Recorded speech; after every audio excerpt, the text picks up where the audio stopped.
Okay, so let's get to this shit that Austin wanted to watch.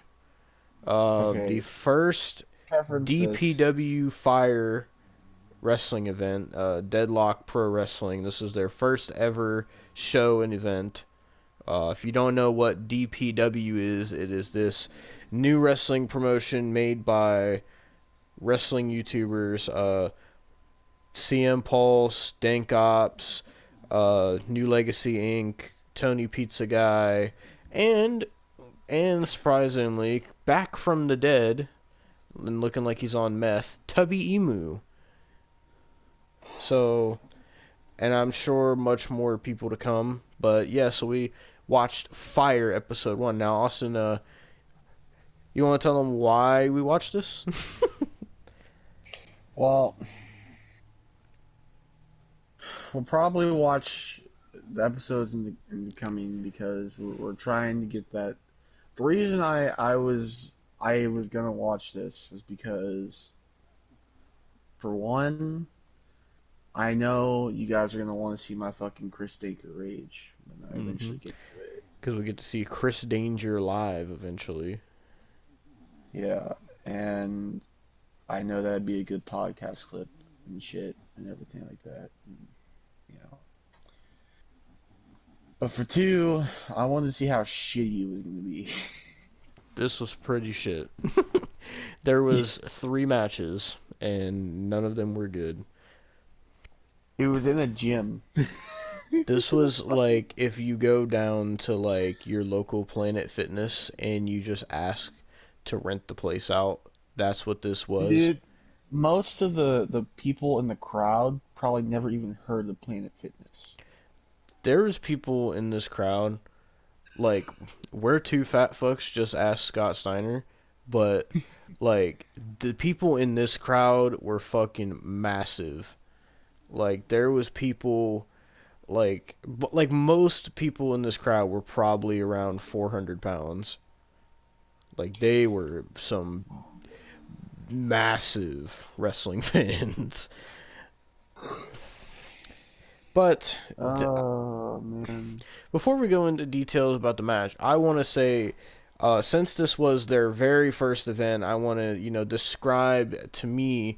You can do yours after mine, but I want to describe like how this show came off to me, like the feel of it, the vibe, and so their theme is kind of like orange colored.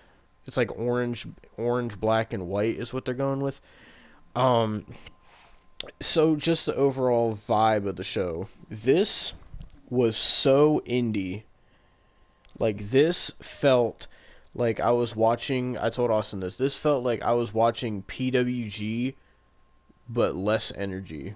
Is how I would This is describe it. PWG on steroids. PWG has a bigger crowd. Fucking Impact had a bigger No, crowd. That's kind actually, of sad. actually, this is PWG on muscle relaxer. Like this, it it came off like I was watching like people I've never fucking heard of in wrestling in a high school gym. Like that's what this came off like. But They couldn't even get a high school gym. they They just couldn't even get that. they just rented out some random like local gym. But and this gym was also very small because there was a lot of, especially in the main event, there was a lot of top rope spots, and the wrestlers had to like keep ducking so they didn't hit the roof. So yeah, they might want to work on that next time. But the overall vibe, like I said, it was just very indie. Uh, I get it; it's their first event. Like, hopefully they'll improve over time. But this first show just felt so. I mean, it lived up to the name, Dead Lock, because it felt dead. Oh, Like this show, if I could even call it a show, it just felt dead. Like even like the crowd was marking out for everything, and the commentators, which by the way, Pulse, Johnny from New Legacy, and Tony Pizza Guy were the commentators. And for one, Tony Pizza Guy barely said anything because Pulse and Johnny were either sound like they either sounded like they were dead inside or they would mark the fuck out. It was like a fucking Dr. Jekyll, Mr. Hyde type situation. Like, Yeah. and then like also, if you're wondering what Tubby Emu's role was, he was the ring announcer. And I had not been informed that Tubby Emu was going to be a part of this. I haven't seen Tubby Emu in months. Tubby I didn't know Emu Toby doesn't was gonna be a part of this. Tubby Emu doesn't upload anymore. Um, but now Tubby Emu looks like he's been going on a cocaine binge or something He's because been doing that he Charlie has Sheen. lost a ton of weight. He looks skinny now. I can still see the roll on his back though, but Tubby Emu isn't exactly Tubby anymore. But he didn't look bad. He just like you could tell he's lost a lot of weight. But something in his face just told me like there's more than meets the eye going on there. But Some tells me though that they're not gonna do wellness policies at this fucking this fucking company. yeah. But so well, what vibe did this show give you? Like, how did it come off to you? Because I had said what it came off to me as. It came off like one of those fucking shows that would be just like a local show. That'd be like a local indie show, Mm-hmm. but worse. Like at least those can get actual fucking venues, not goddamn Planet Fitnesses and shit. At least those can get a fucking area that doesn't have green fucking grass and Yeah, goddamn they had grass. The floor is and, fake grass. and fucking Why? Why? windows where you can see cars going in the fucking highway. Like what the fuck? I swear I saw a fucking Honda Civic. Jesus fucking Christ. I Oh, wish that Honda Civic fucking went through the goddamn fucking Planet Fitness they were in. God damn it. man, this show, it had a lot of Their main hype event was behind an it. intergender match. Their main event was Yes. an intergender match. This first event, they had a lot of hype behind it because they were like, oh, the first taping is happening December 11th or whatever, and they're like, oh, it's gonna be coming out soon, and get ready for DPW, get ready for the debut, and hyping it up, and then it was just that. And keep in mind, there was people reviewing this show. One guy said that DPW reignited his love for pro wrestling, which I mean that guy looked like a mark, so it makes sense. But this, I don't know. It just they built it up, and it just felt like I was just watching like a fucking local indie show, like you said. But like I've been to a local indie show around here before because we've had events from an indie company called NEW, and they do like wrestling events at the nearest baseball stadium. And I went there. At least I could get a stadium. And the reason I went to those events wasn't for the actual event. It was to meet the Hardys because they were doing meet and greets. So Oh, you want to know what the meet and greets were for here? they had meet and greets. Yeah, they had meet and greets for With this. who? Rosemary Okay. and, drum roll please, Luther. Paul loves Luther, man. I don't know why, but he loves Luther. But Dude, I'm willing to bet that they are gonna do some shit where they're gonna have Luther facing Maki Ito in a fucking death match on by their the way, fucking show. I on am this willing show, to bet. they already announced their first pay-per-view.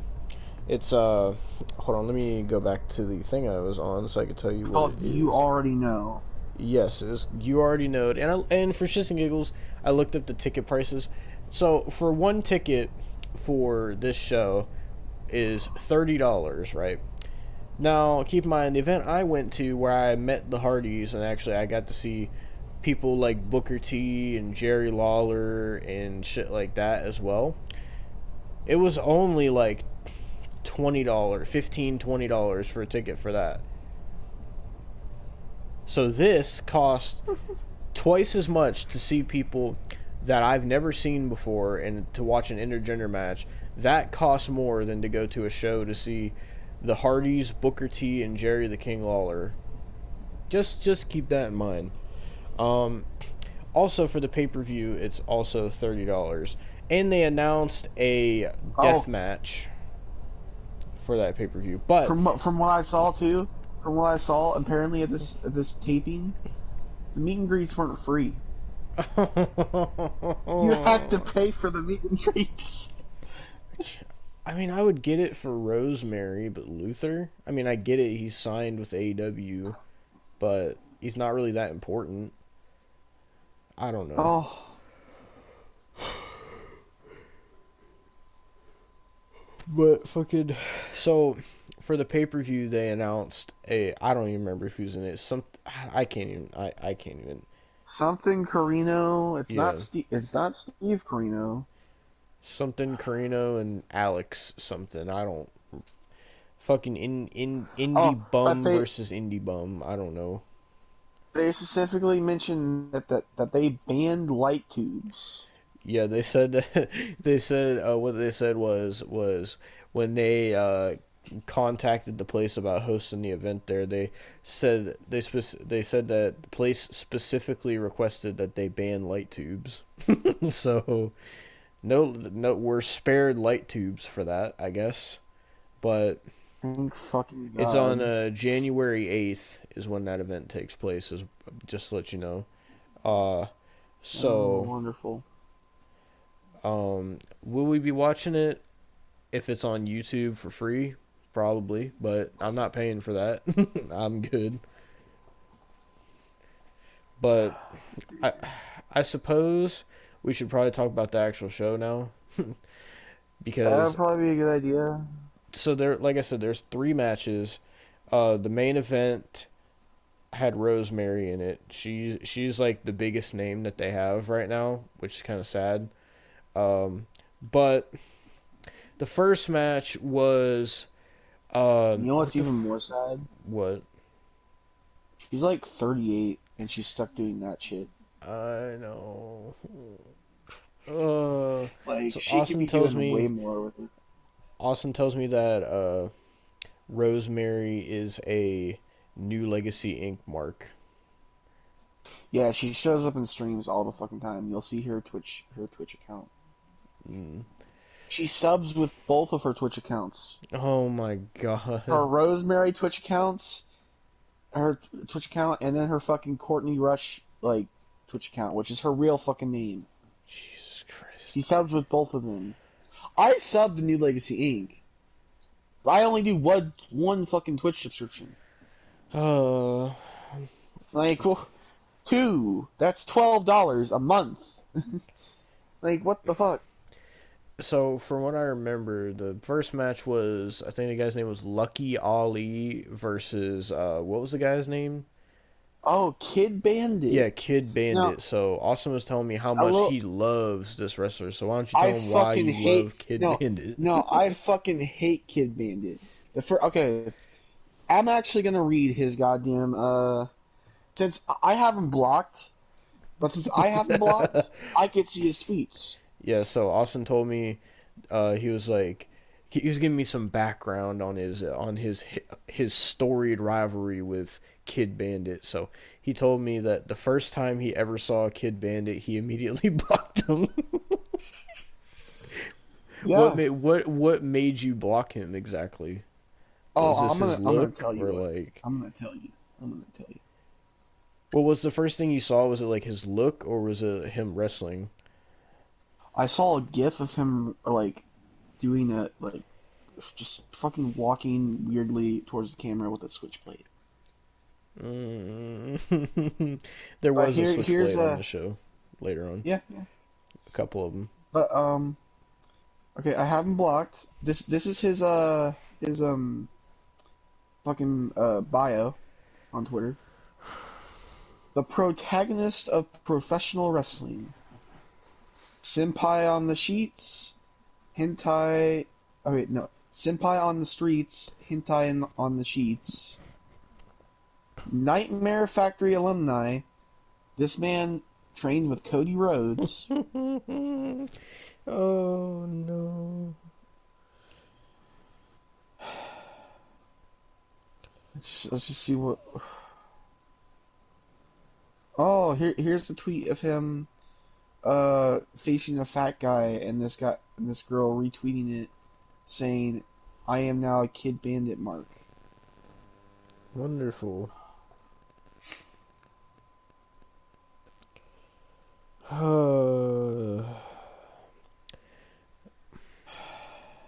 Well, Oh, here's him licking a samurai sword. And here's an anime opening for his entrant Titantron.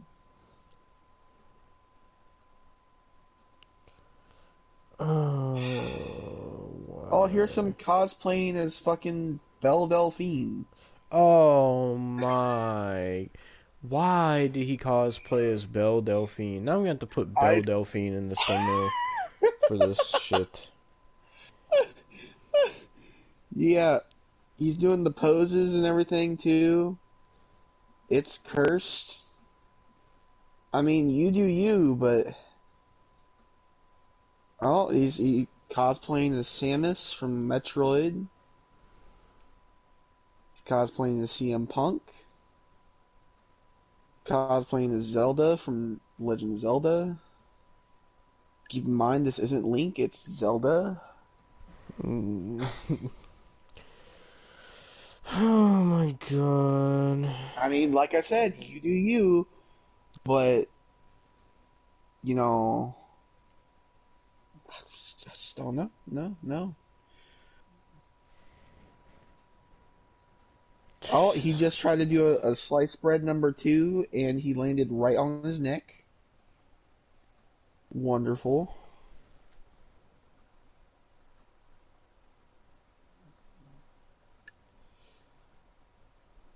Yeah, just the fucking shit. Oh, he retweeted something from fucking from Luther. Luther Wonderful. says, "Okay, at Deadlock Pro, let me just say how much I loved the match with Andrew Everett, the 7'4" giant, versus We Are Rosemary. She kicked ass in parentheses. Go check it out on the Deadlock Pro Wrestling YouTube site." God, I can tell he's a boomer if he says YouTube site. Jesus Christ. Oh.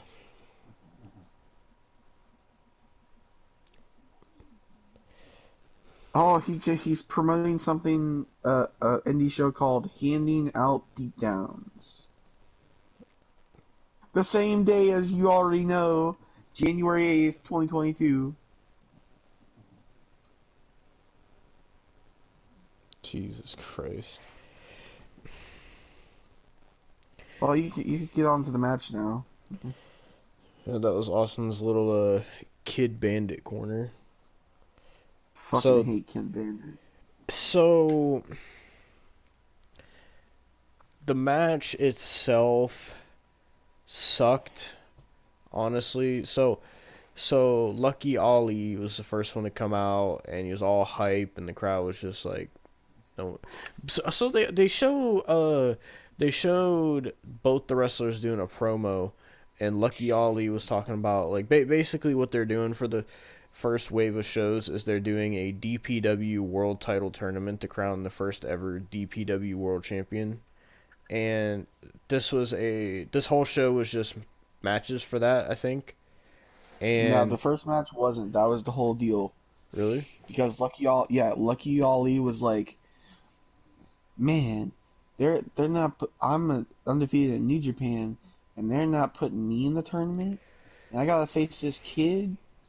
That was his whole thing. That was legit. His whole fucking promo.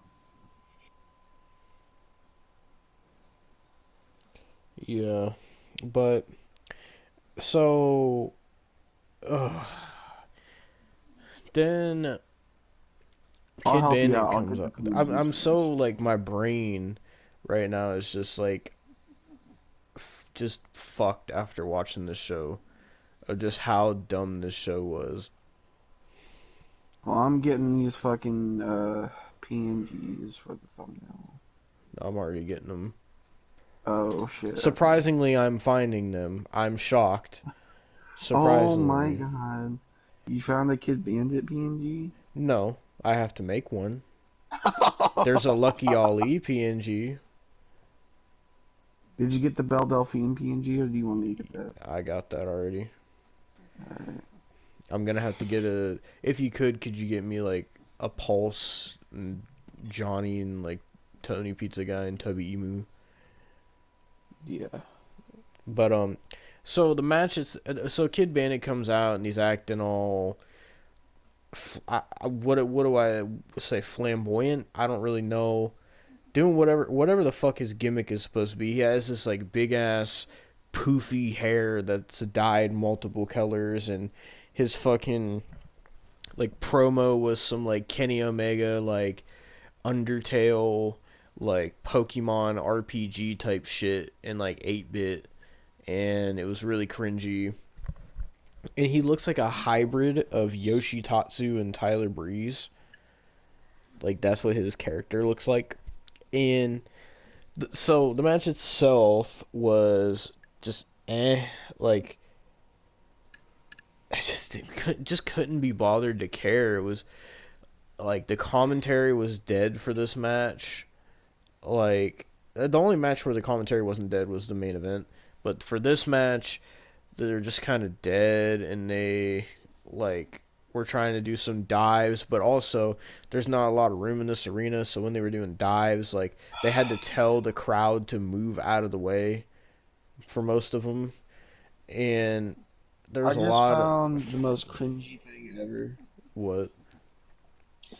Pulse did a photo shoot of his like wrestling like photo shoot or Oh whatever, no. and this is the PNG I found of Pulse's wrestling photo shoot.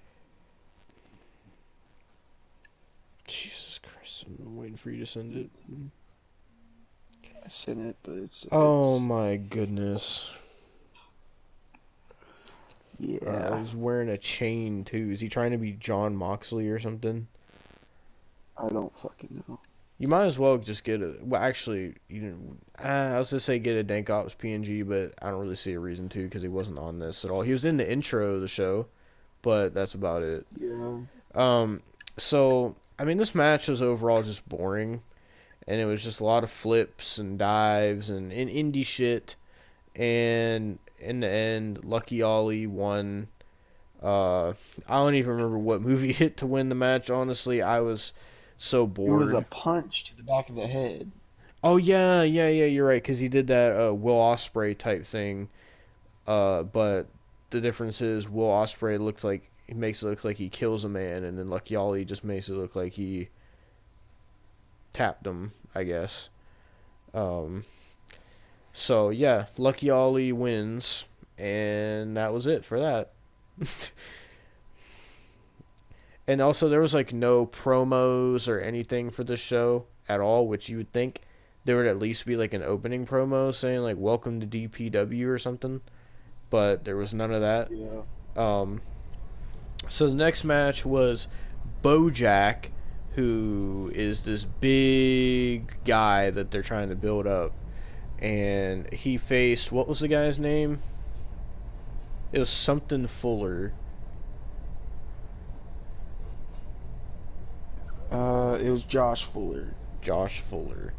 And Oh my fucking god, is that Slip from New Legacy Inc? oh god, I don't even Dear want to know. fucking. I don't know who the guy that like who was with him. I don't know who that was. Well, we Okay, might have a so problem. you I know the can't guy. find a Josh Fuller PNG. Okay, doesn't matter. You don't give a fuck. You know the guy that they always call Sting? I'll have to make one In the of New him. Legacy Inc. streams. Yeah. Apparently, this is him. You I'm said sending it to you you. said duel. No, this is Slip, the guy that they always call Sting. Ew.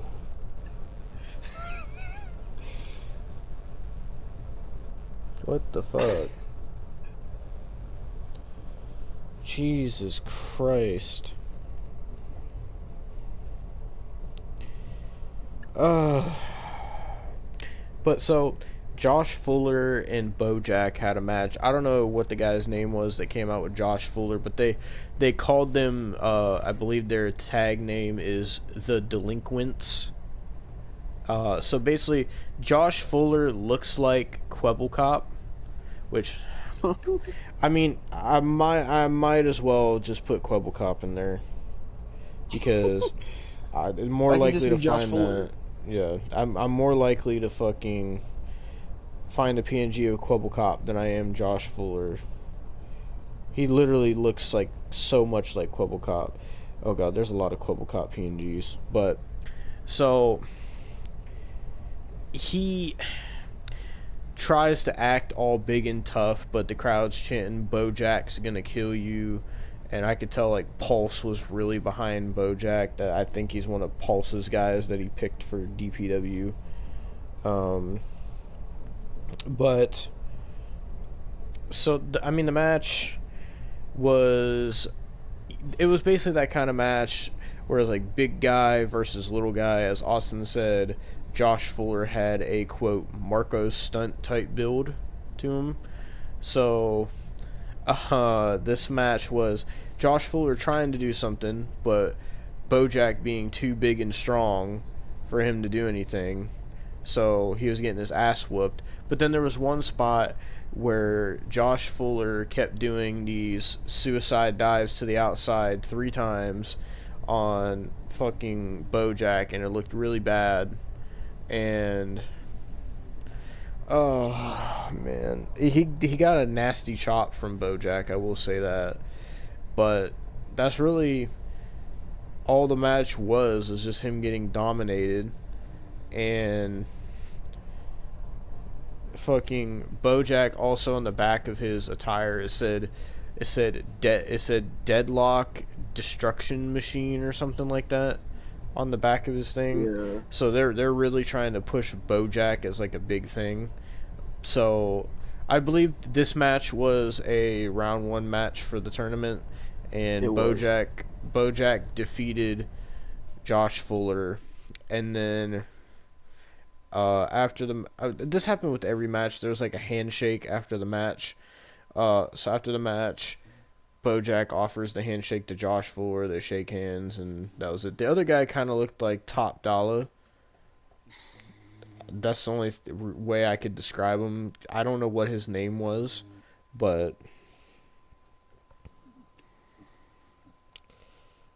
that was pretty much the second match. Not much to it really.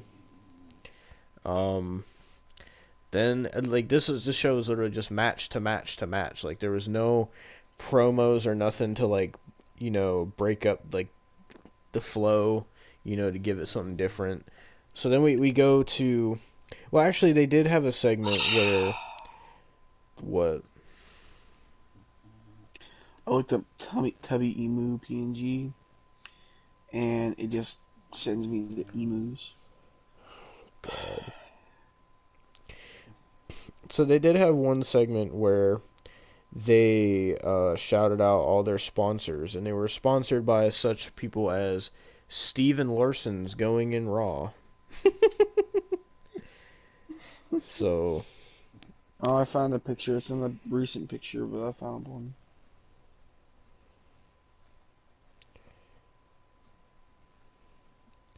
of Go ahead. Tony Pizza Guy. No, I got the PNG for Tony Pizza Guy, and then I got the Pulse and Johnny one. I'm just getting the WMU one. Alright. Well, the main event was an intergender match. It was Rosemary versus Andrew Everett. They were building this up like this big main event, and they're like, oh my god, it's the first main event match in DPW history and whatever. Um, and God damn it, I hate when people have names like Rosemary because I had to put a specific like thing in front of it to actually get it to come up with what I'm looking for. But so uh, Andrew Everett does this promo saying how he's gonna win this match and take DPW to the top and this and that. And he comes out wearing this singlet thing. Uh, so keep in mind, this is the guy that used to team with Trevor Lee, aka Cameron Grimes. And look where Cameron Grimes is, and look where Andrew Everett is. Kind of bad. But so Andrew Everett, I guess this is part of his gimmick, is kind of like a Crash Holly type thing, where he got announced as 7'4" for some reason. Oh God, Tubby Emu. Um, but I don't know. They the commentators were really they were really getting on the fact that Andrew Everett does a lot of flips. They stated that multiple times. They're like, Andrew Everett has so many flips he can utilize. He does so many flips, it's insane. And then Rosemary comes out trying to look all fucking like threatening and mysterious, and they're calling her the demon from hell and whatever. A And fucking hatchet. She has a hatchet. yeah, she came out with a hatchet, but that wasn't it. They take the hatchet from her, right? Also, Rosemary dyed half of her hair orange for this, I guess, for some fucking reason.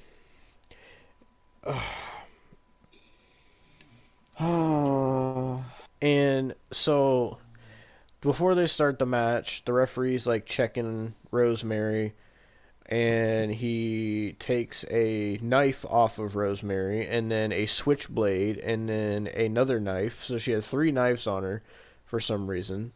I don't know why. Then the match starts, and it was okay at first, but then it started getting really flippy, and I mean, it was already Well, here's the intergender, thing. Yeah, that so intergender is not okay. So it was already shit to begin with, in my opinion. like it was probably the Uh, best wrestling on the show, but at the same time, it was intergender, so I really don't know, but it was I don't even it's so hard to describe this because it was just indie shit. That's all this show was just indie mud show shit. I don't mean to sound like Jim Cornette, but that's just what it was. That's it what this whole show was. was, man. Like, and this is the match where the commentators decided to come alive because with like an uppercut, Johnny would be like, "Oh my god," and he would start marking out, and Pulse was marking out, and Tony Pizza Guy still wasn't really saying anything. I don't know why they even got him on commentary, to be honest. But I don't know. I mean, he's part of the main three at Deadlock, like the podcast. I listen mhm, to their podcast. I mhm, just don't like this. Like, this yeah. is shit. So they did one spot that was like a sling blade, and they called it a sling. Oh,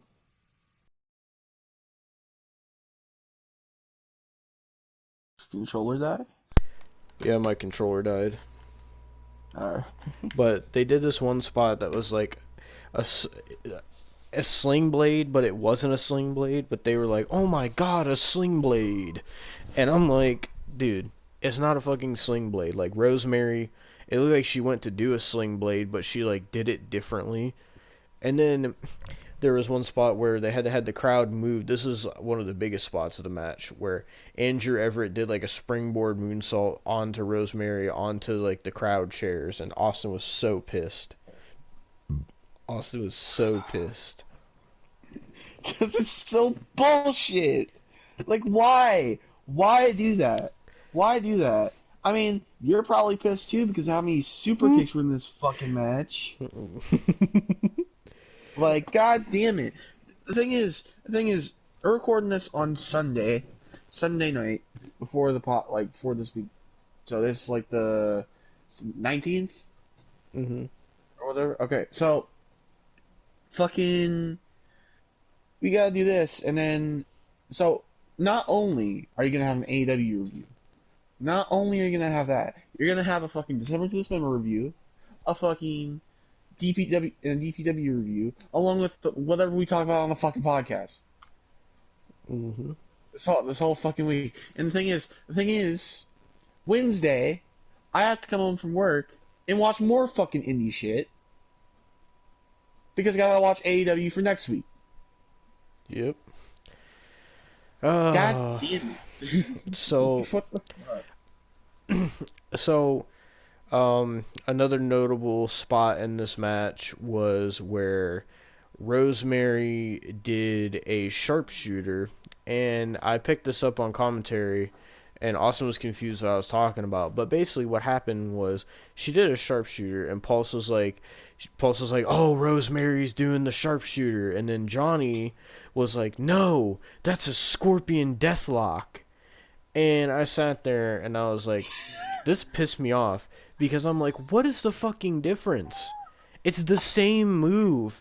And I was like, Austin, I was so mad. I was like yelling this. I was like, Austin, tell me the difference. Tell me the difference. Do you know the difference? And he didn't know what I was talking about. And I told him what happened. He was like, oh, that's what you were talking about. Like, well, it's the 'Cause I same didn't catch it. move. I didn't catch the fucking commentary. I was sitting there so flabbergasted with what was going on that like I'm just sitting there watching it, and you're just saying like, "Tell me what the difference is. Tell me what the difference is." I thought you were asking what the difference was because at first you had said, "Why does everybody have to do a sharpshooter?" hmm So Because that's I why noticed a lot of wrestlers do that. yeah. But I was thinking when you said that, I was like, "Oh, I don't fucking know why everybody does a sharpshooter and what the difference is." That's what I was thinking. I'm like, I don't fucking know. And then you finally explained it to me, and I got pissed because I'm just like, why the fuck? Why? What is the point of that? Like, you have to be a true fucking mark to really try to do that shit. Yeah. I don't know. This fucking match was just bad. Like, and this is the longest match on the show too. This match was like 20 minutes long. Not to mention all the fucking COVID that fucking Yep. Rosemary was spreading. Yep. Unfortunately. So, I'm trying to think. Was there any other notable spots? I mean, there was one where this is the most ridiculous, ludicrous wrestling spot I've ever seen. So, first of all, Rosemary grabs Andrew Everett by the throat, acting like she's fucking Kane. And then what does Andrew Everett decide to do? Act like he's Undertaker, and they both grab each other around the throat, and they're looking at each other. And then And they do this like somehow fucking choke side effect. they do Like, they double choke slam each other, which looked so fucking terrible. And Pulse was marking out saying, "Send them both to hell, send them both to hell," like you're fucking Jim Ross. You're not even close. I was sat there with my mouth agape. I was appalled at what I had just seen. I had never seen some two wrestlers do a double choke slam on each other. Like, how do you fucking believe that? How is it a believable I move? didn't hear Paul said, what the hell? That's what And he now I'm said. just here. I'm hearing fucking reaction, and it's just making me die inside and of Pulse was literally laughter. like, "Send them both to hell, send them both to hell." Like that's what Pulse was saying. Also, can we talk about Tubby Emu's voice on this show, because he sounds like he's on fucking meth or something? Because he was doing the introductions like for Rosemary. He was like making her way to the ring, the demon of hell. Like he sounded awful. Like he sounded Making like his way to the ring, terrible. coming in at 7 for 4, Andrew Everett. Like that's what it Yeah. fucking was. It was so bad. Like and then he was like trying to like act all professional too. It's like you're fucking Tubby Emu. You're He the looked like man. fucking Scott Steiner who was reading off the fucking crinkled piece of paper. He had a He fucking. You could see the postcards he was reading. Austin, this is the man that got choke slammed through a table of wrestling figures inside of a hotel room by Grimm's Toy Show. Did you know that happened to Tubby Emu? Yeah. That is that man that's announcing. That's the same person. I wouldn't be surprised if Grimm is on this shit show one day. Is there any way we could tie this into the ASCU? I really don't want to.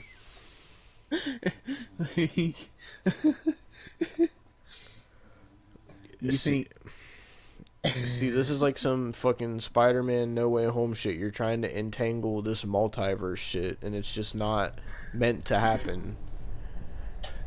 It's all coming together. I don't know if it could, I don't know. Maybe I don't All know. coming Maybe together. I would argue the more you try to do this, the more it's all coming apart, and it's not good. It is. You are going to cause some shit to happen where I don't even know. There's gonna be like a multiverse version of us that actually enjoys this shit and like that's like indie marks and shit. And they're just gonna like come through the multiverse and then it's just not gonna be good, Austin. Oh, And then there's no. gonna be a version of us that fucking actually enjoyed WCW Slamboree. And Oh there's gonna be no. like a version That's of us next that week. We can't talk about that yet. there's gonna be a version of us that exclusively watches intergender wrestling. Like it's just too much what you're trying to do right now. No. I just wanted to connect Blended with fucking BoJack, okay?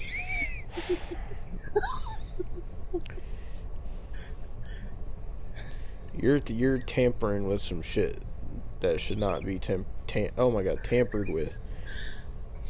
You think maybe because Grimm watches Adam Sandler movies and he did that shit with Tubby Emu and Tubby Emu was a part of this, that's how we tied in there. I don't know. God, I'm It's thinking about officially a this part now. of the ASCU. If they ever have GTS as a part of this shit, oh God, I hope not. Please. GTS versus EPW. I feel like they would do it too. We would have to watch that just because of the fucking shittiness of it. It's the fact. I really don't want to think about that. The possibility of that being a real thing actually frightens me. Because that should not be a thing that can exist. Oh God, Chris Dinker in Grimm's Toy Show. No. No. This is what you're trying to do. And there's going to be a version of us in the multiverse that are like Kyle Danger, that are Grimm's Toy Show marks and Dank Ops marks. No. I don't know why you're doing this. What is possessing you to do this? I just want everything to connect in the ASCU. Fuck it, at this point, fucking Adam Sandler's not doing nothing. Why don't you have Adam Sandler wrestle in DPW? Oh I don't see why not at this point. If you're really trying to make the ASCU a part of all this, like, I need to make a full list of what the ASCU is. You can go ahead and do that, because I'm not. We're gonna tie it together and talk about it on the podcast. Great. Wonderful.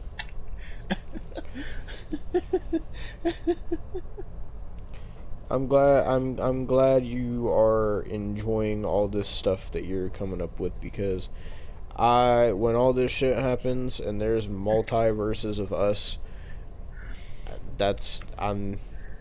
I don't think that's gonna happen, Dad. You don't think. The problem is you don't think. You don't know if that's gonna happen. There's a difference between thinking something and knowing something. I don't know. It probably won't happen. Probably. Well, if it does, the podcast will probably cease to exist at that point. Oh God. What's gonna happen if we fucking one day get Adam Sandler on this podcast and we try to you try to Dude, I tell will. him about all this shit? Like what? Adam Sandler would probably be sick enough to make a fucking shitty ass movie about it too. He would probably make a movie called ASCU, and it would just be him, Kevin James, David Spade, Rob Schneider, Peter Dinklage, like the whole Adam Sandler cast and crew fucking wrestling in DPW or some shit. Like, I don't Do you even think we can get know. him to come on? Sadly, probably. I don't know. I need to see if he has a business email. Just tell him it's a vacation. He'll come. Because that's all his shit is him and his friends go on a vacation. That's literally how he makes movies. So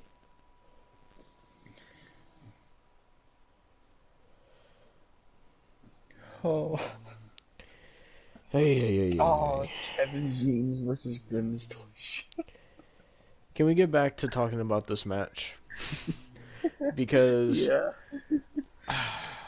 because I got to make the thumbnail for this thing and I got to edit this thing. So so I'm trying to. Was there any other? So there was one spot where Andrew Everett went to do a 450 and he had to duck because the roof was too low and he missed. And then there was another Oh no, spot. the commentators were specifically saying no, he wasn't gonna do a 450, he was gonna do a 630 in that arena. Hell Mhm. fucking no! Like what? The roof is too low. Yeah, and you'll see why here in a second. So they were doing all these types of moves, like Rosemary hit a good looking spear on Andrew Everett, he kicked out. They were doing all these like moves on each other, and they kept kicking out, and every time they kicked out, Austin was getting progressively more and more pissed every time they would kick out of moves. Um, Because it's just fucking spots for spots. It's yep. not. There's no reason for it. It's dumb as fuck. And so the I'd main rather watch fucking Grown Ups 2 than this shit. okay, I would settle down a little bit on that. Grown Ups 2 Okay. is not a thing that you would want to watch. Okay. I'll settle Be down. careful what you wish, like Willem Dafoe says, be careful what you wish for. But Uh, so the ending spot of this match was uh, Rosemary puts Andrew Everett on the top rope and tries to go for a superplex. Keep in mind the roof is way too fucking low for them to do a superplex. So Andrew Everett counters and attempts to drop Rosemary face first, but she lands knees first, and he climbs to the top rope. And they show her on camera moving into position to be dove onto, which really pissed Austin off. And because you don't show that shit. You don't. well, they did. They showed it, and they were damn proud of it. and so after that, Andrew Everett goes for a shooting star, but he realizes this roof is too fucking low on this rent-a-gym, so he has to step down from the top rope to the second rope just to do a shooting star press. Lands on Rosemary, 1, 2, 3. Andrew Everett wins. And I was sat there and I was like, wow, this was really bad. This was actually so bad. Like and people like Pulse and New Legacy, or those were people I used to, well, I still watch them sometimes, but those were people like I really enjoyed their content. And I'm like, this is what they come up with for a professional wrestling promotion? Like this? This sucked, man. This sucked. And I know people are This gonna be was like, "Oh, bad. it was their first show. Give them a chance. Give them a chance. Give them a chance." And Dude, there was a whatever. guy, there was a mark in a fucking NWO holiday sweater. Yep. He was like 500 Like, pounds, by the way. Don't forget. like there was people that looked like fucking Chris Chan and Boogie 2988 in this fucking crowd. Okay. And there was a guy that looked like Wings of Redemption too. And there was some people in this crowd. One guy looked like Rob Zombie. There was another guy that looked exactly like Pulse, but it wasn't Pulse. Which, by the way, they showed several times the commentary table where you could see Pulse, Johnny, and Tony Pizza Guy. And they Um, were marking. They were hmm marking out. They were like filming everything and everything. yeah. I remember Austin specifically pointed out, he was like, "Dude, I can see Johnny and he's recording everything and he's smiling. Like, what the fuck?" Oh my fucking god. So after that, I'm sorry. There was one other spot in the match I forgot to talk about. So, like every fucking indie match, they do the fucking. Well, Andrew Everett did about 1,000 flips, And and a thousand super kicks. there was also one move where he did a jackhammer, but it was wait, was that this match where he did the Yeah, that jackhammer was to a in drop the kick? that was in the Lucky All E match. Oh, because I know that was a move you specifically got mad at. Because you're like, Because it made really no fucking sense. a A jackhammer for a jackhammer drop into a kick. drop kick. Why? Couldn't tell you, but but there was, like they do for every indie wrestling fucking show. There's always got to be a green mist spot for some reason. There's always got to be one, and Rosemary went to do the green mist spot, but she got stopped. I hate the green mist spot. The only time I've ever liked it is when Tajiri did it. Ever since then, I hate when other wrestlers try to do it. But yeah. So they go to shake hands, but keep in mind we're still in a pandemic and COVID is still a thing, right? So what they decide to do is Rosemary takes her hand full of green mist spit and she offers to shake Andrew Everett's hand. So Andrew Everett could either do one of two options: A, shake her hand, or B, say no, fuck you, I don't want COVID, and not shake her hand. So Andrew Everett makes his own option C and spits on his own hand and then shakes Rosemary's hand. But that's not it, because then Rosemary goes to the crowd and starts rubbing her hands on all the fucking fat neckbeard Mark fans, basically spreading COVID. I don't know why. It was so random and dumb. And then that was pretty much it for DPW Fire episode 1. I mean, I don't really know what else to say because that was just that, really. I mean, It was pretty shit. it was nothing that special. So, I mean, I don't know, man. It doesn't I'll put it this way.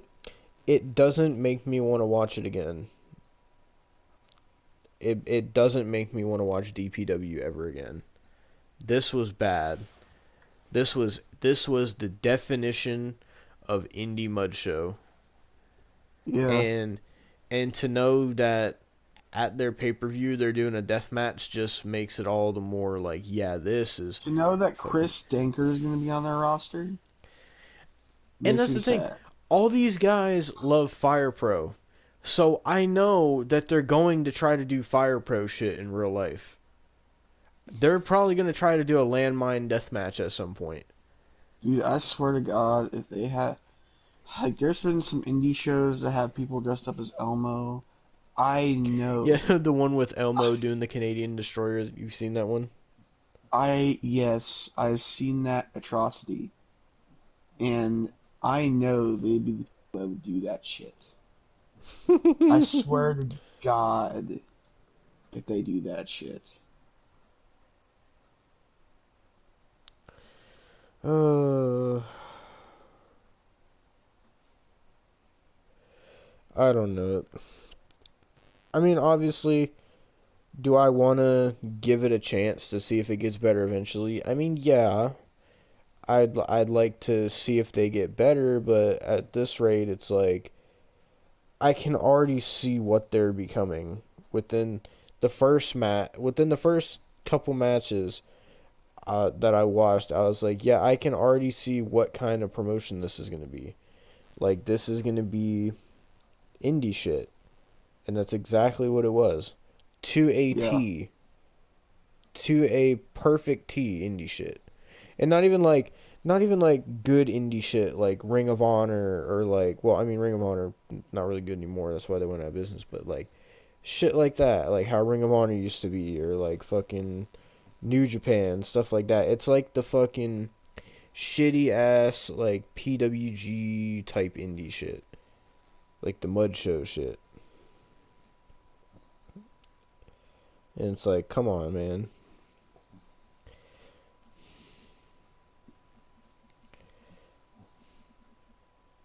Hello? Well, Oh, you're there, I hear you. But I that was. that was DPW Fire episode 1, and it honestly was not that good. So No, it sucked ass. so I I'd hope rather go back to work everybody than watch enjoyed that that, shit. because I didn't enjoy it very much. I worked a 9-hour shift, and that 9-hour shift was more enjoyable than that 44 minutes of of that. That tells you. Oh man, that was so shitty. Uh, Pulse, Johnny, Tony Pizza Guy, Tubby Emu, Dank Ops, all you guys. I really am disappointed with the first episode. I really hope that in the future you guys try to make it better. I know it's going to be indie shit. I know it is, but I hope they at least have some good stuff on there eventually. They're for sure gonna need. They're gonna, in order for this thing to work, they're gonna need more names, like more notable names than just Rosemary and Luther and Andrew Everett. Like, they're gonna need more than that. Who But knows? I mean, they could always get fucking Davari. Jesus Christ, Davari. I know Tommy Dreamer will do anything for a paycheck. Oh, I don't even want to imagine they do Tommy Dreamer versus Chris Dinker. Oh.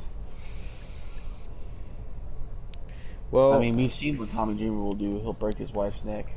So, on the bright side, the thumbnail's done, so I'm about to send that to you. right? Uh. But yeah, that was our review for DPW Fire Episode 1, and I would have to say that that was a stinker. It was not good.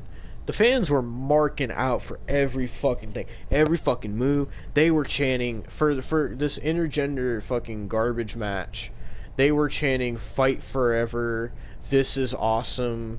These fucking people look like they fucking stuff their face every Sunday at fucking Golden Corral. Like, that's what they look like. And these people are sitting here saying, "Fight forever.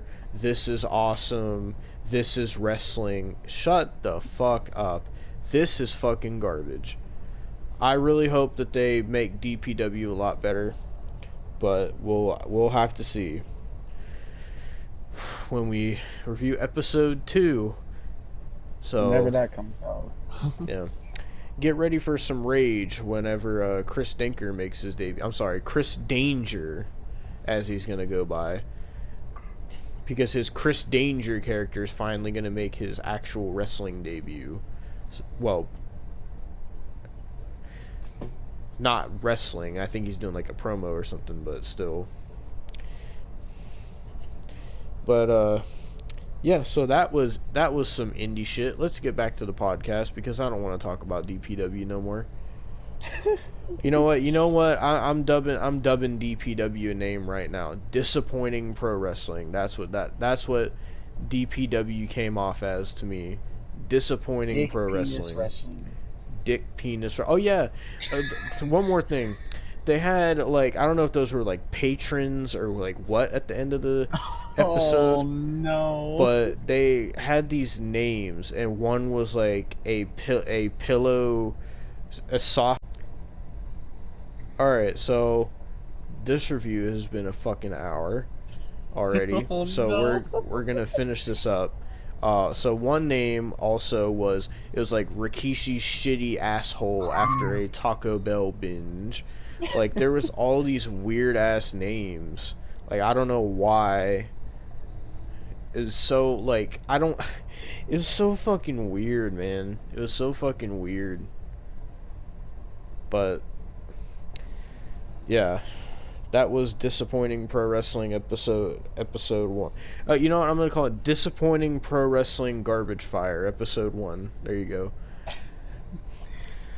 Back to the Man. podcast. All right, DPW time. DPW time, ladies and gentlemen. We're about to review DPW Wrestling Episode 2, and ladies and gentlemen, this is a big, monumental show because Chris Danger made his debut, and Austin wants to talk all about it. Fuck you, Chris. Fuck you. Fuck your fucking wife. Oh, Fuck your whoa. goddamn idea that you're a fucking wrestler or a manager, whatever the fuck you want to be. You're the cringiest fucking. Goddamn it! You're as cringy as Grim. You're as cringy as Grim. Oh my Me and god. Devon both cringe at your fucking segment. You want to tell him what he said? You want to tell him what he said? So, um, well, basically, the delinquents came out, which is, it's, Mikey something and Josh Fuller, who we saw last week get fucking chopped by Bojack, and so they come out for the first ever DPW tag team match, and then fucking Chris Danger comes out wearing a red jacket and skinny jeans, and he kept fucking like slicking his hair back, and he thought he was so fucking cool and so cocky, and he got on the mic and he was like now you're all probably wondering what the hell I'm doing out here, and he was like but for those of you who know me, you already know why I'm out here. And he was like my name is Chris effin Danger, and it was so bad. And he was saying that he was like for 7.5 long years he was using his fucking his video game character's career as some kind of fucking stat to make himself seem legendary, because he was like, for the past 7.5 years I've been one of the greatest fictional wrestling characters of all time, one of the most influential, and oh, it was such self dick sucking and self aggrandizing, and oh, it was so bad. It was so cringe. He kept saying baby after everything, and he was acting like he was the greatest shit in the world, and then he told Mikey and Josh Fuller, he was like you guys are I'm out here tonight to debut my new faction, and you guys are lucky because you're the first. And they start getting all hype, and then he's like, you're the first victims. He's But like, here's the ladies and thing. oh, go ahead. Before he said first victims, everybody was chanting virgin, virgin, Hmm. virgin, virgin. And they started dancing to it, including Chris Danger. Hmm. So then That's how we're starting off the new year. so Chris Danger says, he was like, ladies and gentlemen, my new faction, the NDA, is apparently what his faction is called. And he was like, uh, he was like, what was the team's name that came out? It started with an R, I think. Reality. Yeah, he's like the reality, baby. And so these two guys come out. I can't remember their This fucking show, names. this like segment has not made me have hope for 2022.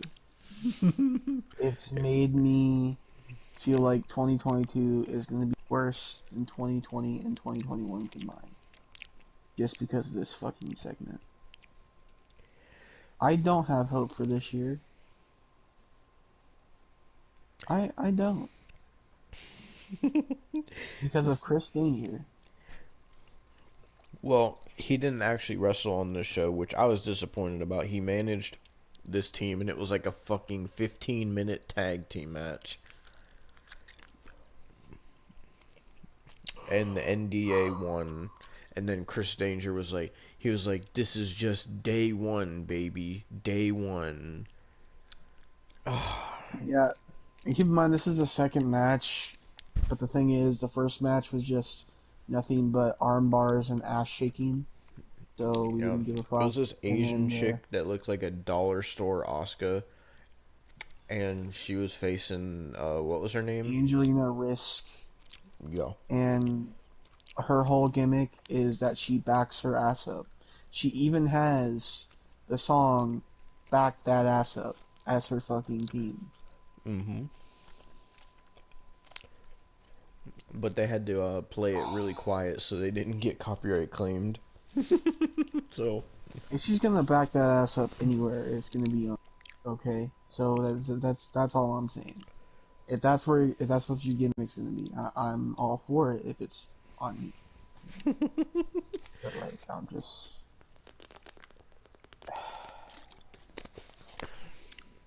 I mean, that's pretty much all the show that we watched because after that, Austin was just so done after the Chris Danger segment that there was a main event and it was between these two guys. I don't remember their names. It was like this long-haired dude and this big dude, and they had a match that was like 15 minutes.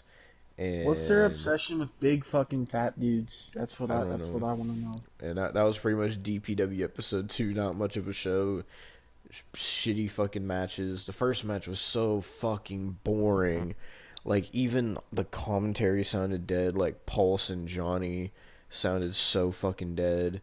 Like, and then during the Chris Danger stuff, like, The only thing good about the first match was the chick that was backing her ass up. Because the and, twerking was nice. That was nice to see. But you know, it shouldn't have been a wrestling match. You know, but like, and then Chris Danger, nothing was nice about that. Nothing. Absolutely fucking nothing. and then, like, we didn't even watch the tag team match because just, like, after the Chris Danger promo, it was so cringy and so bad that we couldn't even like watch the match. And then after that, we were No, like, I was like, you were trying. You were trying. You're like, are you I sure wanted to you want to see if he skip? And was I'm like, gonna yeah, do anything, but he didn't do anything. He I just made managed sure. him. I made sure. He Like just fucking managed. he So just did nothing. And I'm like, they clickbaited the title because it said Chris Danger makes his pro wrestling debut, and he did not wrestle at all.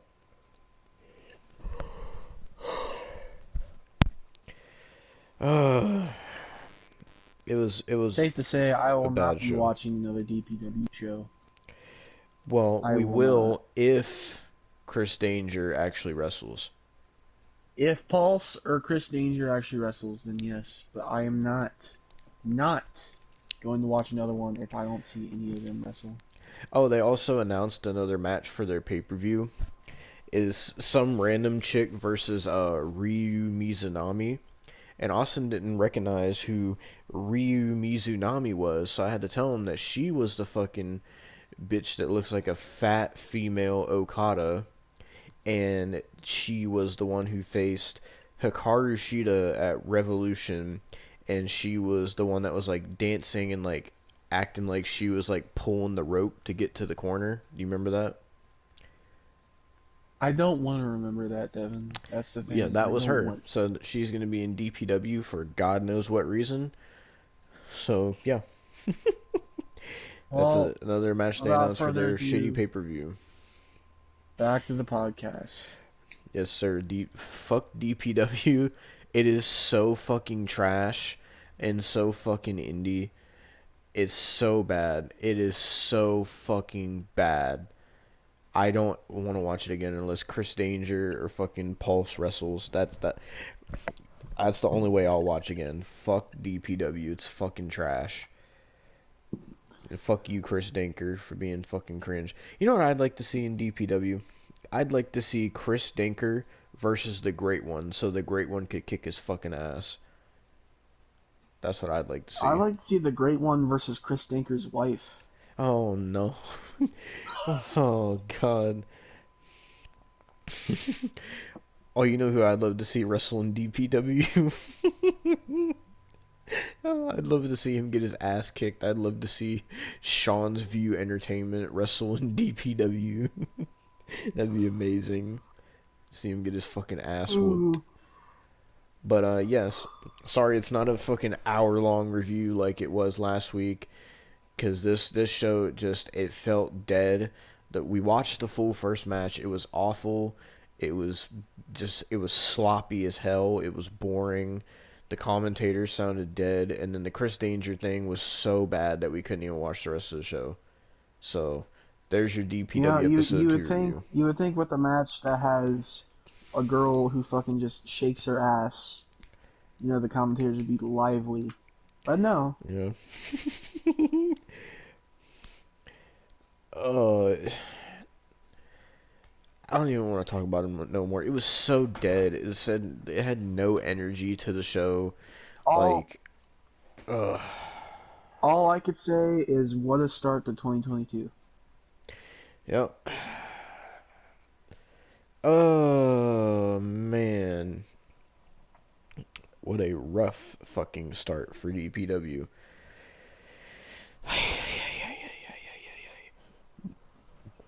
Well, there's your DPW review.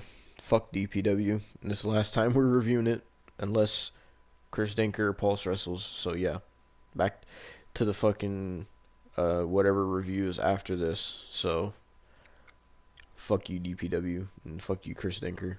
And yeah, end this eternal pain.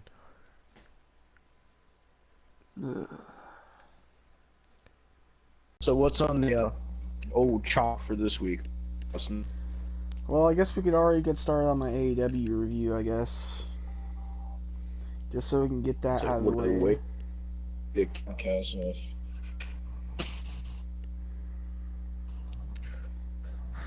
Alrighty. So, Just a random pause for no reason. it started off with fucking the Young Fucks and fucking Red Dragon and Adam Cole talking in the back. And oh, actually they weren't in the back. I forgot. I see. It's been a week since I watched this, pretty much. So I'm looking on a website for the details and stuff. I watched it. Trust me, I went through the pain. But they were fucking out in the ring and shit, and they were just talking about how they're the greatest and shit like that, and they're not, and they'll beat the shit out of the best friends or whatever. And then all the best friends come out and they try to take out fucking the Elite and Red Dragon. And then Chris Statlander jumps into the ring to stop Adam Cole, and then fucking Britt Baker has now joined the Elite / Red Dragon / what the fuck ever, whatever it all is. They're all like a combination of just fucking. The only people I like is goddamn Kyle O'Reilly and Bobby Fish, but I'm starting not to like them because they're associating with these motherfuckers.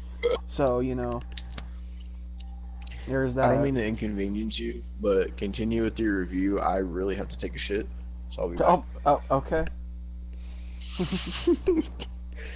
I'll probably be done by the time I'm back. Please, everybody, listen to Austin's gripping AEW woes Jesus. and his AEW jerk-off sessions. I'll be back after I take a shit. Mwah. Jesus. Fucking goddamn. Fuck you. But next, fucking CM Punk versus Wardlow.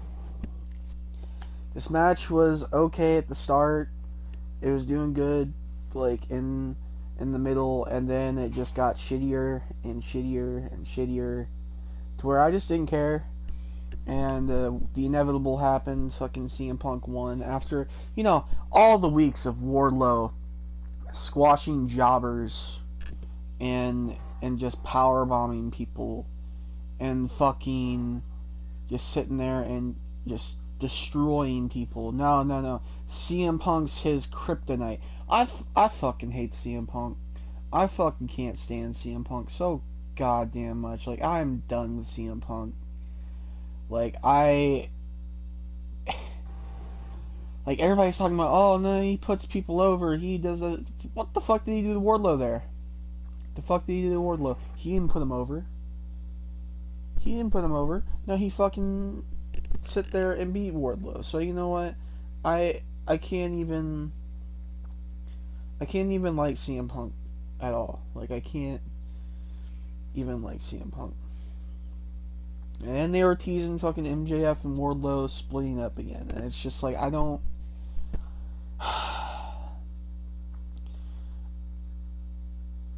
know. I don't think they're gonna do anything with Wardlow if they split up. So, it's not gonna be a thing. They're gonna have Wardlow split from the group, but then it's gonna be something where, like, fucking Wardlow is a jobber now, or what the fuck ever. I know it. I fucking know it. They're not gonna make Wardlow a star. They're not going to, because they're not a good company. So, there's that. Then fucking Dante Martin versus Powerhouse Hobbs. Which, I don't know what theme Powerhouse Hobbs was coming out to, but it sounded fucking terrible. Like, it sounded god fucking awful. Like, I did not like it, and it was garbage. But, nonetheless, fucking... This match was boring, and Taz joined the commentary team, which didn't really make a difference, because Taz isn't like he used to be with the whole December to Dismember stuff, so, it wasn't a good match. Fucking, basically, fucking Jay Lethal ran out and prevented Starks from interfering, and Dante Martin pinned Hobbs, so, fucking Dante Martin wins. Fucking sucks. Oh, and then we get fucking the fucking blob of a fucking man, if you can even call him a man. Chris Jericho and the Inner Circle are interviewed backstage by Alex Marvez, who looks like a fucking... He looks like an incel. He looks like a simp. Like, he actually looks like one of those people that has not even seen a woman unclothed. So, But they're basically talking about how Kingston was saying that Jericho was preventing Santana and Ortiz from being world champions, and Jericho told Kingston to mind his business. That's basically the whole fucking promo, and it was stupid. And MJF walks out on the ramp and says, "Punk, you've had a fluke victory tonight, but next week I'm gonna make sure you take your first L. Next week, CM Punk versus Shawn Spears." So, Shawn Spears is gonna fucking win. You really think Shawn Spears is gonna beat CM Punk? No, he's not gonna beat CM Punk. If Wardlow can't beat CM Punk, fucking Shawn Spears isn't gonna beat goddamn CM Punk. That's fucking stupid. Then Hangman Adam Page comes out to the ring and is talking about how he's spent 90 minutes with Bryan Danielson. In the ring with Bryan Danielson, and it's been everybody said that the matches were raving and great and fucking awesome. They weren't. Sorry to burst your bubble, Hangman. Your first 2 defenses sucked fucking ass. Now, after he's talking out his ass, because it's nothing he said was true, but American Top Team's Dan Lambert interrupts him, and he was talking about how that he doesn't politic like Hangman doesn't politic like Cody Rhodes does, and like he's earned everything. And he's talking about how, you should join the Village People and what the fuck ever. Dan Lambert's great and really fucking great, and this excites me because Paige was told Dan Lambert to come in the ring, and he's like, well, I got a monster that could help. So then the Murder Hawk monster, Lance Archer, storms to the ring.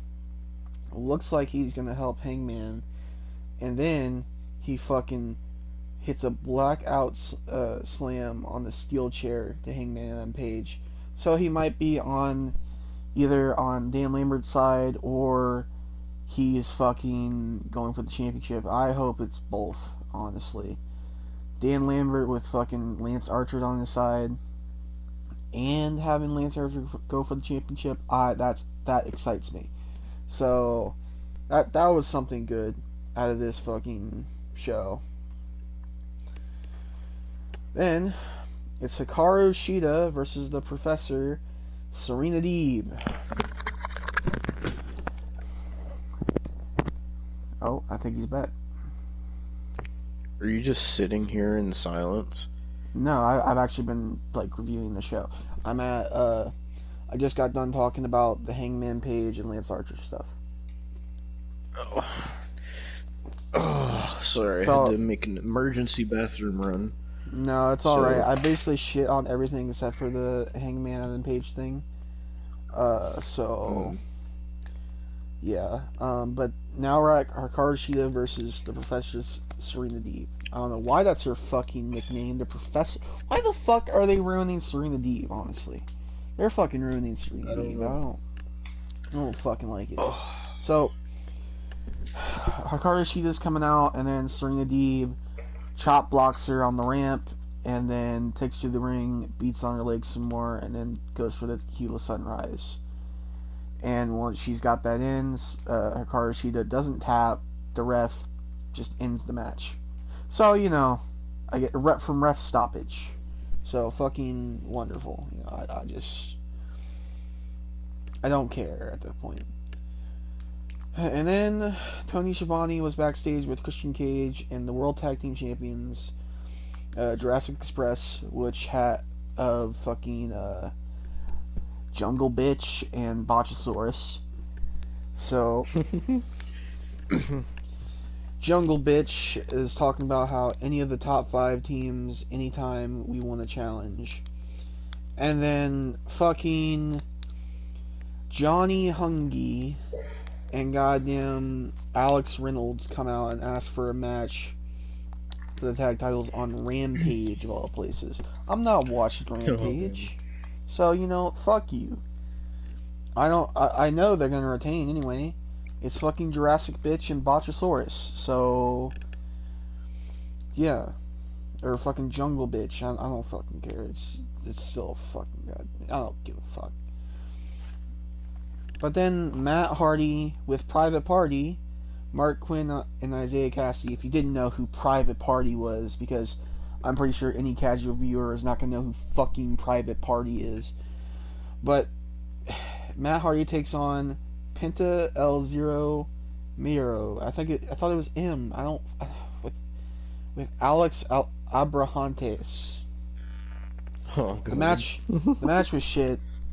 Fucking Matt lost, obviously. Did you really think he was gonna beat Penta? Like, and fucking after that, here comes Malachi Black,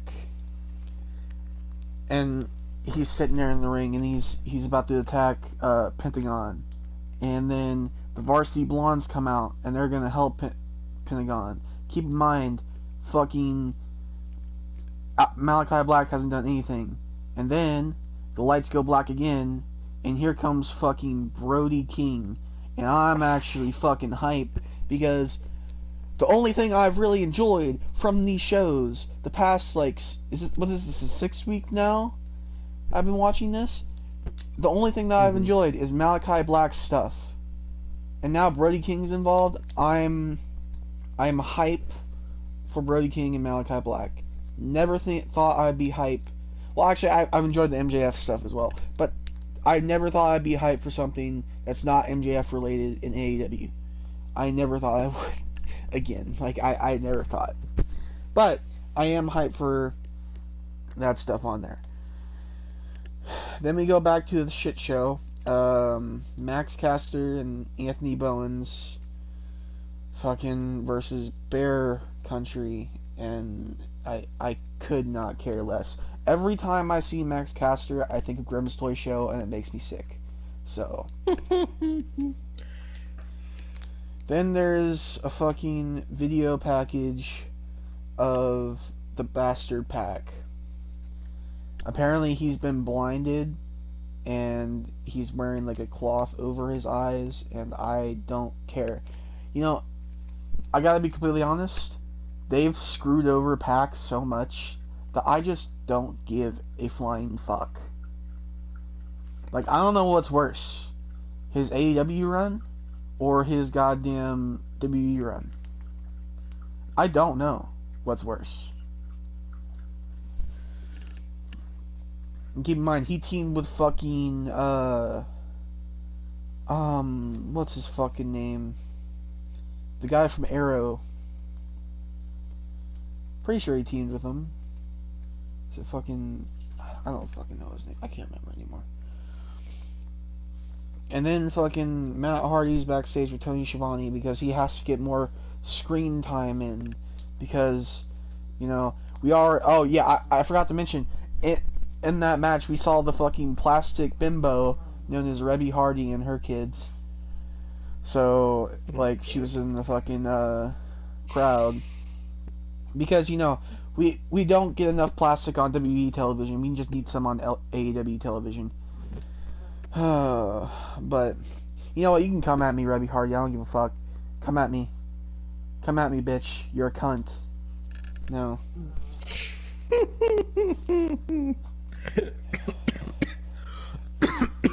Are you okay there? Yeah. But Tony Schiavone's What on Rebby is plastic anyway? I never really paid attention. her face, her tits. Yeah, that's mainly it. Well, Rebby, if you see this, I'm sure Austin's gonna get obliterated. You know what? I hope she does. She's a cunt anyways. I hope she goes after me at this point. You know what? Matter of fact, watch the roster roast as well, Rebby. I think you'll enjoy it. Oh god. Not the roster roast. Oh man. But fucking Hardy's talking about maybe I'm focusing too much on the future of AEW instead of myself. Something has to change. And basically Andrade El Idolo walked in the scene and told Matt Hardy he wanted to work with Hardy. And Hardy is intrigued, so he wants to go to his office. I don't know why he has a fucking office. I hope the fucking office tables aren't made of the same plastic that your wife is made out of, but you know. Jesus Christ.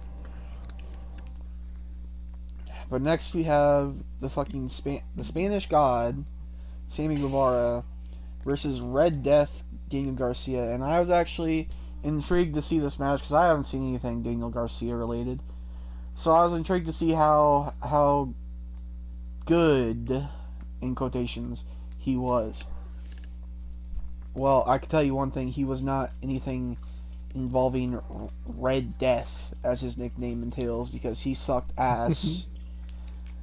The fact that I would rather see fucking Sammy Guevara's seizure fucking inducing 630, the one where he looks like he's having a fucking stroke when he's doing it, than goddamn like Daniel Garcia match is beyond me. But it wasn't really a good match. I could care less about Daniel Garcia. He's just another fucking flippy, skinny twink. So, you know. And after that, that was the fucking show. That was it. Sammy Guevara retained, because of course he fucking did. Who gives a fuck? Daniel Garcia sucks. Rebby Hardy's plastic. And fuck this show. Well, there you go. Oh, I'll be back next week with the more fucking AEW. You know you love it. I don't know, honestly, because I'm fucking...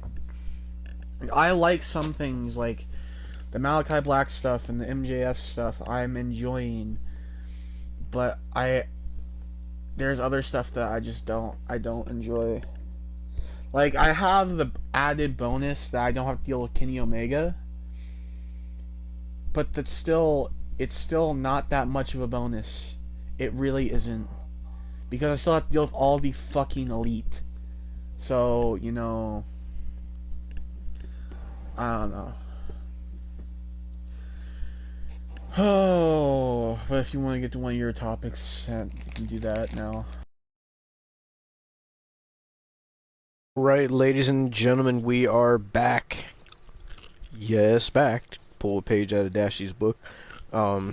We are here with another... We are here with another wrestling review. This one is a big review. The big review, ladies and gentlemen. We are here to talk about WrestleMania 38. Now, if you remember last year, we reviewed WrestleMania 37. So, think about this, Austin. It's been a year since we reviewed that. I don't want to think of that, okay? Because that means I'm a year older. I just don't want to think of that. So, fuck. First off, I guess we'll start with night one. We were thinking about talking about Takeover, but Takeover was nothing special. So, shouldn't we mention the whole big different thing about this? I was actually there both nights, so. Mm-hmm. So yeah, I Austin was actually at WrestleMania live in person in the crowd next to Grimm's Toy Show. No, I was not next to Grimm's Toy Show. If I was next to Grimm's Toy Show, I wouldn't be here right now because I would kill myself. So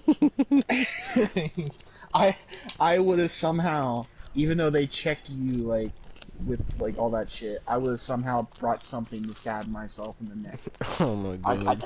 I could not do. I would fucking somehow find like one of those fucking margarita cups they were selling there and fucking just stab myself with it. Oh, that's a good question. Like, were there people walking around the crowd selling stuff, like drinks and stuff? Oh yeah, margaritas, Bud Light. Oh, and that's it. That's it? If you wanted to get drunk, you were covered. They didn't have no food or anything? Well, to be fair, they also did have like delivery when it came to food, so it was different. But they had people walking around with if you're talking about people walking around with drinks, you know, that's different. But food, there was delivery. How the fuck? Wait, how do you do delivery if you're in the fucking arena? Oh, there was a WrestleMania 38 app. No, I had to download the WrestleMania 38 app because not only was there delivery on there was a thing on DoorDash called Smackdillas. What the fuck? So, it was quesadillas, but with and they're wrestling called memes Smackdillas. and Yeah, they were called WWE Smackdillos. I actually had a couple. We DoorDashed them before we went to night 2, and they were really fucking bland. I imagine. But it wasn't that expensive for DoorDash. It was only like 30 something for DoorDash for me and my mom. So, I mean, they weren't too bad. So, I guess with this review, when we talk about the matches, like we can tell two different experiences. You can tell the crowd experience of each match, and I can tell the what I seen on TV perspective. Yeah. So, but like I said, we were thinking about talking about Takeover, but it wasn't anything special, and they had it on To be right fair, before WrestleMania, so no one cared. Yeah, I only watched the Tommaso Ciampa match, and after that, I Yeah. was just like, fuck off, because that match is kind of bullshit anyway. So Yeah. So, I mean, to mention the Hall of Fame, I guess we're not really going to talk about it, but the only like thing worth talking about is Undertaker. Really, I mean, the whole Hall of Fame was good, but Undertaker was like the biggest thing. The inductees were Undertaker, Vader, Shad, Gaspard, Sharmell, and the Steiner brothers. So pretty good lineup. well, I mean, besides Dana Warrior, because fuck that Oh cunt. god. Yeah, Austin had a whole fucking rant about Dana Warrior. No. If we're gonna come back, we're gonna come back strong. Fuck Oh, you, no. Dana Warrior. The Oh, only God, here we go. reason you're with the company is because you had sex with the Ultimate Warrior. Oh my god. Only reason. Jesus Christ.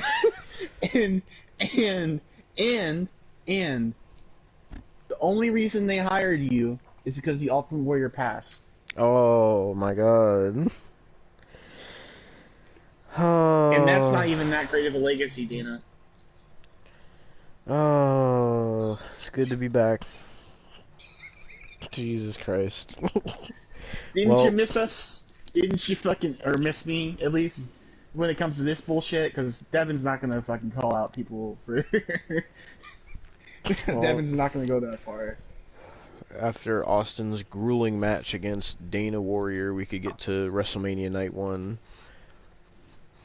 So, so was there any pre-show stuff or like any dark matches? Oh no. No. That's the funny part. You know how like every other show we reviewed last year had a pre-show? Mm-hmm. Legitimately. Every single show I went to live, whether it be the Royal Rumble or Night 1 and Night 2 of WrestleMania, did not have a fucking pre-show match at all. Like, what did they do before before the first match? Did they do anything special? Well, for the Rumble, they had nothing. So we just sat there for 2 hours. And then, for Mania Night 1 and Night 2, they had this DJ come out there and do stuff, and then we still just sat there because it was just a DJ doing stuff. Well, And keep in mind, the DJ didn't do anything different on Night 2. He just did the same songs and everything for Night same 2. exact songs. Yes! The Why? same exact order. Oh my god. There was one point where he started playing this mumble rap song, and then tried to mix it with Vince McMahon's theme, and I'm not even joking. Oh It my was so- god. It was so god awful. Like I legit, that was at like Night 2 after I experienced Night 1 and all that shit. Like when it came to that pre-show and shit, Night 2, I said, "Mom, we're fucking getting like merchandise. We are not sitting down there for 2 hours listening to this motherfucker." Like it was so annoying. So, what merchandise did you get? Well, I got a WrestleMania 38 like wooden skull, like decorative skull. Mm. I got an I Was There t-shirt. I tried to get an AJ Styles and Edge t-shirt, but didn't have my size. They only had it in smalls. Damn.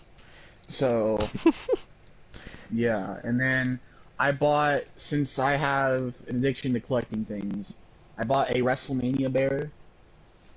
I like collecting those because I got an obsession with collecting things. So, and then I went on a binge today. This is Tuesday as we're recording this because I got back Monday, and I may Yeah, have Austin spent went on like a whole fucking $100. vacation trip for this. Yeah, I went. I was gone for a week, so that was like a whole thing. But I spent $100 on WWE Shop. Oh God, what did you buy? So I bought the Undertaker Hall of Fame shirt. I bought a Smoking Skull Championship pillow because it was on sale. I bought some Eddie Guerrero pajama pants. Oh my Don't God. ask me why they had them. I bought a Brock Lesnar seasoning, like the seasoning like you put on steak and or like Oh my burgers God, and I shit. saw the steak seasoning. Yeah, I was like, it said you can put it on anything and it's good, so I'm gonna try it. I bought a Cody shirt. I pre-ordered the Cody shirt. And then I bought the AJ Styles and Edge t-shirt. That was not in my size at the event. So I spent a good bit on WWE Shop because believe it or not, when you go to the like merchandise stand, they did not actually have different things different nights. What you saw on the first night was what you got on the second night as well. Damn. Yeah. So I had to go on WWE Shop to get the shit. Like, but still, it was a fun experience nonetheless. Like, that stadium is fucking a maze, dude. It's a maze. Well, after Austin's obsession corner, now we can Oh fuck off, man. and then now we can get to the actual review of night one. So I was gonna ask you something. Now I forget I was gonna ask you. It was just in my mind too. Oh god. Oh yeah. So who's that one wrestler from DPW that you don't like? It's like the A something starts with an A. Kid Bandit? I don't know. Yeah, Kid Bandit. Uh, I don't know why I thought of A, but don't tell me. so he was sorry. at Mania, and I saw because he posted. I don't follow him, but it was like a recommended Twitter post, and he posted that he already had the new Cody shirt, and he was calling himself a Mark. And he was like, I know people are gonna call me a Mark for getting the new Cody shirt. How are you a but- Mark? Okay, no. How are you a Mark? You trained with him, you dumbass.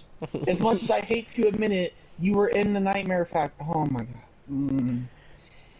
We're not supposed to be talking about indie bullshit, man. We already gotta talk about indie bullshit when we talk about Johnny Knoxville and Sami Zayn. So please, can we please just get to night one for fuck's sake? Well, Fuck. I should point out that from the TV perspective, Austin didn't see any of these people, but Green Shirt Guy was in the front row both nights, and so was Brock Lesnar Guy. I know Grim was there. I don't know where he was. And also, I know that Dana Warrior was in the crowd somewhere, and she looked like she did not give a she can single go- fuck about being there. She can go fuck off along with Grim. But, so to get to WrestleMania 38, night one, it started off with, well, actually, you say it because I didn't start watching night one until the Becky match because I was at work. So what did it start off with? it started off with the Usos versus Shinsuke Nakamura and Rick Boogs. So I'm interested about this match because I heard that Rick Boogs got injured. Yeah, the match was going good. Rick Boogs was doing a lot of offense, which I'm actually starting to like Rick Boogs. I'm actually starting to get... I actually kind of enjoy Rick Boogs right now. Well, I did enjoy Rick Boogs, I should say, because he picked up one of the Usos, and then he decided, I'm going to pick up both the Usos at the same time. Oh, God. So when he did that, his knee blew out, and as soon as his knee blew out, the match ended like 2 minutes later. Damn. So basically, he has a torn patella muscle in his knee. He's gonna have to get surgery on it. Damn. But everybody was like, "Fuck, he just fucked himself up." But it looked like I could just tell like how bad it looked when I saw it on the Tron, because you couldn't really see a good like glimpse of it at the ring area. So when it played on the Tron again, like you could tell it was fucked. Like he was actually fucked. Damn. But the Usos retained. But it's just like, who's gonna be Shinsuke's partner now, or what is Shinsuke gonna do now? So, because that's a serious injury that he's got there. So, I don't think it's something that he could recover soon from. Damn. No. So do you remember what was after this? Fuck, Was it the Drew and Happy Corbin Oh, match? yeah. It was Drew and Happy Corbin. I didn't give two fucks. Nobody did. No, there was people that did, trust me. Oh, Really? oh, there was people, yeah, there was people who were like, I can't wait for this fucking match. Well, they didn't say fucking because they were like 9. But I was like, I can't wait. I can't. No, there was actually kids behind me that were like, yeah, Drew McIntyre versus Happy Corbin. And I was like, I stared at my phone through this entire match. I know Drew won. Yeah, and then he sat there and broke the ropes with a sword. Oh and yeah, I saw the sword and, fucking bent. Keep in mind, on night one, there was a match cut. Yeah. So, think about this. There was a match cut, but we had a shortened match with the Rick Boogs and Shinsuke match. And then, immediately after that, Drew, like, makes it to where they have to put the ropes back together. Took like 15 minutes to do that shit. And they didn't even do it right. I saw they didn't even do it right. I didn't notice this at the event, but they didn't even put the ropes back together right because they were crooked for the rest of the show. They were legit crooked. Jesus Christ. But Drew McIntyre won. Nobody gave a fuck. You know what?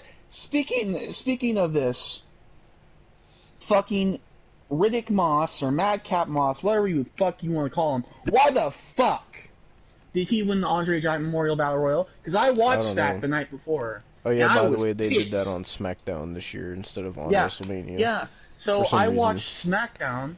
I watched SmackDown, the Hall of Fame, Night 1 and Night 2 of Mania, and then I watched Cody's promo on Raw. Spoiler, I didn't even realize. We'll talk about that later. Everybody knows at this point. It doesn't fucking matter. Cody showed up at Mania. It doesn't matter. But nonetheless, I watched all of that. In the Hall of Fame. Why too. the fuck? Yeah, I mentioned that Hall of Fame. But why the fuck did Madcap Moss win the Andre Giant Memorial Battle Royal? That is legit just the Jobber Battle Royal. Oh, now. did you see what happened? Because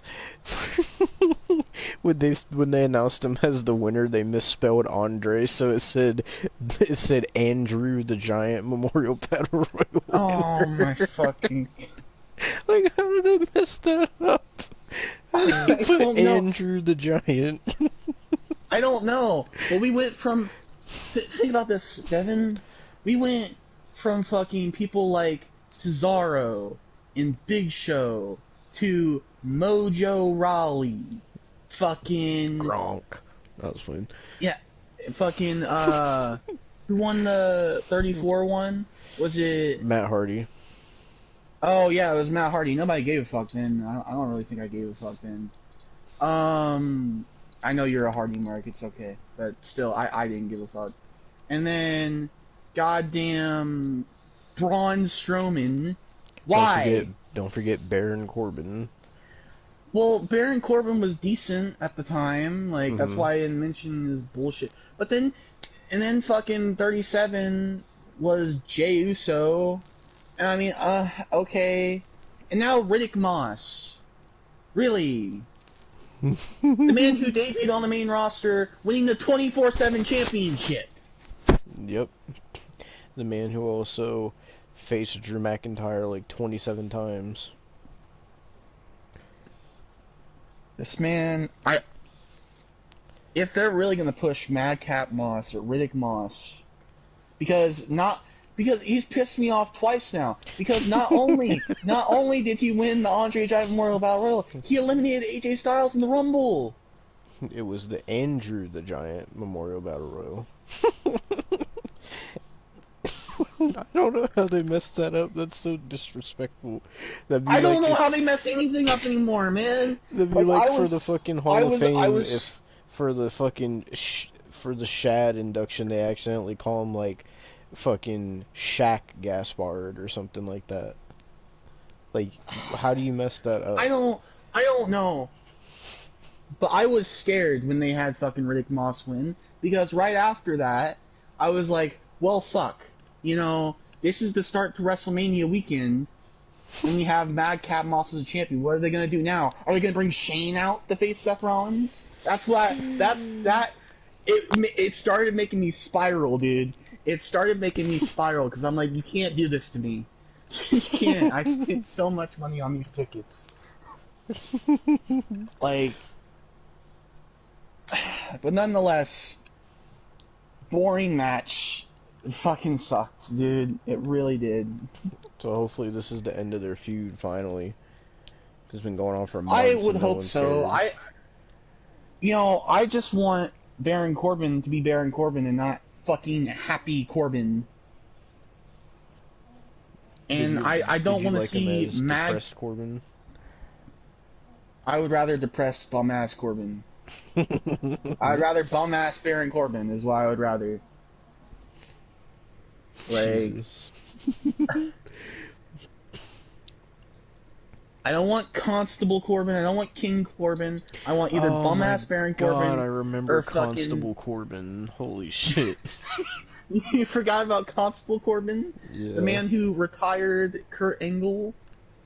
Yeah. Our fucking meme lord, Mr. Kurt Angle? So was the next match the Mysterios match? Yes, I believe so. It says the Mysterios versus The Miz and Logan Paul making his in-ring debut. We saw him at WrestleMania 37 getting stunned by Kevin Owens. There is one thing disappointing about this. They did not sell Prime at the event. Did Logan come out with Prime? I was very upset. He did not come out with Prime. You would think, but he did not. But this match was surprisingly good. I think Logan Paul is actually a pretty good worker. From what he was better than Bad Bunny. That's oh good. telling you something. Okay, no, you don't understand, because I think it was the first night I went when I was at the pre-show or whatever. I was sitting there and I was grabbing food and something to drink for me and my mom, and these guys in front. I went in the wrong line because it took forever, and like the other lines were going really fast. But either way, there's this fucking guy. Oh my god, I swear to God, I wanted to punch him in the face. Oh man, because he was saying this stupid ass shit. He's like, "Who do you think is gonna face Seth Rollins tonight? I think it's gonna be Triple H." And I'm like, "No, no." I was like, "What the fuck is wrong with you?" Oh my god. Like, because he legit is like, you just like he said Triple H, and I'm like, okay, I'm just gonna, because I was gonna let that one slide. I'm like, okay, I'm gonna let this one slide, and I'm like, then he was talking about the Logan Paul match, and he's like, I think he'll be good. I don't think he'll be as good as Bad Bunny though, and I'm like, why? Why do people think Bad Bunny was good? I'm like, no. And then he kept going on. He's like, it could be anybody to face Seth. It could be Shane. It could be fucking the motherfucker said it was gonna be Dean Ambrose. Jesus Christ. I'm just sitting there. I didn't know there was wrestling fans that delusional, dude. I didn't know. I thought I was delusional at some points, but oh my fucking god. Like, oh. Like, he goes from fucking Triple H to Shane to fucking Dean Ambrose. What the fuck?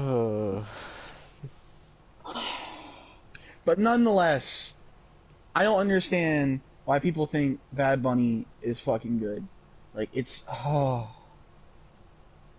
Dude, I would have fucking just been so fucking done if not only Bad Bunny came out for the Rumble, but he also came out for Mania. I would have been so fucking pissed. I would have been like, oh. I'm so glad Bad Bunny isn't DLC for this fucking game, 2K22.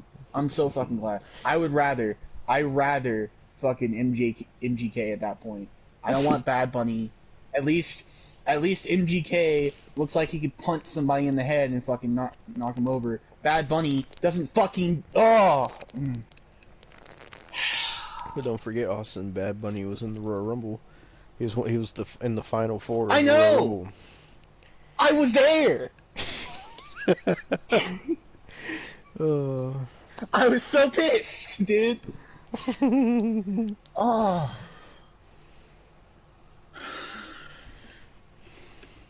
Oh, the Rumble was such a goddamn letdown, sadly.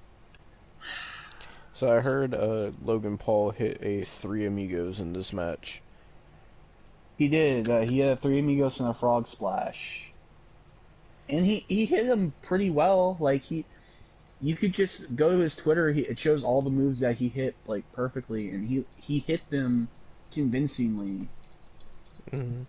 Like, it wasn't like Bad Bunny, I'm just gonna do this shit because I can. Bullshit. So the match was good.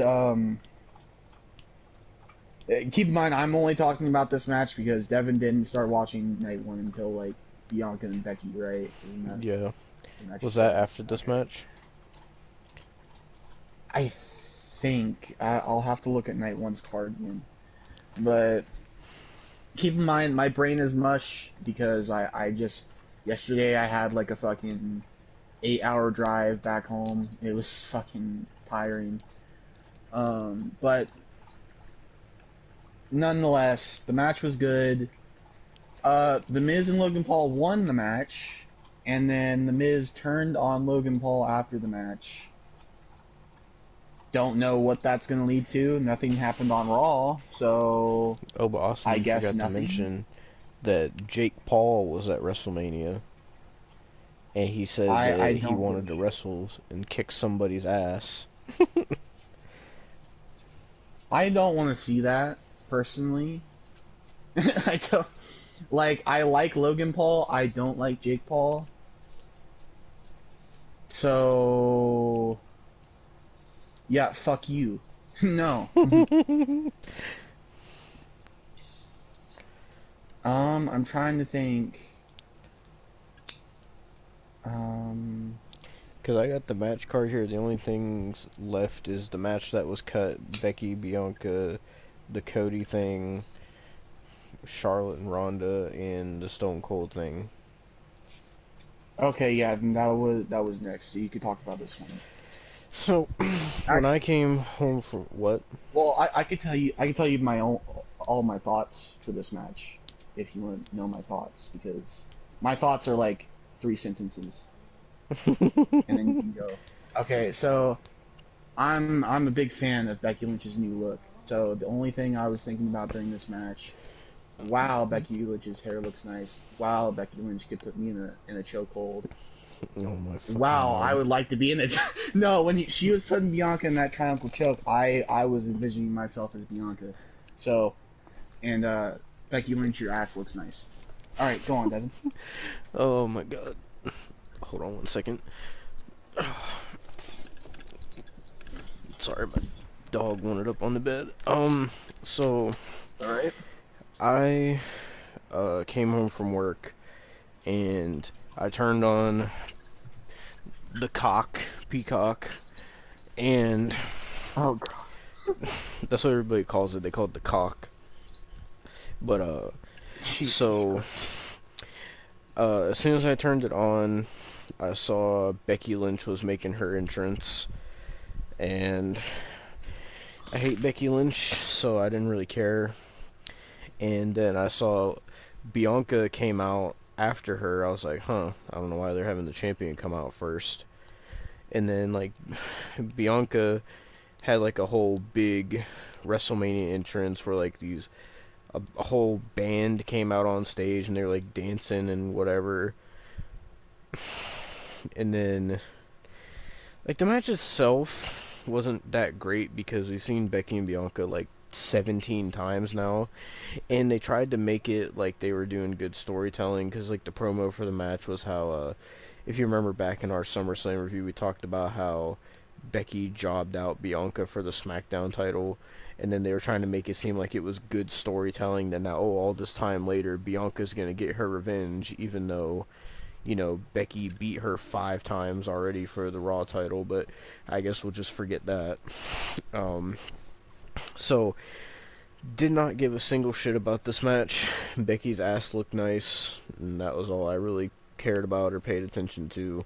And Bianca won the Raw Women's Championship. Thank God Becky is not champion anymore. She's so fucking awful. Her character is so bad. Becky, like I think I said this before, like, her wrestling just doesn't seem like she's trying anymore. Like, she just seems like she doesn't give a shit, and it looks bad. And so, yeah, Bianca won, and I didn't give a shit about this match. How was the crowd during this match?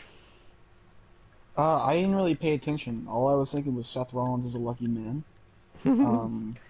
So, I mean, that's kind of a lie. I did kind of pay attention a little bit. They were a little hyped for it. Like, I don't think they were as hyped as they were for the Ronda and Charlotte match, which was shocking. I wasn't hyped for that. We'll get to that later.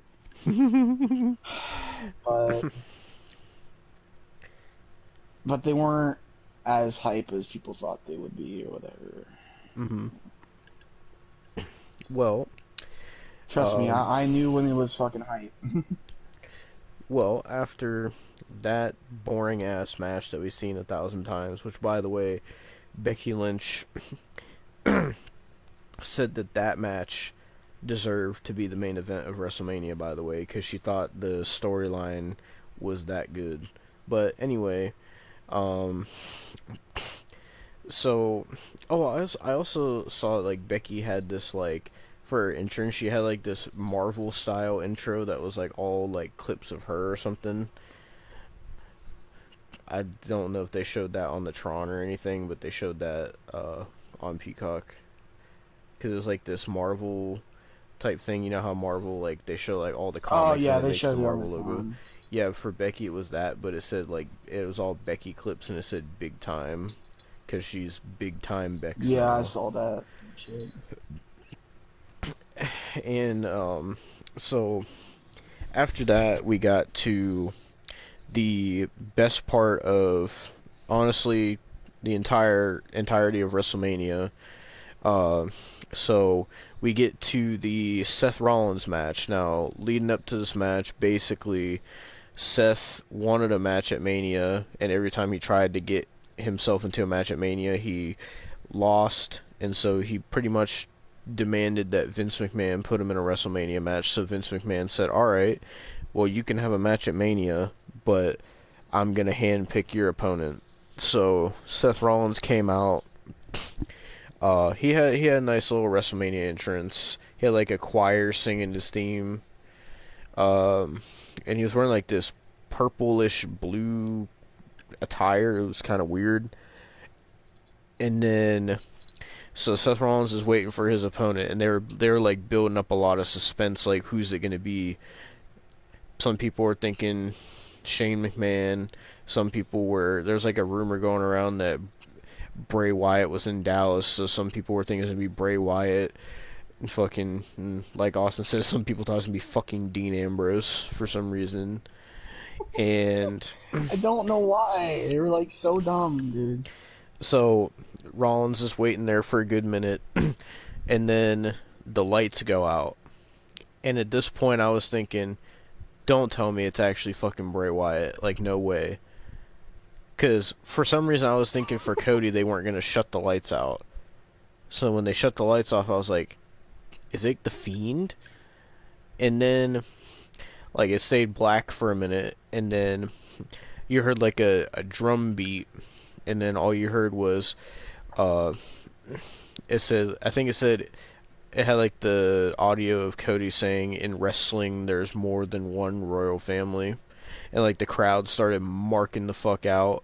And then Cody's AEW theme started playing, and like all the Trons said American Nightmare, and I was so fucking hyped. So I want you to explain this moment since you were in the crowd. What was the crowd experience like for this moment? Well, let's just say after this moment, I had a headache for the rest of the night. Because it was so fucking loud. Like, to be fair, this and the main event was the only times that I was standing up, because I had, like, been walking through, like, the zoo and shit, because I was on vacation and shit before this, like the day before. So I was already sore and shit, with my legs and shit. So I only stood up for two things, and it was this and fucking the Stone Cold thing. But everybody was fucking marking out, dude. Like, everybody was marking out. Like, it was probably, besides the main event, it was probably the best moment and match of the night, of night one. Like, it was, I'm just glad I could say I was there for Cody's return and Stone Cold being there and shit like that. Like, that's one thing I could say, and nobody could take that away from me, but it was very fucking loud. Like, the loudest it got that entire night was when Cody came out. So, yeah, Cody had a whole, like, really cool entrance just because everybody was marking out. He, like, came up through the smoke, and then they announced him as the American Nightmare. He pretty much just has his AEW gimmick, his AEW theme. So then we get this Cody versus Seth Rollins. I'm used to calling him Cody Rhodes versus Seth Rollins match. And it was a very, very good match. Sometimes I forget how good Seth Rollins is until I see him in matches like this. But they put Seth Rollins in so many matches now that I don't care about. I guess I just kind of forgot how good Seth Rollins was. And so they had a really good match. There was one spot where Seth, like, suplexed Cody to the outside, and it looked nasty, like the bump they took. There was a spot where Cody tried to go for the moonsault, and Seth did like a reverse. It looked like he was going for a reverse DDT and then caught him into a cutter and then did a roll through and then got him in another one like he usually does with the Falcon Arrow. Then there was a spot where Cody did a moonsault. He kind of messed it up a little bit, but he still got it. And then the way the match ended was pretty cool, because Cody actually Cody actually hit a pedigree in the match too, and people were marking out for that. Yeah. Because he, if you remember in AEW, he destroyed the throne as like a shot at Triple H. And so the way the match ended, excuse me, is he hit 2 crossroads on Seth Rollins, and then he picked him up, and then he did the Dusty Rhodes Bionic Elbow, and then a 3rd crossroads to Seth Rollins, pinned him 1, 2, 3, and Cody Rhodes won in his comeback match. It was a pretty good match. Yeah, it was the first match I fucking gave a shit about. Well, it was only the second match you watched, to be fair. Mm-hmm. People were, I wonder if you agree with this. People were saying that it was a 5-star classic. Do you agree with that? It was pretty good. Like, I would definitely go back to it. Mm-hmm. I don't know if it's fucking... Actually, you know what? To be fair, because of what Meltzer thinks is 7 stars, that is a 7-star match, not fucking Meltzer. I swear to God, Jesus if I see Christ. another fucking Meltzer rating, oh my God, dude. Every time I see a Meltzer rating, I get infuriated. So yeah, just to spite Meltzer, because I know he fucking didn't rate it that high. 7 stars. So, Well, after that amazing moment and match, we went to probably this was the worst match that I saw on night 1. This was originally supposed to be the main event of night 1. Thank God they changed that. It was the Charlotte Flair versus the Women's Royal Rumble winner Ronda Rousey for the SmackDown Women's Championship. This match was fucking awful. It was so boring. No one cared. And fucking... and I was gonna say, fuck it, Charlotte won. So there was no point in this match. I will say this, both Royal Rumble wins were pointless. yeah. Which they've done that before, so it doesn't surprise me. But, so, I wasn't really paying attention. Did Charlotte and Ronda have any kind of special, like, WrestleMania entrance? No. Okay. Not that I pay attention either, because, like, I was so, like, excited about the Cody thing that I was like, there's no way they could, like, follow this up and fuck this up. And when they showed the package, I'm like, nope, they could fuck it up. Nope. So, what was it like seeing your fucking, your boo thing, Ronda, in person again?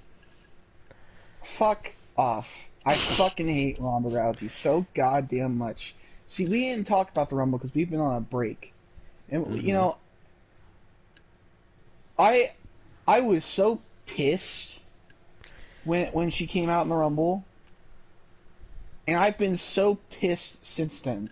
Why the fuck did she need to come back? And apparently this fucking cunt said that her match should have been the main event, and she was furious backstage. Fuck you. Honestly, fuck you. This match was shitty. If this was the main event, I would have fucking walked out. Oh my Fuck god. you. It was supposed to be the main event. Go back to your fucking conspiracy farm, you bitch. Jesus Christ. Oh, I'm sure they'll have a rematch at WrestleMania Backlash. But for me, like, I was The fact glad... that she has to procreate makes it even worse. Oh god. But, so, for me, I hate Charlotte so much. I was hoping Charlotte was gonna lose just to piss you off with Ronda being champion. But that didn't happen.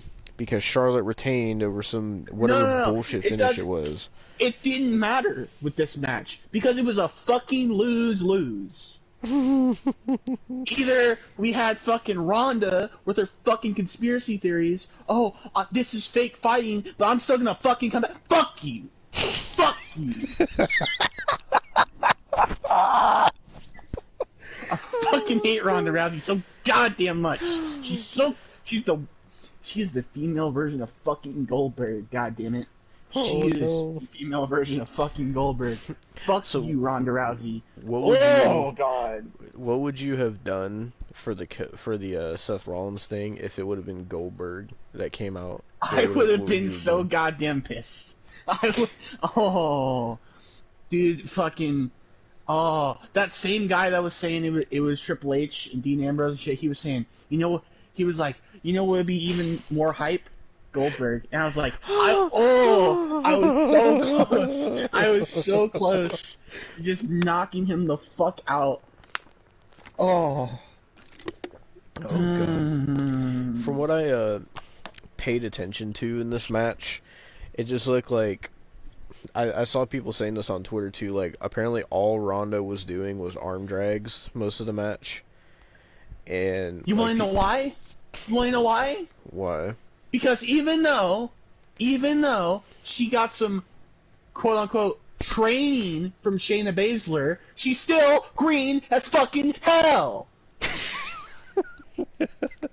But she's Ronda Rousey, so it doesn't matter if she. I don't give a fuck if she's goddamn Will Smith and she's fighting Chris Rock at fucking Mania. I don't care.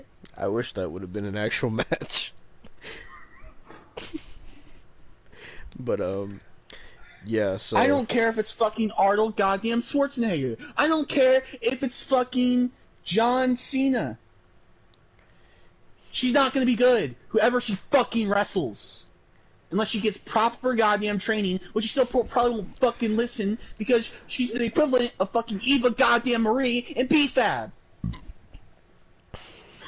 Man, you got so pissed when I sent you that thing of BFAB wanting to come back.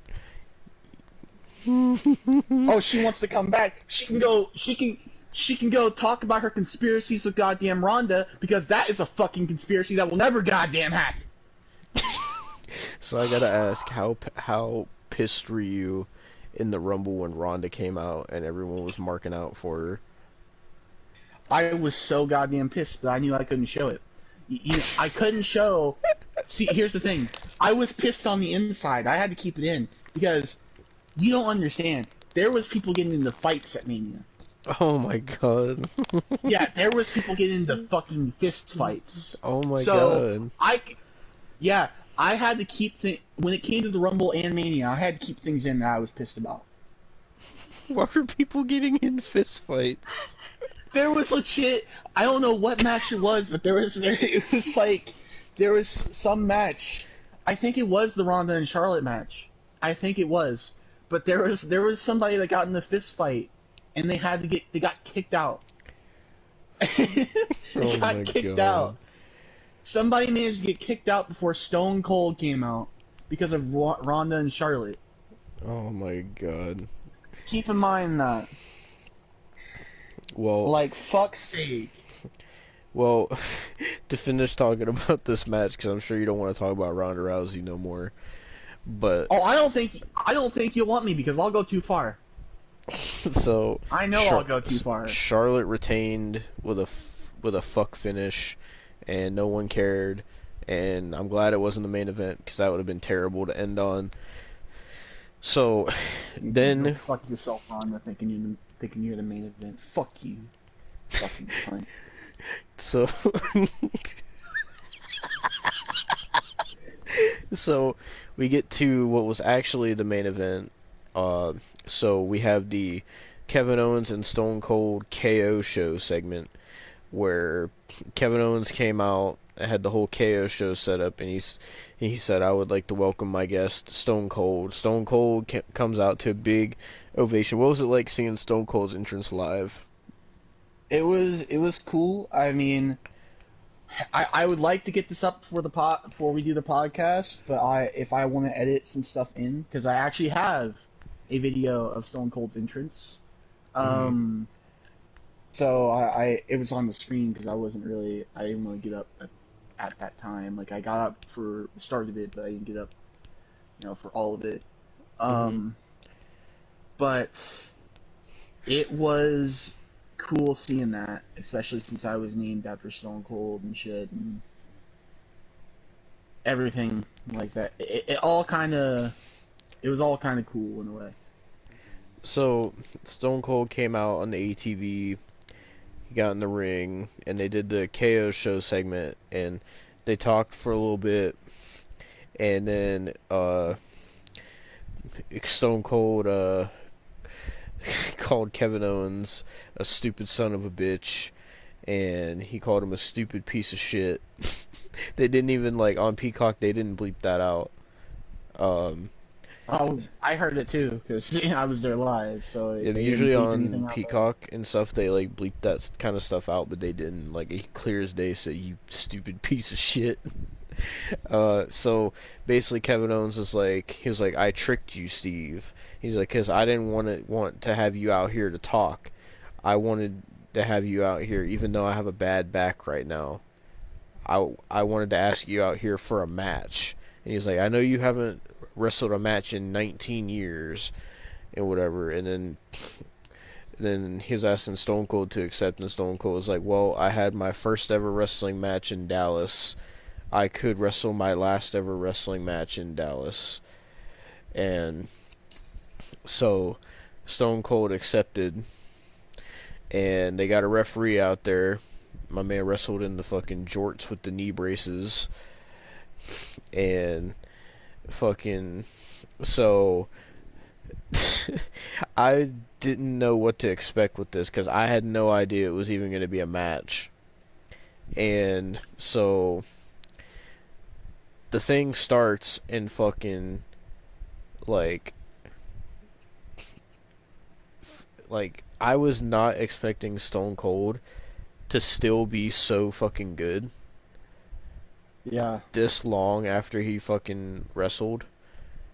And like this, like, I mean, obviously, like, Kevin Owens was really selling for him and shit, but like, still Stone Cold, like, looked honestly like he hadn't missed a beat, really.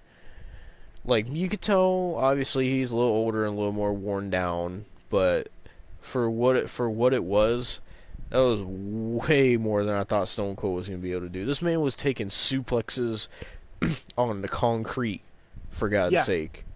And at keep in mind, 57, I think is how old he is. Yeah, he's 57. Keep in mind, back to Ronda, God. She fucking thought... Couldn't get enough of Ronda, could you? No. The disrespectful bitch thought that her match should have main evented instead of this. Fuck you. Well, so did Becky Lynch, don't forget that. No. I don't give a fuck about Becky Lynch. At least she has a nice ass. Oh my god. Ronda doesn't. So...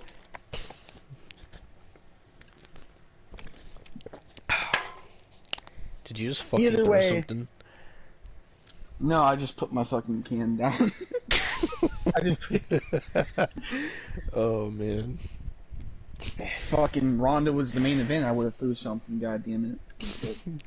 So, most of the, like, at first, Kevin Owens was beating up Stone Cold, but then it turned around quickly, and the whole rest of the match was just Kevin Owens getting his ass whooped by Stone Cold. And, and it kind of, like, I'm not saying it makes Kevin Owens look bad, but it does look kind of sad that he just got his ass kicked by somebody who's been retired for 19 years. But, so it for those who weren't watching back then, Stone Cold's last match before this was against The Rock at WrestleMania 19 in 2003. Just in case, like, because I know I have a younger audience, so I don't know if they even knew that match was his last match or not. But so it's been almost 20 years since Stone Cold wrestled. And I was honestly wondering how people were gonna feel about this because I'm like, well, is it gonna be like Shawn Michaels and all these other people that came out of retirement where they feel like it disrespects their legacy after for them retiring? Like, did you feel like Austin wrestling this match? Did you feel like that took away from his retirement all the way back then? Do you think it ruined his legacy or anything? I mean, no, because at least this time he got a win. You know, Hmm. after like he got a win before he retired. That's what I'm trying to say at least. Hmm. Because he lost that match with The Rock at WrestleMania 19. So I feel like he needed a win, you know, just to have that. Yeah, I mean, one thing I was thinking about during this whole match was, like, man, I was like, man, like, Kevin Owens, like, must feel like a kid again when he used to watch Stone Cold, like, being able to wrestle Stone Cold. Like, I could tell, like, he was having so much fun selling for Stone Cold. Yeah, Like, this must have been, like, a dream come true for Kevin Owens. And he even got to hit a stunner on Stone Cold, which you don't see too often. yeah. And goddamn. So the match ended with Stone Cold hitting a stunner on Kevin Owens. Stone Cold wins. He starts. Oh, Stone Cold. He was also drinking beer during the match because he didn't give a shit. Which I love Stone Cold so much. He's just like during the match, he was just whooping Kevin Owens' ass, and he stopped and he was like, "Throw me a couple beers," and he just started drinking while he was whooping Kevin Owens' ass. There's nobody like Stone Cold, man. There really isn't. There will never Yeah. be anybody like Stone Cold ever again. But so he beats Kevin Owens. Uh, I think he gave another stunner to Kevin Owens, and then for some ungodly reason, Byron Saxton got in the ring. I don't know why. Oh, do you not remember? What? 316 Day in 2020. Byron Saxton got kicked in the nuts twice by Stone Oh, Cold. oh. That's why. Yeah. Well, I still don't know why that like why he would want to get back in the ring with Stone Cold after that, but I don't know. Byron Saxton gets in the ring, and he shares a beer with Stone Cold, and then what did you think was gonna happen? Byron Saxton gets a Stone Cold stunner, but this wouldn't be the last stunner of WrestleMania. Stay tuned for night two, but also I don't know if you knew who the guy was that got in the ring with Stone Cold, but on Peacock, the guy that got in the ring with Stone Cold, they said that that was actually Stone Cold's brother. I didn't know he had a brother. Oh, damn. Yeah. I forget what they said his name was, but like he like got in the ring and I was like I remember like I sat there I was like who the fuck is that? And then they're like, "Oh, that's Stone Cold's brother." I was like, "Oh, I had no clue he had a fucking sibling." Yeah. And then that's how Mm. WrestleMania Night 1 went off the air with Stone Cold getting the victory at WrestleMania in his home state of Texas. I think he's from Way better Victoria, than Texas, anything Ronda actually. and Charlotte.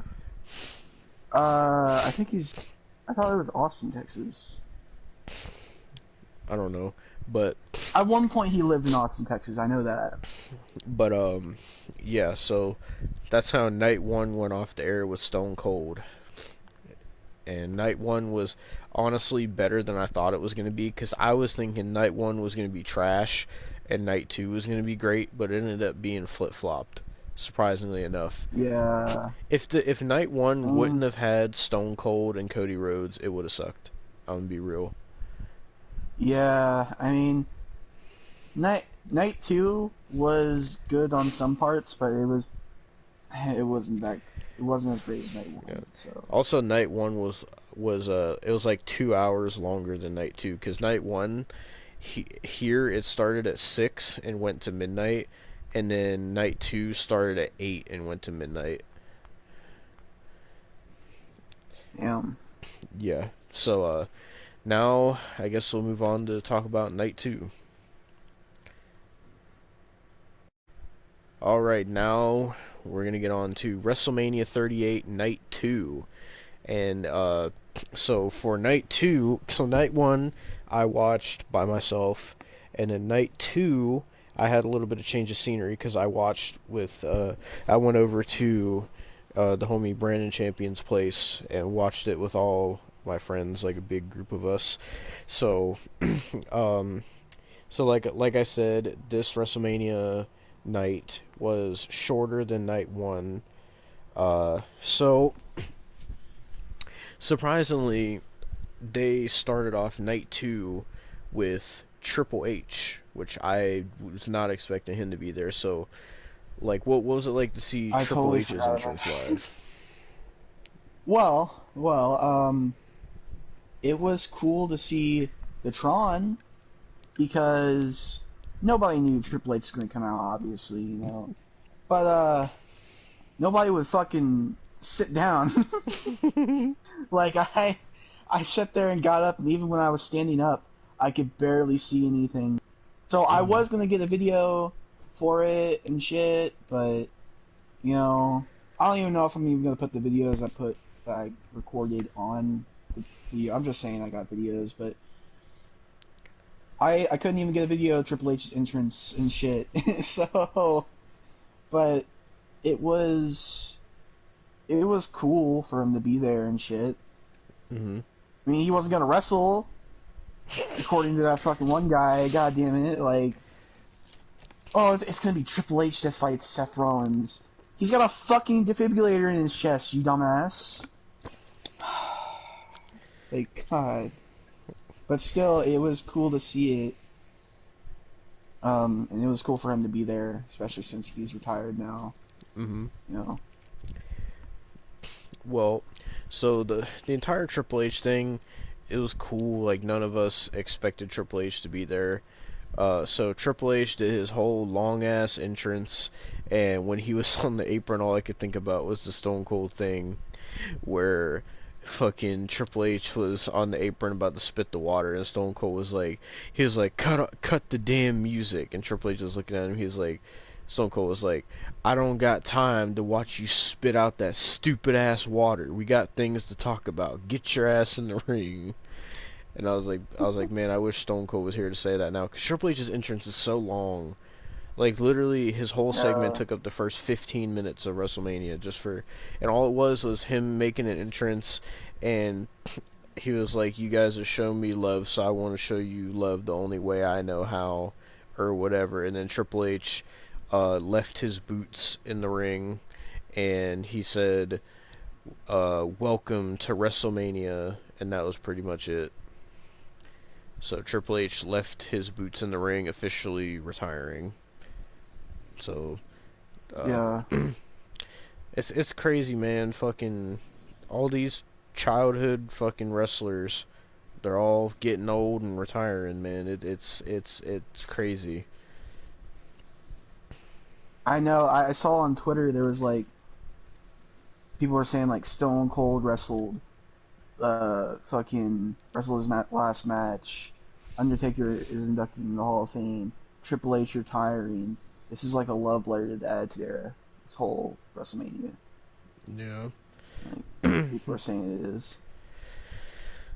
Yeah. So night 2 started off with Triple H officially hanging up the boots, I guess, or leaving the boots in the ring. And then WrestleMania actually started off with the Raw Tag Team title match. It was RK Bro defending against the Street Profits and Alpha Academy. Also, Gable Steveson was at ringside, like Oh, he I is every got some fucking things to talk pay-per-view. about him. Okay, I got some things to talk about him afterwards. So So, um, as a triple threat tag team match, it wasn't bad. It's definitely just felt like something you could watch on Raw, but it wasn't horrible. Like it started off with them making tags and stuff, and like Alpha Academy was kind of in control. I mean, they all got their spots in. They did a bunch of diving spots and whatever, and they tried to make Otis look like a strong big man, and but it ended up being so Montez Ford, I believe, was gonna jump off the top rope onto Randy Orton, and they made it look like, oh well, obviously Randy Orton's gonna catch him in an RKO, but then out of nowhere, Riddle hit Montez Ford with an RKO, which was pretty cool, and then Chad Gable dove off the top and got caught in an RKO by Randy Orton, and RK Bro retained the Raw Tag Team titles. And then after the match, the Street Profits got in the ring and they got some cups and gave them to RK Bro, and they poured drinks in there to show like respect or whatever. And then they were trying to do the same. They were trying to. They got Gable Steveson to get in the ring for some reason, and they tried to have him as part of the toast. And then Chad Gable gets on the mic, and apparently they've had a rivalry going on. I don't know why. I don't know what the fuck it's about. But Chad Gable was like, you're new here, kid, so you're gonna have to get used to being around here. He's like, and as a veteran, let me give you some advice and whatever. And then he slapped Gable Steveson, and then Gable Steveson like picked him up and just hit a belly to belly. And then for some reason, everybody else acted like they were impressed, like they'd never seen a fucking belly to belly before. And then Well, that was first pretty off, much it. I got some things to say about Gable Steveson. Sorry. No, fuck it. I'm calling him Gable Stevenson. Stevenson sounds fucking stupid. I don't give a fuck. Oh god. Gable Stevenson. Now, fucking... They were trying to push him down our throats this entire pay-per-view. Because not only did he come out on night 2, he came out on, you didn't see this because it was before the Bianca match. Stephanie McMahon came out, they welcomed Stephanie McMahon to the building, and you're like, hey, okay, Stephanie McMahon's here, she's just gonna say, welcome to WrestleMania or whatever, announce the attendance. No. She goes, well, we're talking about our next generation, we're gonna welcome our next generation, Gable Steveson. And I'm sitting there like, you motherfucker. Why would you bring him out here? And then he just walks back into the locker room. So not only did they have him do that stupid belly to belly, that has not impressed me. You will not impress me until you actually have a fucking match. Have a match, and then we'll talk. Right now, stop shoving them down my fucking throat. Like, it's pissing me off. Christ. Like, you don't they brought him out twice for this pay-per-view. They brought him out as much as fucking Stone Cold. You know what's funny? I just remembered last year at WrestleMania 37, they had him come out. That's when they first introduced him. No. You thought it was at WrestleMania 37. It was at SummerSlam. Really? I thought it was at WrestleMania. No, it was at SummerSlam. Are you sure? I'm sure. I don't know why I thought it was at WrestleMania. It was at SummerSlam, because I remember it was right... We were talking about it because it was right after Alexa versus Eva Marie. And we were like, who the fuck is this? And why should we care? Oh. Like... Well, anyway, I know he got drafted to Raw, and he still hasn't fucking debuted on Raw yet. Like, in a match. Fear debuted before him. Yep.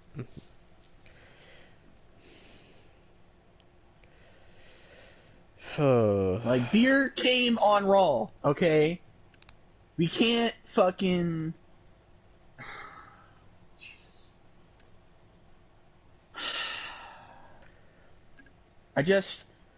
I don't...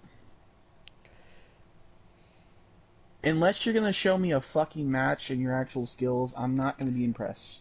And something tells me with that belly to belly, if that's all he could fucking do, I'm not gonna be impressed. That something tells me. And I don't know if you know this, but that fucking man has a dad bod. Can you believe it? That he's got a fucking. You can tell he's got a fucking dad bod, dude. Jesus Like Christ. Jesus Christ. Motherfucker's got the Hank Hill bod.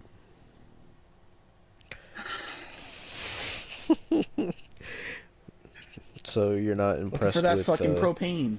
you're not impressed with Gable Steveson so far, Austin?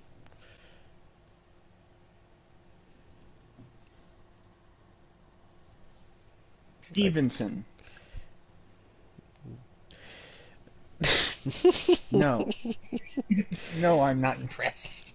Jesus Christ. No, I'm not impressed. Maybe I'll actually call him by his name if I'm impressed. If not, I'm still gonna call him Gable Stevenson. Well, moving on from that match, after that we got the match that I totally forgot that they put on this card. Bobby Lashley, the Almighty, versus the Giant Omos, or Omos. I don't know how it's pronounced. I'm gonna tell you right now, if you think Omos is big on TV, holy shit, is he big in person? Oh my fucking I think they god. said he's 7'4", I think. Yeah. He's fucking huge. So, from what I understand, they're trying to make him like the next Braun Strowman, kinda, or like the next big giant guy, like the next Big Show, and Hey, they've I mean, been he could work better than some of them. they've been having him get like a lot of wins because they had this whole thing where he's like in the promo they're saying he was like undefeated, and he asked someone legit to step up, and then Bobby Lashley stepped up because he kind of got, honestly, he was kind of the third wheel in the Brock Lesnar Roman thing, so Bobby Lashley kind of got, for lack of a better term, he kind of got cucked out of the main event. If I'm being honest, Bobby Lashley really got kind of fucked out of that. Yeah, like shit. So, fucking Omos comes out, and he decided he was going to change up his gear by adding a white outline to his tank top. And then Bobby Lashley came out. No MVP at all for some reason. And You wanna know the reason? why? MVB turned on him. I know that. I know Raw. on the Raw he turned on Lashley, but I didn't get why he wasn't out there at Mania. I don't know, but that's what I'm just assuming why. Like, I don't fucking know. But so this match, I'll say Bobby Lashley's gear looked pretty nice, like the half red. I think that looked cool, but Yeah. the match was kind I of think my Ticket slow. 22 gear for him works better, but Oh God. If you don't know what Austin's talking about, he made this fucking gear for Lashley where he dressed him up like Franklin the No. Turtle. No, you don't understand. I didn't make that. You didn't? I thought you said you did. No, that's on Community Creations. I didn't. Oh God. You should make a custom render for it.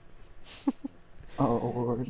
But so the match was slow at first.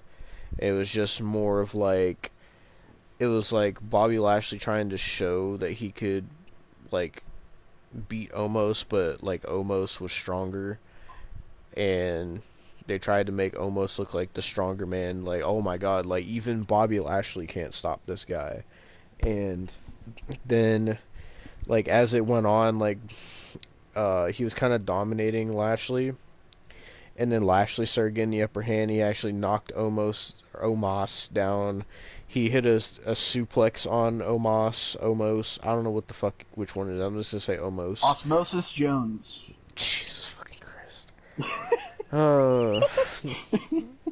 But so he hit a suplex on Omos, and fucking the commentators were marking out because they're like, oh my God, he actually like, they were trying to act like he did the standing vertical suplex where he like holds him up with one arm. Like he there was no way he was gonna do that to Omos. So, but Yeah. for some reason Bobby Lashley did this. They also did this in the Roman Brock match. For some reason Bobby Lashley speared Omos, but he speared him in the back. I don't know why. but I mean it worked. And then Lashley speared him again. Oh, he also tried to put him in the Hurt Lock, but it didn't work. And then he speared Omos again, and he beat Omos. So Yeah. so when they did that, my friends were like, "So, what's the sitch?" God damn it. So my friends were like, they're like, "So Lashley beat Omos, so was his whole push kind of pointless? Like, why would they have him get pinned clean if they're trying to like push him as a undefeated big guy?" I don't fucking know, but Bobby Lashley defeated Omos, Osmosis Jones, fucking whatever you want to call him, and that was pretty much that match. Then after that, oh god, I'm trying to remember what was after that, because I know they had one more match before the women's tag title match. I'm trying to remember what it was. I think I know what it was. Was it the Sammy Knoxville match? Yeah. Jesus Christ. Okay. Alright, well, now you should probably just have me take the helm on this one. Mm-hmm. This match, I will say, this match, I know Austin's gonna shit all over it, but this match was actually pretty entertaining.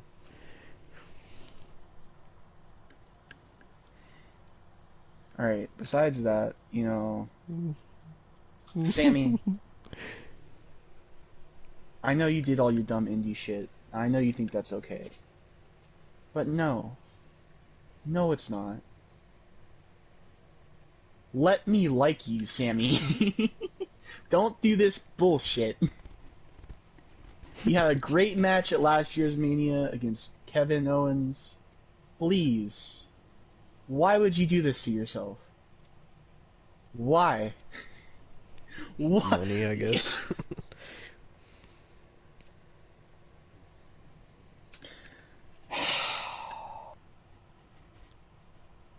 A giant fucking mousetrap, man.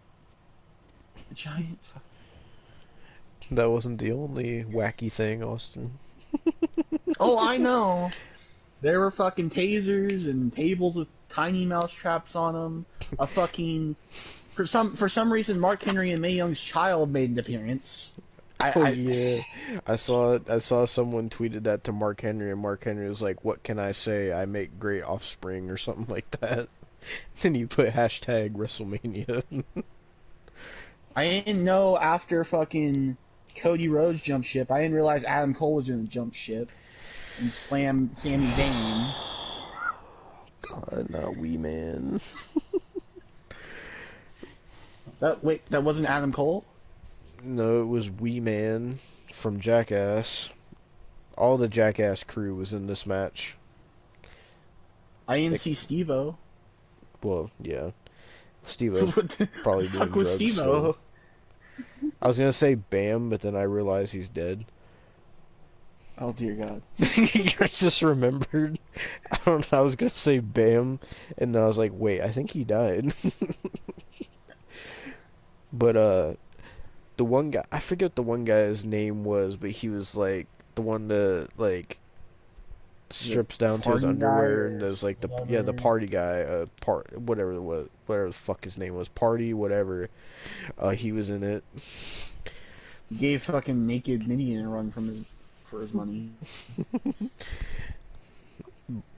Well, I'll tell you one thing, fucking Pat McAfee was simping over his fucking butt cheeks. Like, he was really, like, he was, like, wanting to see his cheeks. He was like Pat McAfee was like, man, his cheeks aren't even all the way out yet. Like, come on, I want to see the full moon.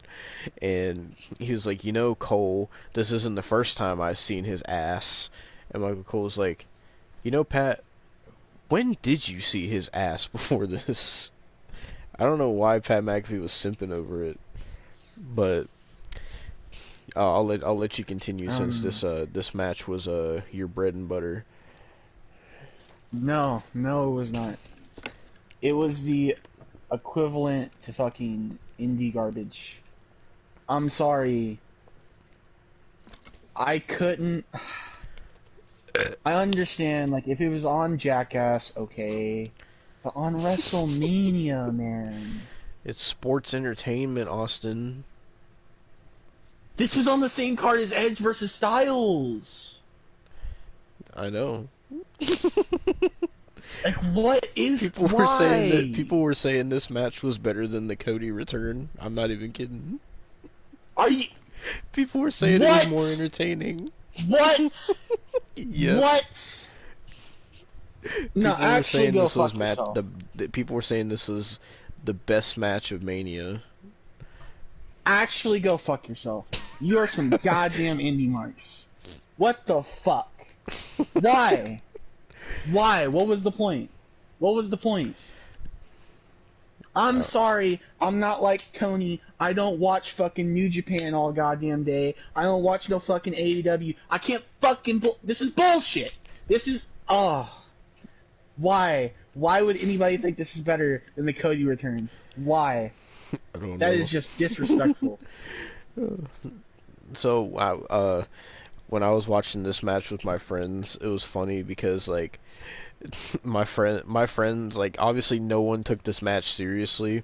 We all knew it was gonna be just dumb shit, and so it was gonna be dumb shit. But I didn't. I just didn't. Oh, by the way, tasers and giant fucking mouse traps. By the way, this match was classified as a anything goes match. So, like, my friends were just like laughing at everything, 'cause it was literally just dumb shit. Like, there was no reason to take any of it like seriously, and I mean, I didn't take it seriously. It was funny. I would rather just watch it. It was funny that that you mentioned Tony, because like during this match, Tony was he was so mad, and Tony was like, "Why am I watching this? Like, I could be spending my time doing anything else than watching this shitty ass match." And then my friends were like, "They're like, we get it, Tony. You watch New Japan. This isn't real wrestling." They were just fucking with Tony, but yeah, this was entertaining to watch because I was watching it with my friends. If I would have been watching it by myself, I probably wouldn't have gave a shit. I will say though, it was pretty fucking funny seeing Sami Zayn get body slammed by Wee Man. I still think it was Adam Cole, but you know. Jesus fucking Christ. But so I guess you could say the crazy spots in this match was Sami Zayn went to do a haluva kick and Johnny Knoxville blew an air horn at him and hurt Sami Zayn's ear, and then Sami went for a top rope dive, and then Pyro came out of the post and made Sami Zayn fall down. Sami Zayn got tased. Sami Zayn got kicked in the nuts by that fucking contraption Wee Man brought into the ring. Sammy got fucking annihilated through a fucking table of mouse traps. What else was there? I'm trying to remember. There was the hand spot on the outside where he got hit with the giant hand. Obviously there's the ending spot with the giant mouse trap. This match is just so fucking stupid. Oh, also there was Johnny Knoxville. It was dumb. I didn't. Johnny Knoxville had 2 garbage can lids, and he bashed them into Sami Zayn's head like they were cymbals, and you could obviously tell they were aluminum by the way they were bending. And also, fucking, they used a stop sign and a cookie sheet, and fucking Michael Cole was trying to say how devastating it was to get hit with the cookie sheet. It's so bad. Oh man. But the way the match ended was Johnny Knoxville had this giant fucking mousetrap, and he put Sami Zayn on it, and he went to set off the trap, and the trap like fucked up and it wasn't setting, and then it finally triggered and it fucking hit Johnny Knoxville in the head before it hit Sami Zayn, and then he just no-sold it and pinned Sami Zayn, and fucking Johnny Knoxville defeated Sami Zayn. And so yeah, Austin, your thoughts? I mean, like I said, I wouldn't have been too mad if it was on like Jackass or whatever. That would have been fine. But in a wrestling ring, at WrestleMania, I couldn't enjoy it that much really. The funniest part about this is like this whole Johnny Knoxville thing, him being in the Rumble, him being on SmackDown, him being in a match at Mania. It's just all promotion for the new Jackass movie. That's all it is. It's on digital. It's not even in theaters no more. Yeah. Well, that was that match, and after that was the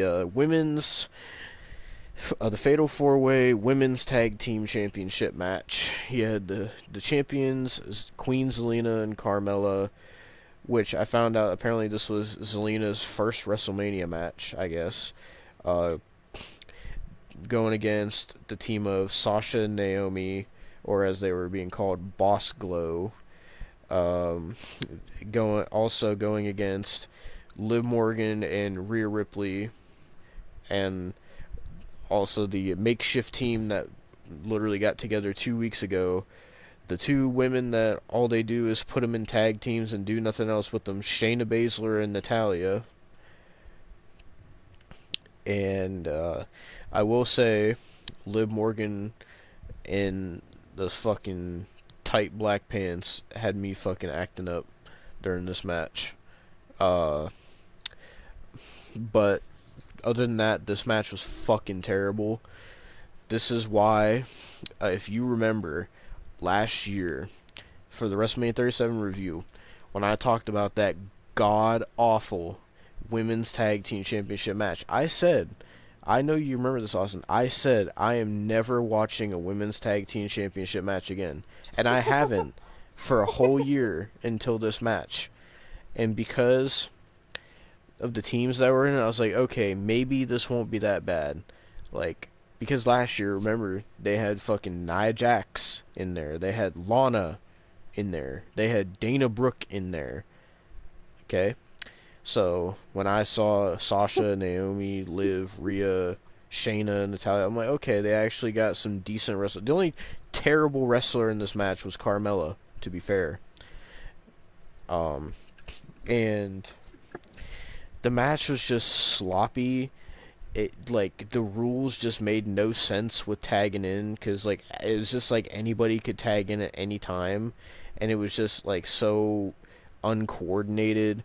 They were botching a lot of moves, especially Carmella. Carmella was fucking botching everything. It was pissing me off.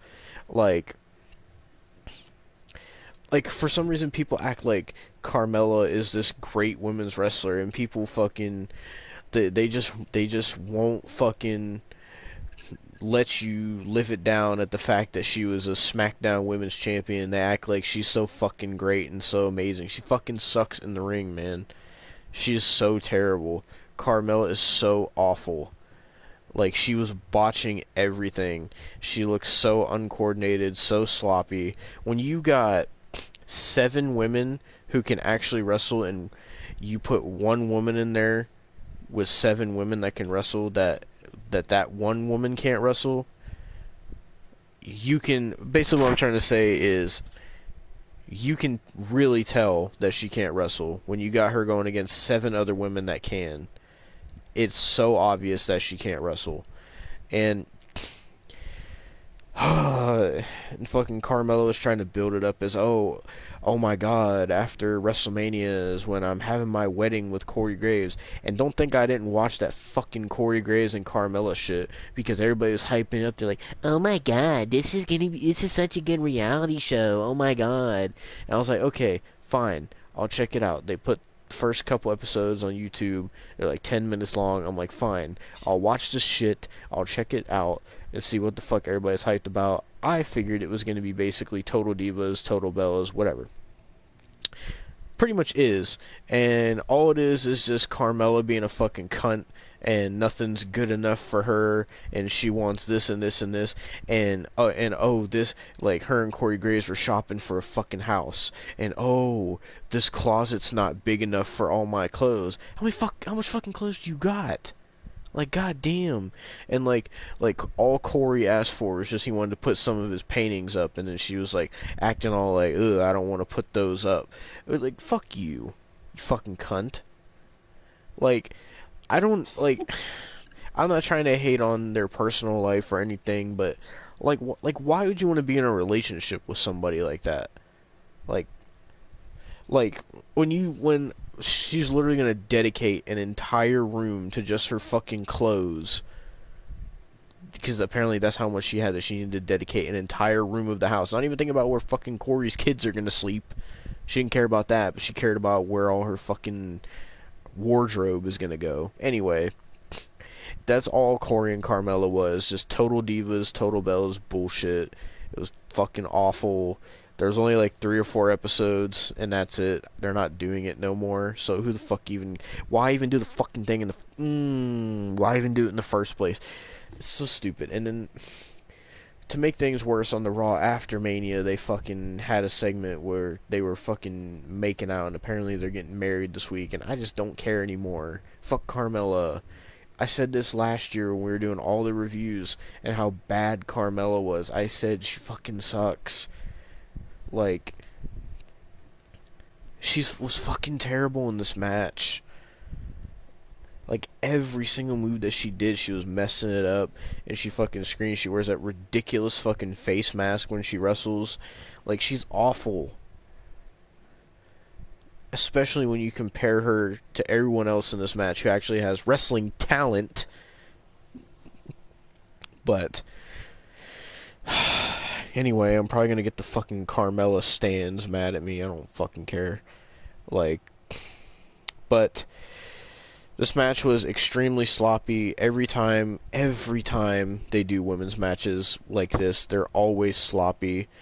Even though the rest of these women could wrestle, it was just so sloppy. It was uncoordinated. There was botches, and like, for some reason, after a certain amount of time, like, Shayna and Natalya and fucking Liv and Rhea Ripley just died, I guess, because they just didn't get involved with the match anymore after a certain spot. It was like a diving spot, and then like the last like 5 minutes of the match was just Sasha and Naomi and Zelina and Carmella, or whatever fucking team they were going against, and Sasha and Naomi won. Thank fucking God. I was tired of Queen Zelina and the Queen Zelina gimmick is so. They had her win Queen of the Ring, Austin. What was the point? What was the point of having Xavier Woods win King of the Ring? They did nothing with. They never do anything with King of the Ring. Ever. They don't do any. What is the point of doing a fucking tournament? They don't do anything. They're supposed to be guaranteed a goddamn title match, and then they instead of that, they turn it into a fucking gimmick. Oh, here's King Woods and Queen Zelina, and because we're King and Queen, all of a sudden we're gonna start talking in an English accent because King Booker did it, so let's just redo what King Booker did. Like, I don't understand. Like, I mean, take it this way. Would you want Queen Zelina or would you want Queen Dewdrop? Jesus fucking Christ. Because that was a possibility there. I know. As sad as it is, I know. But I would have liked for Zelina to at least have gotten the fucking women's championship match, but no, they just threw her into the fucking team with Carmella. That made no sense. You want to know why they were a team? Because fucking last year, before WrestleMania, for some unknown reason, they were Sasha Banks' lackeys, and then all of a sudden they just weren't. And then they just stayed a team because guess what? They have no other fucking teams. Look at the fucking shit. As a matter of fact, on the Raw after Mania, they broke up Zelina and Carmella. So there's another fucking team gone. Literally for this fucking match, Austin, they made every team in this match. They made every team in this match. Not a single team in this match was an actual fucking team. Not a single team. Devon, but did you not see also they're What? teasing the breakup of Rhea and Liv too.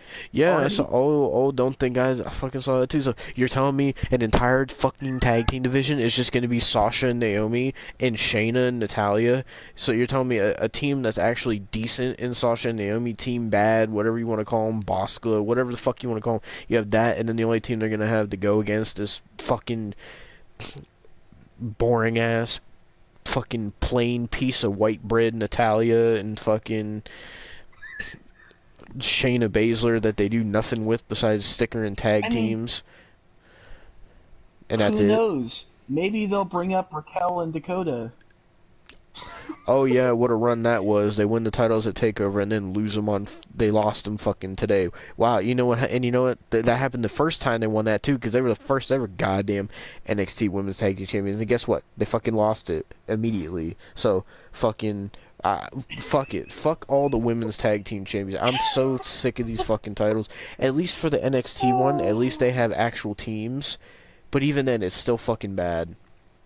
But the main roster, these titles need to fucking go. I don't give a shit how much fucking these women's wrestlers want to sit here and say how important these goddamn championships are and what an honor it is to be women's tag team champion. Get the fuck out of here. You want to know why you fucking people like Zelina and Carmella had those titles? You want to know why fucking goddamn the Iconics had those titles for so long? Because the only people that hold those titles, like, besides when they give it to people like Sasha and Bayley, or fucking when Charlotte and Asuka had it, besides people like that where they give it to them just to make them look good with another championship, when people like the Iconics, which I like the Iconics, but like people like the Iconics, Nia and Shayna, Carmella and Zelina, like people like that, they give them those titles because they're not fucking good enough to be Raw Women's Champion. They'll never be anywhere close to getting a Raw Women's Championship. And it's sad, because there's some genuinely good... Like, I don't want to see fucking Rhea Ripley or Liv Morgan in the tag team division. Liv Morgan should have been Raw Women's Champion by now. Rhea Ripley was Raw Women's Champion a year ago, Austin. I know. Fucking, like, what... Oh... This okay, is why... I could actually... Oh, once we talk about something later, I could actually talk about something that's rumored about Rhea Ripley that might be good for her. Oh, I've seen that too. But, so, this is why I stopped watching women's tag team wrestling. It is the worst fucking thing. It is so bad, there's no reason to care. Like, why would you expect me to give a shit about 4 women's tag teams that aren't even teams fighting for a tag team championship? Why would I give a shit about that?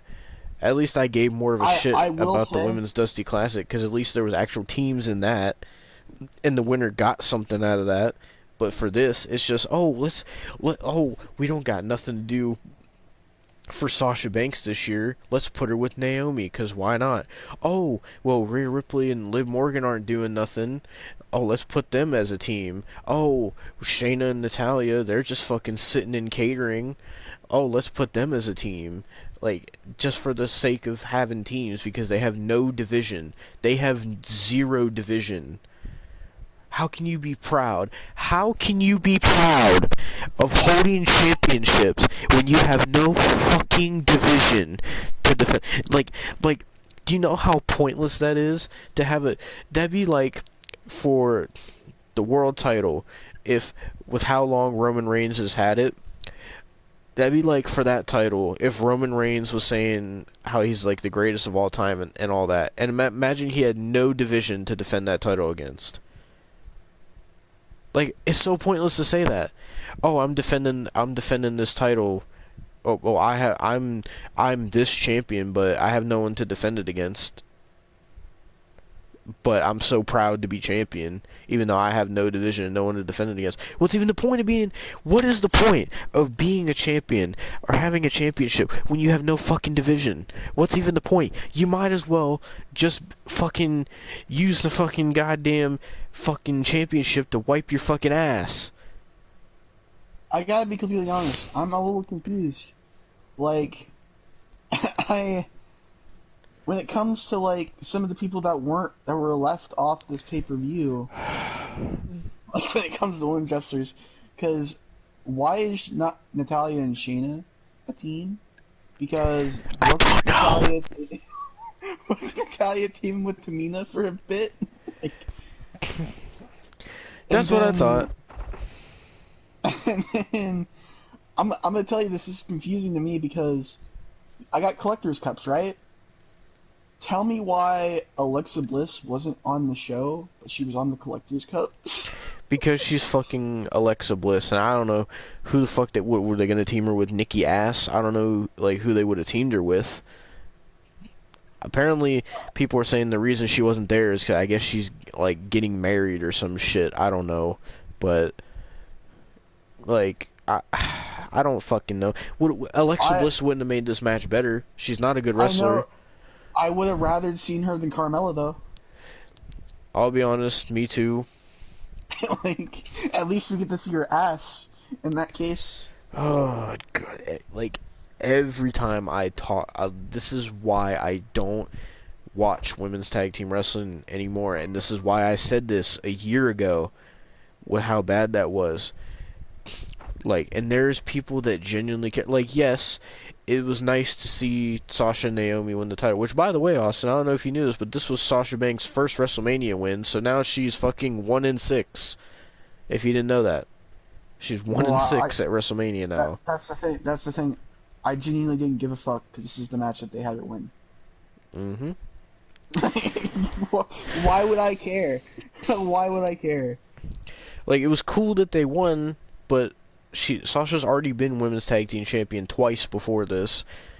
They literally just put her in this match because I think they were like, well, we gotta have Sasha at Mania, but both women's title matches are already set, so fuck it. We'll just put Sasha in here. Fuck it. This whole match just screams fuck it. The whole division screams fuck it. And you know what? And the division is like this because when this whole thing started off with the women's tag team championships, this whole thing started off because people, these fucking stans, I don't know why you wanted this, but these stans would not stop asking for these goddamn women's tag team titles, and fucking WWE's finally like, fine, here's the goddamn titles, stop fucking bitching and complaining about it, and they fucking made the titles a thing. And then look, it's been terrible since their inception. The only time that those titles have been good was when Sasha and Bayley first won them, and then the only other time they were good was when Sasha and Bayley held them again, and the only reason they held them then was to make them look better with more gold around their waist, and that was it.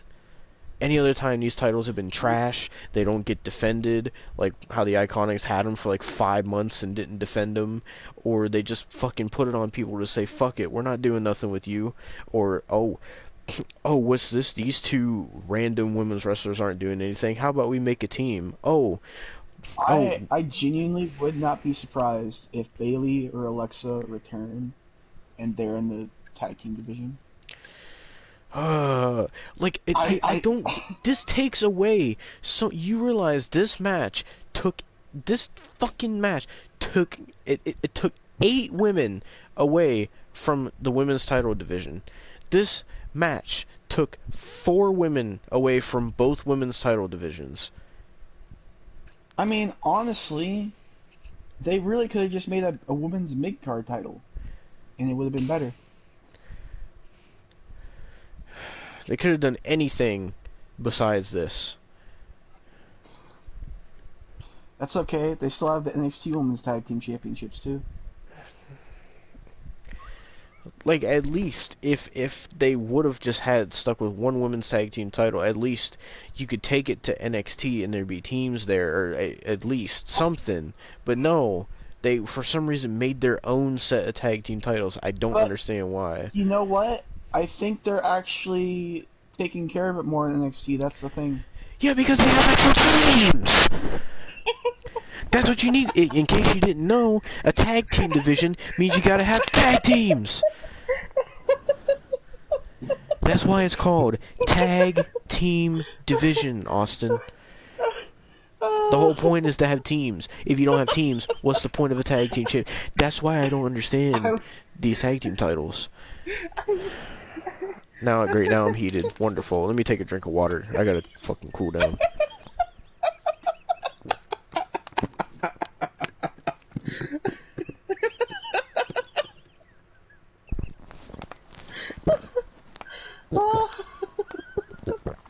It's great to be back. I didn't miss women's tag team wrestling. This match was awful. This division is awful. These titles are awful. Just get rid of it. That's all I'm gonna say. Just get rid of it. Fuck it. Burn it in the fire. Do anything. Get rid of those tag team titles. Though you realize that besides these 8 women, who else do they have? That's not Bianca, Becky, Charlotte, or Ronda. They got Doudrop. And they got Shotzi Blackheart.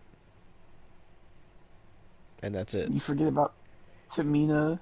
Okay, Tamina and fucking Nikki Ass and fucking Alexa. There you go. What a division! 3 women on Raw, 2 on SmackDown. Oh, but if Bailey comes back, oh great, SmackDown's up 1. Oh, but where's Asuka? She's been out for a fucking year. She probably is she even gonna come back She actually, at this I point? don't know. She actually hasn't been out for a year. She's been out since Money in the Bank. Almost a year. Getting close, fucking enough. I'm wondering at this point because she said she's not injured. So what the fuck is she doing? Is she just taking a hiatus? I don't know. Like, is she ever gonna come back? It might be like Elias. I mean, Elias hasn't came back yet. I mean, Ezekiel, his younger brother, did, but Yeah. Oh, but stupid. so Sasha and Naomi won. Oh, also I should mention they were the only ones that really had a WrestleMania entrance because, well, not even Naomi. They had Naomi come out and then Sasha got to come out in a Lamborghini and then they drove it like 15 feet and then got out of it. So that was fucking pointless. Oh, by the way, was the Lamborghini loud in the arena? A little bit, yeah. Well, besides that, this match was awful. Fuck women's tag team wrestling. I don't give a fuck when anybody says fuck it. It's terrible. And we'll see, Austin. When another year passes at WrestleMania 39, we'll see what women's tag team match they have then. Because I guarantee you, I will be fucking talking about it again a year from now. But anyway, so fuck that match. Sasha and Naomi won. New women's tag team champions. Can't wait for next year when they have fucking Alexa Bliss and Rhea Ripley versus Nikki Ass and Doudrop versus fucking It's always fatal four-ways Naomi too. and Naomi and fucking Talia versus goddamn Charlotte and Shayna. Shayna. They always put Shayna in tag teams. I don't understand. Anyway, I'm done talking about this. We got rest of the night one to get into. What's the fucking Edge and AJ after this? I believe so. Okay, you talk. My head hurts. This match was fucking amazing. This is the first time at night 2 that I was really into it, like, because this match was like so fucking good. AJ and Edge always great workers. Edge had this awesome fucking entrance, like special entrance. Like he rose up on a throne around fire and shit. And his new song is fucking amazing. The Other Side, really fucking good. But this match is really good. I'm not gonna spoil too much of it because I feel like it's something you need to watch. I guess I will say the end of it, Damian Priest comes out and helps, like, distracts AJ Styles, and Edge hits a spear on it. AJ Styles. Then, shut up. I'm I'm not laughing at that. What? So someone posted a picture of Dominic Mysterio's attire from WrestleMania, and then they put a picture of Cody's neck tattoo, and someone said, "Whoa, Dominic dressed as Cody Rhodes' neck for WrestleMania." Like, why? That's so random. That was the first thing I saw when I opened Twitter. Did you see the picture I sent you? Yeah, the fucking, what are you gonna call that? Omosis Jones? Yeah. Jesus Christ. Are you putting that in the thumbnail? Yes. Jesus Christ.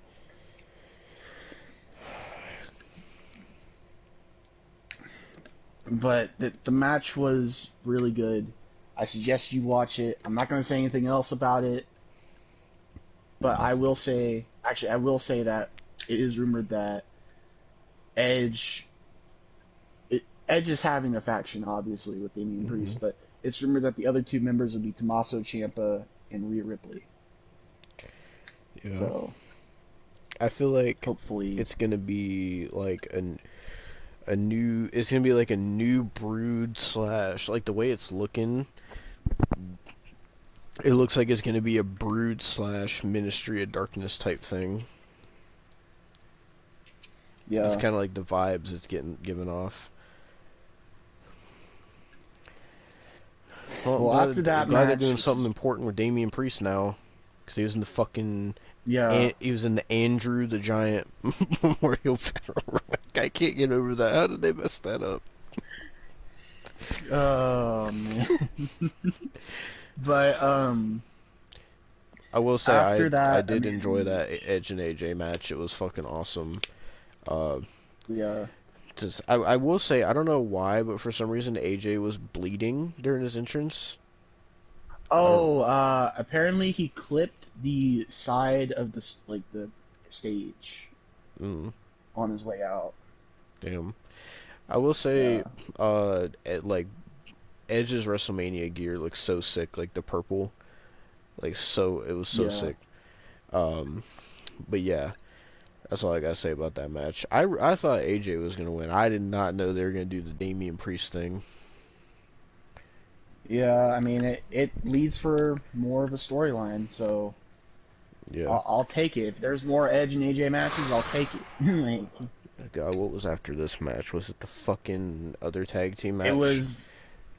It was the New Day versus Ridge Holland and Sheamus with Butch. Oh, do you mean the match that got cut from night one? Yes. So this match sucked. Yeah, I recorded the entrances and then I sat down to look at how good the video was, and then it ended. I don't even know what the fuck happened. So Kofi and King Woods came out dressed as Big E to do like a tribute to Big E, since Big E got his neck broken by Ridge Holland, which they actually showed that in the promo, so that was great to see that again. Thanks, WWE. And the New Day just has such bad luck with injuries. Like, Big E's been injured before, Woods always gets injured, Kofi's like the only one that doesn't get injured. can you tell me why the New Day is even still together at this point? I don't know, because I thought they, had Big E doing his own thing, and then they had Woods doing his own thing, being King Woods, and then Kofi's just kind of floating around, and then, but it just seems like at any place, at any time, the New Day just back together like they're the fucking Avengers. Like, it's just like I can't. Like, it's like they're just like, oh, New Day assemble, and then all three members are just there at the fucking drop of a hat. Like, legitimately, they've been a thing since 2014. It's been 8 years. Alright.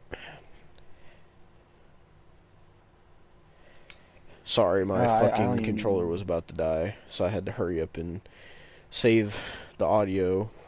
So we were talking about the Ridge Holland and Sheamus versus New Day match. Oh, yeah, I was saying how the New Day's been together for fucking 8 years. Yeah, didn't they first get fuck? together in 2015, right? I thought it was 2014. where the fuck it was. Yeah, I'm pretty sure it was the end of 2014. So this year would be 8 years. You know, time flies, man. I remember when they first got together, and I thought, like, I remember their whole first promos were like them in like a church group and stuff with like choir and all that, and I remember thinking, I was like, yeah, this is probably gonna go nowhere, but turned out better than I thought it ever would have. Honestly, Yeah. it made all three of their careers, if I'm being honest. But so, from what I saw of this match, because we weren't paying much attention either, I think Butch got involved, and then I just looked up and I seen fucking. It was either Woods or Kofi, I forget which one. They got Brogue kicked, and then Ridge Holland hit his finisher 1, 2, 3, and that was it. Yeah. And Butch started fucking pounding on Woods, I think. Yeah, and that was pretty much that. So I don't know why they couldn't have just put that on night one, but They could have put on the pre-show, man. They could have put on the pre-show. yeah. Oh my fucking god. Then after that was the Austin Theory versus Pat McAfee match. Another good match. It was a So really good match. the story of this match is that Austin Theory is like he's been Vince McMahon's protege for whatever reason.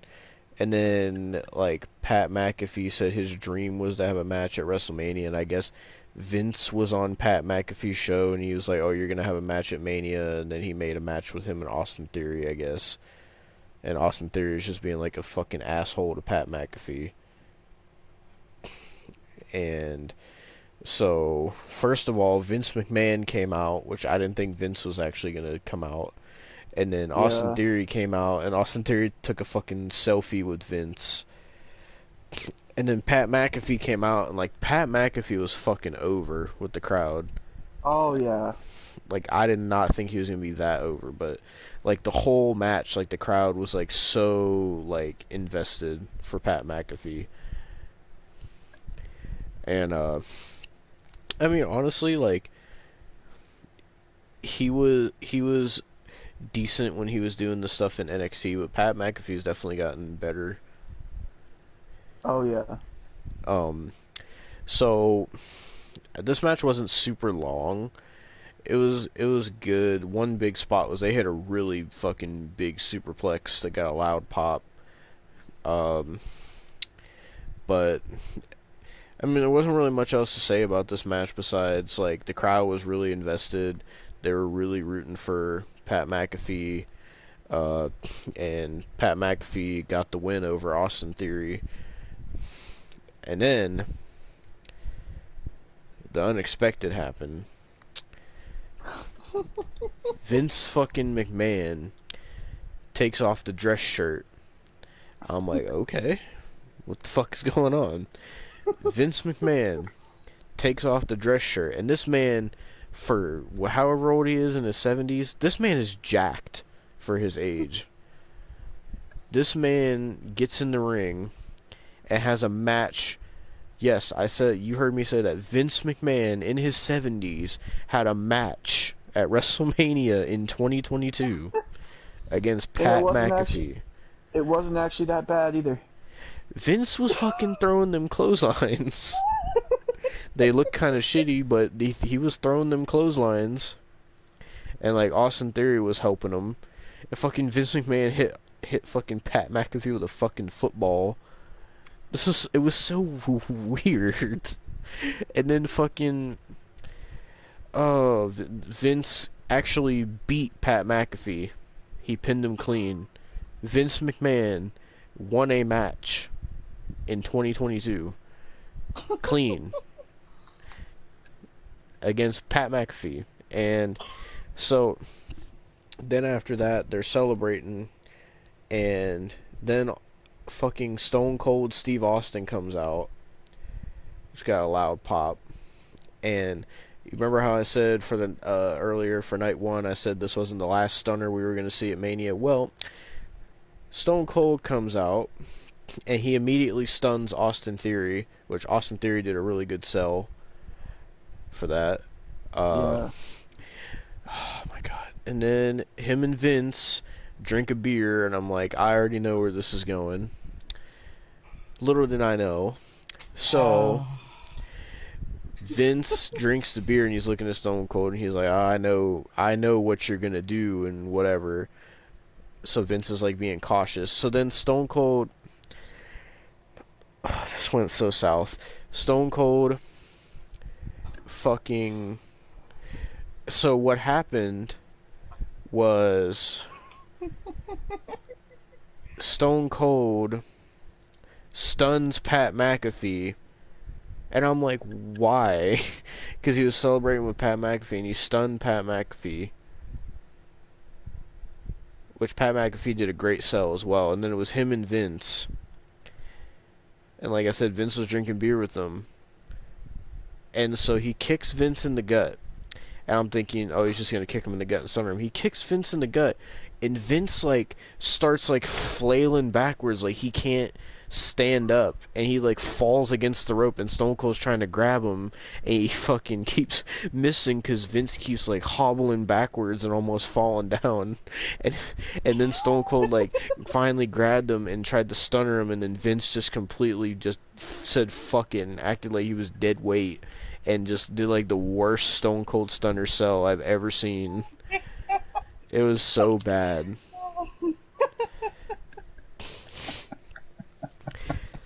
Oh, Jesus. And then, The funny part was, I saw that botch live. What did you think of it? It looked even worse. It looked even worse live, I can tell you that. Jesus. Because Thankfully, you couldn't tell what was really going on. Like, it was at the side of the ring where you could like somewhat tell what was going on, but at that point we didn't know what was going on. So you're like, what the fuck happened? And then we looked at the Tron, and you see the botch, and you're like, oh my fucking god. Yeah, well, thankfully Byron Saxton knew enough not to get involved in this segment, or he would have got stunned again. Yeah. And the segment pretty much ended with Stone Cold celebrating again. So fuck Pat McAfee, I guess. Yeah.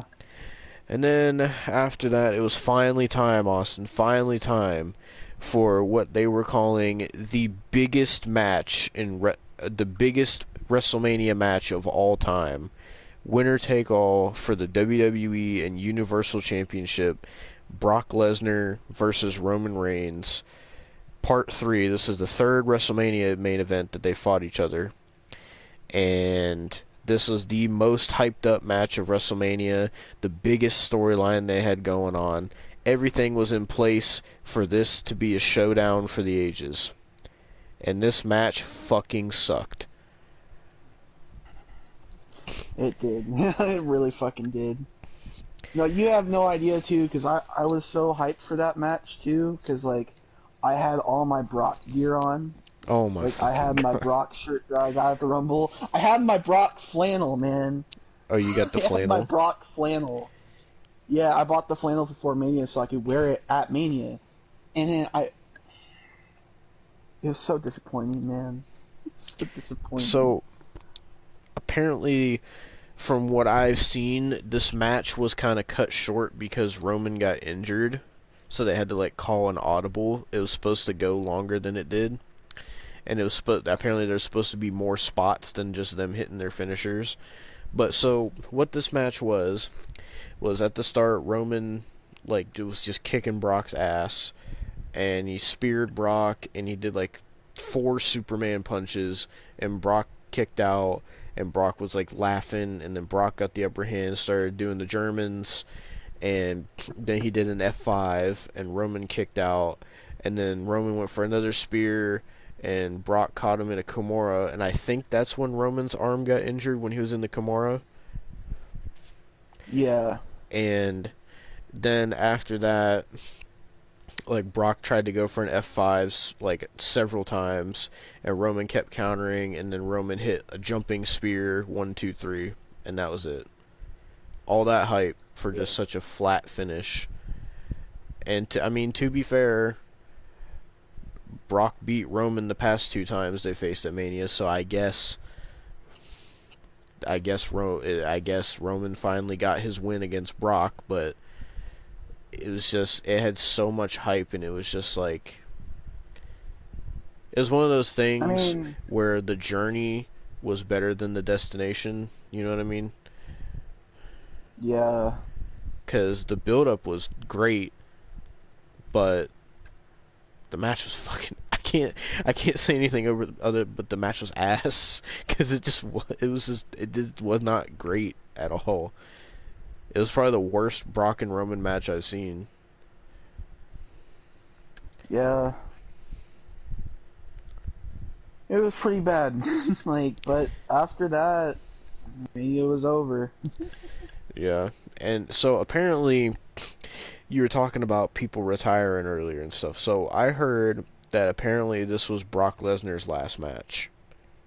Don't know if it's true, but apparently from what Uh, I've seen, apparently after this match, when Brock went backstage, he said, "I quit." And so I don't know if this is actually going to be Brock's last match. Apparently Brock said after Mania 36, where he lost to Drew, he said that was supposed to be his retirement match, but they convinced him to come back. So I don't know. And you know what's also crazy, Austin? It's been now exactly 10 years since Brock came back to WWE, because he came back like April 2012. I don't want to think about that. Stop. Stop it. Like, it's crazy to think that he had Uh, a 10-year run.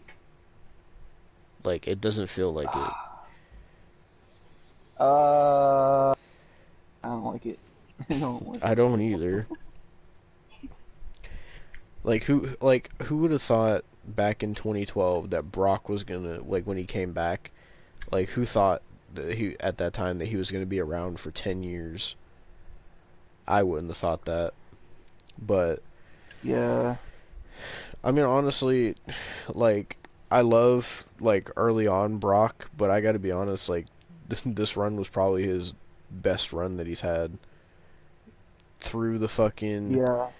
Suplex City shit and the fucking Party Brock shit with the boombox and the fucking just the ending the streak and becoming the first, well, not first, but uh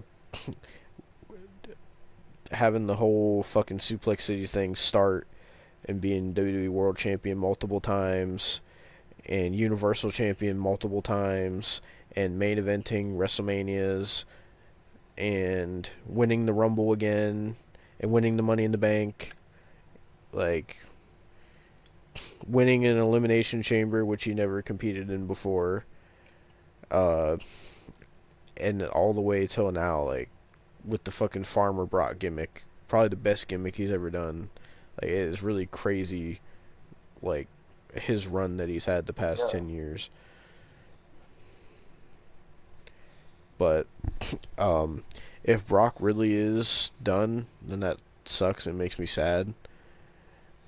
Um, Especially for him to go out in this match that sucked.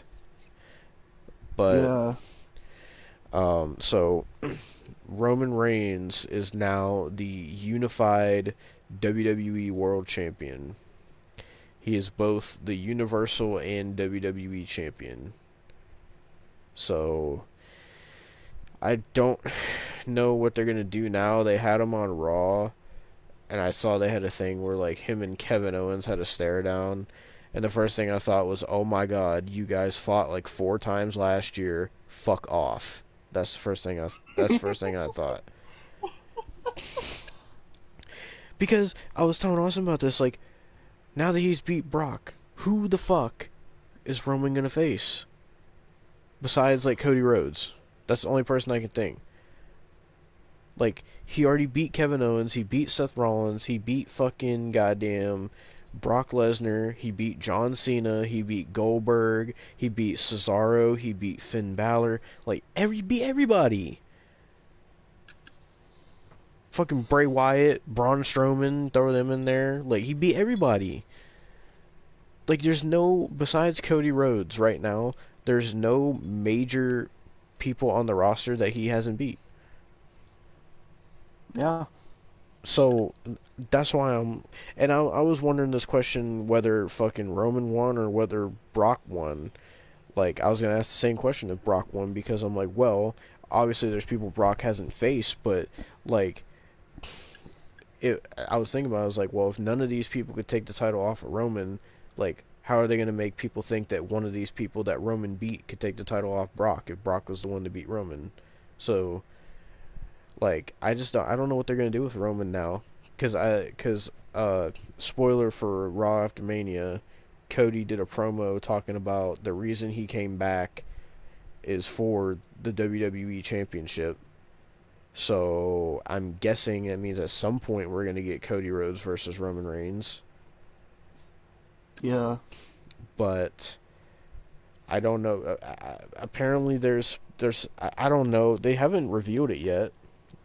But because I thought there's supposed to be a unified championship. I don't know. Because everybody was posting this championship is basically the WWE Championship, but it had like a gold strap, and they're saying that's supposed to be the unified championship. But I don't know. I really don't know what they're going to do from here.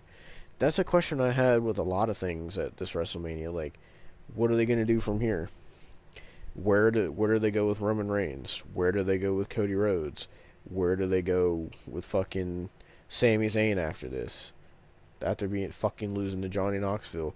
Where are they going to go with the Miz and Logan Paul thing? I don't think Logan Paul is going to keep wrestling, right? So, I don't think so. what are they going to do with the Raw Tag Team title? They're just going to do the RK Bro and the Street Profits again? No one wants to see that. Are they going to do RK Bro and the fucking Alpha Academy? No. Are they going to do fucking Chad Gable versus Gable Steveson? I hope not. Stevenson. Are they going to fucking do a Charlotte and Ronda rematch? Probably. Fucking hope not, man. Are they going to do a Becky and Bianca rematch? Probably. Like, what are they going to do with the Women's Tag Team Championships? There's no teams. They broke up Queen Zelina and Carmella, and they're teasing breaking up Rhea and Liv. That leaves you, like I said, with Sasha and Naomi and Shayna and Natalya. Like what are you supposed to go? Where are you supposed to go from here? Is Bayley gonna come back? Because everybody's saying, oh well, Bayley's ready to come back from her injury. Is she gonna come back on SmackDown? I guess we'll find out on Friday.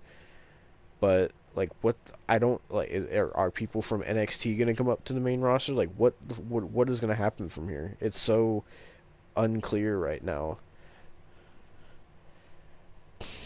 But all that aside, WrestleMania 38 as a whole, it wasn't bad. It is definitely one of the better WrestleManias they've done, I would say. Like, obviously it had its bad points, it had its stinky moments, but it had its really fucking incredible moments too. So, Yeah. all around, I think it was a good WrestleMania. Would you say it was better or worse than last year's WrestleMania? I would say it's better than last year's because Is it because you were there? Is that why? It could be that, but also the fact that last year we had stuff like The Fiend losing. Oh man, yeah. You know? I remember that. God damn. And then fucking like, you know, like the main event was, it was definitely better than the main event of night 2, but like in terms of like night 1 main event to night 2 main event and main event of night 1 last year, night 1 of this year's blows those both out of the water, I feel.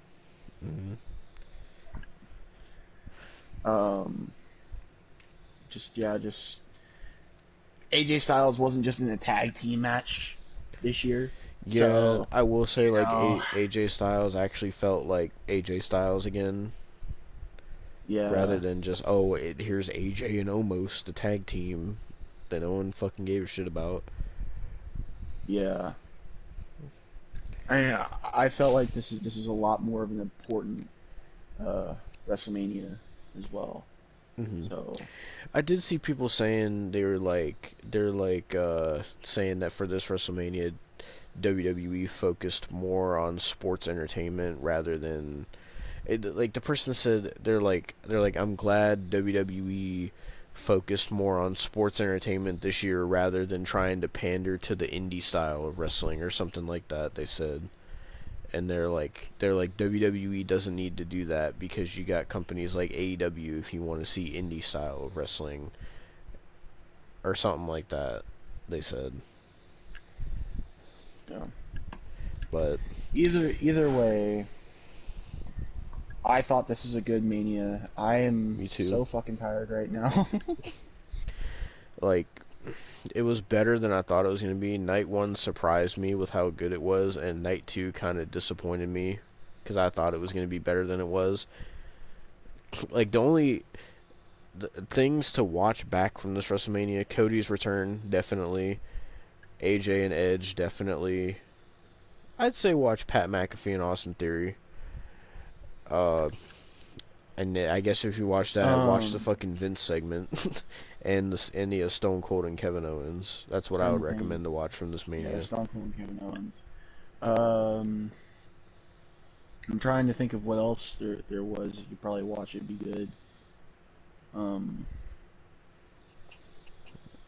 That's all I fucking the recommend. Logan Paul match. Yeah, I guess Logan if you Paul want to match. see Logan Paul wrestle, yeah. Apparently, I mean, it was better than a lot of people say. I saw that Dominic's gear in that match. I guess it's a tribute to Eddie Guerrero, because apparently, like Eddie wore something like that in ECW or WCW or something. I don't know what the fuck Ray's gear was supposed to be a tribute of, but I don't know why fucking The Miz and Logan Paul were dressed up like they were in the fucking B movie. I don't know what that was about. I genuinely, I don't know why, but when I saw Ray and Dominic's gear, I thought of Alberto Del Rio's like Mex America Oh flag. my god. I, I was like, are they trying to pay homage to Alberto Del Rio? I'm like, what the fuck are Jesus they wearing? Christ. Well, I think that about does it for our WrestleMania 38 review. So overall, Oh how would man. you say the WrestleMania experience was being there live in person compared to just watching it at home every year? It was fun. I really enjoyed it. Uh, I wish some of the matches could have been better, but still, it was just a fun experience. Hmm. An experience that I probably won't get to have again. Um, Hmm. because for the seats that I got, which they were pretty good seats, but they were like 1,300 for 2 tickets. Damn. Yeah, I don't even want to so imagine how much fucking green shirt guy paid for front row. I don't even I want to know. don't know. For multiple, I would say it'd probably be 10,000. I would say for front row. Oh man. Jesus. Well, that was our review of WrestleMania 38, Night 1 and Night 2. Um, I don't really know what our next wrestling review is going to be. I don't know if we'll talk about WrestleMania Backlash because that's the next pay-per-view.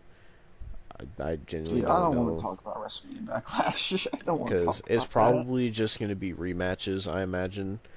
Unless, like, I mean, the only thing I'd be interested in is if Cody has some kind of match on WrestleMania Backlash. But other than that, I don't really care. Um, but yeah, so I don't know when the next wrestling review of like something current is gonna be after this, but I guess we'll see whenever that time comes. Yeah, Um, but yeah, I guess to mention the Raw after Mania, it wasn't that great either. Cody had a good promo. Veer Mahan finally showed up. Oh, by the way, I saw Fightful made an article, and the name sounded really sus, and they didn't mean it that way. It said like Veer Mahan comes very hard on Dominic, and then like takes it to Rey Mysterio or something like that. Yeah, there It was was some something like simp that. for some reason, like there was some girls that were like that were putting their names on like Dominic's name and shit. Oh my god. Yeah.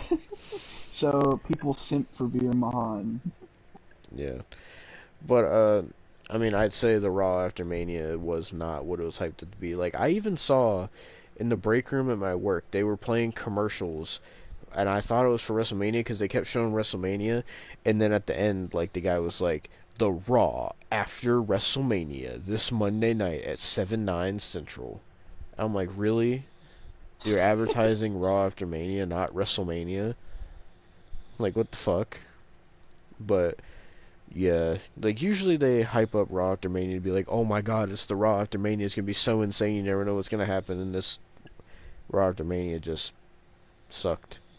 Vince said Ezekiel. And then ended it. Yep. Oh, by the way, did you see Ezekiel took over Elias's Twitter account because he said, "Hey guys, Ezekiel here. I'm taking." Oh, he said Elias is gone, so I'm taking over his Twitter account, and then he was like, "This is his younger brother Ezekiel, by the way."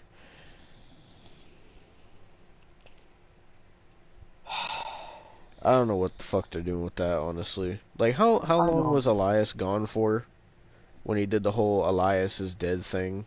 When did he do that? Um, I believe he did it around June last year. Oh, jeez. He was gone that long, and then he just never came back, and now we got Ezekiel. Yeah, Who would have thought Elias had a younger brother? who would have thought he looked so much like Elias? Just I like a know. shaved dude. I mean, Ezekiel is fucking jacked, though. He's fucking ripped. I know, he's way more ripped than Elias was. I know. But, yeah, that being said, is there anything else you want to say? Or you want to end this? Well, I think we should play this out with what Ezekiel's theme should be. His wrestling So, theme should be. I am curious, would you ever go to WrestleMania again if you got the chance? Oh, yeah. Is it like what they hype up the WrestleMania experience to be like? Yeah, it's pretty fucking amazing. I think next year for 39 is I think they said next year's when they're going Hollywood again, I think. Yeah. So that one should be interesting. I don't know, we'll find out whenever this gets uploaded. We'll find out, mark my words, from right this moment, a year from now, we will review WrestleMania 39 and we'll see just how much has changed in a year. So Oh, dear God. remember this moment. Either it's going to be better, or we're going to be pretty pissed. So we'll see what happens in a year Well, from now. we're gonna play this out with what Ezekiel's theme should be. There will be no stopping. It's when you go harder than somebody, man. This right here is domination. This here what you call domination. Thank you for watching, ladies and gentlemen. This has been your review of WrestleMania 38. It's good to be back. Fuck my life. Peace. I dominated.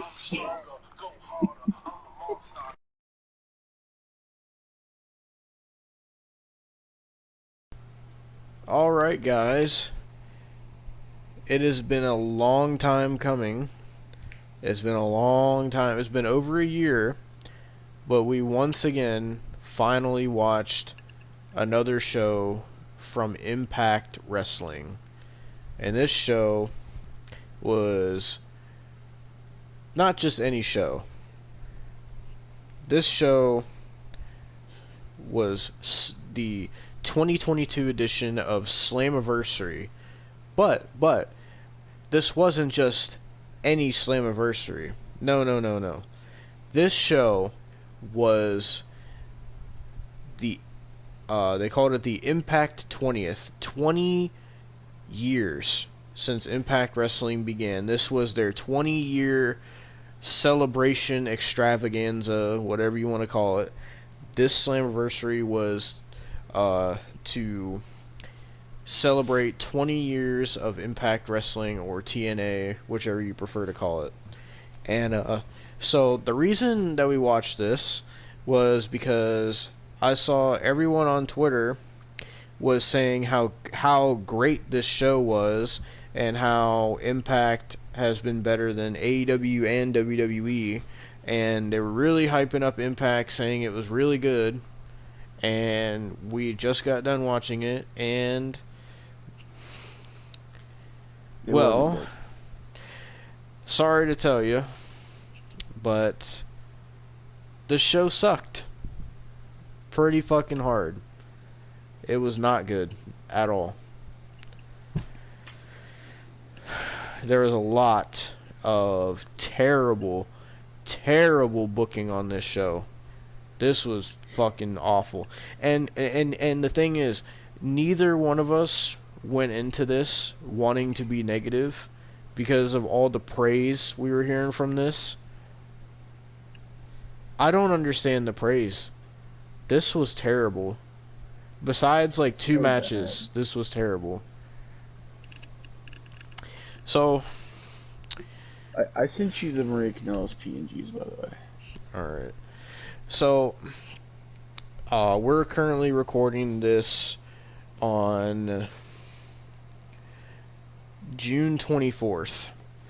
Now, the last time we reviewed an Impact show before this was, I believe, Impact Wrestling Hard to Kill last year, Yes. where we saw the Karate Man, where we saw Ethan Page versus the Karate Man, actually. And so, It's been a year and a half. yeah, that was a year and a half ago. We have not watched anything to do with Impact since then.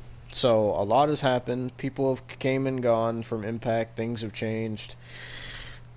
And this show tonight was the result of that.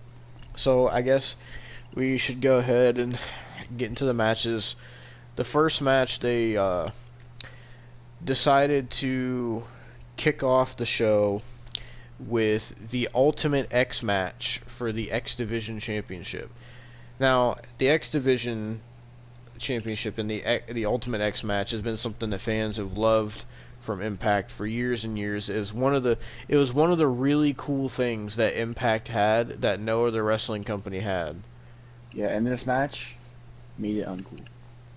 So this match was the X Division champion Ace Austin defending against Mike Bailey. It was Mike Bailey, Kenny King, fucking what is that? Everett. Andrew. Oh fuck! I forgot to get Andrew Everett PNG. And who's that last guy? Alex what? Alex Zane, I think. Yeah, Alex Zane. He looked like a. What did you say? If He looked I'm- like a hybrid of. Johnny Depp and fucking Amazing Red. Yeah. So, oh, and also Trey Miguel. Oh yeah, we can't forget about that dumbass. So, was this a horrible match? No, but it wasn't good. By any means, it wasn't good. The only 2 stars in this match that are actually talented is Kenny King and Ace Austin. Yeah. Like, there wasn't really even that great of spots in this match. Like, they did the typical. They always do this in multi-man matches. I hate this spot. The fucking Tower of Doom spot. I've seen it too many times now to be impressed by it anymore. Oh, but right after that, they had to hit a fucking Canadian Destroyer. Yeah, it was Trey Miguel hit a Canadian Destroyer on. I don't remember who it was on. Fucking Alex Zane. Brian Zane. Oh, Brian Zane, Jesus. So, yeah, another spot that happened was fucking Mike Bailey, who looks like fucking Paul London. What did you say he looked like? A less built Jake Atlas. Oh my god. So keep in mind, he comes out with this kung fu entrance like he's Bruce Lee, and then he doesn't wear shoes. He looks Asian too, so I'm pretty sure he's Asian, which is pretty And racist. he didn't have any shoes on, so if Dan Schneider was watching this, he'd have a hell of a time with Mike Bailey and his toes. But I'm anyway, surprised they didn't get fucking Kung Fu Naki on this goddamn show. oh my god, Kung Fu Naki. Oh my god, it fucking so. Mike Bailey was on the ropes of the Ultimate X, and he decides to, instead of grabbing the title, he decides, I'm just gonna fall off back first and just land on top of everyone, and it looked like it wasn't even planned, and it looked so terrible. It was awful. And then fucking like Ace Austin was really, I mean Kenny King too, but mostly Ace Austin was by far the best wrestler in this match. I don't know why they took the title off him. I don't know why he's still in the fucking company. I don't know. He needs to go somewhere else, dude. So, like, he was the only one that was actually good in this match. Kenny King was alright. And then everybody else just fucking sucked. Trey Miguel, he literally is just a rip-off Ricochet. Like, he does the same moves, everything. And I don't really like him that much.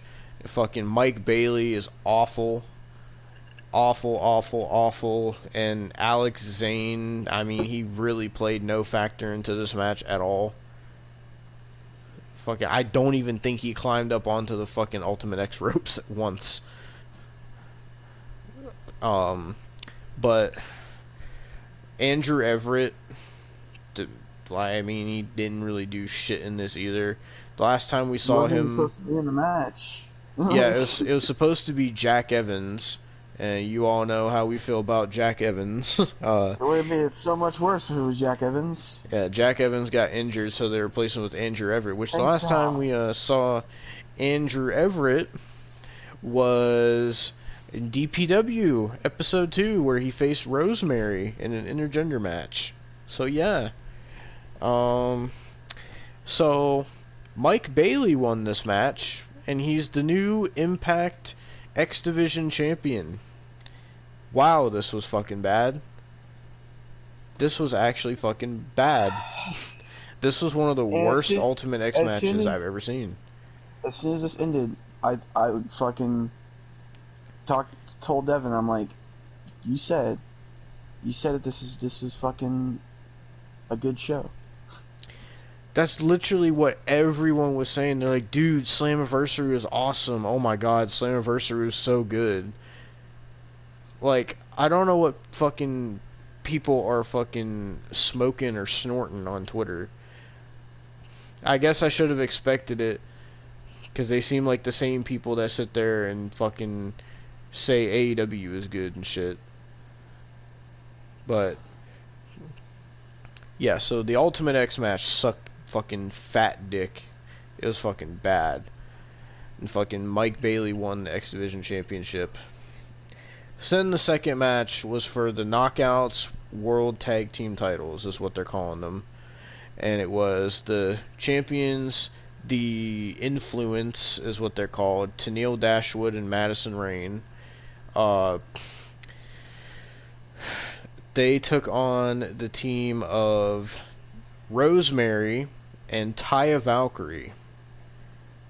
Now, I believe at the time we watched Hard to Kill last year, I think that was around when Taya Valkyrie came to WWE and became Frankie Monet, I believe. Yeah, that was legit. When we watched Hard to Kill, that was Taya Valkyrie's last match in Impact.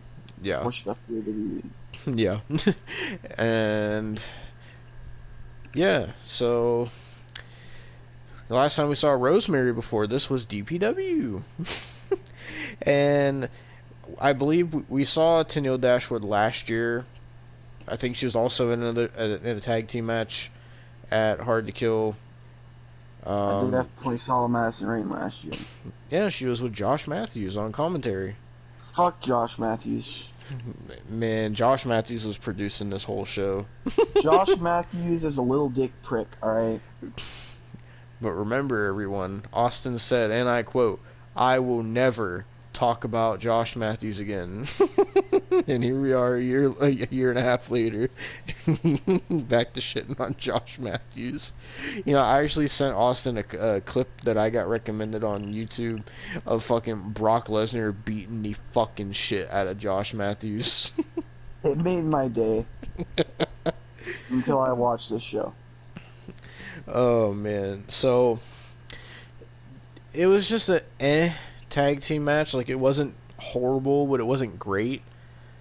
Fucking Rosemary, like, honestly, you know, last year I think we both said that we liked Rosemary, and then when we did the DPW review, we both like stopped liking Rosemary, and in this match she just fucking flat out sucked.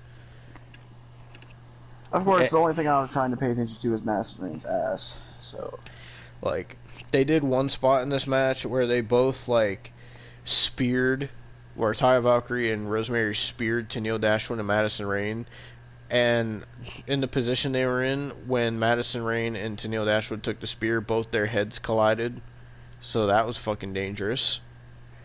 But Taya Valkyrie she's just not the same as she was when we watched her last year. She's just fucking like, she just kind of looks like she let herself go a little bit. yeah, definitely. Fucking Tenille, I said this last year when we watched Impact, I'll say it again, Tenille Dashwood's ass is fucking amazing. Like, holy fucking shit, man. But you know, Austin, you said last year for Madison Rain to hit your DMs, and she still hasn't done that. I know.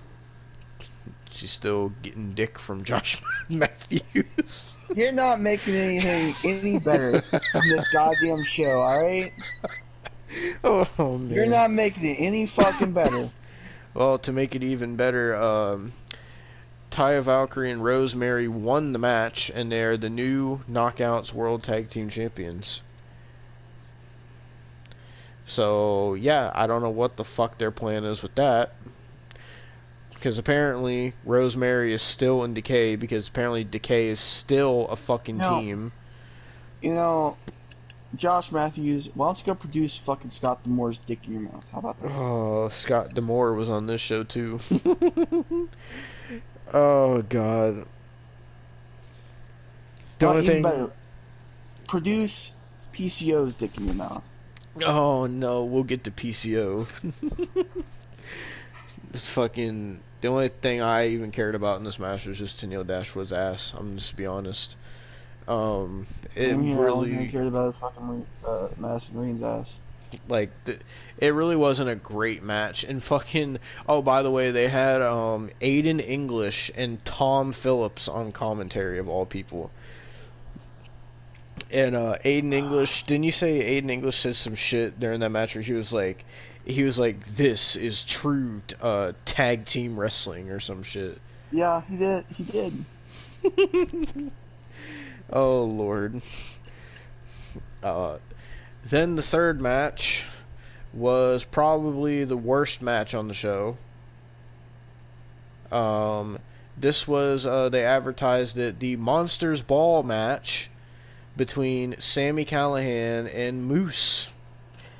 Now, when we watched Impact last year, Sami Callihan had a barbed wire death match against Eddie Edwards, and Moose was the TNA World Champion. Now, we got this fucking garbage. This was by far the worst match on the show. So, before they even had the match, I don't know who sat there and came up with this part of it, but before they even had this match, they had this, like, rule where both Sami Callihan and Moose had to, like, sit in a just pitch black dark room through the first two matches. I really don't understand. Like, that had no effect on the match whatsoever. Like, what was actually the point of that? Like, did fucking Abyss do that during the Monsters Ball shit? No. Like, No. and they made I damn sure to keep showing Abyss's Monsters Ball in the promo too. I will say, this match has to be the worst Impact match. Impact, TNA, NWA, whatever the fuck you want to call it match. Oh lord. And that, keep in mind, we've seen Charmel versus the in-game bitch. Oh, it's worse than that. Yes. Oh no. Oh dear God. So they had both of them sitting in dark rooms on some Ghost Adventure shit because they had like the green like nightlight and shit. It really looked like they were sitting in there trying to get some EVPs from some ghosts. And fucking Sammy Callahan was trying to act all crazy and whatever. And so then they let them out, and like the light is like hurting Moose's eyes, and then Sammy Callahan is just like, "Oh, it doesn't phase me. I could live in there," or whatever. And then they had these fucking like fat ass fucking security guards. So then Moose goes to make his entrance. Sammy Callahan attacks him, and then they fucking brawl. And then Moose hits Sammy Callahan with an aluminum trash can lid, which busts Sammy Callahan open. He bladed. He was the only one to bleed in this match. Moose couldn't be bothered. There was a spot where Moose did a Uranagi to Sammy Callahan through a table. It didn't really look that great. Also, Moose was wrestling in skinny jeans, which pissed Austin off. I'm gonna tell you right now, there is like a handful of people in Impact that are just wasting their time in Impact. And I'm gonna name them. Yeah. There's fucking Moose, Ace Austin, Kenny King, Maria Kanellis, Mike Bennett, and Josh Alexander. They are all wasting their time. Bro, Moose has just been in Impact for so long. Like He's before been there the since 2017. like before the fucking match started, Austin was just like, he was just like, Moose, what are you doing? Go somewhere else. Because Moose could be the next fucking Bobby Lashley or Batista or fucking Brock Lesnar even. Like, he legit can. Fucking apparently Josh Matthews and Impact thought that this was the peak of Moose's potential.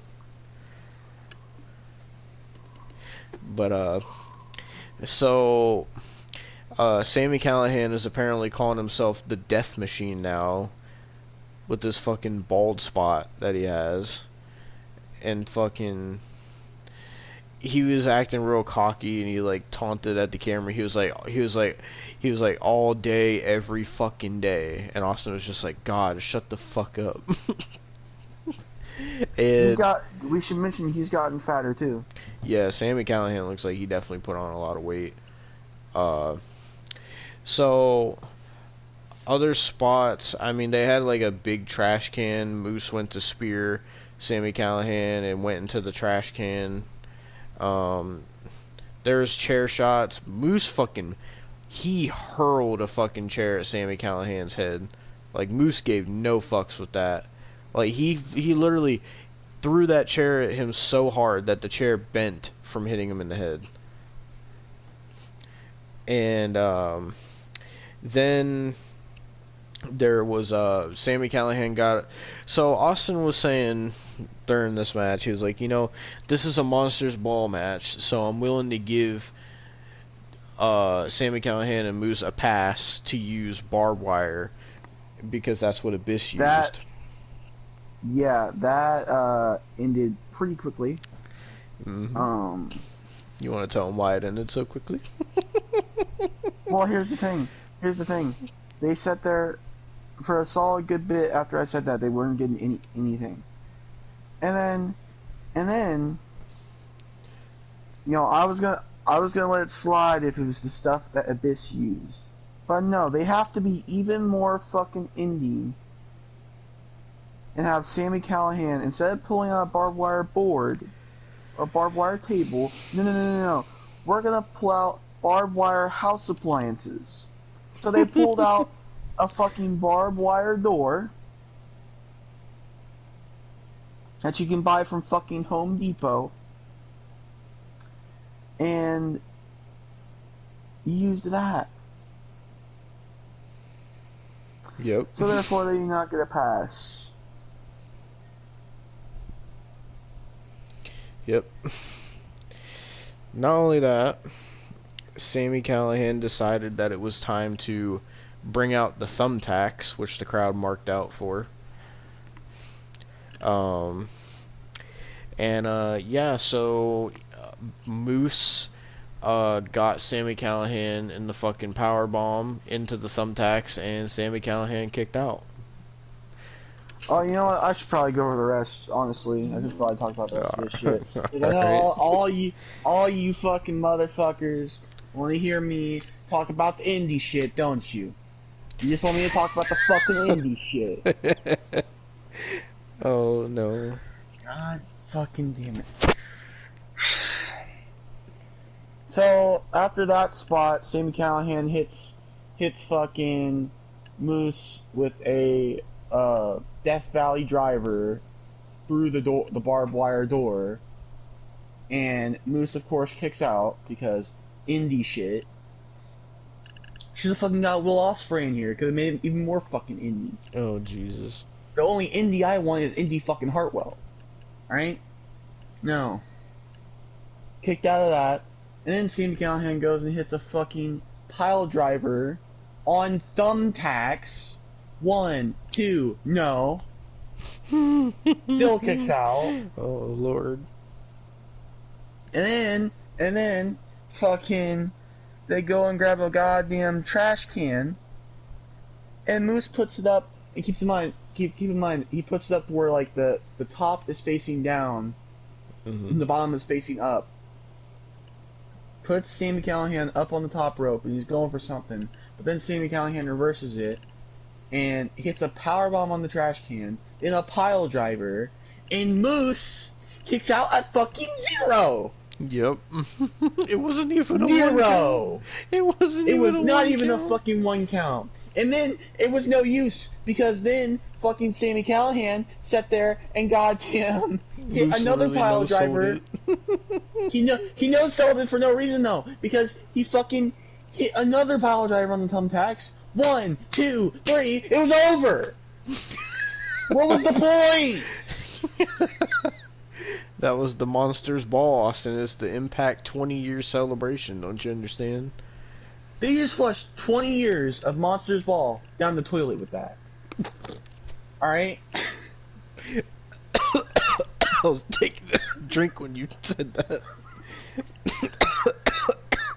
Jesus Christ. So that They was, did! That was the Monsters Ball. You're telling me, no. You're telling me you're gonna put that up with Sabu versus Abyss, or RVD versus Abyss, or fucking goddamn Don't forget Mick Foley versus Abyss. don't forget Abyss versus Sabu versus Rhino versus Jeff Hardy. Yeah, you're telling me, you know what? Even Decay versus fucking the Wolves. You're telling me that. You're telling me you're gonna put that against that. No! But it's Sami Callihan, Austin. Everyone loves Sami Callihan. Sammy, no. No, that's where you're wrong. That's where you're wrong. Because he's a middle-aged, balding fucking indie mark that decided to get into the wrestling business just like fucking Jelly Nutella did. Oh Jesus! And now, we can't get the motherfucker out.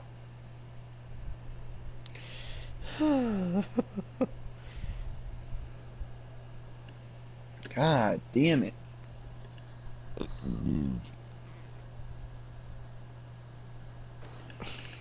Well, Go on with the next match. that was the worst match on the show. We went from the worst match on the show to, funny enough, the best match on the show, which was for the Impact World Tag Team titles. It was the Briscoes defending against the Good Brothers of Gallows and Anderson. And yeah, this was a really good tag team match. Best match on the show by far. And not much crazy stuff happened, but the Good Brothers won, winning their third Impact Tag Team Championship. So they had the Briscoes win the Ring of Honor tag titles at Final Battle, lose them to FTR, then apparently we found out there was a pay-per-view Impact did. Their last pay-per-view was called Multiverse of Matches, and the card is fucking terrible. Then they won the tag team titles from the Good Brothers, and then this was the rematch, and then the Good Brothers win the titles back. I thought that booking was stupid. Like, I thought Mike Bailey winning, that was dumb fucking booking. Fucking the Influence losing the tag titles to fucking Rosemary and Ty Valkyrie, that was stupid booking. The whole Monsters Ball was stupid booking. And then this, to take the titles off the Briscoes, was kind of dumb. I didn't mind the Good Brothers winning, I just didn't see the point of why give them the tag titles if they were going to lose it at the next pay-per-view. That didn't really make sense to me.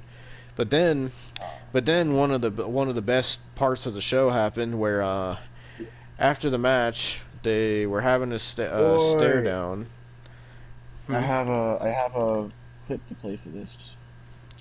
They were having a stare down, and then I'll let Austin play his clip. Let me find it. Because a certain somebody came out.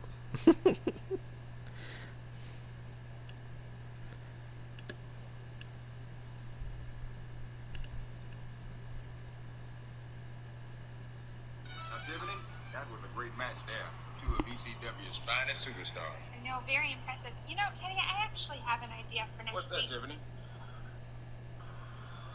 Armando, the door is there for a reason.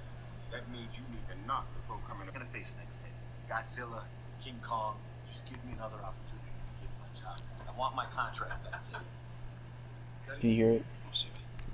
Barely. Hey, what, Armando? I'll give you another opportunity.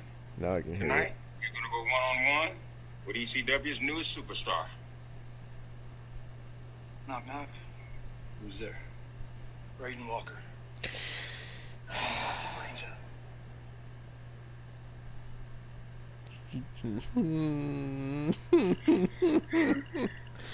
Yep, that's who it was. What did their team name say? It was America's Most Wanted. Yep, James Storm and Braden fucking Walker, or Chris Harris, whatever he was called in Impact. They come out,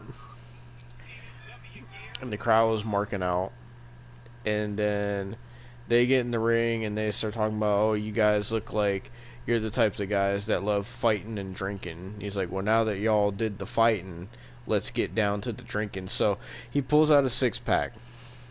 He gives a beer to the Briscoes and a beer to the Good Brothers, and he grabs a beer. And then he gives Braden Walker a bottle of water. Oh no. So you want to tell everyone why Braden Walker got a bottle of water, Austin? Well, see, he had some alcohol issues in the past.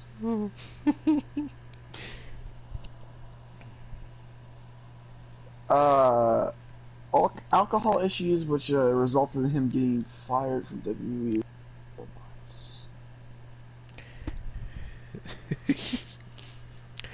He said, knock knock, who's there? It's Braden Walker. I'm gonna knock your brains out.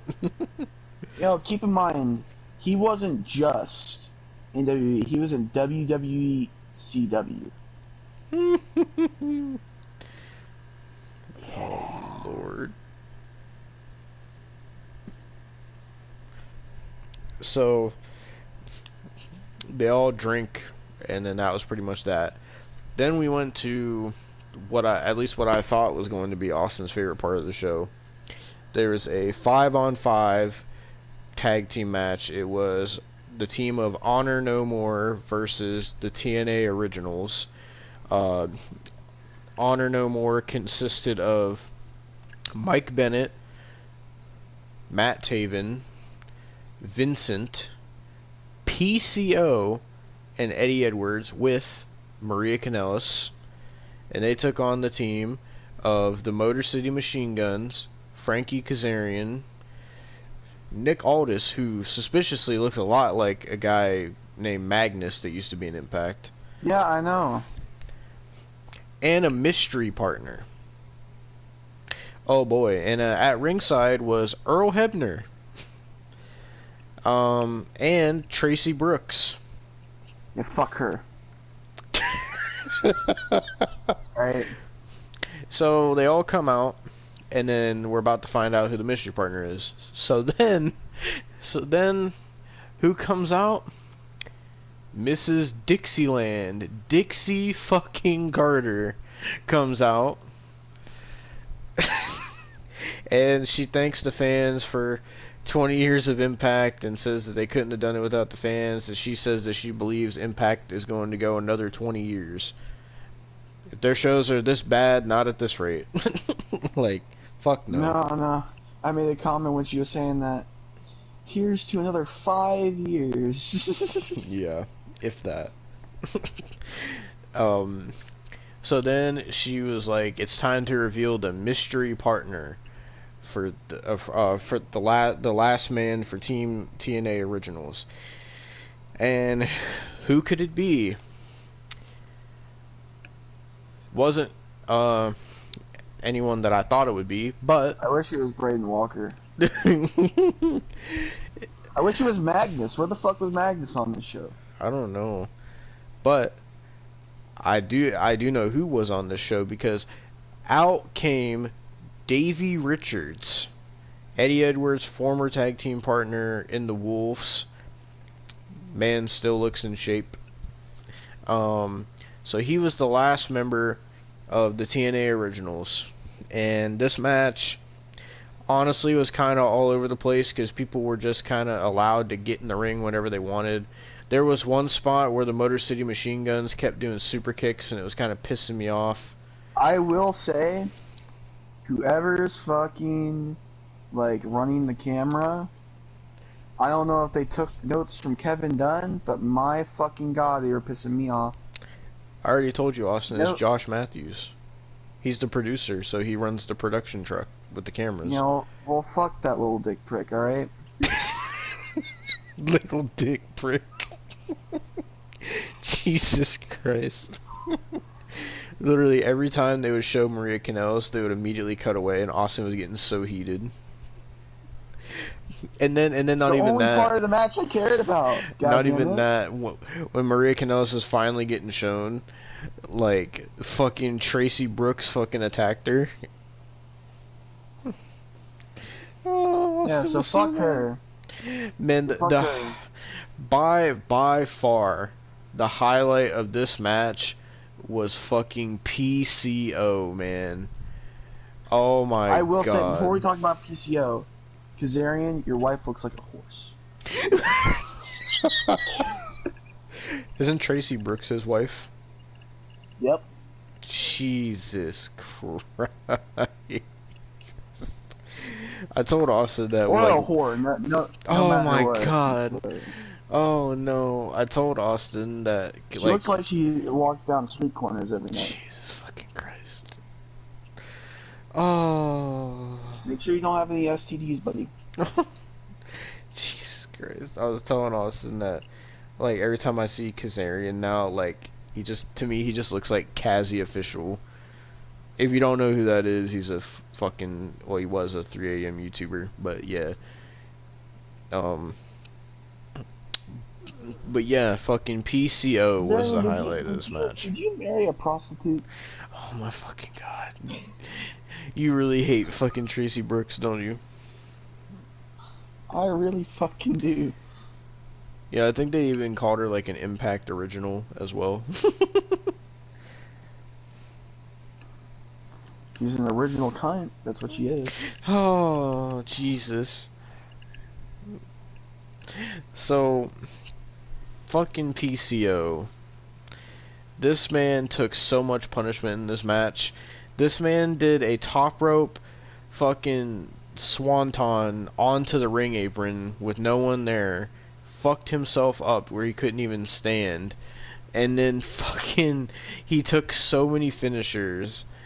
Not to mention he did a fucking moonsault and missed. The fucking PCO was trying to go crazy in this match for being in his fucking 60s.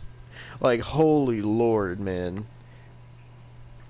So PCO, something you didn't, mainly some people didn't know, was Pierre Carl Ouellet in WWE. Pierre In the 90s. Carl Ouellet. Yes, he was the tag team partner of the Mountie. Wait, is he related to Maurice? Because Maurice's name is Maurice Ouellet. Oh, Maybe, Jesus. I don't know. But he's 54 years old. Oh, Lord.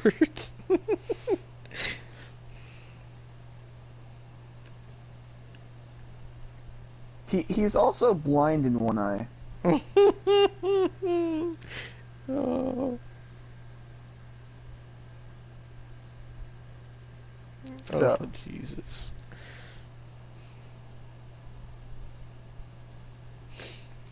This man was throwing fucking moonsaults and fucking dives with a fucking blind eye. Why is he a part of Honor No More? Why? because he's in Ring of Honor. You realize he's a former Ring of Honor World Champion, Devon. Oh, Jesus. You want to know who he beat to Oh, become God. Ring of Who? Honor World Champion? AEW's newest signing, Roosh. Who?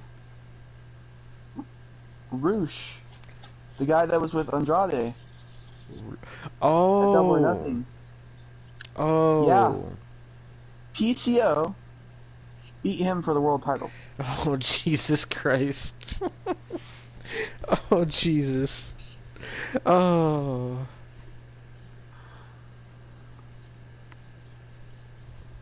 Keep in mind, PCO took a fucking Spanish fly from the top rope. Yeah, that too. I forgot about that.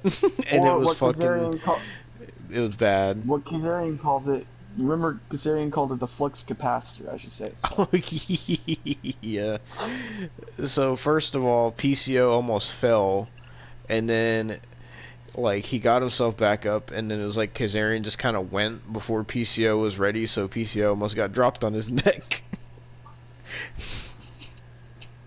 Oh, God. There was only like 5% of Maria Kanellis' ass in this match, and I'm pissed. They had one good ass shot that you were simping over. One.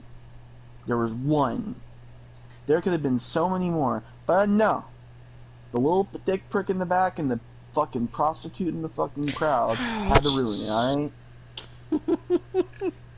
Oh, man. So, the team that won this match was the TNA Originals. And fucking... Not only just that. Fucking... So... Oh, God. So... Honor No More was attacking all of them, right? So, who comes out but Mr. fucking... Hold up. I'm gonna fucking... Hold up. Who else comes out but Mr. fucking...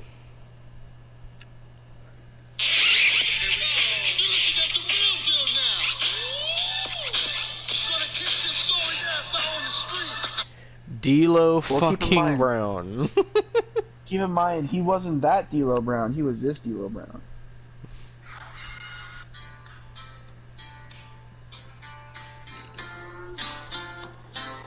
Oh, God, I haven't heard the Aces and Eights theme song in so long. Jesus.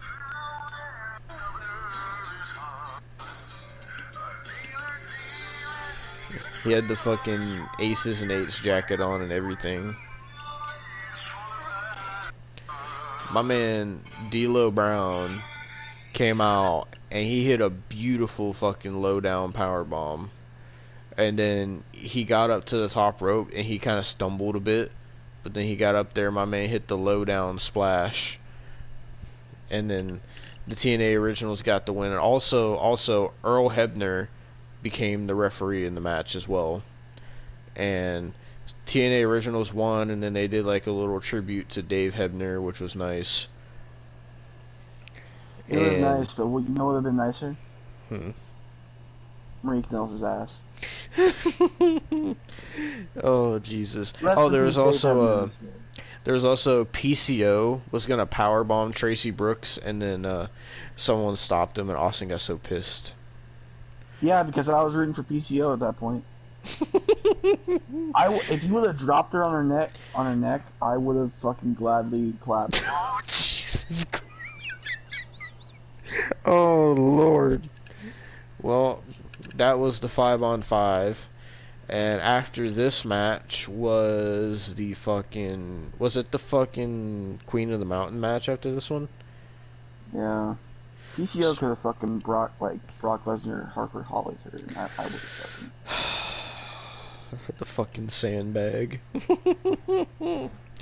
Oh. Except he would have purposely done it. You know. So the next match was for the the Impact Knockout Women's Championship, and it was a Queen of the Mountain match. Now, for those of you who don't know what a Queen of the Mountain match is, this match type was created by wrestling's greatest mastermind, Vince Russo. Fuck him. And basically, it's a reverse ladder match. But what you do, I guess you could have any number of people in it, but what you have to do is you have to pin somebody, and if you pin or submit somebody, then you are eligible to grab the title and put the title above the ring. You know how ladder matches usually you take the title down? Well, this match you put the title above the ring. Oh, and and whoever every time you pin somebody, yeah, go ahead. they go into the penalty cage For 2 minutes. So this match was Jordan Grace versus Deonna Purrazzo versus Mia Yim versus Chelsea Green versus the Knockouts Women's Champion, I shit you not, Tasha Steelz.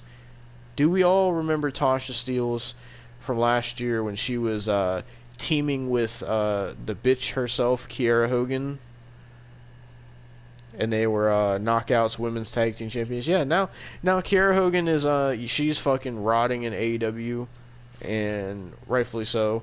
And fucking now Tasha Steelz, well, not anymore, but Tasha Steelz was the world champion. Not only that, they said she defeated Mickie James for the title.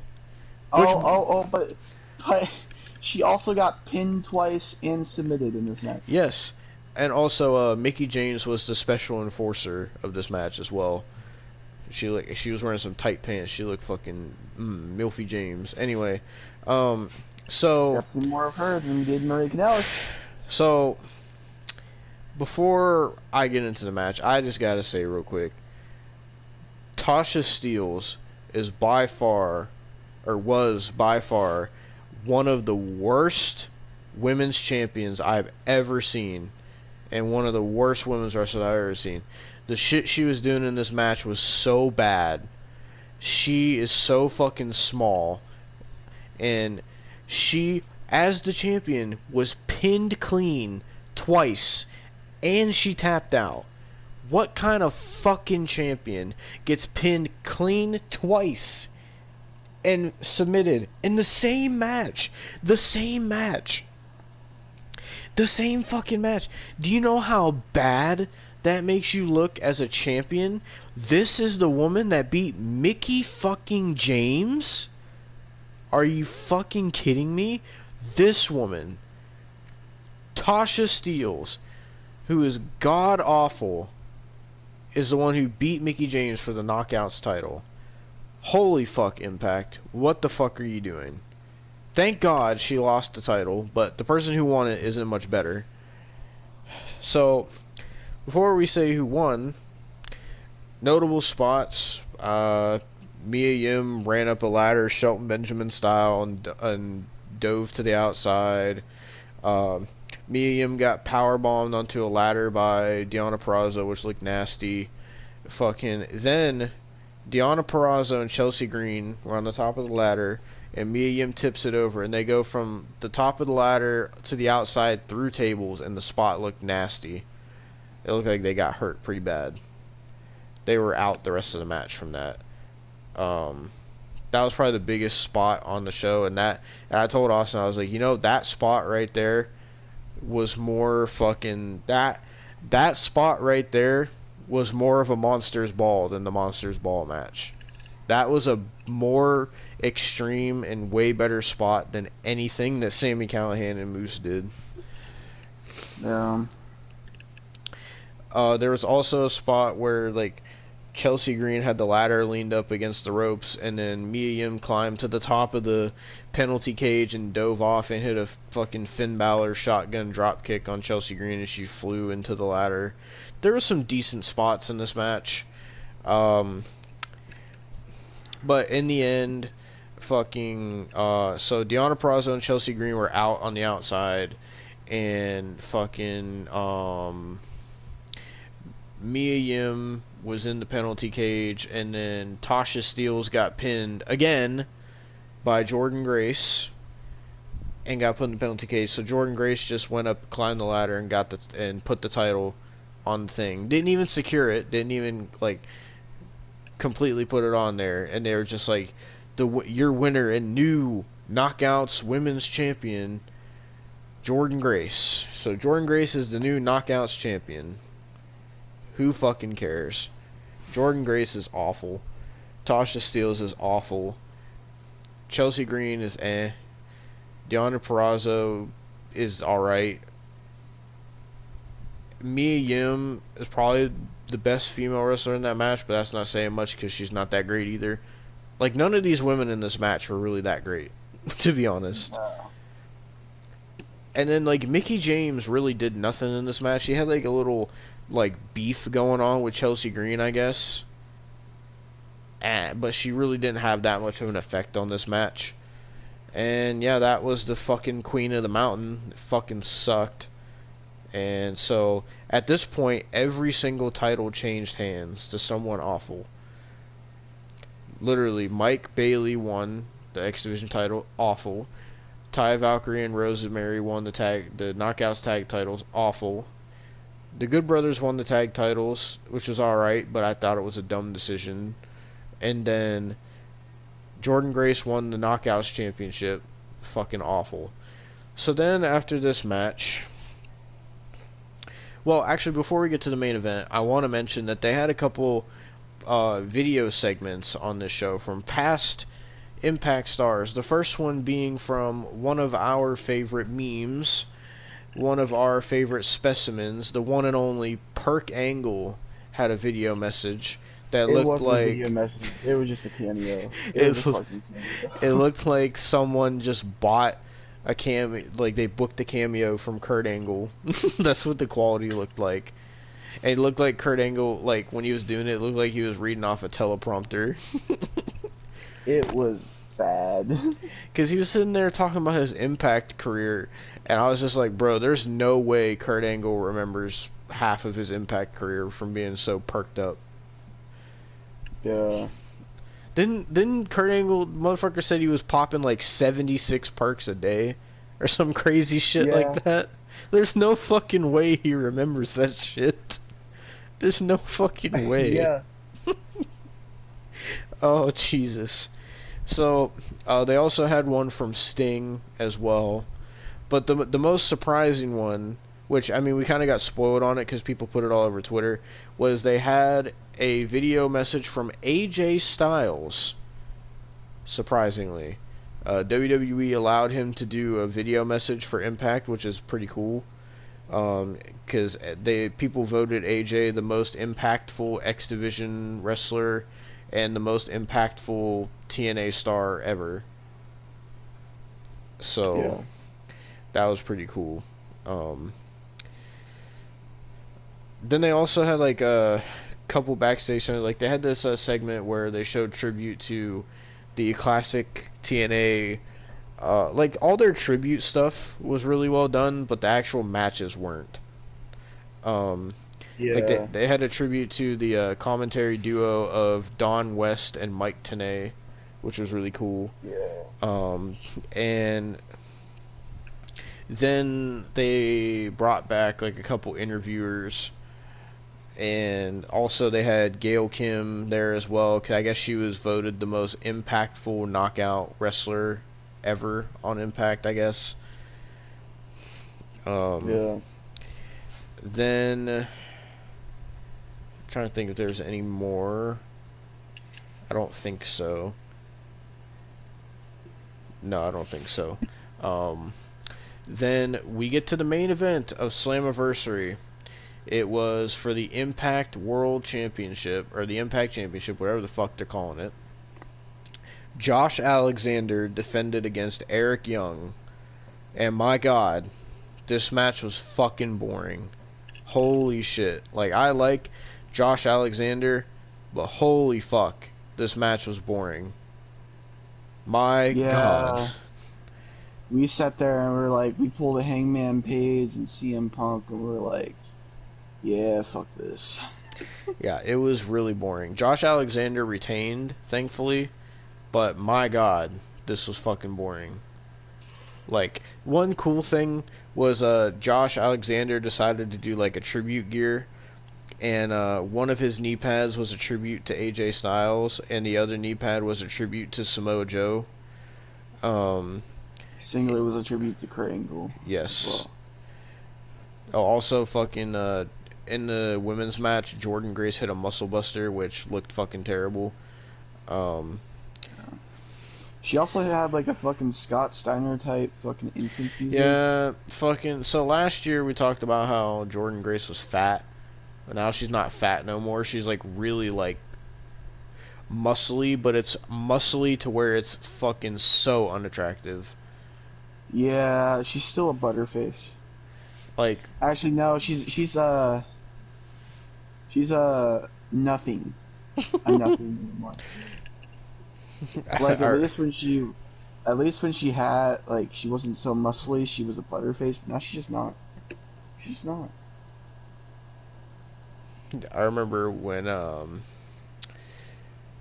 what was it? When when Jordan Grace came out, I remember I was like I was like, man, like Jonathan Gresham, why are you hitting that? And you're like Jonathan Gresham, I don't know what the fuck is wrong with you. Now I was questioning who's the man in the relationship.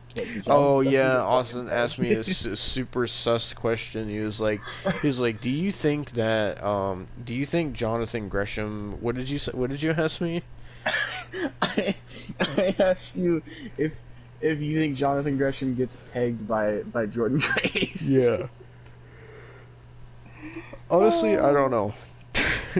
Maybe. I really don't know. It was a serious question. And my serious answer is I really don't fucking know. Probably. But I don't know. But yeah, the main event was fucking boring.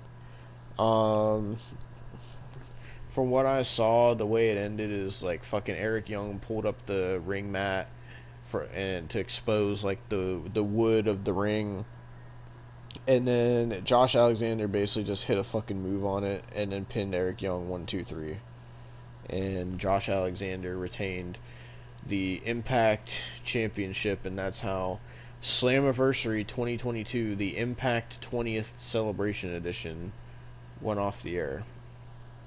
Yep.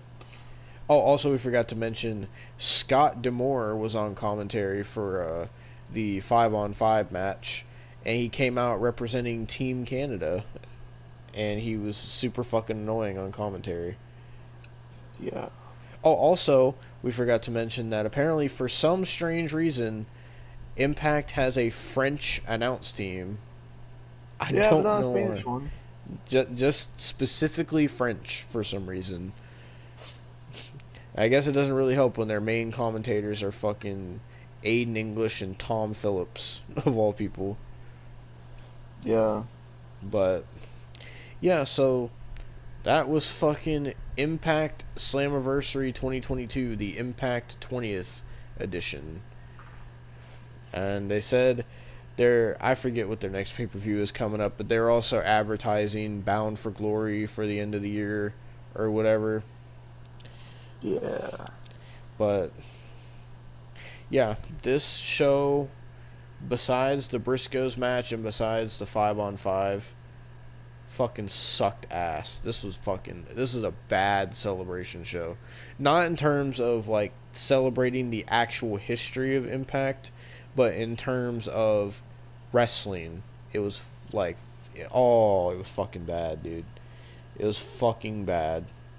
And I was telling Austin during the main event, I was like, so do you think like it's going to be another like year and a half or even longer before we watch Impact again? And you're like, oh yeah. So don't expect any more Impact reviews. So we will get to see Josh Alexander wrestle again though, because there's an event coming up called Ric Flair's Final Match, where Josh Alexander will be facing the MLW champion Jacob Fatu for his title. Which I'm should be a good match. actually excited for that. So, and we'll get to see Ric Flair's final match and see how fucking I'm not awful it excited is. for that. I'm Yeah. not excited for that.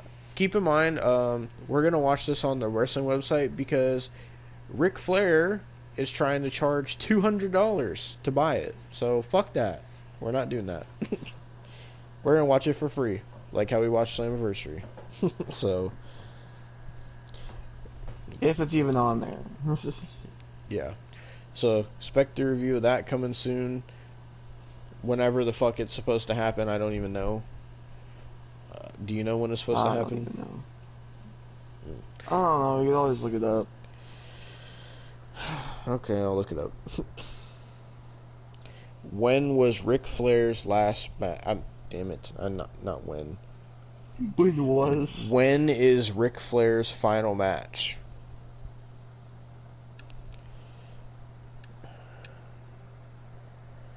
It says it's going to be on July 31st. Jesus Christ, that's too. Oh my God, Devon, do you realize What?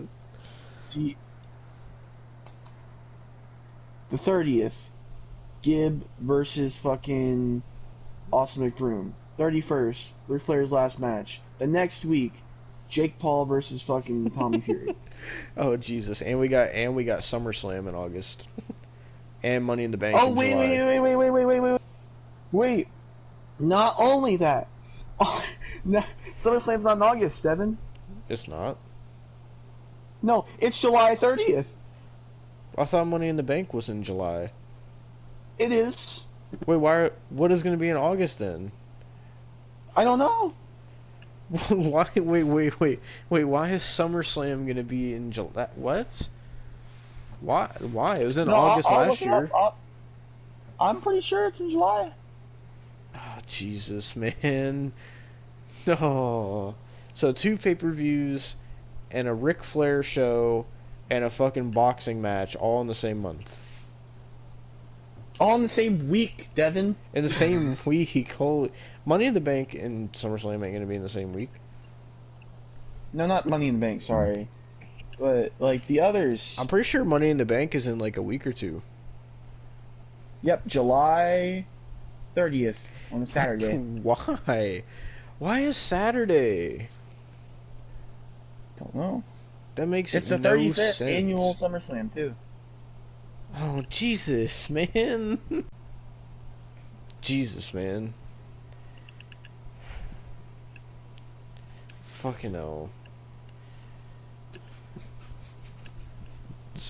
So many reviews are going to be coming, because we also next month got Stranger Things Part 2 coming out as well. So Fuck. And What? don't forget, Austin, August is day/them. Don't remind me. By the time we get to the end of August, we're gonna be so fucking exhausted. But expect a lot of wrestling reviews. But yeah, that was Impact Slammiversary 2022, the 20-year celebration of Impact Wrestling, or TNA Impact, or TNA, or fucking NWA, whatever you want to call it. Global Force. Oh, Jesus Christ, yeah.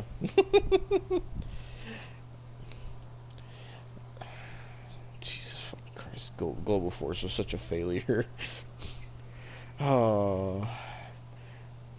Oh, they also showed a little bit of the fucking Hogan era of of TNA as well. So thank you for that. I don't miss that era. But yeah, that was your review of Slammiversary, and I got something to play it out. And to everyone that said Slammiversary was a good show and that Impact was good, fuck you all. It's not. I get why people are calling it mid-packed. This is the best. I'm gonna put air quotes on best. Impact theme. Fortune 4. What you for? Fortune 4.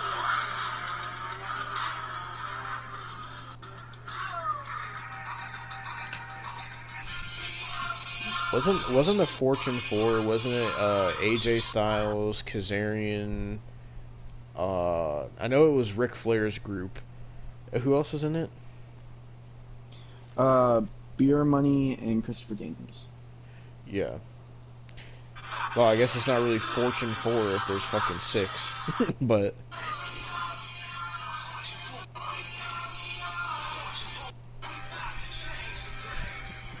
yeah. Thank you for watching this review of Impact Slammiversary, and we'll be back next time, probably, most likely, the next review, I don't know. Because I don't know if we're going to release this before or after the Forbidden Door review. So, we'll see. I have no clue. We'll fucking see. But yeah, thank you for watching, and let's get back to the fucking podcast, I guess. Fuck Impact, goddammit. Fucking mid-packed.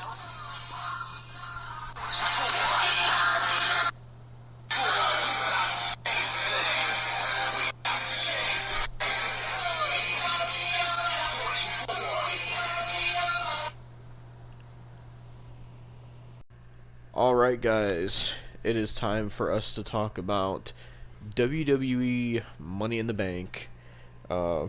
We reviewed Slammiversary, reviewed Forbidden Door. Now the next pay-per-view of the summer has came and gone, WWE Money in the Bank. We're recording this the day after Money in the Bank happened.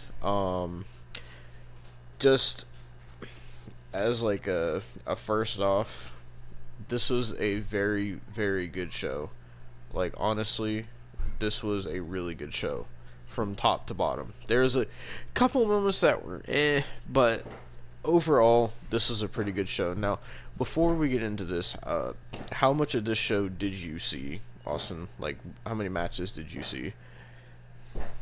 I mean, I didn't really watch any of them, but I saw the conclusions. Actually, wait, I guess technically I saw one of them because it was on Twitter. Mm-hmm. Because it was so short. Which match was it? Well, I mean, I guess we're going to be talking about it later, but Liv Morgan versus Ronda. Oh, okay. Alright, well, so they only had like 6 matches on the show. It wasn't really that big of a card, mostly because they didn't have Roman for it, and because apparently I heard the original plan for like the main event of Money in the Bank, it was going to be Roman Reigns versus Randy Orton for the title, but because Randy's pretty much going to be out the rest of the year from what I'm hearing, And so they didn't really have no one for Roman to face. So Roman was just like, yeah, I'm not going to work that show, pretty much. So we only had like 6 matches on this show.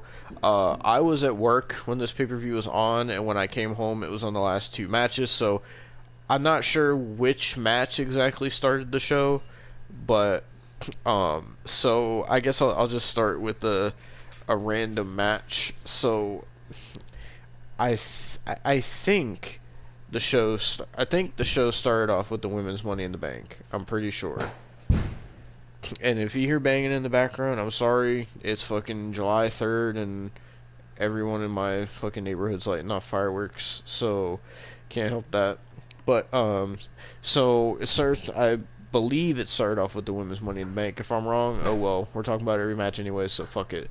So the women's Money in the Bank match. Let me just look at a picture here so I can remember who's fucking in it. It was Liv Morgan versus Alexa Bliss versus Raquel Rodriguez versus Asuka versus Becky Lynch versus Lacey Evans versus Shotzi. So 1, 2, 3, 4. I guess technically 5 from Raw and 2 from SmackDown, because SmackDown has like no fucking buddy right now. Didn't see much of this match. The only thing I really saw from this match was that Liv Morgan won, and I was really happy that she won the Money in the Bank. But apparently there was a lot of botches in this match, and I seen people were shitting on Shotzi a lot.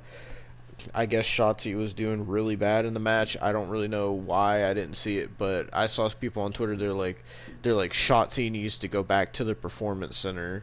And they're like Shotzi's so fucking bad. So I don't know what fucking happened really, but I did see the ending spot.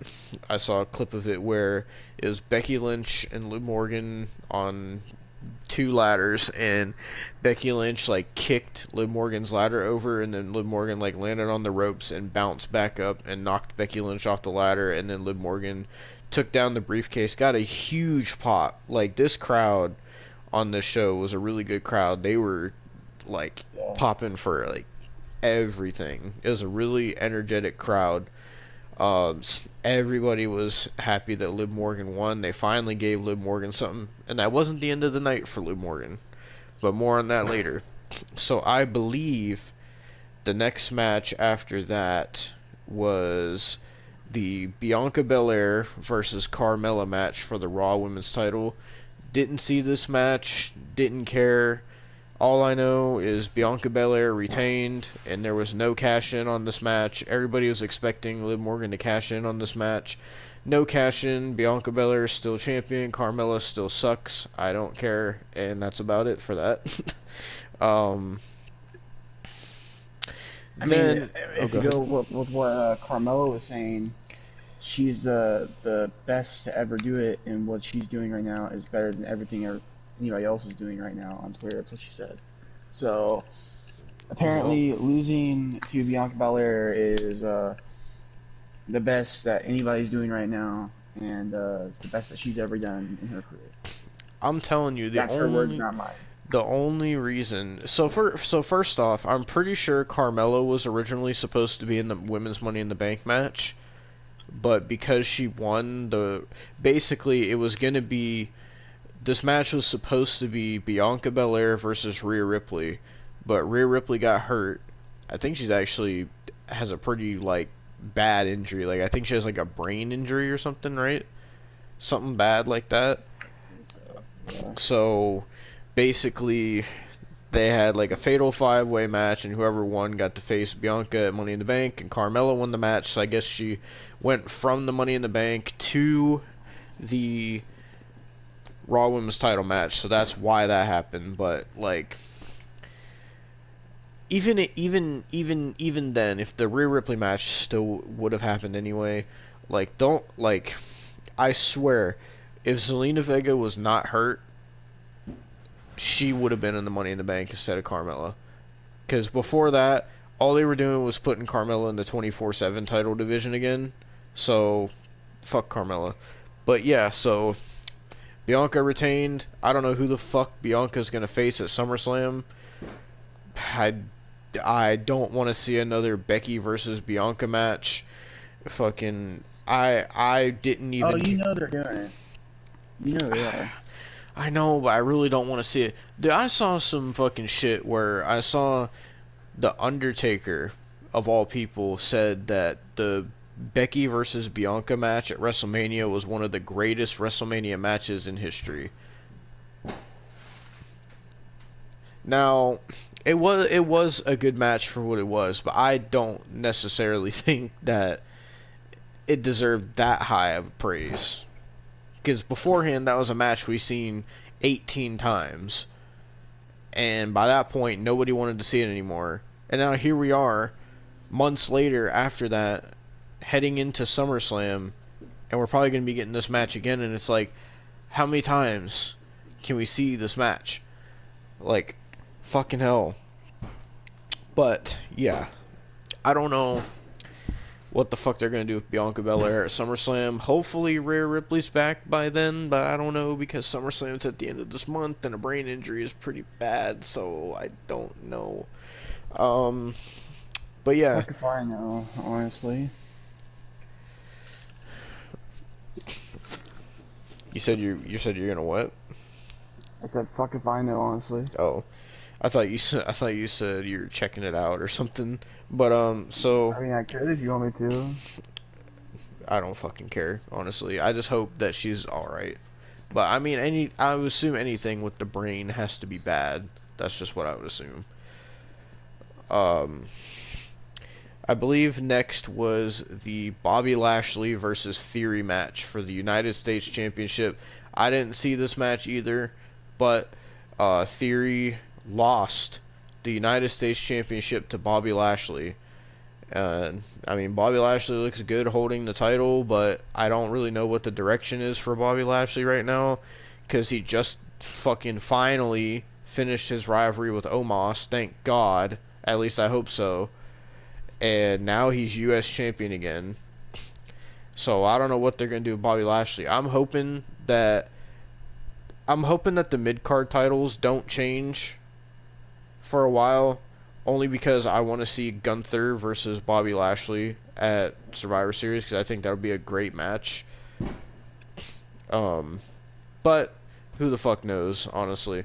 But yeah, moving on to the next match after that. This is the first match. Actually, no, Okay. hold on. Oh, wait, go ahead.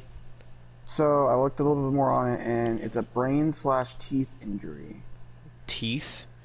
Yeah, brain/teeth. Damn. So people are saying it's a very vague term. It's possible it could be such as a simple concussion, or it's very possible it could be something like very serious. I hope it's not something very serious. But yeah, there was one more match before the two matches that I watched when I got home, which this is the match I saw clips of. A match that they've done a lot. This was for the undisputed tag team titles. The Usos defended against the Street Profits. Now, we've seen this match a lot of times. You know, this is starting to become like the New Day and the Usos type thing with the Street Profits and the Usos. But I will say, what I saw, this is a fucking great tag team match. Like, honestly. You know, people sit there and say AEW is the best tag team wrestling in the world and all that. Or, like, I seen people on Twitter, they're like, oh, FTR versus the Briscoes was greater than this. Or the Young Bucks versus... Young Bucks shouldn't even be in that conversation, first of all. But I just want to say that the Usos, in my opinion, are the best tag team in the world right now. With what I saw, and the Street Profits are... It must be because they were facing the Usos, because I swear to God, you know, at WrestleMania we saw them face RK Bro and whatever other team it was. Oh, it was like Gable and Otis. And, you know, they were alright, but man, like... facing the Usos really elevated the Street Profits, and I'm hearing that apparently they really want to start giving Montez Ford a singles push. Apparently, they're like really thinking about doing that. Yeah. Which, I mean, I guess you can see where it goes, but at the same time, that's going to cost them a great tag team. And then if that happens, it's like, well, what the fuck happens with Angelo Dawkins then? Like, who knows? He might be the next Tucker. Oh Jesus! I can't believe Tucker's in 2K22. It's just no reason. But how is Otis still employed? That's what I'm confused about. Are Chad Gable and Otis still a thing? Are they still Yes. together? Okay.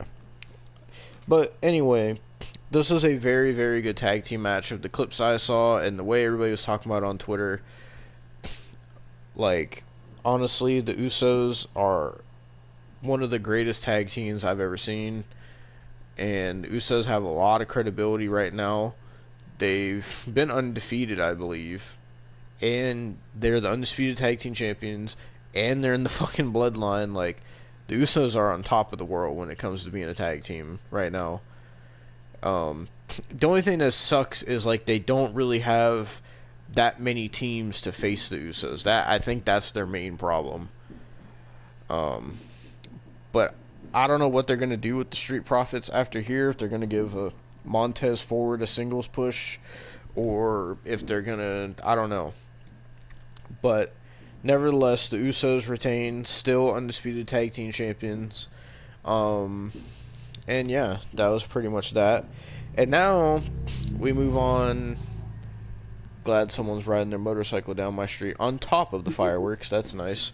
So now we're going to move on to the first match that I was able to see after I got off work, which this match was probably the worst match on the show. Well, I'm assuming the Carmelo one was probably the worst one, but this is the worst thing that I saw on the show, personally. This match was for the SmackDown Women's Championship, Natalya versus Austin's homegirl, Ronda Rousey. Nah. Oh, fuck her. You know what's bullshit? What's What? bullshit? Other day, I get off work. It's a long fucking day. I go home till like probably like 1 a.m. and shit. And I go on YouTube because when I eat my dinner, I would like to eat and watch something while I eat my dinner, right? And the first thing I see is one of her fucking botches pop up on my YouTube feed, and I'm like, you motherfucker. You motherfucker. Oh, It was the one, Jesus. you know, I'll fucking pull it up. Oh, Jesus. She said, I'll give you a title shotzi. You're on skis. God, what else did she say? She said for the Women's SmackDown Championship. I mean, SmackDown Women's Championship. Why do we still call it Women's Championship anyway? Oh, God. Oh.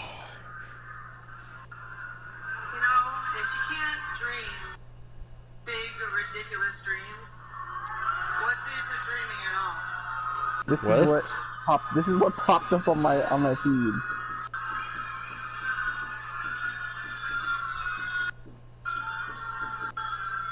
Last year I stepped into this ring for the first ever all-women's Royal Rumble.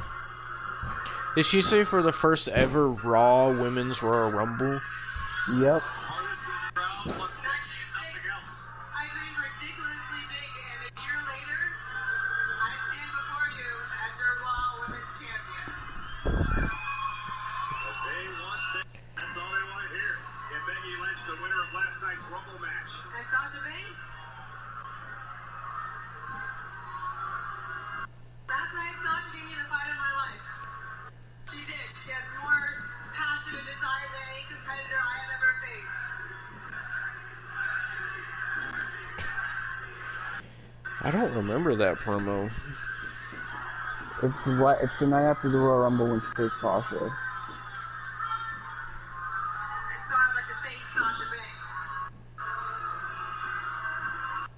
Keep in mind, she's smiling this whole time while they're doing I her. think Sasha didn't get better today than she was just. Like, she's fucking laughing. You got me to start. Good job. I just hate how she does promos in general. There's nothing Ronda can say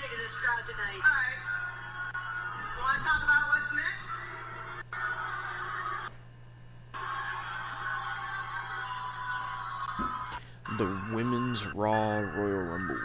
Becky Lynch, I know you're watching.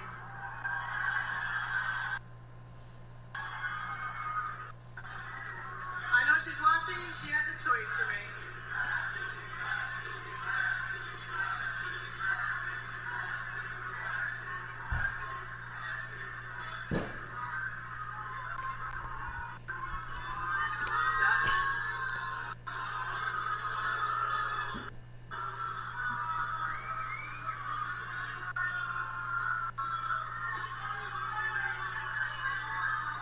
So did Ronda just stop talking?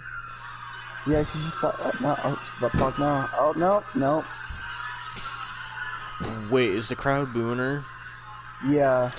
Oh, I think I know what this was. I think I remember what that was. Because I think Ronda got legitimately upset that the crowd was booing her because she was told that she was a babyface and she expected the crowd to be cheering her, but they were booing her. So she got legitimately pissed and almost quit over it. Jesus, I hate her so much. But yeah, so Ronda Rousey, or Ronda Drowsy, whatever, she was so fucking boring as champion. Thank God she lost the title, but I'll get to that in a minute. So she defended the title against Natalya. So I was sitting there watching this match.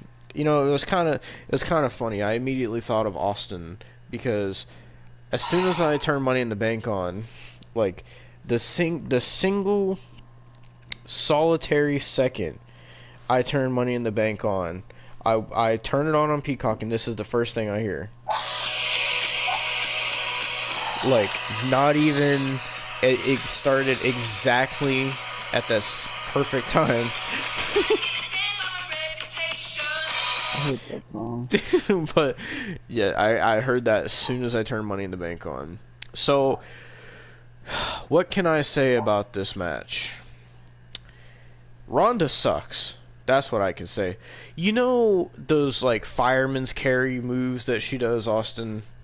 Yes. So she was doing those to Natalya, and they were so sloppy. It looked like... I don't know necessarily if Natalya just didn't care about the match. I don't know, but it looked as if... Like, basically, Ronda had Natalya down, and then she tried to do, like... She did one fireman's carry that looked decent, and then she tried to do, like... you know how John Cena would do like the roll through to a second AA? So she tried to do that, and it looked so fucking bad and so sloppy. And she kept almost dropping Natalya, and then there was a spot where basically Ronda's knee got messed up because Natalya had her in a sharpshooter, or it was either a sharpshooter or figure four on the apron, one of the two. And then Ronda, like, swung herself around and kicked Natalya as hard as she could, and Natalya flew back and hit the back of her head on the ring post.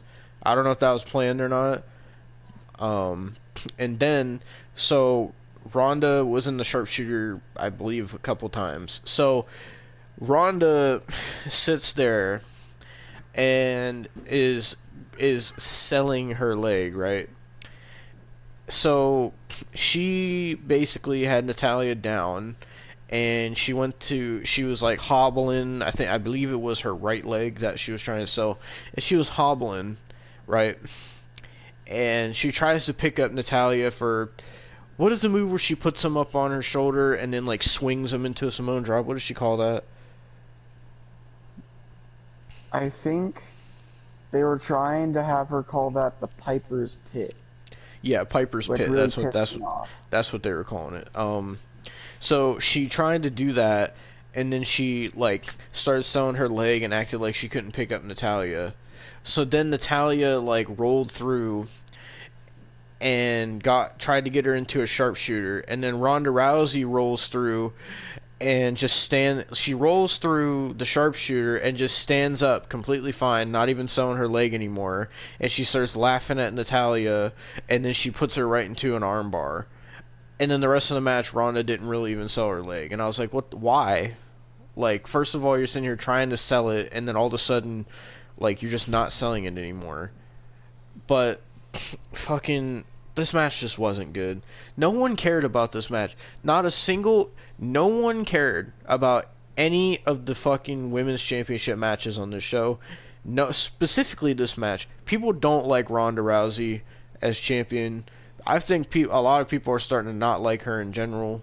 Besides Austin, of course, because he loves her. But anyway, I fucking hate that cunt. But and at the same time, it sucks because Natalya is a good wrestler. But no one fucking cares is the problem with Natalya. Because they have her turn face and heel all the fucking time. They put her with so many random tag team partners. It's like Natalya is just there and they don't know what to do with her. And they're just like, oh, well, we need somebody. Here's Natalya for whatever random thing. Natalya is the woman version of Big Show. Yes. Oh, I was thinking that too. She's had so many tag team partners. She's had so many heel and face turns. Not as many titles as Big Show, but still. Yeah. Well, this match did not help her out because no one cared. No one cared. Honestly, no one gave a fuck about this match. And she does have bigger tits than Big Show. I will say that. Oh man, but man, when I tell you the build for this match was stupid, like the whole build of this match was that Natalya like won a number one contenders match, right? And then they had this whole Natalya and Ronda Rousey had this whole Twitter beef where Ronda tried to call out Natalya and tried to make up a conspiracy theory about OnlyFans. Because Natalya's sister does OnlyFans, and apparently Ronda Rousey thinks that OnlyFans is a place for like stepsister porn or sister porn or something like that, she was saying. And then Natalya called her a hillbilly farmer conspiracy theorist, and that was pretty much the whole build of their feud. Yeah, their whole build was on Twitter, and that was it. Yeah. Oh yeah, and then Natalya also dressed up as Ronda Rousey one time. Oh yeah, I saw that as well. Fucking. That's about it though. Oh, I saw the segment where Ronda like confronted her. It was so bad because Ronda like sat there and grabbed the leather jacket Natalya had on. It looked like it wasn't even playing. Like Ronda just pulled Natalya across the ring, and the jacket just wasn't coming off, and it looked so bad. It looked like Natalya was just like, "What are you doing? This isn't planned." Like it looked so awful. It probably wasn't. Everything Ronda Rousey does is so awful. Like I thought Ronda wasn't that good back in like 2019 when she was still wrestling, but my god, since Ronda Rousey came back this year, she's even worse than she was back then. At least at the very least when she first started wrestling, she was decent. Oh god, no, she wasn't. Then she got bad. It seemed like if she improved, she could have been really good, but she didn't improve. She just got worse and worse, and then she didn't wrestle for like 2-3 years because she had a kid and whatever. And then she came back in the Royal Rumble this year, which we talked about. And then, ever since then, Ronda Rousey is just... This is the worst I've ever seen Ronda Rousey. She's getting worse every week. I will say, honestly, it was good not to have her around for like 3 years. But the thing is, we also had to deal with her bringing more of her fucking conspiracy theory children into the fucking world. That's okay, Austin, because you got to see her WWE return live in person. You got to hear Joan Jett in an arena. Yeah, and IG even wanted to fucking jump off a bridge. So. Oh man, it's funny how big of a pop Ronda got then into where she is now, only months later, where people don't give a fuck about Ronda no more. But so back to this match anyway. Kind of went on a tangent there, but back to this match. So, it's fucking Ronda Rousey retained the title, and that was about it. Fucking Natalya just lost clean to Ronda Rousey. and then Ronda was celebrating, and then Liv Morgan's music hits. And the first thing that went to my mind is why. And then I see Liv running out, and I'm like, Liv's losing. Like, my first immediate thought was Liv's losing, because I'm like, they're not. In my head, I was like, they're not gonna have fucking Liv beat Ronda Rousey. Like, the way they push Ronda Rousey, I'm like, they're not gonna have Liv beat Ronda Rousey. And then Liv cashes in, and Ronda's just looking at her like, what the fuck? And then, so they announced Liv Morgan's cashing in the Money in the Bank contract, and then Liv tries to do a drop kick on Ronda, immediately gets caught in an ankle lock, and Ronda like cinches it in deeper and deeper. And then I'm thinking, well, Liv's about to tap out. But then Liv surprisingly like rolled through and got out of it, and then got Ronda Rousey into a kind of sloppy roll up, but it was a roll up nonetheless. And then Liv Morgan pinned Ronda Rousey clean 1, 2, 3, and I was shocked to say the least. And Liv Morgan is your new SmackDown Women's Champion. I couldn't believe it, honestly. I could not believe it. The craziest thing about it is this is Liv Morgan's first championship that she's ever won, ever. Yep. She's never held a title before that. And even crazier, I've seen people on Twitter, they're like, man, it's kind of crazy and sad that this is Liv's like first title that she's ever won, and she's had a more successful career than Ruby Riott in WWE. And the reason they're saying that is because like they're like, man, like Ruby Riott was the leader of that group, and Liv has had a way fucking better career than her. Yeah. Dude, people were like, I don't have a problem with Ruby Riott, but people were trashing her after this. They're like, man, like, they're like, you decided to go to AEW, you fucking idiot. Look what they're doing with you now. They're like, wow, Liv Morgan's champion and Ruby Riott's just being wasted on AEW. And I'm like, well, that's her fault for going to AEW. She should have expected that. But I don't have any problem with Ruby Soho whatsoever. And she actually like tweeted that she was really happy for Liv Morgan or whatever. But I just found it funny that what people were saying on Twitter about it. But yeah, Liv Morgan is the new SmackDown Women's Champion, and oh God, what? What? Apparently, Liv Morgan winning the SmackDown Women's Champion is the first title change to be exchanged of the title between non-Four Horsewomen. That's including the UFC Four Horsewomen as well, since Natalya won it from Naomi in 2017. I heard that Liv Morgan I heard that Liv Morgan is the only person outside of the Four Horsewomen to pin Ronda Rousey since she came to WWE. Apparently, before this, the only people to ever pin Ronda was Charlotte, Becky, Bayley. Wait, I don't remember. Wait, I know. Wait, no. Okay, so I don't really know, because I know Charlotte pinned her. I don't think Becky ever has, or she never faced Bayley. I don't think. I don't fucking remember. I don't care. I don't remember much about Ronda Rousey's WWE career because it was awful.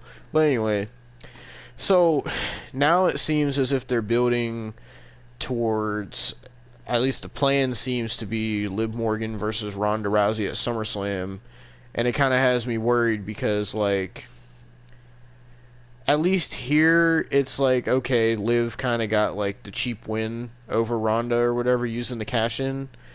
But I'm wondering, like, what's going to happen in, like, a straight-up match of her and Ronda Rousey. Because the only reason I say that is because of how they book Ronda Rousey. Because they book her like she's this big-time, like, megastar when she's not.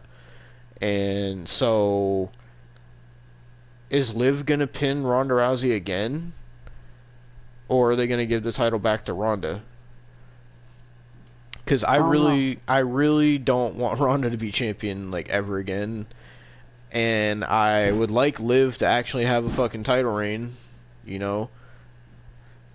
Fucking, I don't know. Apparently I don't know how you'll feel about this, but I saw on Twitter earlier that apparently, like, I don't know how much you believe this, but apparently Ronda Rousey was the one that said she wanted Liv Morgan to cash in on her and take the title, and that she said she wanted Liv to pin her for the title. And Ronda Rousey also said apparently that she doesn't like being women's champion, and she never asked to be women's champion since she got there, apparently. It's what Ronda Rousey, quote-unquote, said. I don't know if it's true. No, that's just a fucking conspiracy theories talking, dude. I'm sorry, no. Oh my god. Like, go back to your fucking hick town with your goddamn Ronda Rousey bunker and your fucking... Oh god, asteroids are gonna hit the fucking planet. Shit. Oh, Jesus. You know, maybe one day we should do a video on all of Ronda Rousey's conspiracy theories. I think that'd be fun. Just go through the list of all the conspiracies that she believes in. Fucking flat earther, man. But yeah. So I was extremely happy that Liv won the title. What's your thoughts on Liv being SmackDown Women's Champion? I mean, I like it. I just hope we don't fuck it up, you know? Yeah. So, before we get to the main event, there's one other thing I wanted to talk about. I'm curious if you've seen this. Did you see the weird promo, like, thing that they did? Like, the weird vignette? Oh, God's sake. You know what? I have to go on a tangent here. Oh, Jesus. Oh, Jesus. Well... it's every time, and I'm sick and tired of it. If it is him, it isn't. If it isn't, then whatever. I don't care. Like, I just don't care anymore. I'm tired of getting my hopes up. People got so fucking hyped that, oh, this is Bray Wyatt. Yeah, it was trending on Twitter. It was fucking trending. And I'm just sitting here like, please shut up. It's like, and people are making valid points, like, oh, it's not Bray Wyatt because, you know, Bray is filming a movie right now or whatever. Or they were saying like, fucking, oh, you see, there's a medal for Kurt Angle, there's a Latino Heat license plate for Eddie Guerrero and stuff like that, pointing it as like it's Edge. Which is probably is fucking Edge. And then there were some fucking stupid people saying, oh, it's Gable Stevenson. Yeah, I saw that. They're like, it's and Gable like, Stevenson. Motherfucker. I was like, why would Gable Stevenson Stevenson have a dark fucking vignette like that? Why would he have a fucking Latino Heat goddamn, like... I'm telling you right now, Gable Stevenson is not Latino. Why did they sign him? He's never wrestled. They drafted him to Raw. We covered when they did the draft. Wrestled. And he's been signed for over a year. The last time he was there was WrestleMania, and then they made it seem like he was going to start wrestling, and then he just hasn't. Bro, since Gable Stevenson, or Stevenson, whatever, however you say it, got signed, they drafted him to Raw. Well, they had him at WrestleMania 37 because they gave, or no, it was SummerSlam last year, and they gave him like a special introduction, and then they said they signed him, and then when they did the draft, they drafted him to Raw, and then he was in the crowd on Raw for a couple weeks, and then completely disappeared until WrestleMania, and he came out during the fucking Chad Gable and Otis shit. And then he had like a drink with the Street Profits and RK Bro, and then he's been gone ever since. Some wrestling fans are as special as his fucking special introduction at SummerSlam, dude. Like, oh my fucking god, dude! Like, Jesus Christ! Like, what the fuck? Like, honestly, like, why did they sign him? Why did they sign him? Why the fuck are people seeing like? If I see one more person say it's Bray Wyatt, I'm legitimately gonna fucking find where they live and smack them in the face. Like, I swear to God, just shut the fuck up. Honestly. Like, honestly. If he comes back, he comes back. Stop fucking speculating because it's not gonna fucking do anything. Dude, I saw like major like wrestling news people were talking about it too. Like fucking I saw Ringside News was talking about it. Wrestle Talk was saying it was Bray Wyatt. Like everybody just immediately took it and started running with it. They're like, "Oh, Bray Wyatt vignette was shown and Bray Wyatt return confirmed and shit." Because that's what they always do. Because they're a bunch of spineless fucking cowards. I don't know how to fucking report news. They report fucking rumors. They listen to goddamn Dave Meltzer for all their fucking news and rumors. Oh, Dave like, Meltzer said it was Bray Wyatt as well. Yeah, I know, and they're like, because they listen to everything he fucking says, and they're like, oh god, wait, this is a 5-star match? I didn't like the shit, but I guess it's 5 stars, so I have to fucking like it now. Oh, you know, fucking, I saw this fucking indie mud show match at my fucking goddamn local bar, and fucking Dave Meltzer said it was a 7-star classic. Oh my god. Oh. I've seen that. Oh, Kenny Omega. Dave Meltzer says Kenny Omega is the best wrestler in the world. Too bad he's fucking humped children in the fucking middle of the ring and goddamn like got low blowed by fucking dummies in the goddamn middle of the ring and fucking Canadian Destroyer fucking goddamn blow up dolls. Oh my god.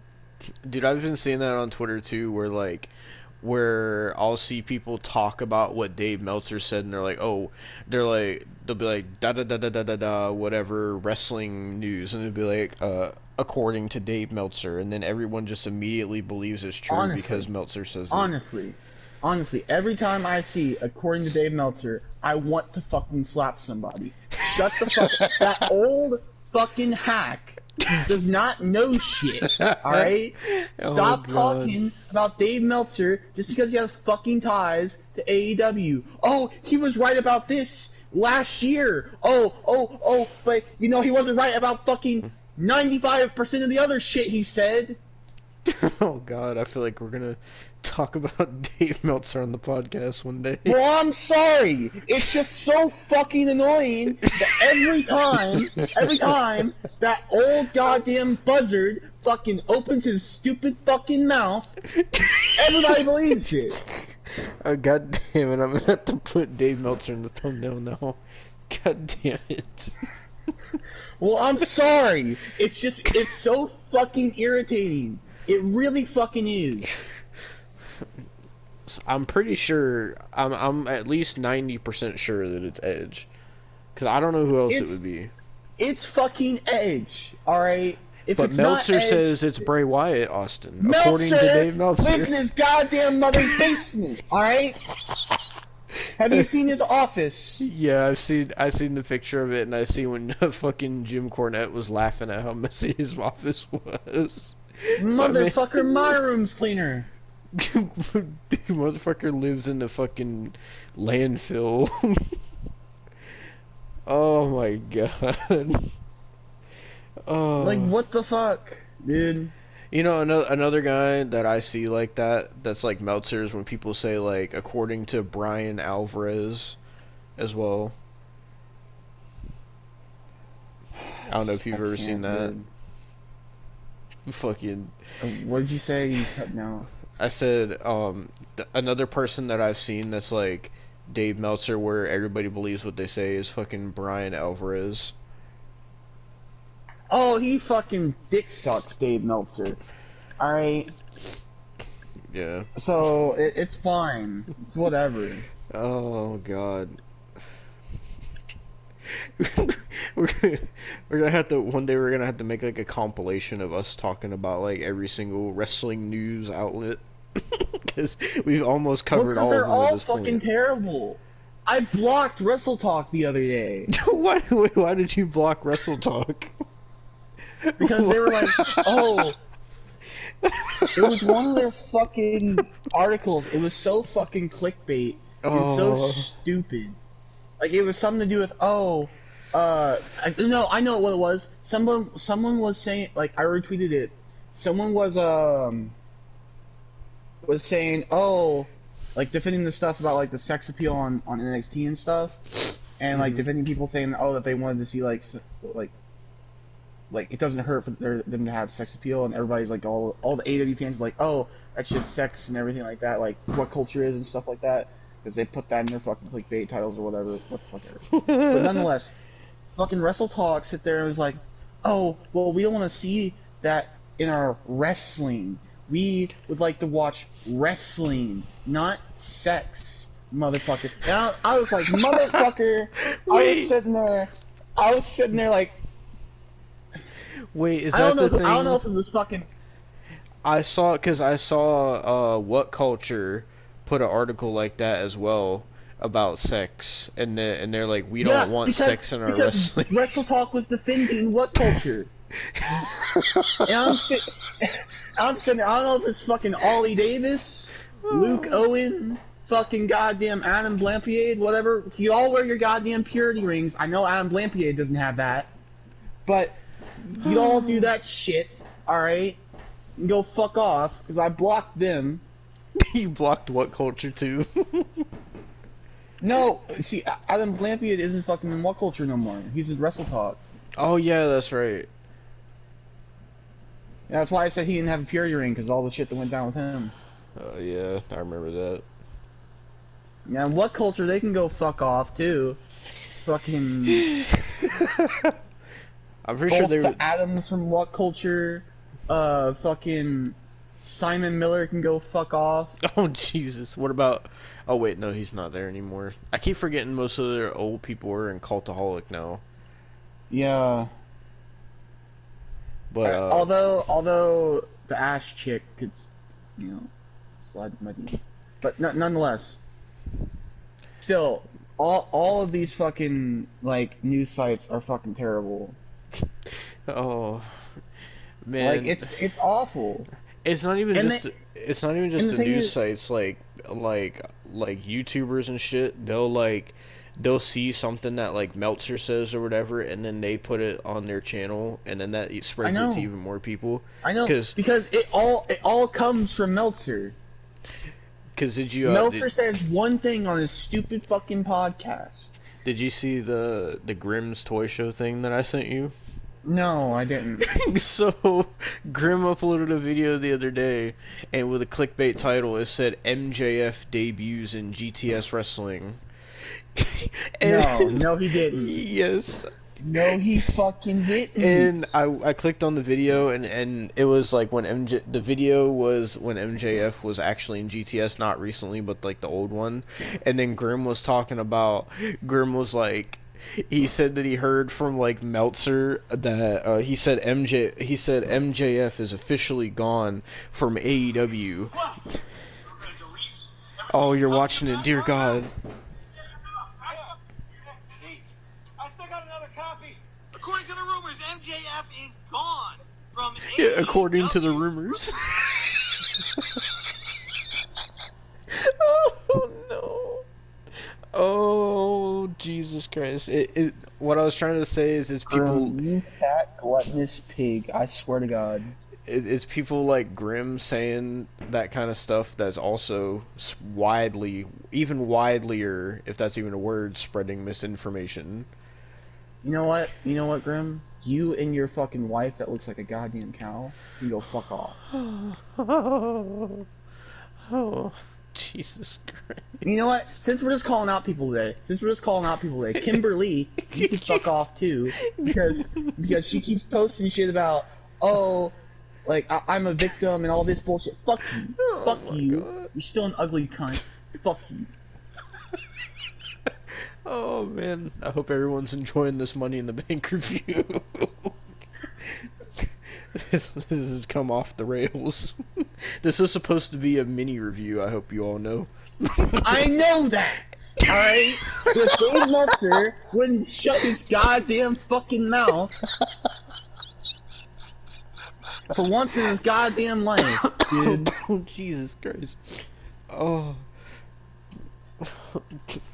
But everything Meltzer says is true, Austin. Austin. Fuck's sake. No, it's not! He's as competent as fucking Excalibur, Devon. Oh, Jesus. Not excrement. Did you know that Excalibur? I think I might have told you this, but did you know Excalibur's real name is actually Mark? Yes. I just find that so funny. But I'm pretty certain that video's Edge, like literally everybody just immediately started saying it was Bray Wyatt, and I'm just like, I mean, I hope it is, but I don't think it is. I'm not gonna get my hopes It up. started with Meltzer. I know it started with Meltzer because it always starts with Meltzer. Jesus. It's never like, oh, Brian Alvarez says this, or fucking, oh, Ryan Satin says this. It's always, oh, according to Dave Meltzer, according to Dave Meltzer from the What the Fuck Ever podcast, what the fuck ever podcast he makes, I don't know what the fuck. Oh, the Wrestling Observer, or what the fuck ever. Yeah. You deserve this fucking middle finger I'm pointing up, motherfucker. They said observe this middle finger. Oh my god. I really want him to try to defend Kenny Omega from one of those goddamn indie matches. I really do. Oh my god. Can we talk about the main event now? Is Meltzer going to talk about the main event too? But actually, you know what? I haven't blocked Meltzer. Let's see what he said about the main event. Oh no. I could tell you what JD from New York said about the main event. He was saying, oh god, JD from New York was saying that Austin Theory isn't oh god. When I hear that noise from Austin's headset, I know that he saw some bullshit.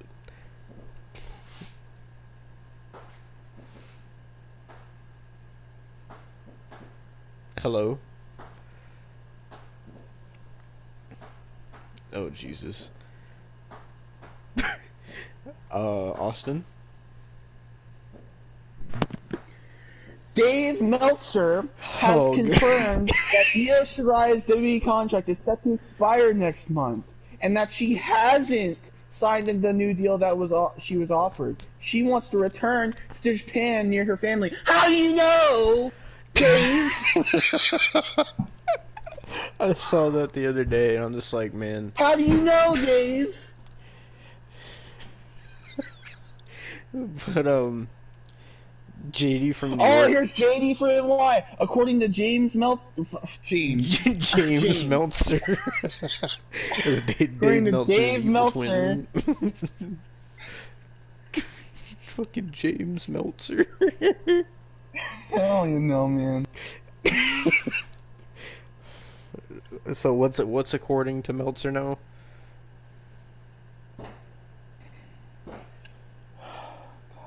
I can't like these fucking Christ, I'm so pissed right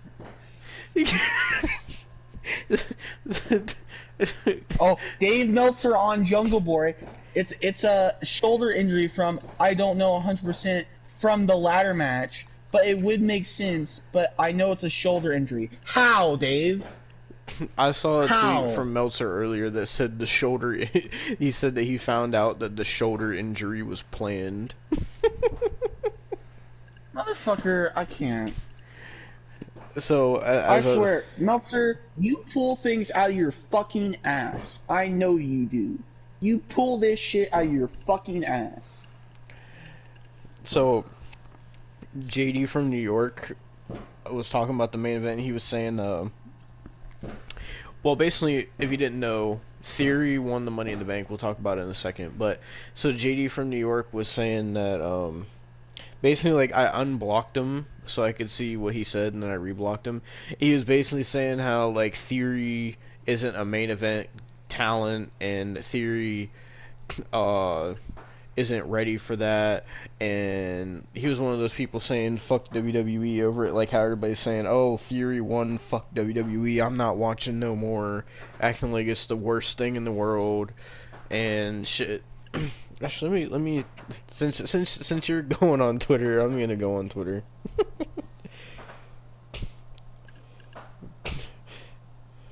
Oh my god. As soon as I open Twitter, I see from RN Pro Wrestling, the Bray Wyatt / Fiend rumors have sparked once again.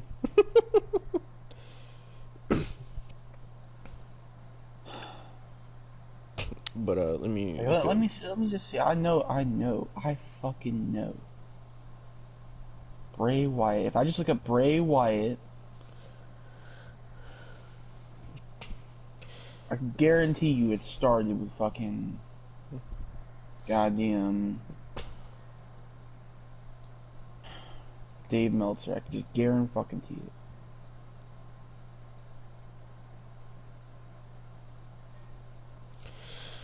Oh Jesus.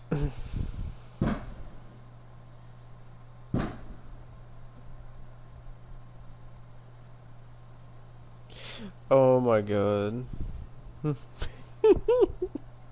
JD from New York is comparing Theory winning, saying that Vince busted his load on Theory, like with the paralegal that he cheated on his wife with. Jesus. And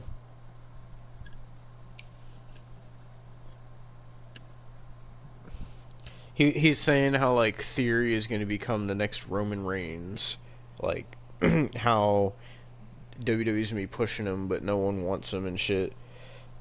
And he said Austin Theory had 30 seconds of in-ring time all match before he re-entered and won the fucking Money in the Bank. A great match ruined by typical WWE political bullshit. Absolutely deflated the crowd. For everything this company does right, they always fucking ruin everything. And then everybody's like telling him like Theory's the right guy, like this is gonna be good, and he's like no one agrees with you.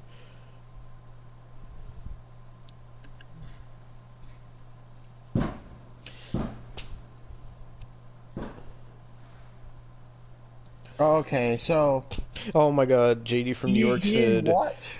JD from New York said, was that a Bray Wyatt return vignette?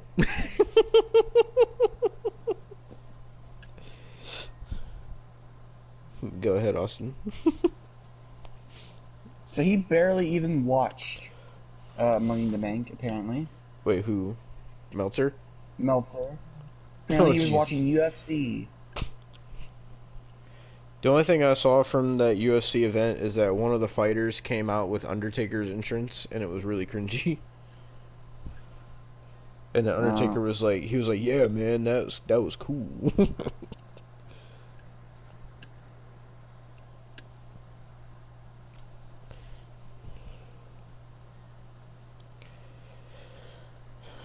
Jesus fucking Christ, man. But moving on to the main event, finally. So the main event. Shut the fuck up next time.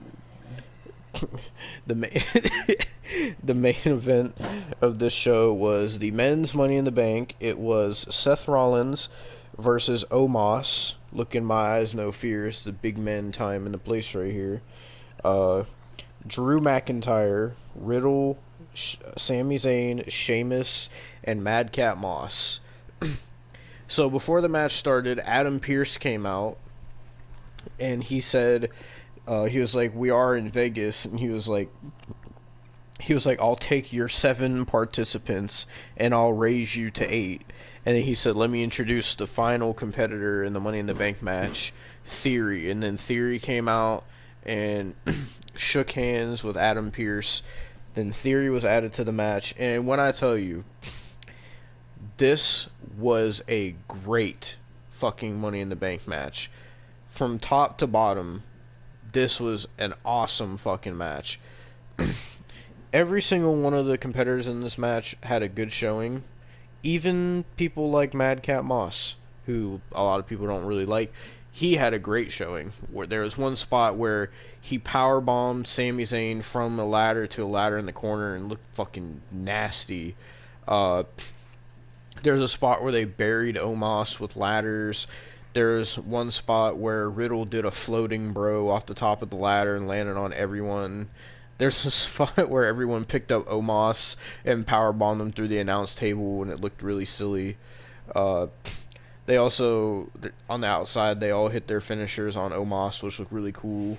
Uh, fucking Riddle hit a super RKO from the top of the ladder on Seth Rollins. A lot of great spots in this match. A lot of great like encounters in this match. Like Sheamus and Drew McIntyre, I gotta say, like, they fought a lot, but man, every time they fight each other, it's just so good. Like, they beat the shit out of each other every time, and it's always entertaining to watch. And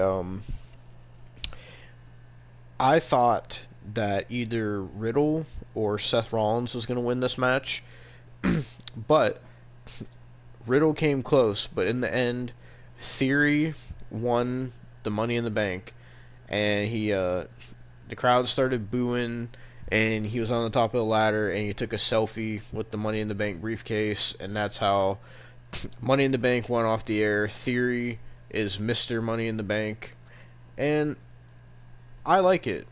I'll be honest. I wish Theory would have had a longer reign as U.S. champion, but I just hope they do it right with Theory. I don't know when they're gonna have him cash it in. I don't think it's gonna be SummerSlam. I really don't know. What were you gonna say? I was just saying it pretty much the same thing. Like, I like it and shit. Like, I'm glad Theory won. I'm glad it wasn't somebody like fucking Drew McIntyre or some shit. There was people saying Drew McIntyre should have won, and I'm like, why? He's already getting a title match against Roman at Clash at the Castle, I believe, which is in September, I think, or August, September, one of the two. I forget which. But yeah, it was a great fucking match. Honestly, like, really, really, really great match. Everybody had their time to shine. Everyone looked good, except Omos, because everybody just kept beating the shit out of Omos. But Omos did hit a nasty looking choke slam on, I believe it was Riddle, I want to say. Riddle was probably the most over person in the match. Seth Rollins was also pretty over. They were the two favorites, like I said. But yeah, at one point, people were even cheering for Sami Zayn to win as well. But really well done Money in the Bank match. I loved it from top to bottom. It was awesome. You know, when it comes to these reviews, I'll be honest.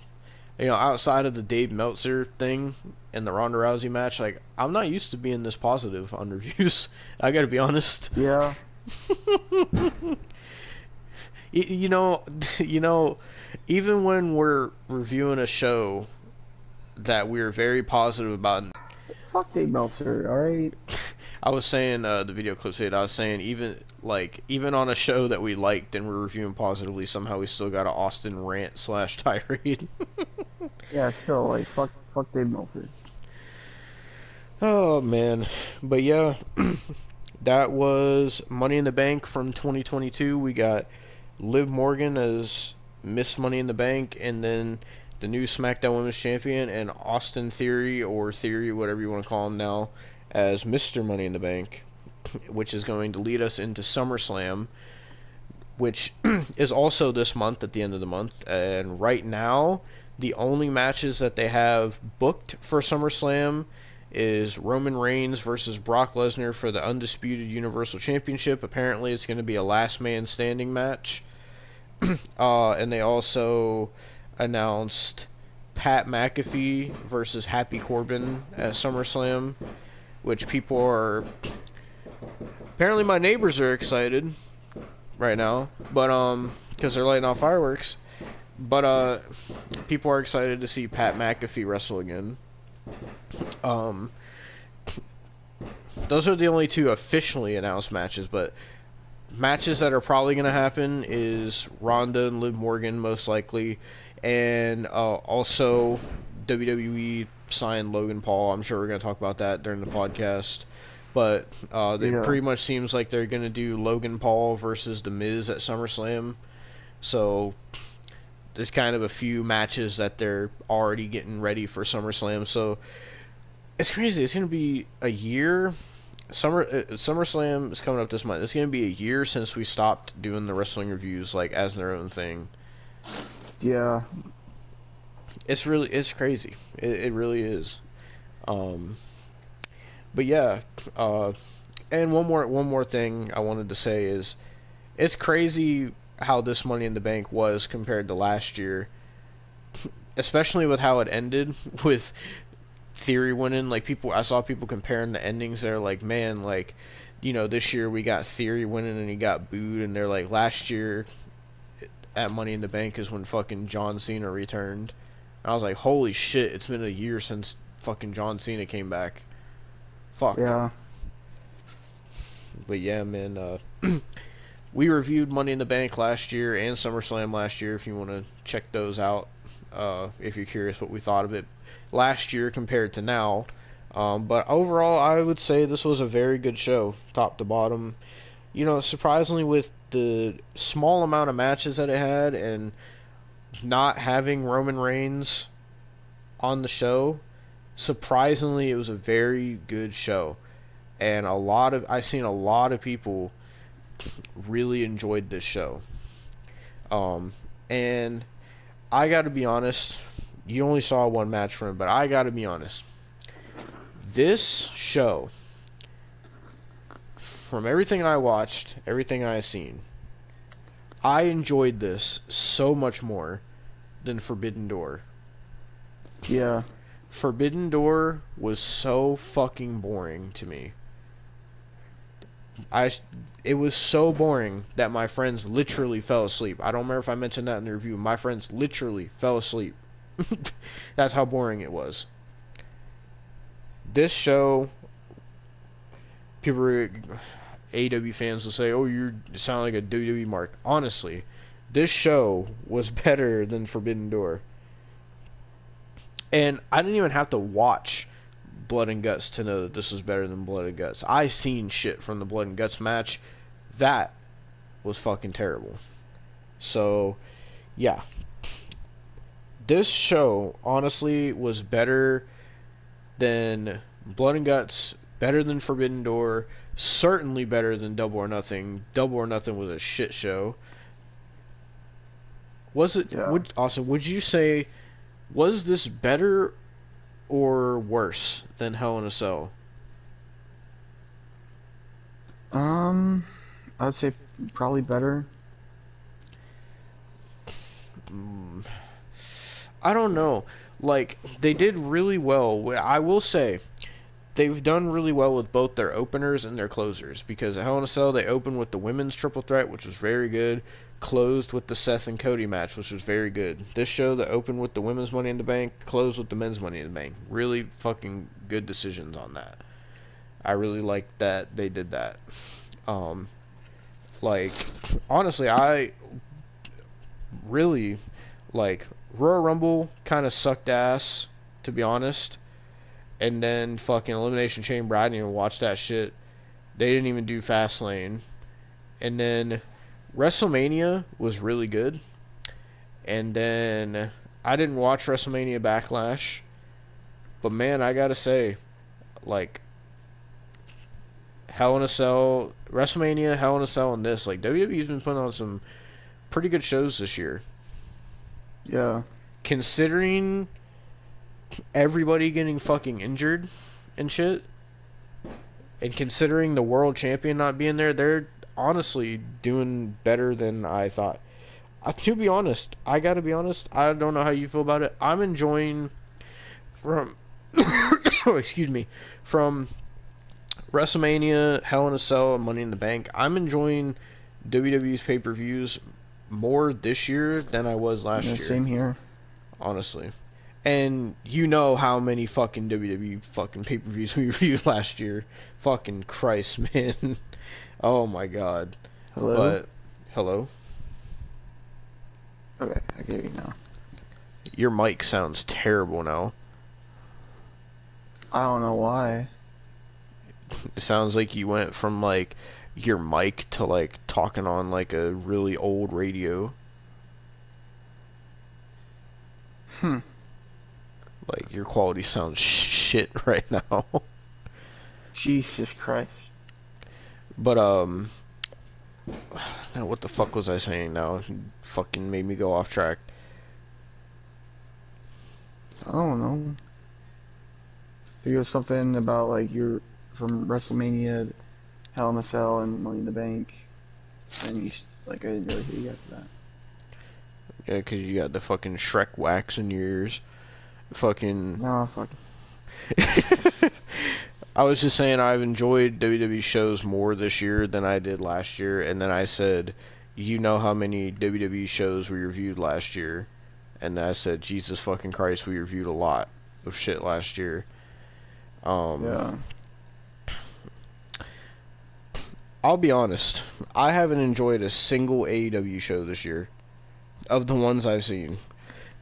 And everybody sits there and is saying how amazing those shows are, and I gotta be honest, I just don't see it.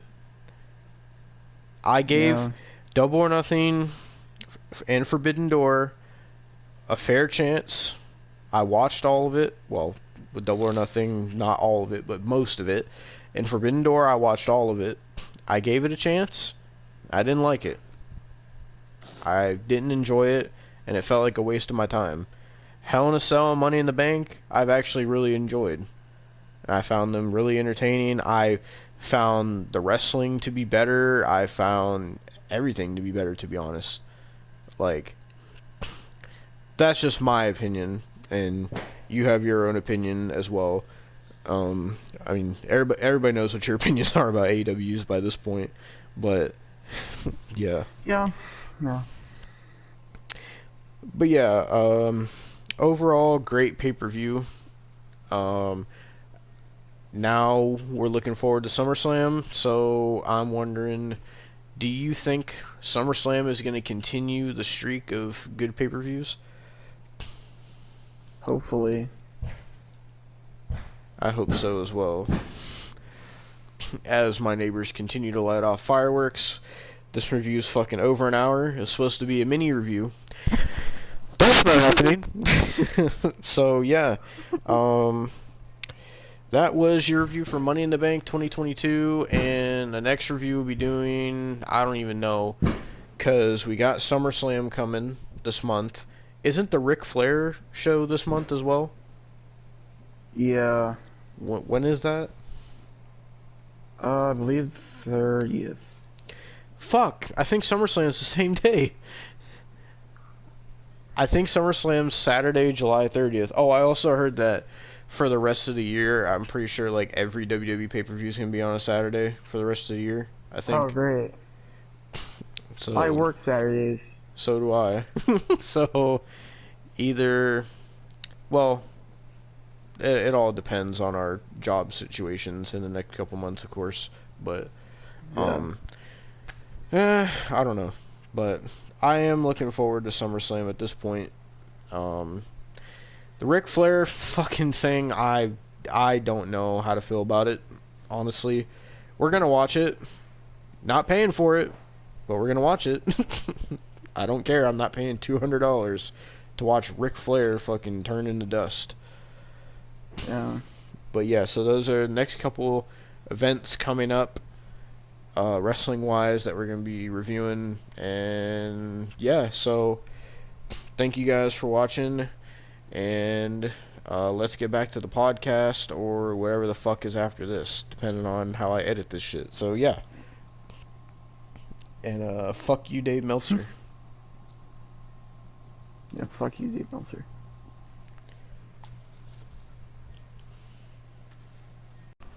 Hello, ladies and gentlemen.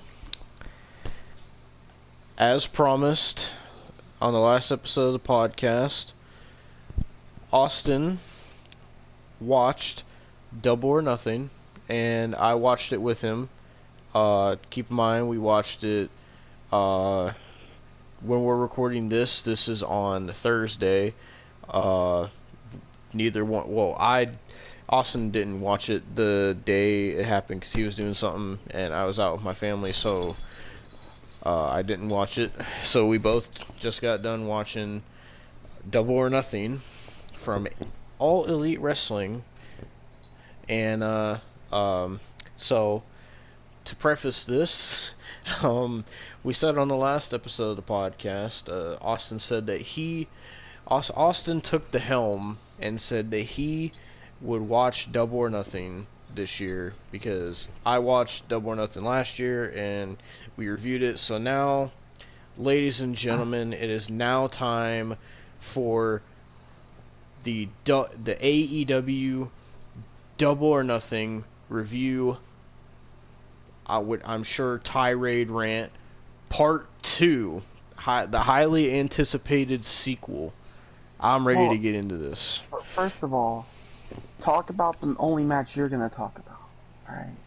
Okay, so before we get into the meat of this review, the reason we're all here, the one match that I want to talk about was the match that pissed me off, which would be the Hardys versus Young Bucks match. Now, the match wasn't as horrible as people were saying, because they're saying the match was horrible. It wasn't horrible, but as much as I hate to say it, I will admit that the Hardys are looking kind of old, and Jeff is really fucking out of it right now. But, in my defense, Jeff is wrestling injured. In my defense, okay. But anyway, the Hardys wrestled the Young Bucks, and the match sucked. All the Young Bucks did was super kicks, and it pissed me off so much so that I threw my headset because I can't stand the Young Bucks. I hate their gimmick. I hate their facial expressions. I hate the super kick party bullshit. I hate the fucking Elite. I hate the Golden Elite. I hate the fucking Undisputed Elite. I hate fucking everything to do with the Elite. Especially, I can't stand the Young Bucks. I have not liked the Young Bucks for years now. You all know last year on the Double or Nothing review, I said how pissed I was because last year at Double or Nothing they did the Young Bucks versus Jon Moxley and Eddie Kingston. And don't you worry, Jon Moxley and Eddie Kingston were on later on in this show, and probably what pissed Austin off the most. But nevertheless, this match sucked. It wasn't horrible.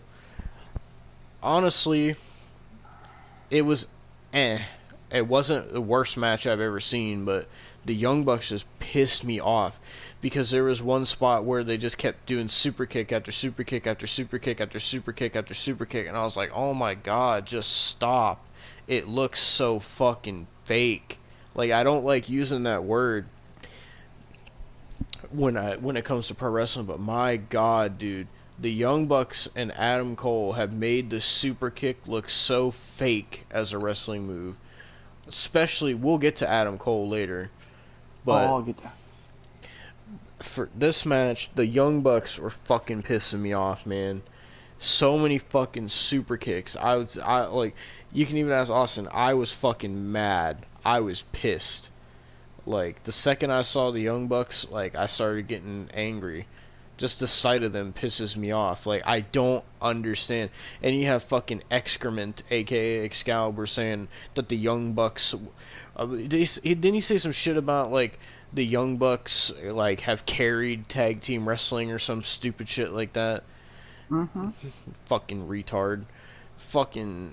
Get the fuck out. Young Bucks have carried tag team wrestling. Get the fuck out of here. I don't understand why so many people love the Young Bucks. I used to like the Young Bucks back when they were in Ring of Honor in like 2017, 2018 was like the last time I was like, you know, the Young Bucks are kind of cool.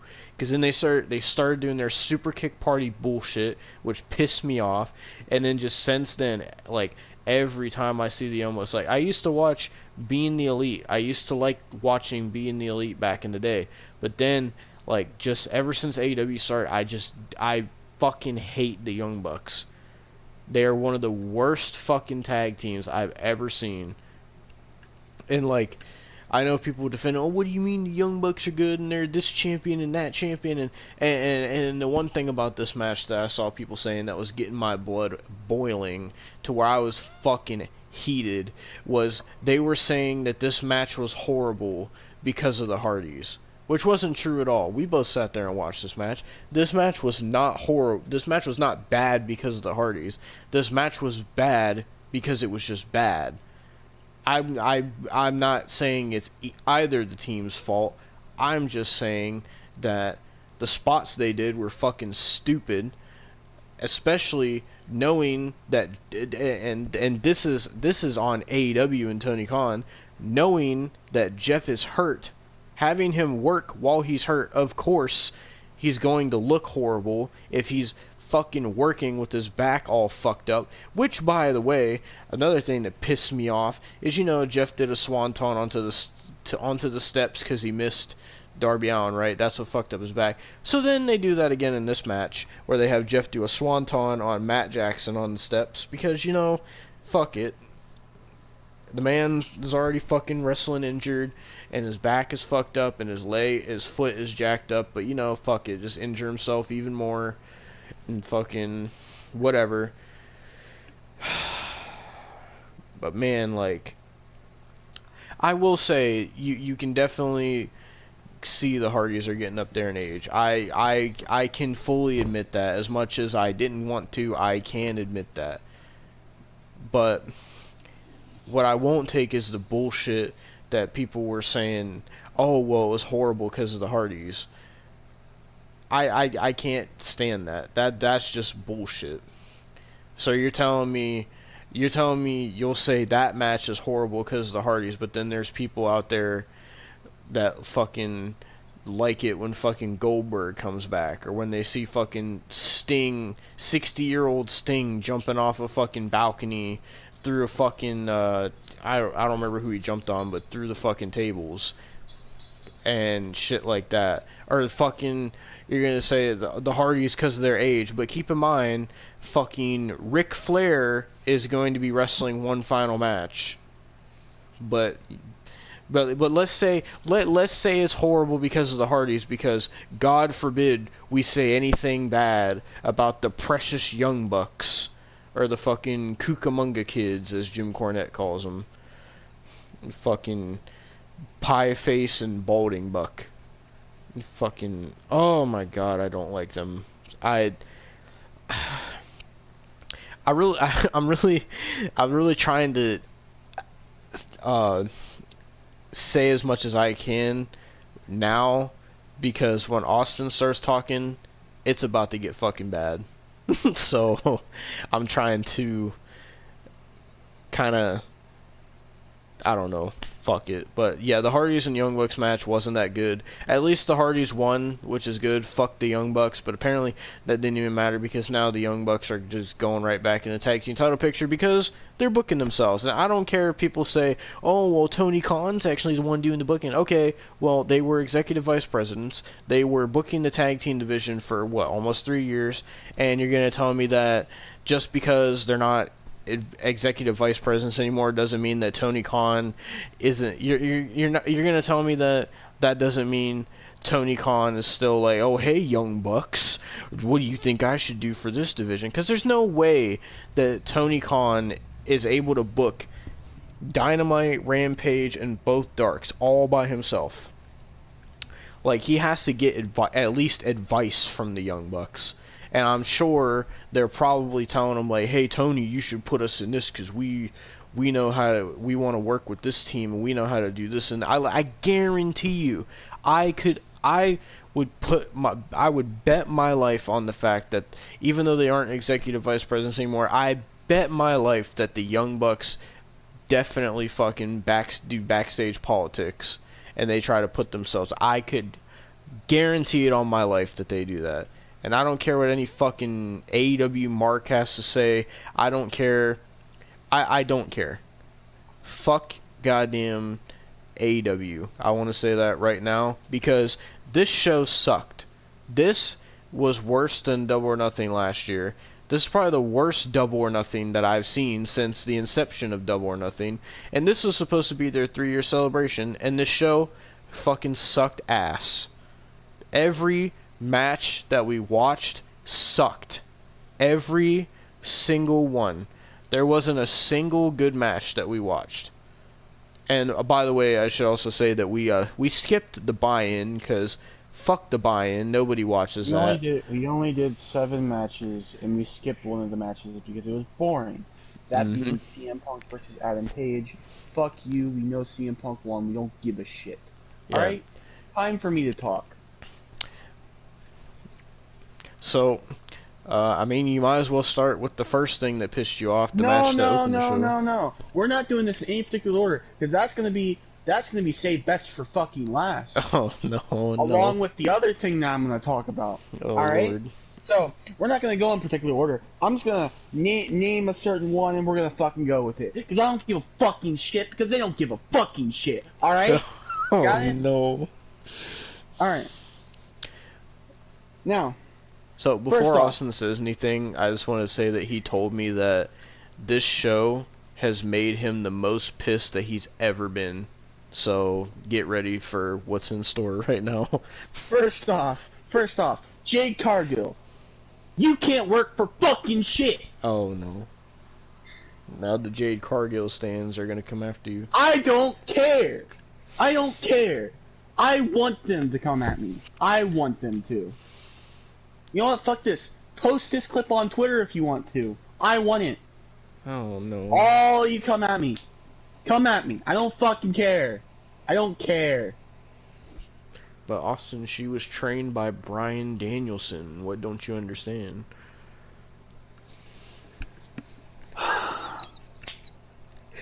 Was Bryan Danielson blind? I don't know, because the spots he was Did taking Bryan tonight. Danielson turn to fucking Helen Keller? I couldn't tell you.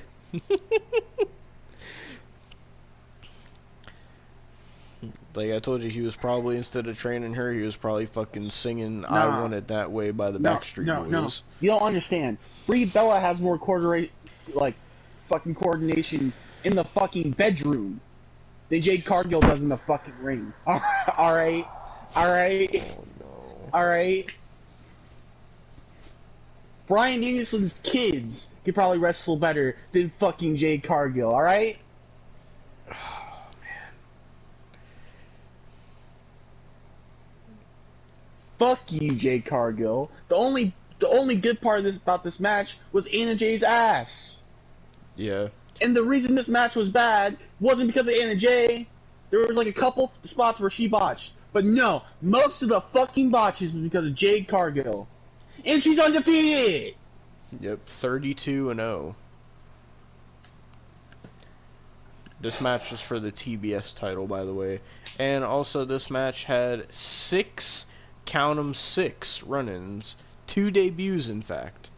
This match was a clusterfuck, and this was probably the worst match on the show. Well, this was probably the second worst match on the show. Maybe third. I feel bad. I feel a little bad, honestly. Because how, and this is me being worried, honestly. How could 2 of the worst women's wrestlers in AEW history both be black women? First you had Brandy Rhodes. Oh. Then you had Jade Cargill. How? Well, I'd argue that's not good. I'd argue that Eva Marie is worse than both of them, but no, I'm saying in AEW. No. I don't know. AEW's had a lot of stinkers in terms of the women's division. Yeah, but you can't lie that the worst has had to be either Jade Cargill or Brandy Rhodes. And I'm not even making this a race thing. It's just they're fucking bad in general. You know, I remember last year when we watched the I think it was Jade Cargill's first TV match where it was Jade Cargill and Shaq versus Cody Rhodes and fucking Red Velvet because Brandy Rhodes got pregnant. So we almost saw Jade Cargill and Brandy Rhodes wrestle each other. Yeah, But I remember that almost happened. during that match, I think they said that was like her first televised match, and she was green as hell and she was awful. And then all I kept hearing ever since then was people saying how much better Jade Cargill has gotten and how much she's improved and all this shit, right? And you know, she's been TBS champion. Still as She's green as her fucking hair. I don't see any improvement, to be honest. Besides like her gimmick that she has now, that's like the only change I've seen. Well, here's the thing. AEW fans, that's all they care about. They don't care about a promo. No. They don't care. They don't care about a wrestling match.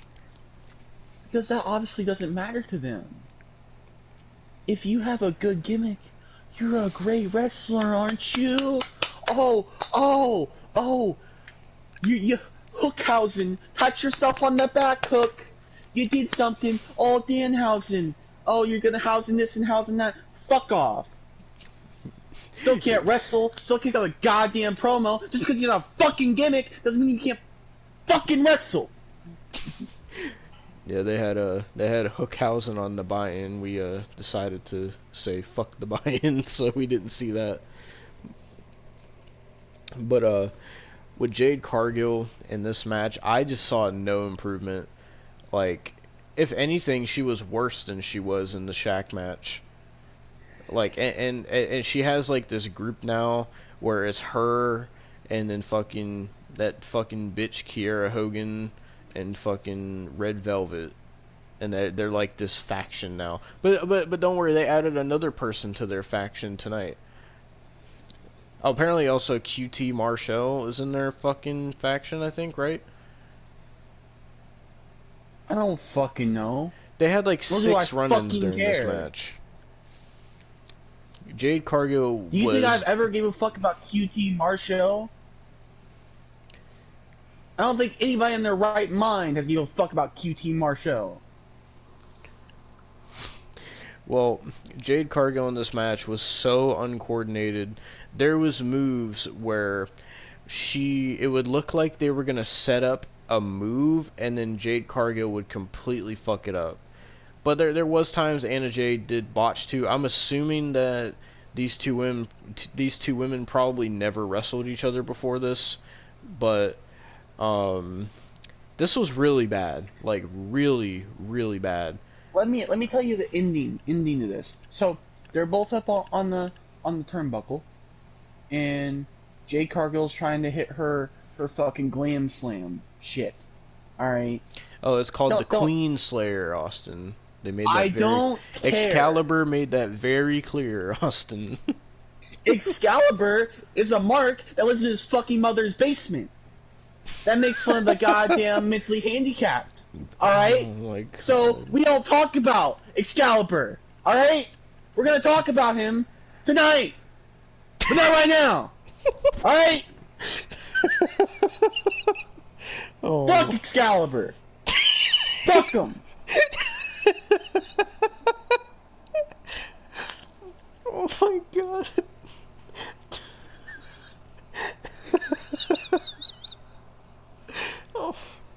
Oh God. Now, Oh. she was going for a stupid fucking glam slam. Well, I'm fucking calling it. I don't give a fuck about Excalibur. Now, they start hitting each other on the top rope. And then, Malcolm Bivens, or I'm sorry, Stokely, what the fuck ever, Stokely. I'm just gonna call him Stokely. Because obviously Stokely. Now, I think it was Stokely. I don't give a fuck. It's Strokesley, alright? I don't fucking care. So, Jade Cargill finally gets her in the thing, and NJ lets her put her in the position, and then hits a terrible looking glam slam Queen Slayer. from the top rope. What did you just say? Nothing. Are you quoting Excalibur again? Are you quoting Excalibur again? No. I said Queen Slayer. I don't care what Excalibur says. He's a fucking pussy Oh. that shouldn't be employed anywhere. Oh my god. Don't think I won't go on a tirade about him, because I know a lot more about fucking him than a lot of other people fucking do. Oh no. Oh, I got some shit to talk about him, so don't. It's not just his fucking commentating. Oh no. Piece of shit. Alright. And that's how it ended. And then. Oh wait, no. No, I'm not done. I'm not done. And then. They're all. Like, everybody's having a stare down, and then Athena comes out. If you don't know who Athena is, it's fucking Ember Moon. Who gives a shit? Nobody. Because she's going for Jade Cargill's title. Mm-hmm. So, therefore, she's probably gonna lose in a bad botch-filled fucking match. Yeah. And Excalibur is gonna fucking simp for it. And goddamn Stokely's gonna stroke in the corner. Yeah, for some reason, Stokely is a part of Jade Cargill's group now. I don't really know why. It was really random. Didn't really make any sense. And once again, the AEW did this before, where they've had 2 debuts in the same segment, and it just makes it look really bad. Like last year when they had both Adam Cole and Bryan Danielson, who we'll get to later, when they had them debut in the same segment, like, it made them both look really bad. And now, here we are again with Athena and Stokely debuting in the same segment, and it completely just ruined both debuts. Like, it just made it, both of them seem so unimportant. And then, oh, I was gonna say something about Excalibur, but I don't want you to go off about Excalibur. Oh, we will go off later. Don't worry. Oh no. Don't worry. Like I said, you guys got a lot in store, because this is like a next level Austin right now. Whatever you saw last year during the Double or Nothing review, that ain't nothing compared to how mad Austin is now. All That's right, like that Adam times Cole. 11. Adam Cole, baby. Oh, You fucking Lord. disrespectful little shit. Oh no. So, Owen Hart Tournament Finals. Owen Cart. Fuck off. Fuck off, alright? Oh no. Because I'm not the disrespectful one. I'm not the disrespectful one here. Because for one, why the fuck is Owen Hart being tributed on fucking AEW? Why the fuck is this whole thing happening now? And why the fuck was the finals Adam Cole and Samoa Joe? It looked like David versus Goliath.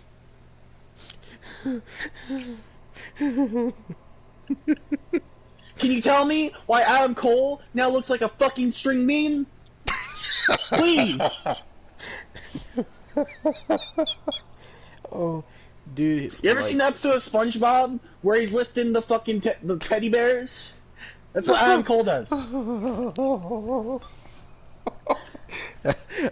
You're telling me we had fucking.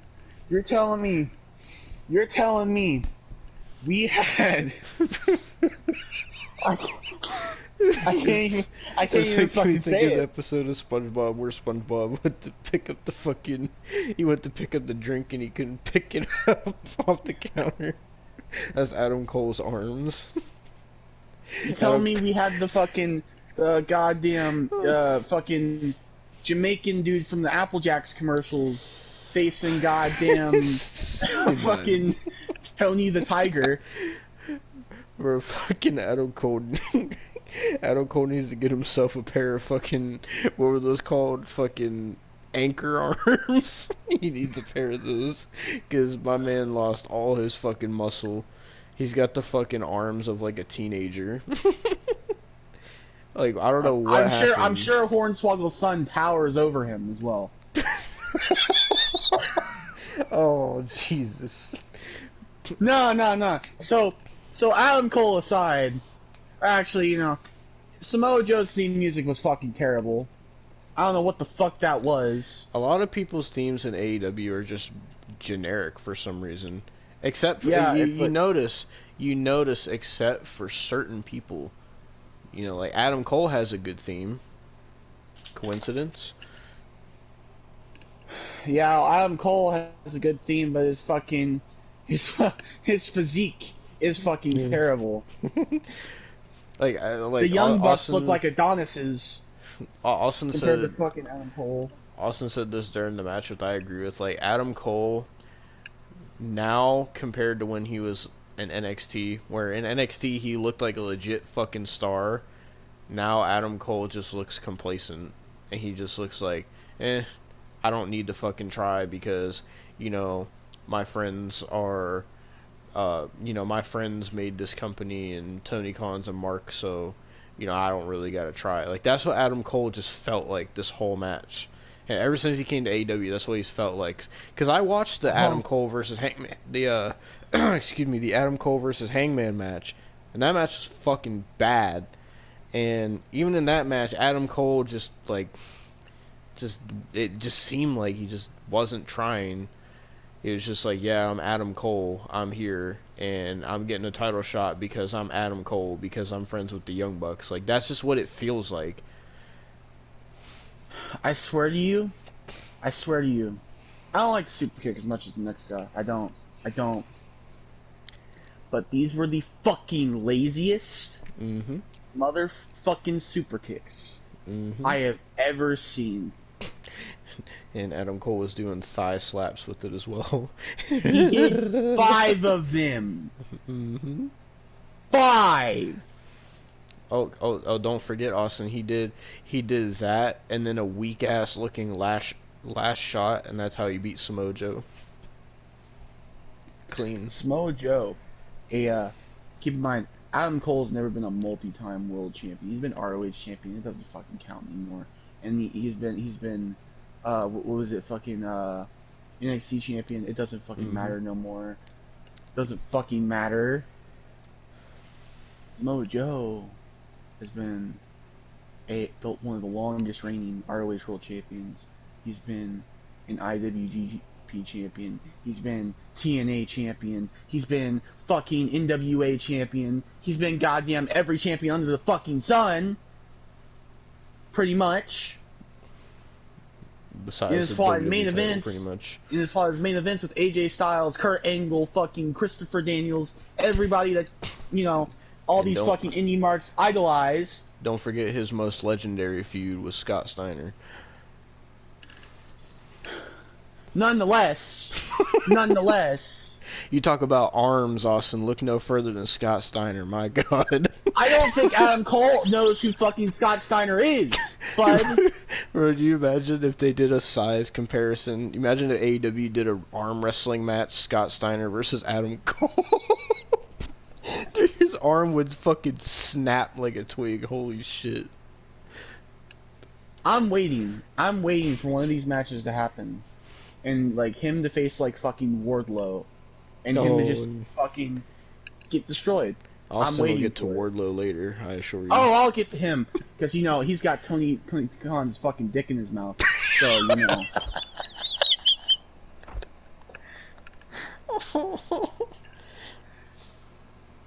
know. Nonetheless.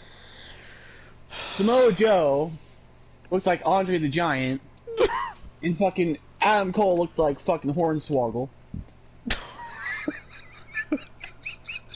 But somehow, because, Adam Cole's wearing pink, and, you know, he's friends with the Young Bucks, and, you know, he's also got the taste of Tony Khan's dick stuck in his mouth. Oh, no. He fucking wins this matchup, and, I hope, Britt Baker's okay with a 3-way with Tony Khan, because that's what it looks like is gonna happen. So, fuck you, Adam Cole. Fuck you. This was a disrespect to fucking Owen Hart's legacy. Fuck off. Oh, boss, and don't forget they gave Adam Cole a Owen Hart Foundation Championship handed to him by Owen's late wife. Sorry, Owen's wife, Martha. Martha Hart. And Martha. Fuck you, cunt. Oh no. You waited till now. Oh, You waited till now. Oh no. Now to honor Owen Hart's legacy. Jesus Now. Christ. Oh my god. 20 years too late, Martha. Oh no. You fucking winch.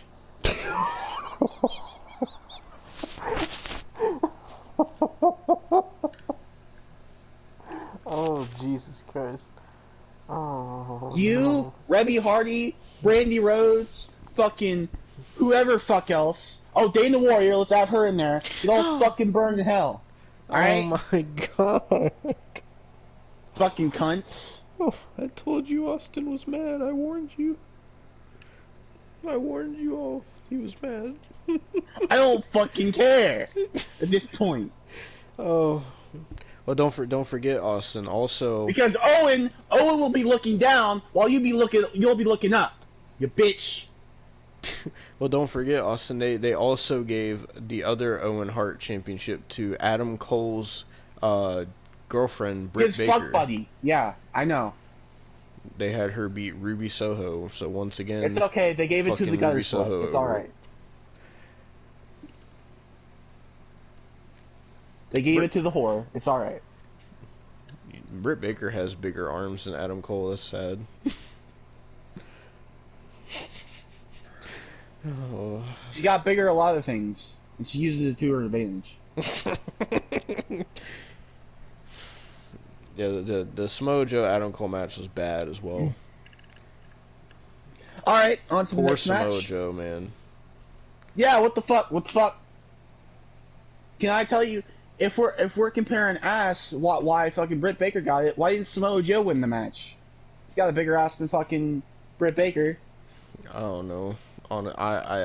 You would think, Samoa Joe being the I don't know, Ring of Honor TV champion, you would think they would want Samoa Joe to not lose, but Oh, but they don't care about Ring of Honor? Do you think they care about Ring of Honor? Oh, you are No. fucking out your mind. You are fucking out. Because if they cared about Ring of Honor, they wouldn't have bought it. They bought it just for more roster spots that they don't fucking need. oh man. You know what the funniest part is? Like, I'm pretty sure that everybody who was Ring of Honor champions when Ring of Honor went out of business, I'm pretty sure none of them are. I mean, Jonathan Gresham might still be. I don't know. But all the other titles are just held by AEW people now. Yeah, because they don't fucking give a shit.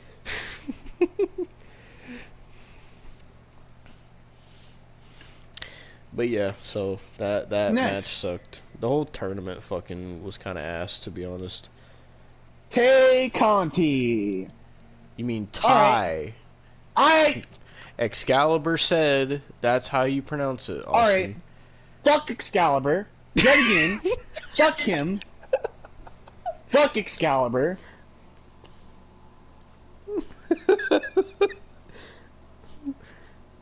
Excalibur knows all, Austin. Fuck Excalibur. Oh no. As far as I'm concerned, Byron Saxton is better than Excalibur. Alright? Byron Sexton.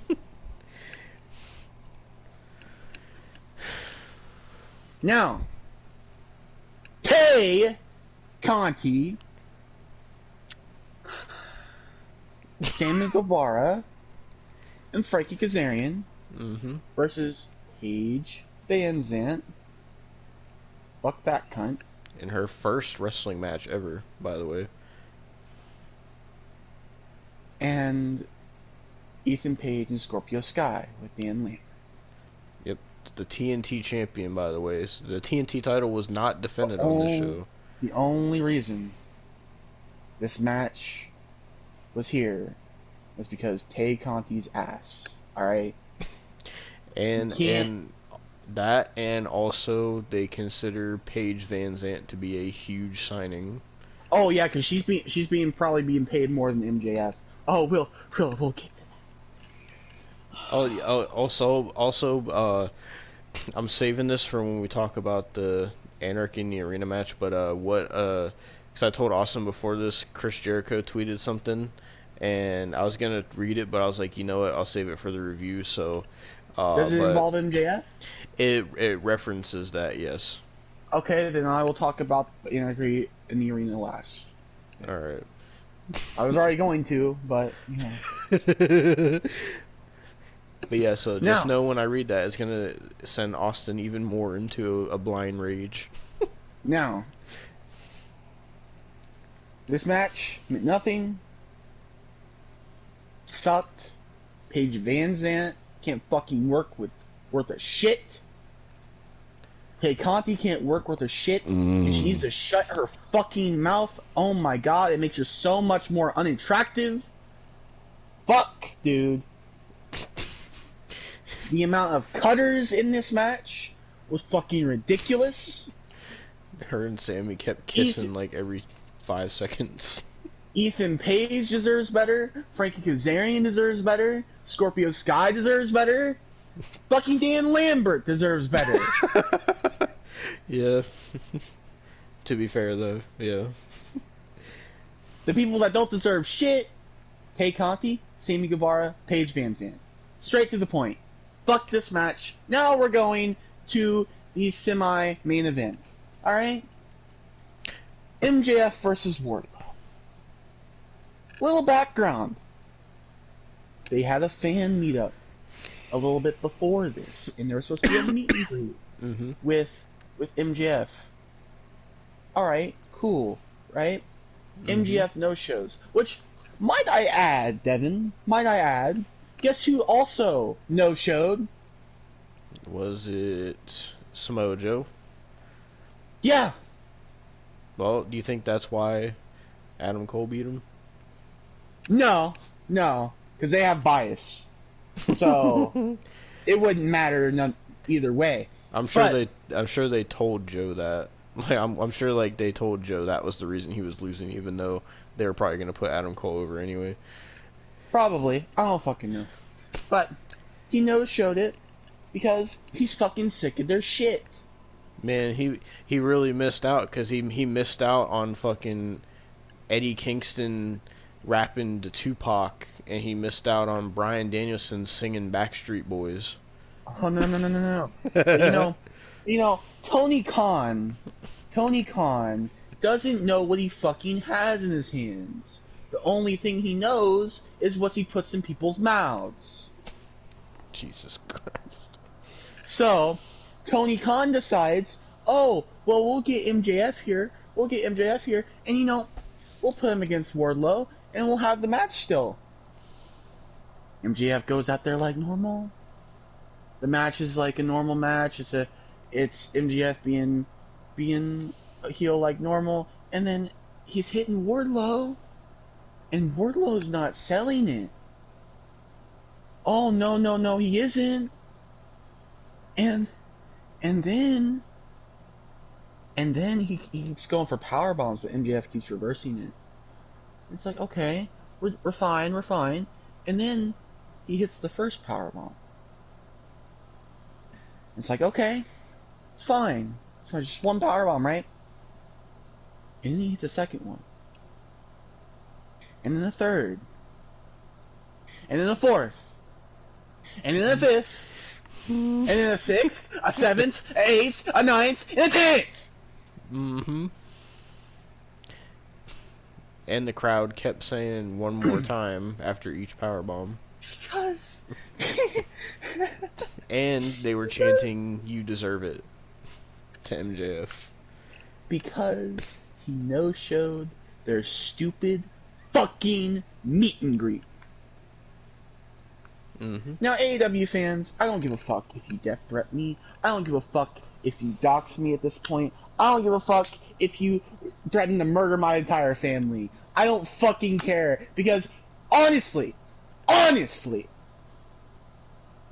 the fact that you take this shit so seriously, that you want fucking people's careers to die, and you want to dox people, and you want to fucking, like, death threat people for all this bullshit, for a fucking wrestling show, makes you despicable human beings. So fuck you, AEW fan base, you pieces of shit. Now, Oh, Tony Khan, oh no. you don't know what you fucking have. You haven't known for the past 3 years. You have your fucking top goddamn star. You didn't need to buy out all these fucking WWE contracts. What has Keith Lee done for you, Tony? Remember What? Austin? He was supposed to be the big. Remember when they signed him? They said Keith Lee was supposed to be the quote biggest game changer in the history of the pro wrestling business, or some shit like that. Everybody was saying. I Well, think please Tony tell Khan me- himself said that actually. What has fucking Miro done besides be TNT champ? Okay? Yeah. What has Pac done? You know, the last What? time Pac won a title was when he was cruiserweight champion Yeah, in I know. WWE. I know. That Can was you like tell me- 2018. Can you tell me what Rick Martel's son has done? He hasn't main evented. Oh, no. See, Tony Khan, you're too worried about your CM Punks, your Keith Lees, your Athenas, your fucking Strokeleys, your goddamn everybody under the fucking sun, your Andrades, who, by the way, has only won one match in his fucking AEW career. The fact of the matter is, you constantly fuck over MJF. Constantly. And you've done it 2 years in a row now, Tony. You've done... No, actually, wait. Hang on. Let's see. If we count All Out 2020, you've not done it for 2 years in a row. You've actually done it for 3. Because you fucked him over in his world title match. You fucked him over in the goddamn Stadium Stampede. And then you fucked him over here. I hope he screws you over. I hope all this shit is not a work. Because I genuinely do fucking hope he screws you the fuck over. I don't like you, Tony Khan. I want to make this completely fucking clear. I fucking loathe you. Got it? Go fuck off. Now, Wardlow, Oh no. you're a part of this. You helped this. You fucked MJF over too. So fuck you. You know that when you got signed, you're just gonna go back to fucking dark. You might have a good win streak, but it's on fucking Dark Elevation, buddy. You're not gonna get a world title. You're not even gonna get a fucking ROH title, bud. So fuck you. Now, fuck that match. I hope MJF gets out of that fucking company. I really fucking do. Because if he doesn't, or if this is a work, I'm gonna be pissed, and everybody's gonna fucking hear about it. Alright? Now, Christopher. Oh. Christopher Jerichovid. Oh no, not Jericho. Mr. Sturgis himself.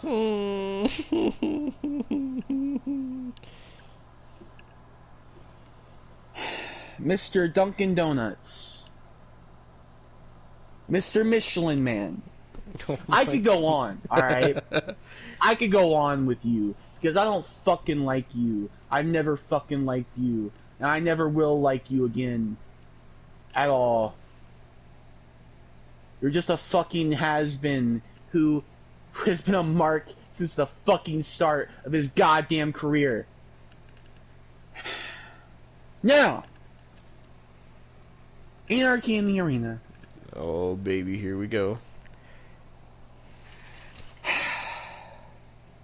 The Jericho Appreciation Society.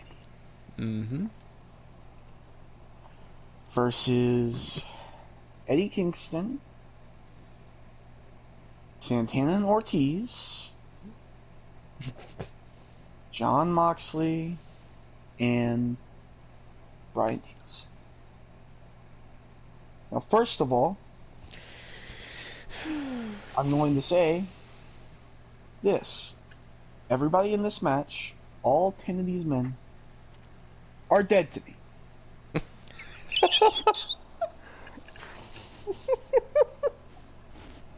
As far as I know, Bree is a single woman, Brian. Oh. As far as I know, Renee Young and her thumbtack baby doesn't have a daddy no more.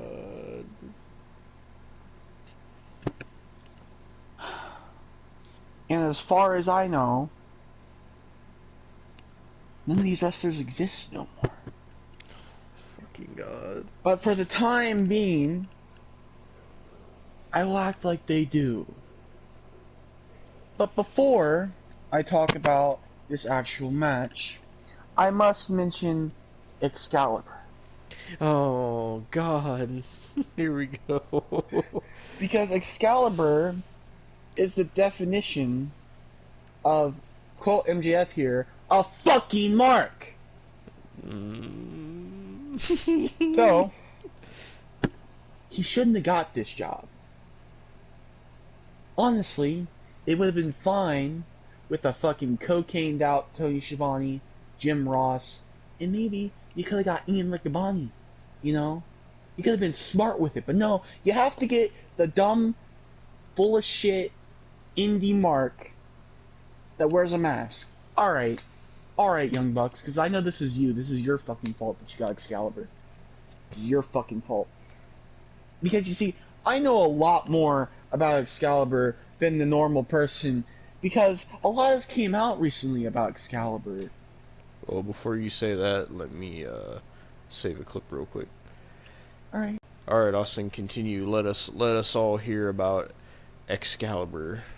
Well, Excalibur, he's a lot of stuff has come out about and he commentated in PWG, like back when there was like VHS tapes and shit, you know, back in the old days, you know. He said and did a lot of stupid shit, like said the N-word multiple times, made fun of the disabled, like actually commentated in a wheelchair and acted like Stephen Hawking. Oh my fucking God. Fucking just saying all sorts of fucking slurs, being racist in general, and even more that I'm just not even gonna fucking say, because you can look it up your fucking selves. Alright. So,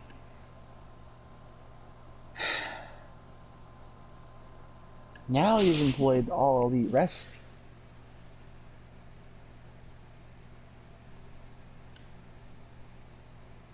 Huh? I can't stand Excalibur. He is the bane of my fucking existence. Honestly,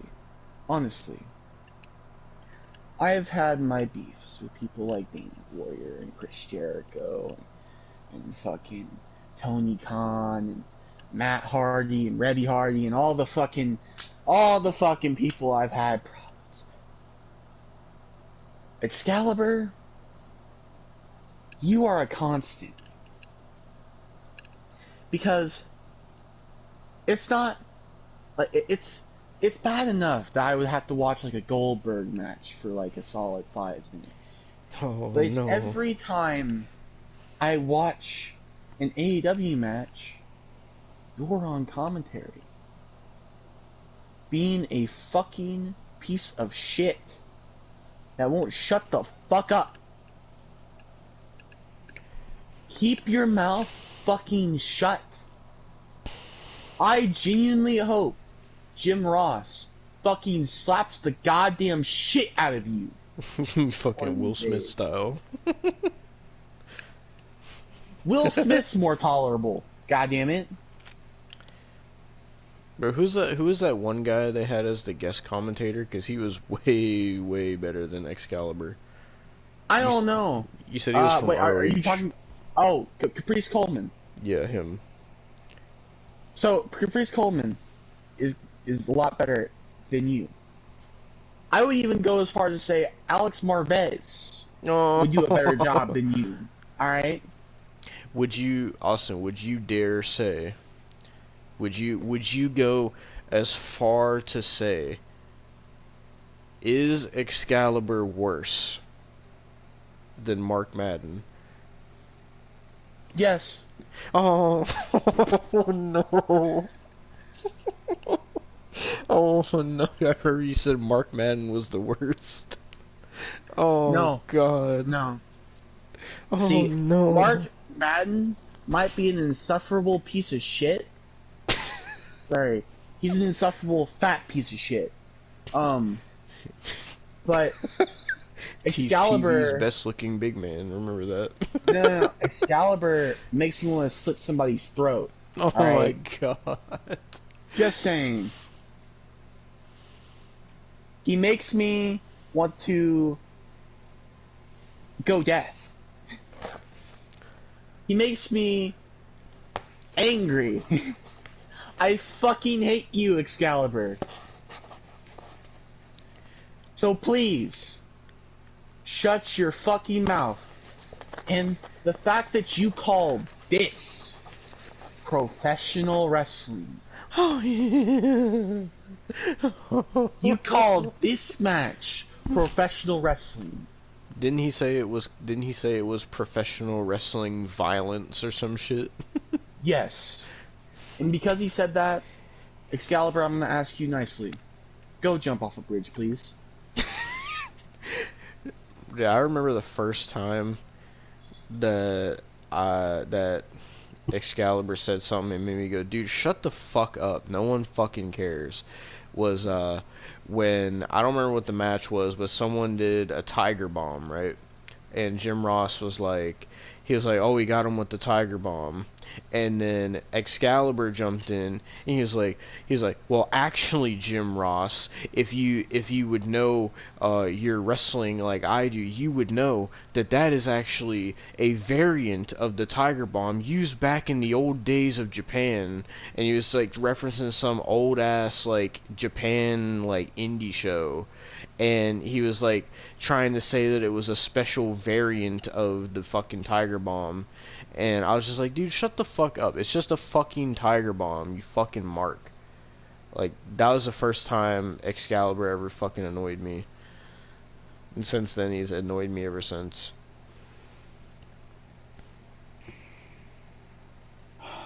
He does shit like that all the time. Excalibur, nobody wants you to commentate. If you ever, like, pass... or when you ever pass, nobody's gonna come to your funeral. Oh my god. I don't even think anybody would fuck you to even reproduce with you. So... Oh my fucking god. Go fuck yourself. And if I ever have to listen to you again, I will echo this fucking moment. Just so you know, you little shit. Now, Anarchy in the Arena. Oh god, the big one is Here it's main event comes- time. Here comes fucking the thumbtack, like fucking people. I don't have The thumbtack time. people. The thumbtack tribe. The Oh fucking my god. the goddamn barbed wire behemoths. And fucking tack and the poo poo noo noo people.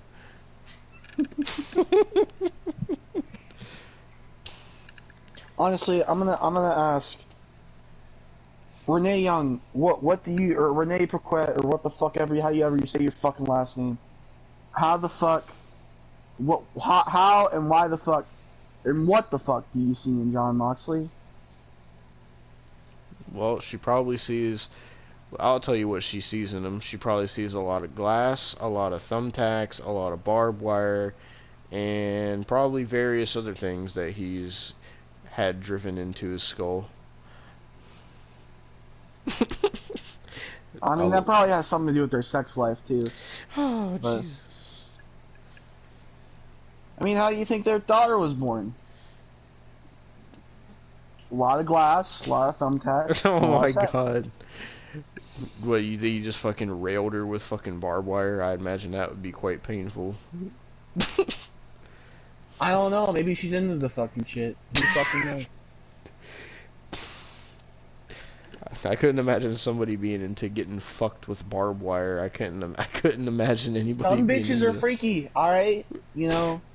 Jesus Christ. I don't know what else. I don't know what else or how else to fucking. I don't know. Maybe they met at fucking an AA meeting. Maybe that's where they met. Oh, Jesus.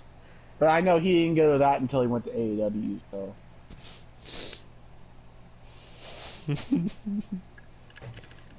The fucking alcoholic. So, they come out to Wild Thing, Mm-hmm. and it kept going Mm-hmm. for like 10 minutes. Yep. After the match started, they didn't. They kept Wild Thing playing until fucking Chris Jericho went over and destroyed the sound equipment to turn it off. And the thing is, you would think that I'd be like, oh, thank God Chris Jericho did that. But no, I can't give Chris Jericho any credit because he was a part of this fucking shit. Mm-hmm. He was I a can't big give part of this match. anybody any credit. The whole reason Oh this yeah, match happened. he's the only one that didn't fucking bleed. Mm-hmm. But the whole reason this match happened was because it was part of the. It came from the Chris Jericho and Eddie Kingston feud, and then it turned into a fucking 10-man Falls Count Anywhere. That's pretty much what it was.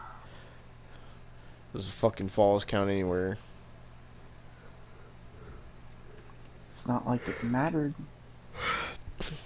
Well, what did matter is that people started bleeding like 5 minutes into the match, and there's blood everywhere. oh yeah, they started blading 5 minutes into the match, and you know,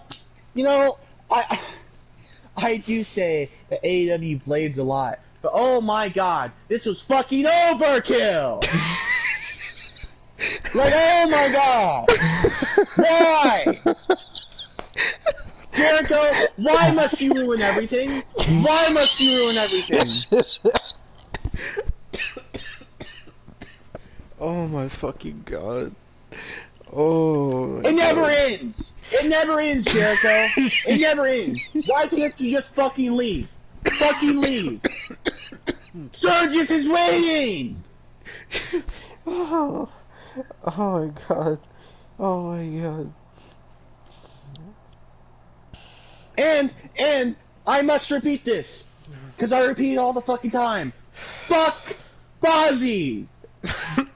But Austin, the entire crowd was singing it.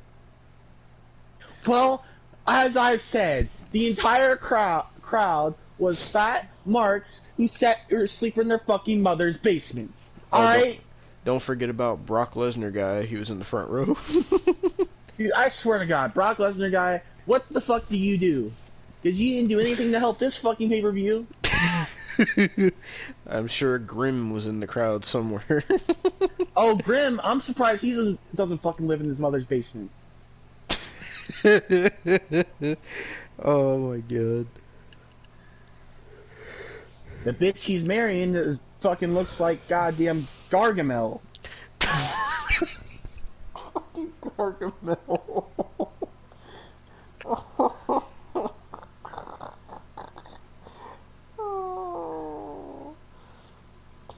Oh my god.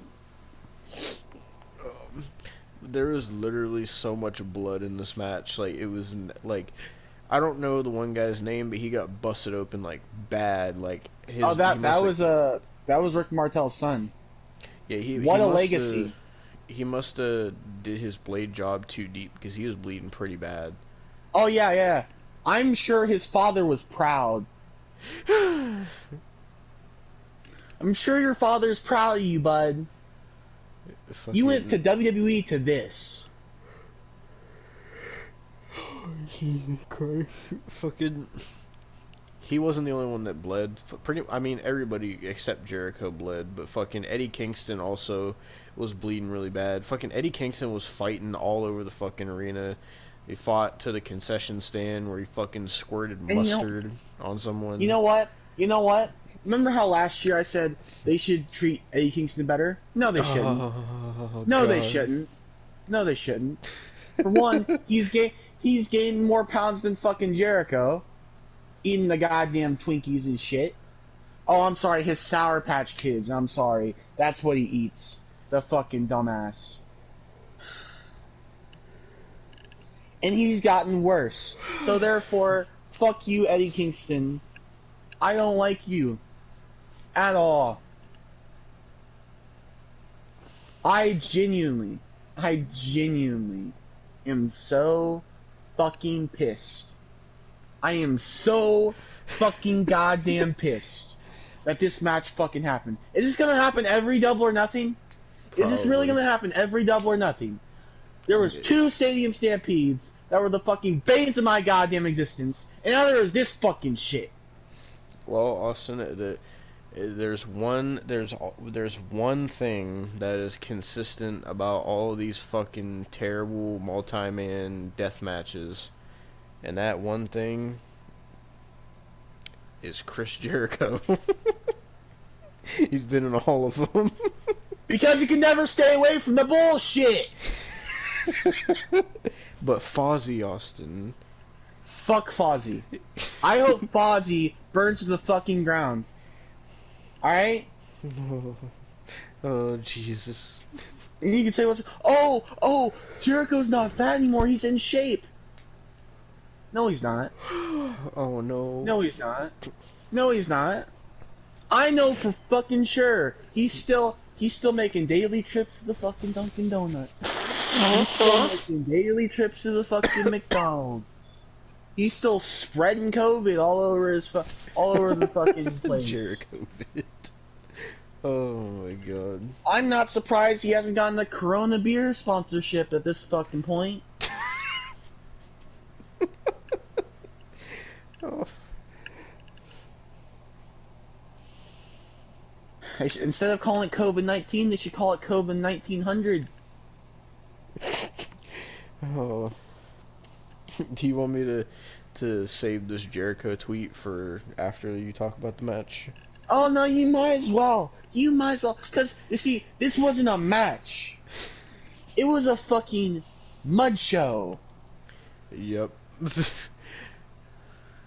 There's a lot of dumb spots in the match. Go ahead. Tell me what Jericho said. Tell me what this fucking delusional piece of shit has to say. So, at the time of recording, Jericho tweeted this about an hour ago. Chris Jericho tweeted, "For the record, at AEW is the best sports entertainment company I've ever worked for. And at Tony Khan is the best boss I've done business with. But that's not it, Austin. That's not it. This is why I said it relates to the MJF name. Hang on. Okay. Let's break this down. We're gonna do this Brandy Rhodes rant song. Oh, Alright? God. This is not the best company you've worked for, Jericho. I know you're delusional. And I'm not saying WWE is the greatest cup of tea, but you know, WWE, you at least main evented a WrestleMania. Think about that, buddy. But and you also held a lot more world titles, and that's also where you gained name recognition. You know, let's not forget that. And yes, you've definitely done great business in the bedroom with Tony Khan. I know. It's all right. It's the reason why you were the first AEW champion. It's all right. It's all right because I'm pretty sure Tony Khan is now the Don Callis of fucking professional wrestling. Oh God, do you think when Kenny Except- Omega comes back, they're gonna bring Don Callis back? Oh, maybe. Who knows? Maybe they'll bring the kids that Kenny Omega humped. Maybe that will. God. Maybe Jesus they'll bring Christ. them. They must be of age now, aren't they? Or are they still underage?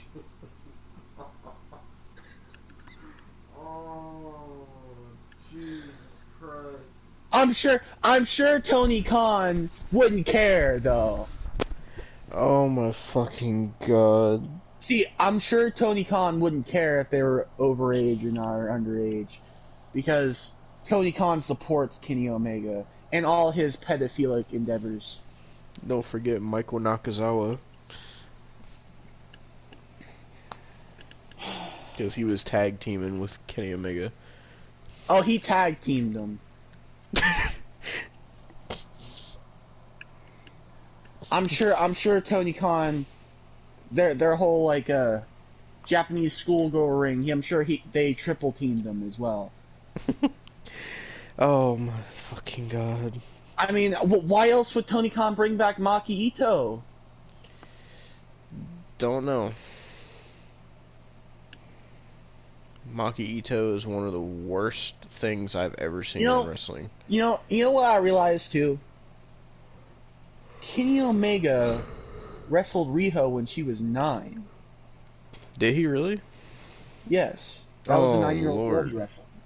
So, I didn't know that was Riho. Oh God.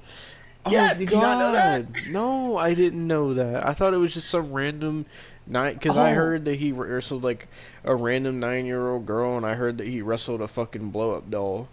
oh no. I have a feeling Kenny Omega has been doing some grooming. Oh.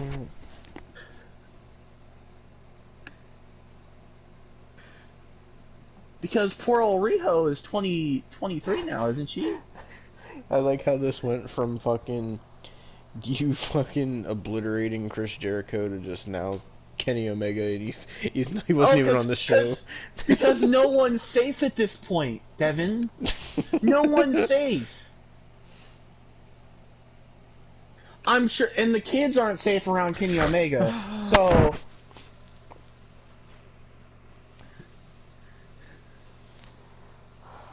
I'm telling the truth. You act like I'm lying. Can I finish reading this tweet? Jesus Christ. You're gonna start going into fucking Austin's descent into madness if you keep going. I am already there, bud. Well, I wanted to get to the last part of this tweet because I know this is gonna add more fuel to your fire. Okay. So, this part is why I said it relates to the MJF thing. So, Mr. Chris Jericho continues to say, if certain talents feel they're undercompensated, maybe you're not as good as you think you are. I'm sorry, what? If certain talents feel they're... No. You don't need to repeat it. No. Chris Jericho, Oh no. fuck you. Fuck you. Jesus Christ. You have no goddamn right. No goddamn right. Jesus Christ. You look like the goddamn Stay Puft Marshmallow Man, you goddamn piece of shit.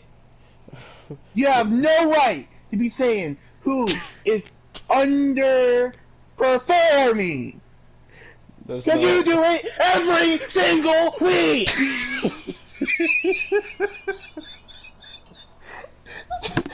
Jesus Christ.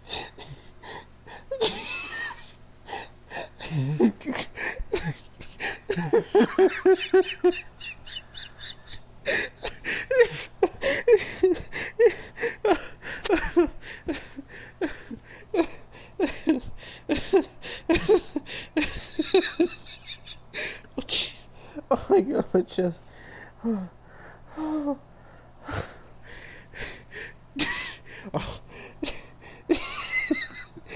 Austin, are you there?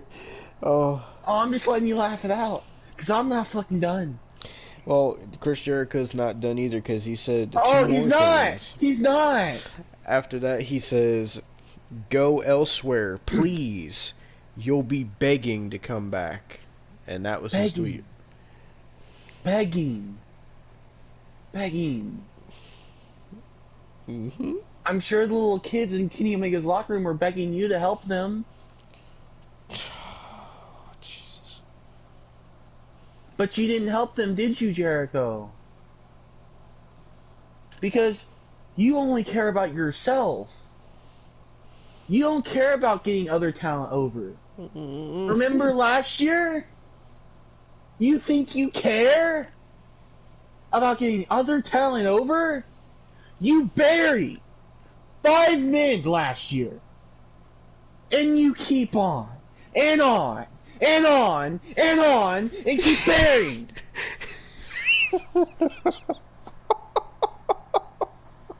I'm gonna have to fucking call this Chris Jericho decimation. Oh Because my god. everybody talks about, oh, Triple H and John Cena, they have their golden shovels. No, the real golden shovel was fucking Chris Jericho. No. You were so goddamn butthurt that nobody liked your fucking list gimmick no more. That you decided, oh, I'm gonna go to New Japan and face Kenny Fuckface Omega. And then you know what I'm gonna do after that? I'm gonna get so big that I look like I fucking ate another human being. And then I'm gonna face fucking Tanahashi in a terrible fucking match in New Japan. Oh, and you know what I'm gonna do after that? I'm gonna join a startup company. And the only reason they're getting a TV deal is because of my name recognition.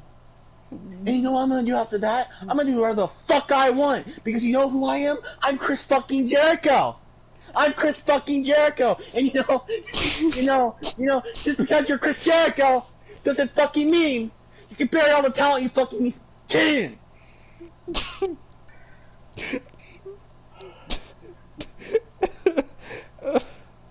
Oh.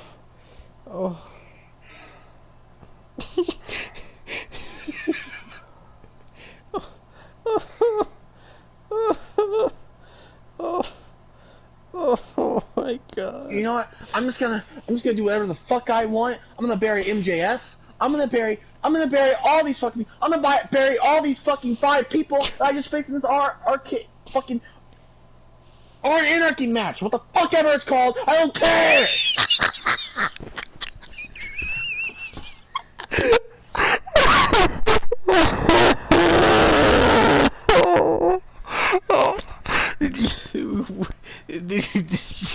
Did you say arm anarchy? I almost said Arcade Anarchy. Well, I mean, that's the thing they did too, so you're not wrong. I know, but still, it's not the right thing, and my throat's starting to hurt because Chris Jericho doesn't fucking goddamn know how to not bury anybody. God fucking Damn it! But Austin, Chris Jericho said that his rivalry with MJF was the greatest pro wrestling story ever told. You made MJF look like a complete jobber. He's the only fucking person in that company anymore that deserves everything, all the money in the fucking world. But no, Paige Van Zant has more money, is being paid more fucking money than MJF because Tony Khan and his greedy fucking grubby goddamn hands doesn't want to spare a couple million. Because all those millions are going to Chris Jericho and his fucking COVID strain. They should call the next COVID strain Chris Jericho. That's what they can fucking call it. You fucking cunt. Jesus Christ. And I'm sure you probably helped the fucking Martha Hart thing. You know what? I don't give a fuck. Got it? I don't care. And that goes for all you motherfuckers. All these fucking WWE has-beens. Mark Henry, you can go fuck off with your weird-ass goddamn shirt. Fucking Paul White or Big Show, you can go fuck off and go... Oh, God damn it. Fucking knucklehead. That's all you gotta fucking say for you. Who else? Who else do they have? Matt Hardy. Fuck off with your wife and treat your kids better. And I don't care what Rebby says. Rebby can go fuck off. Because she's already a cunt anyway. Jesus fucking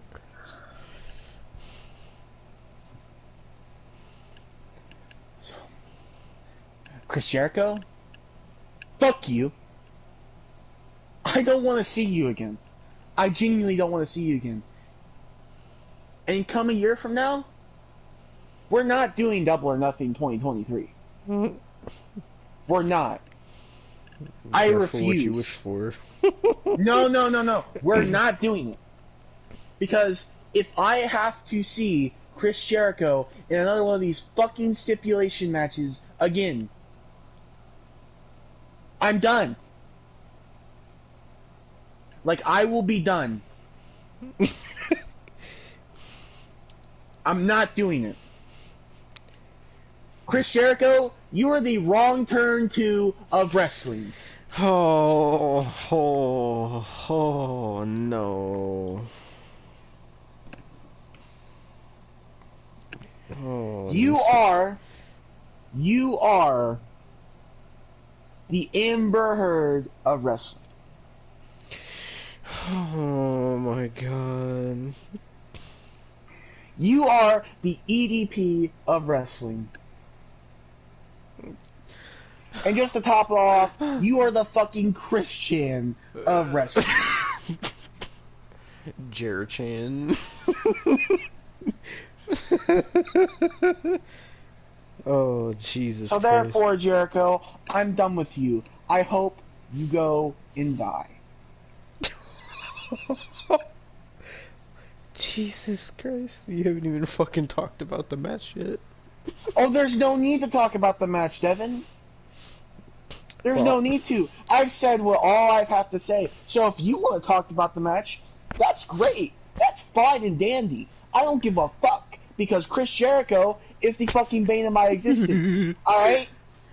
Chris Jericho is my #1 fucking enemy in life. Alright? I thought that was Goldberg. No. He surpassed Goldberg. He surpassed Goldberg. How the fuck do you do that? By being Chris Jericho, I guess. What an honor it is to hold that title. I hope he's honored. I fucking hope. Well, you, as far as the match goes, you missed such amazing spots as Eddie Kingston pouring gasoline on Chris Jericho and trying to light him on fire. Should have been lit on fire.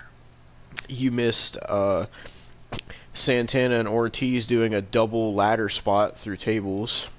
Fuck them both. You missed I think also Santana and Ortiz when they did the table spot on Jake Hager. What else was there?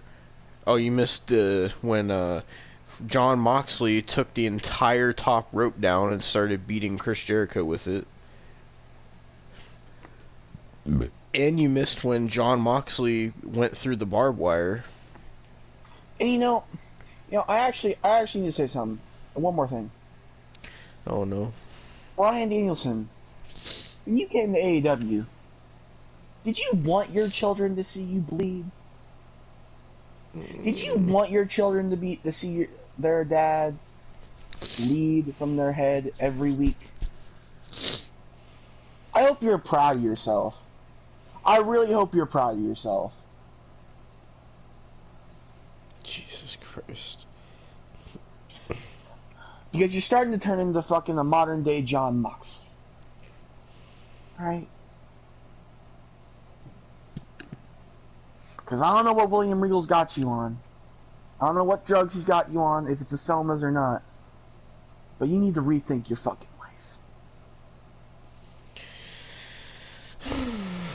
life. Well, in case you couldn't tell by now, the Jericho Appreciation Society won the match because so Bryan Danielson Yeah, and that's another thing about Jericho. He can't lose for once in his goddamn life. Because if he loses, then why would he come to AEW? Losing isn't why he came to AEW. Because now he has creative freedom to do whatever the fuck he wants. Whether it's a Mimosa Mayhem match, a fucking Arcade Anarchy match, a fucking Anarchy in the Arena match, a fucking Stadium Stampede. He has all the creative freedom that he wants. And the only people he will lose to, I don't know if you noticed this, the only people he'll lose to is people he's worked with in the past that he likes, like Moxley, or the Elite.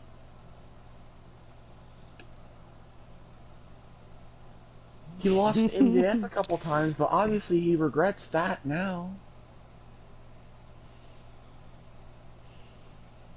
He doesn't like to lose. So Chris Jericho, stop being a fucking pussy and actually fucking lose for once. Maybe your ego won't be as big as your fucking stomach. Oh my god.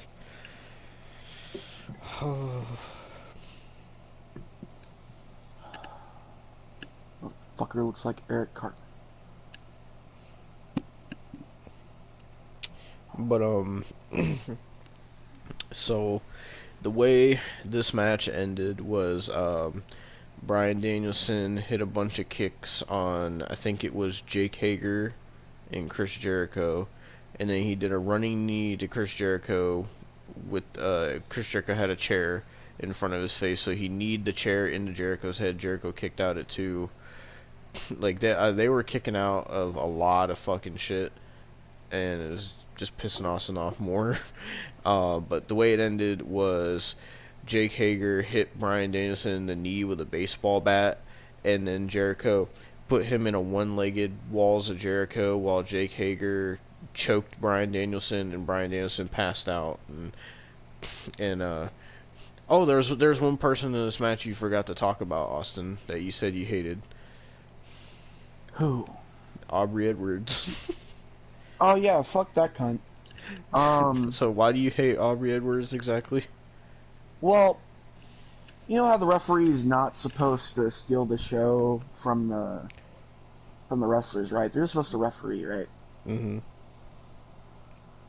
Well, she really likes to do goofy faces and poses in the ring and be extra. while refereeing. Oh, Like, I'm not Jesus. even joking. She did one of her poses for her Instagram photos in the ring. Like, spot on. Oh, what that? Wait, she did. Wait, she took a Instagram photo during a Oh, match. no. Let me find it. Because AEW Botches pointed it out. Thank you. Credit to AEW Botches. It might have been a bit ago. I don't know when it was, but I remember seeing it.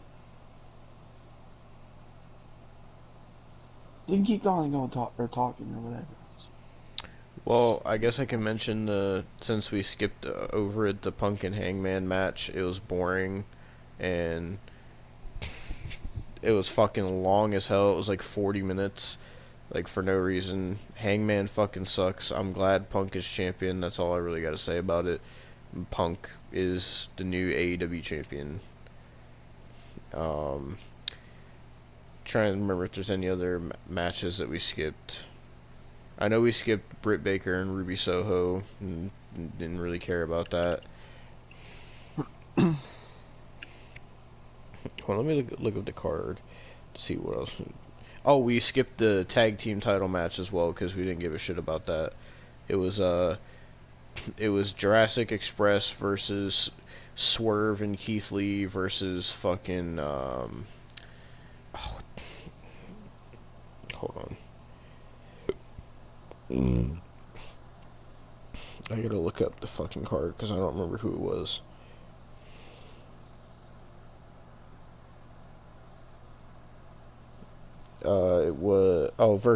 It was Jurassic Express versus Swerve and Keith Lee versus Ricky Starks and Powerhouse Hobbs. Oh, and we also skipped Thunder Rosa and Serena Deeb because the match wasn't that good.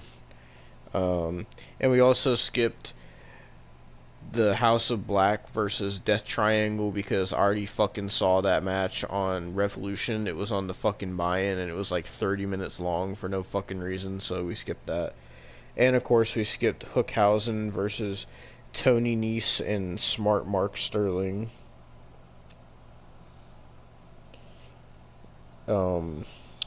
I think that's all the matches we skipped.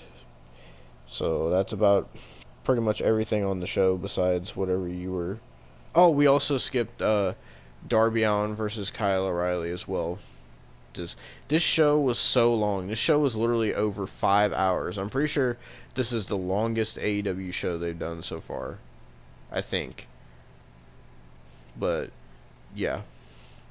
I think Aubrey Edwards got it taken down. So what was it? Basically, it was one of her Instagram photos, and she was doing a pose right, and it was like a pose where she had her hands, both of her hands on top of her head, and doing shit like that, and he put it side by side with one of her reactions to in the match, and it looked exactly the same. Oh, Jesus.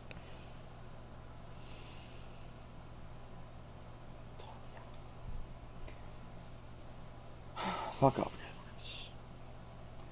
I'm done with today. I'm done. We got this, and then the Stranger Things for the podcast as well. So I don't know how long this podcast is going to be. I don't know how long this week is going to be. We're going to try. Hopefully we can condense it down. I don't fucking know. I could tell you this review's almost 2 hours. Yeah, we're not going to be able to condense it down. We're fucked too. Well, then if that's the case, I might just fucking put this for this episode and then probably put Stranger Things for the next episode. Honestly, because it's gonna be like another month before part 2 of Stranger Things comes out anyway. So, that is true. But yeah, that was that was your Double or Nothing 2022. I'm sorry, your AEW Double or Nothing review from 2022, and Never your watching Double or Nothing again. double Don't your ask. part two to the Double or Nothing fucking tirade that Austin went on last year. Do you think Austin topped it this year? Leave your comments down below. Do you My want to throat see a hurts. Double or Nothing part 3? Leave your comments down below. It will never happen. Oh my god. At this rate, you're gonna have to make a fucking Double or Nothing omnibus.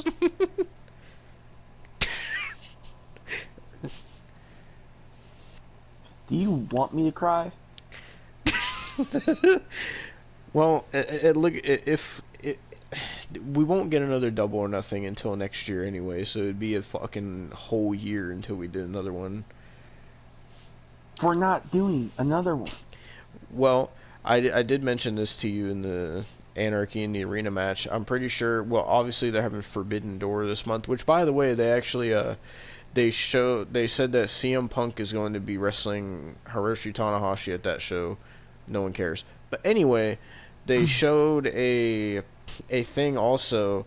We forgot to mention this, where they had like this promo thing with Andrade, and this guy walked in, and apparently he's a new signee of AEW. I don't know who the hell he was. But so AEW got 3 new people on this show.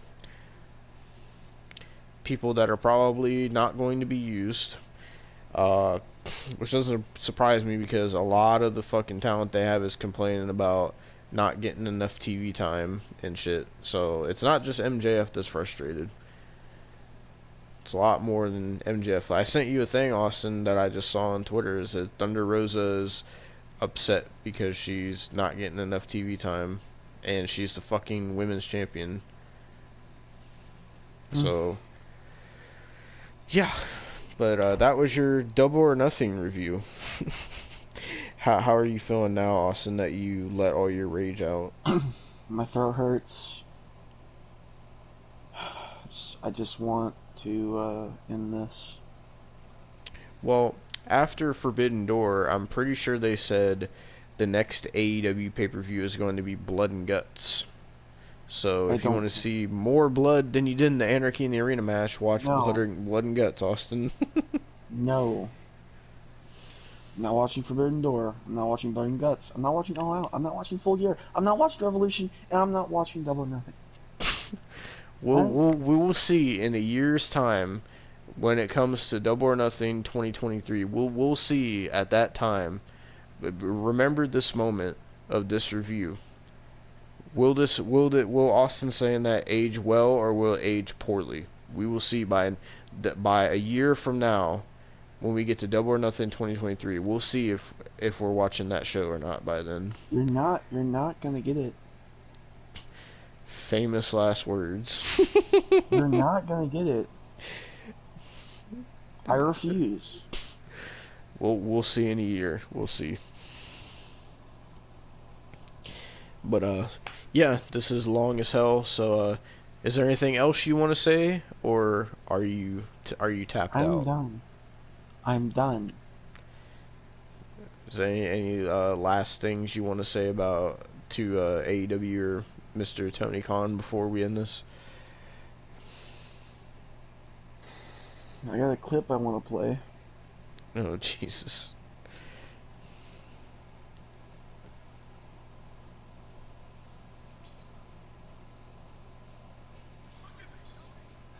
Look at me.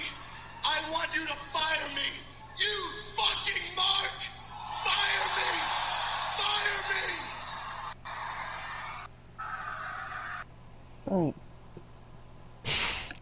Alright, well, with that being said, and with Austin's well-being being absolutely obliterated by the show, and me being irritated and to the point where I laughed so hard that now I have a headache and my chest hurts, we are going to end this review and get back to whatever the hell else we're going to talk about on this podcast, because honestly, I don't know if anything else we're going to talk about on the podcast is going to top this, but you know, fuck it.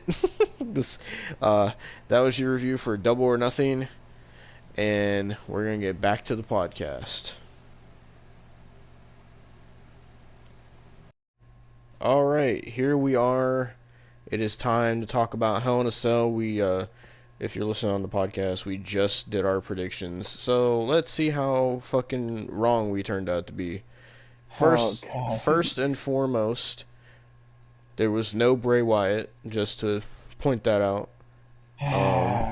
Disappointed. So I don't know why people were even... That's why I don't fucking buy into wrestling rumors, because people just fucking say shit just to say it, because they're fucking stupid. But, anyway, we watched Hell in a Cell 2022, and we are about to give our thoughts. I guess we might as well start with the first match that took place on this show, which I did not think it was going to open the show. And there's also some matches that we thought were going to be on the show that weren't. Ricochet and Gunther was not on the show, and neither was Ronda and Natalia. So, yeah. So, the show started off with the Raw Women's Championship match. It was Bianca Belair defending against both Asuka and Becky Lynch. So, this was the show opener, and I will say it was a very good way to open the show.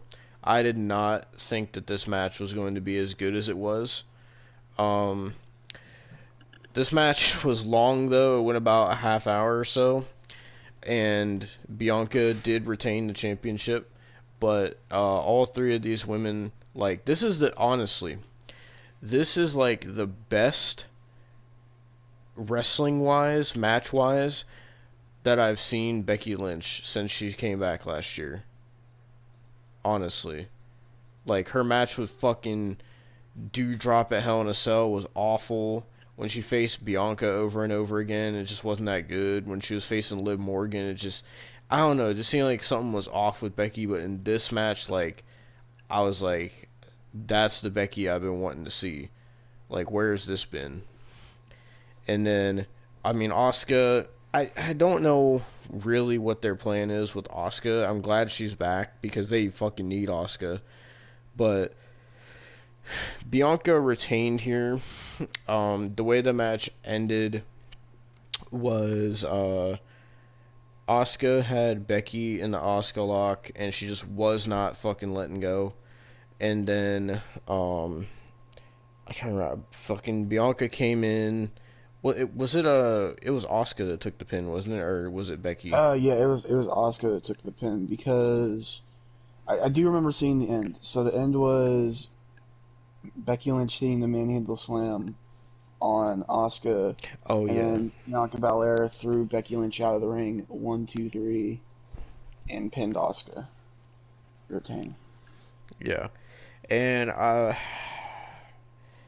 my thing is like, I don't mind that Bianca won. I didn't really think she was gonna lose the title anyway, but I don't know why. I really don't think Asuka should have taken the pin, because now that's twice now Asuka's been pinned since she came back.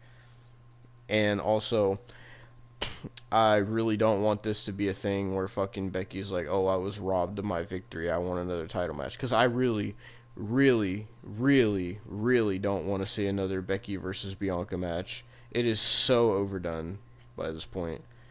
Like, Becky I Lynch, feel like we're seeing it, honestly. Becky Lynch does not need to be near a fucking title ever again, to be honest. Like, I really hope they're not going to do some shit where they make this go to SummerSlam so they can be like, oh, a whole year ago, Becky Lynch came back and won the title from Bianca, and Bianca beats Becky this year. Like, I don't want stupid shit like that. I see him doing that. They really don't have that much people left. What are they gonna have? Are they gonna have fucking Bianca Belair versus Zelina Vega? Like, no, because she's injured. oh shit! I don't fucking know. fucking I'm the trying to only think of somebody pointless. Carmelo Dana Brooke, maybe. or that fucking. Well, I mean they do got Alexa, but also I don't know, cause if they do this again, I guess I would see them doing it at Money in the Bank. I don't know. People were saying that they think Becky is gonna win the Money in the Bank. I really fucking hope not, man. Like, no. I want fucking. If anybody was gonna win the Money in the Bank, I would fucking want Liv Morgan to win Money in the Bank. But that probably won't happen because they don't push Liv Morgan. Anyway, I think what they should do is have Liv Morgan win the Money in the Bank, and at SummerSlam they should do Rhea Ripley versus Bianca, and have Rhea take the title from Bianca, and then Rhea could have like a dominant reign, and then you could have the storyline of Rhea turning on Liv come full circle by having Liv cash in on Rhea or whatever. That's just what I think. But anyway, not here to book, we're here to fucking review, so let's get back to the show. I thought this was a great way to open the show. Really, really good match. All three of these women did great. Way better than fucking the women's matches. This match was better than any of the women's matches on Double or Nothing. So, but yeah, that was your opening match. The next match, I just gotta play the music for this.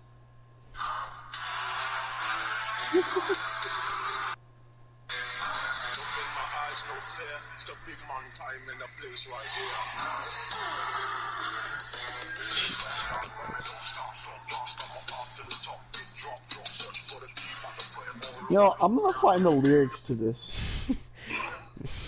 So if you couldn't already tell, the next match was the handicap match. I thought it was going to be no holds barred, but apparently not. It was just a regular handicap match. It was Omos and MVP versus Franklin Robert Lashley, or whatever his name is, Bobby Lashley. And this honestly wasn't really that good. Like, okay, I found the lyrics. Look in my eyes, no fear. It's the big man time in the place right here. They say stop, man, but me don't stop. Can't stop my path to the top. Get dropped. Search for the key. About to put it on a lock. Yeah, I don't scream. Nah, don't talk. I got big dreams. It's a big long shock. Let the floor shake. When the big man walk. Eyes on the prize. For the number one spot. Kick down the door. The big man don't knock. All by myself. Need nobody else. even though he's got MVP. You feel the boom. Go ahead. Ring on the bloody bell. Cut your lights out. Not gonna run into hell. Put the mat down right now. Time to give him hell. Strike fast, quick, fast. You don't like that. Big blast, big crash. You don't like that. War clash, won't last. Can't fight back. Big flash, cameraman, record that. Look in my eyes, no fear. Look in my eyes, no fear. Run up on the wrong man, get brought down on a man, sun up, sun down. With a big fist, go boom, that pow. Walk through your town, shake up the ground. Jesus fucking Christ. Oh, that's getting put in the fucking playlist. Big man time in the place right here.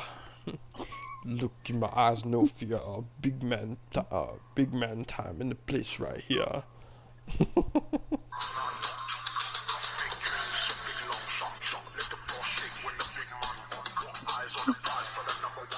Jesus, I can't even.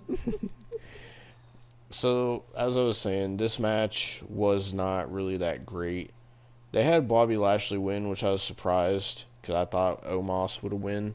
would have won, excuse me, but fucking before the match, Cedric Alexander tried to realign himself with MVP. Also, we should say the fucking the fucking match promo for this match. There wasn't even a match promo. They just played MVP's Bobby Lashley diss track. That was the fucking Oh, match you want to promo. play that too? Oh Jesus. Almighty MVP. He said you might be the big Bobby, but I got the brains like Heenan. Bobby, about who helped him get back on that path. When I'm up for the Hall of Fame, I'll go in two giants for what I've done in my career, making you champ twice. I needed me to rescue you from your blonde ex-wife. You're welcome. That added 10 years to your shelf life. Made a name with the hurt business and you distance yourself. Remember Sheldon, remember Prime Bobby, you did have help. For Almighty, this is the last hand that you'll get dealt. Let's go down memory lane, Bobby, fasten your seatbelt.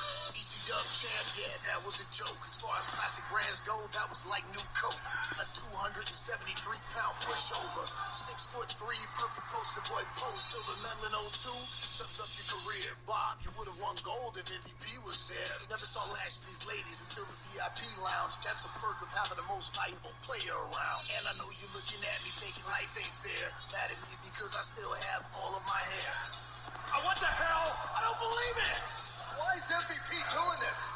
I'm the one with the vision, so you know I stay scheming. Even though my name is Bobby, I got brains like Heenan. My hands on the weapon, 3 to 5 reps. VIP's lounge, I'm breaking down in sections. All it takes from Vince is just one phone call. The bigger the ego, the harder the mighty fall. Now here we are, 13 years later. Alright. That was the Fall Mighty diss track by MVP. That was what they used to hype this match up, and it wasn't really that great. And the way this match ended was Cedric Alexander got involved in the match because before the match he was trying to align himself with MVP, and MVP was like, "Don't associate with me anymore. The Hurt Business is over. Move on." And Omos threatened him and told him to get out of there. So then he came in the match and tried to fucking help Lashley, and he got fucking wrecked. And then the way it ended was Omos fell to the outside, and then MVP got caught in the Hurt Lock and he tapped out. And Bobby Lashley beat Omos and MVP. And then Lashley told Cedric, he was like, "You need to stand up for yourself, man." And he said, "Don't ever interfere in one of my matches ever again."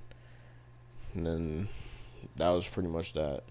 It's crazy that, you know, at the start of this year, Bobby Lashley was WWE champion. I know. And now he's just been stuck in this rivalry with Omos. Well, technically, at the start of this year, Big E was WWE champion. Oh, and then, and then at the Royal Images that Rumble, were which I was at. Title reigns that were forgotten.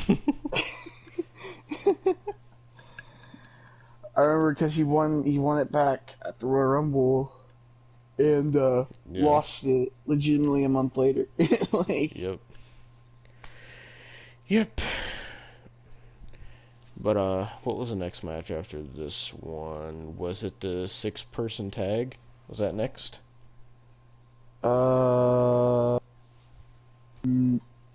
No, it was Ezekiel versus. Oh yeah. So this is the first one. Actually, no. Wait. Hold on. For first match, we both picked Bianca. For the second match, did we both pick Omos? No, you picked Omos. I picked Lashley. Okay. So we were 1-1. Mm-hmm. Well, technically, it'd be 2-1 because you also picked Bianca. No, I didn't. Who'd you pick? I picked Becky. Oh, well, you're a fucking dumbass. I thought there'd be a curveball. You know, I can't. What would happen if we all picked the same people and we were tied? I had to pick different people. Well, we picked the same person for this match and we both fucking lost. I know, okay? Because Ezekiel did not win. This match was kind of boring, to be honest.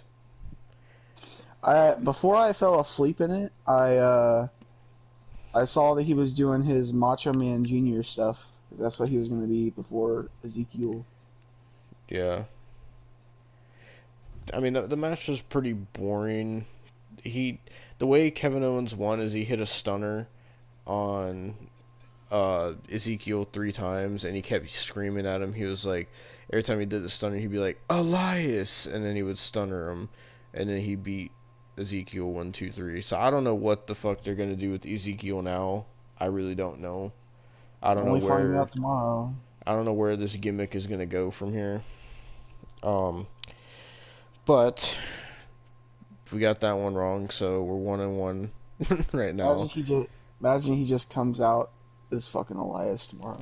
Yeah, he just somehow grows Or- his fucking beard back out in like one night. Or he proves us all wrong and just brings out Elias with him.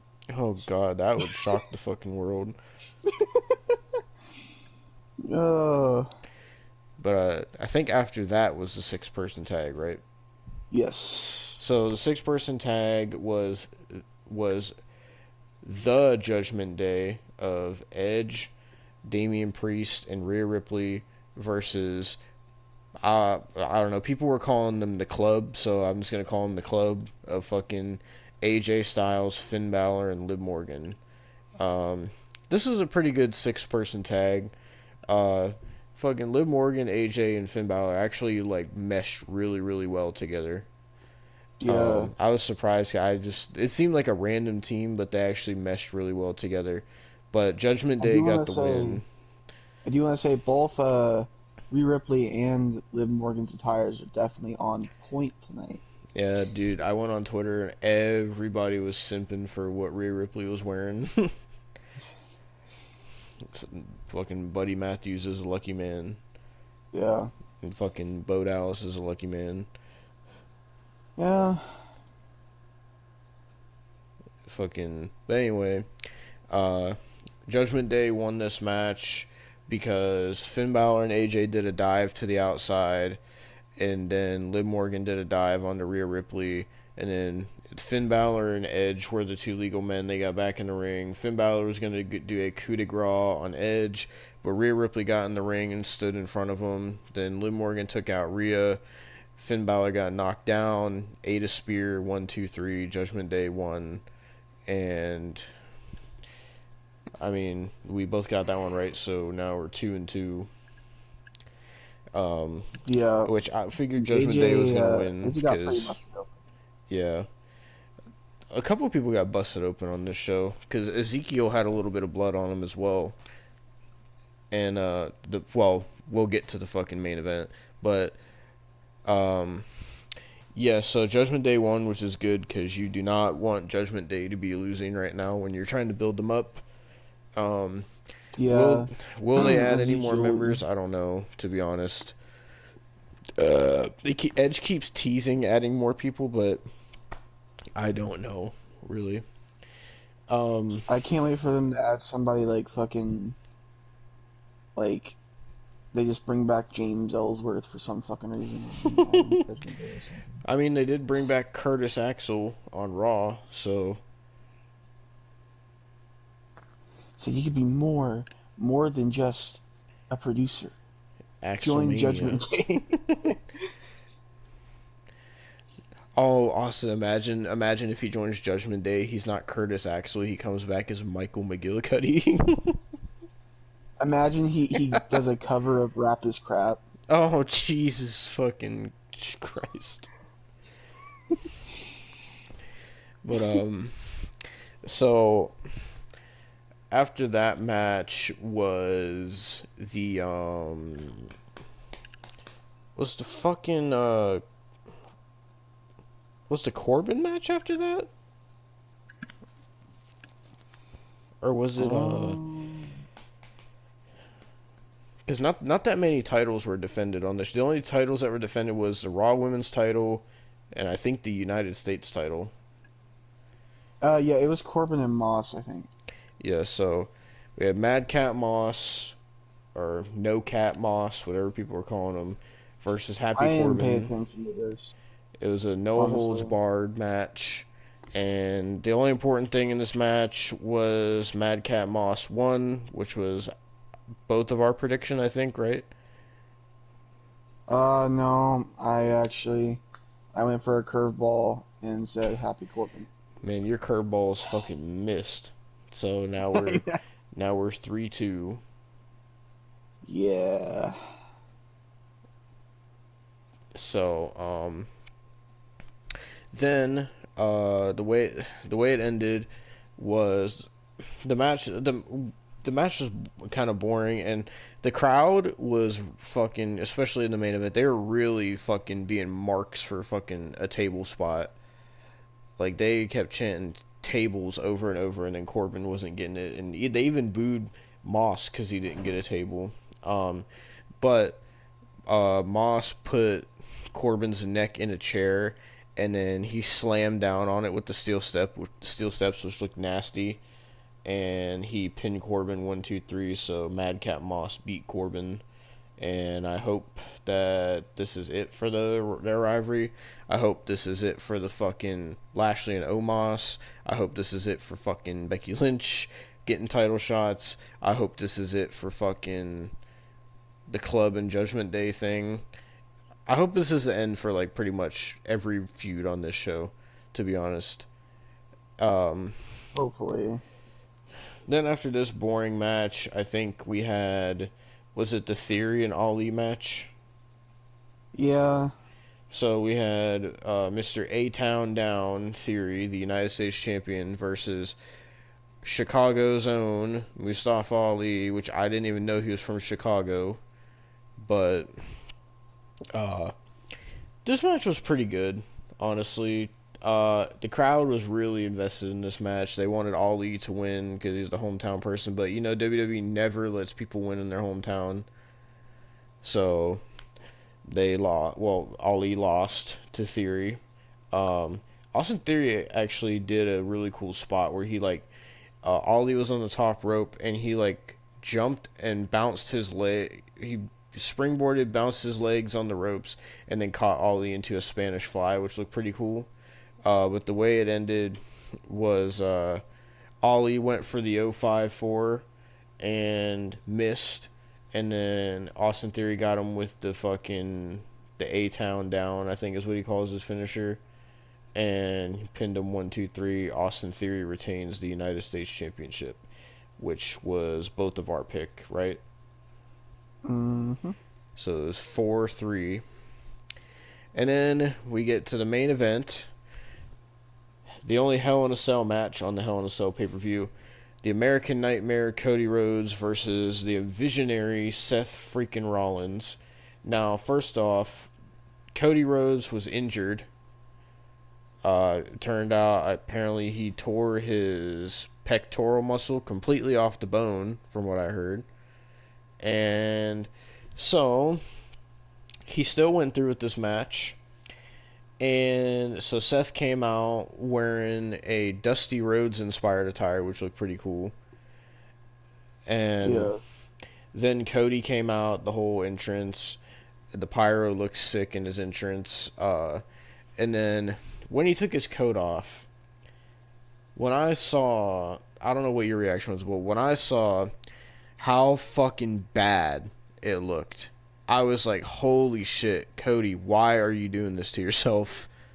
Like, oh my god, dude, it was like dark purple, like that's how bad it was.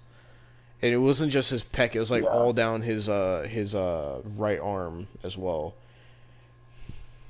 And it really didn't help that fucking Seth kept fucking attacking it either. I hope Cody's not more injured from that. This match, was it great? No. Was it good? Yeah.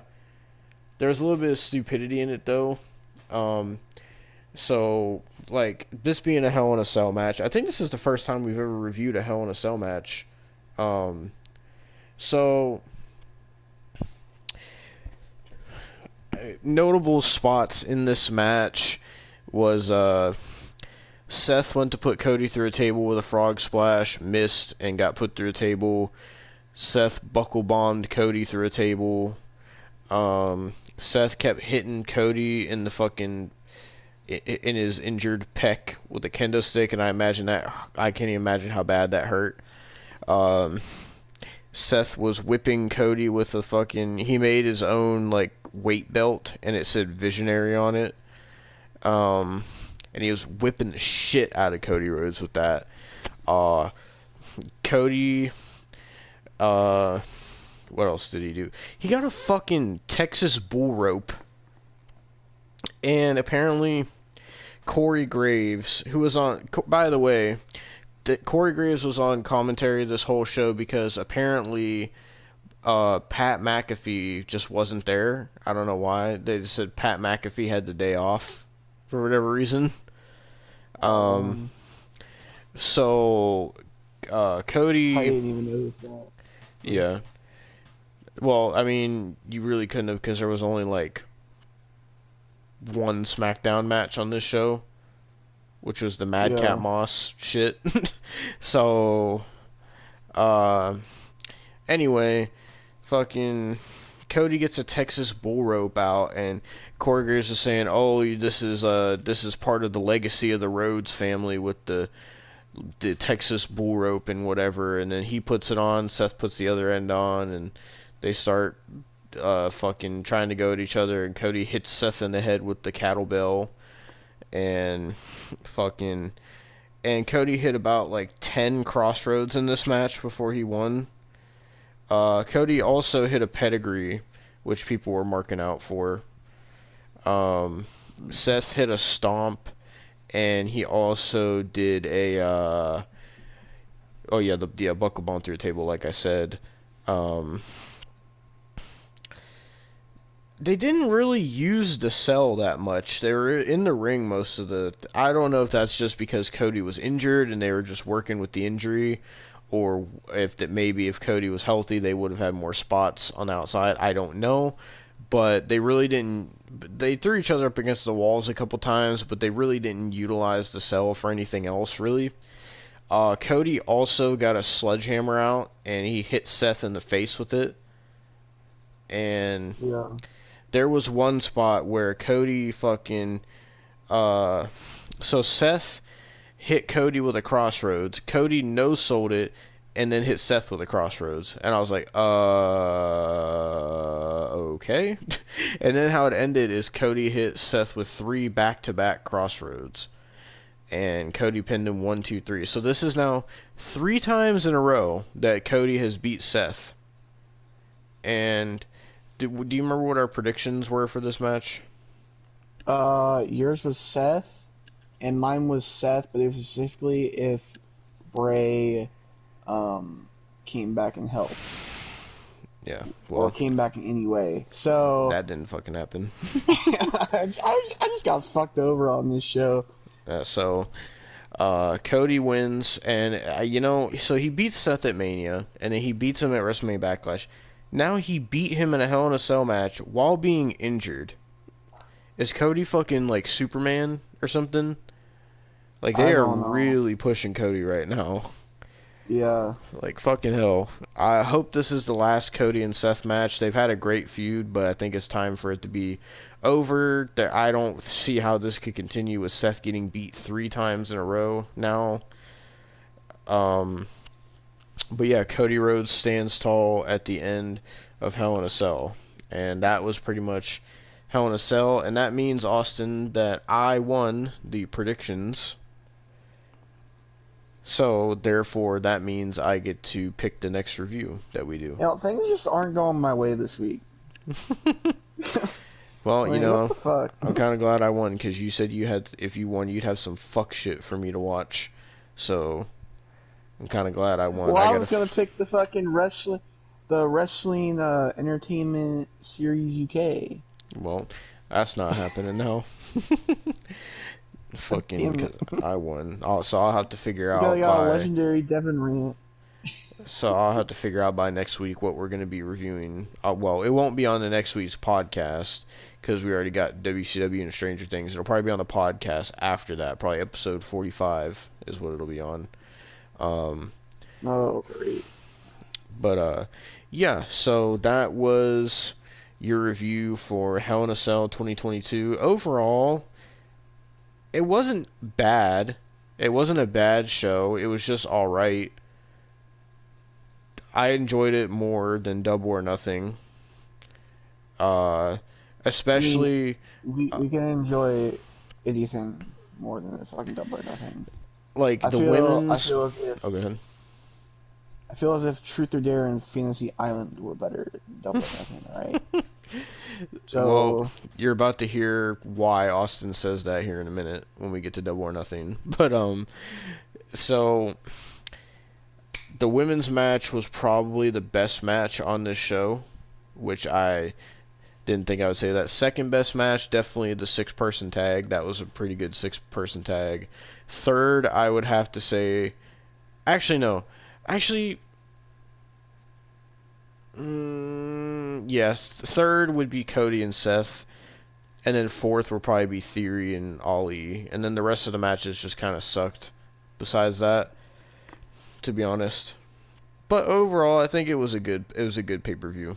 Good for, I mean, good for as far as Hell in the Cell goes, because we know how stinky Hell in the Cell has been the past couple years. Need I remind you of the Seth Rollins Fiend match? But yeah, oh, fucking hell. But yeah, that was Hell in a Cell 2022. What did you think overall, Austin? it was alright. Could have been better. I don't know what they're gonna do with Seth now. They're kind of fucked with Seth now. Like, I don't know what they're supposed to do with him now. 'Cause he just doesn't look serious no more.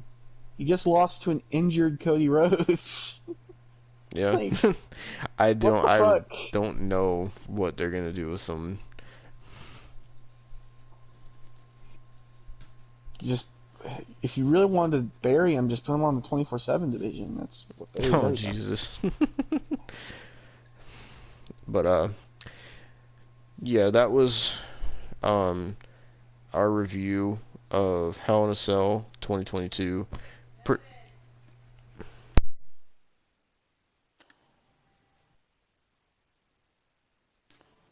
Jesus.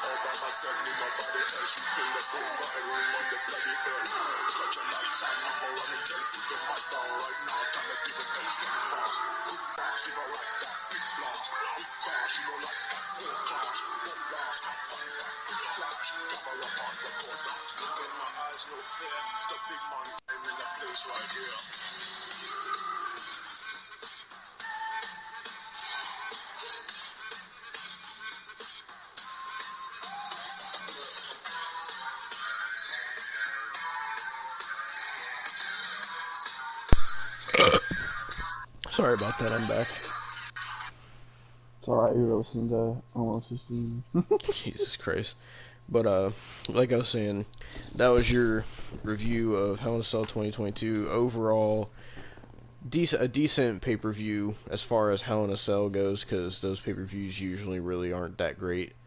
But next pay-per-view WWE wise we had to look forward to is Money in the Bank is next, and I really don't know who's gonna win the Money in the Banks this year. I really don't know.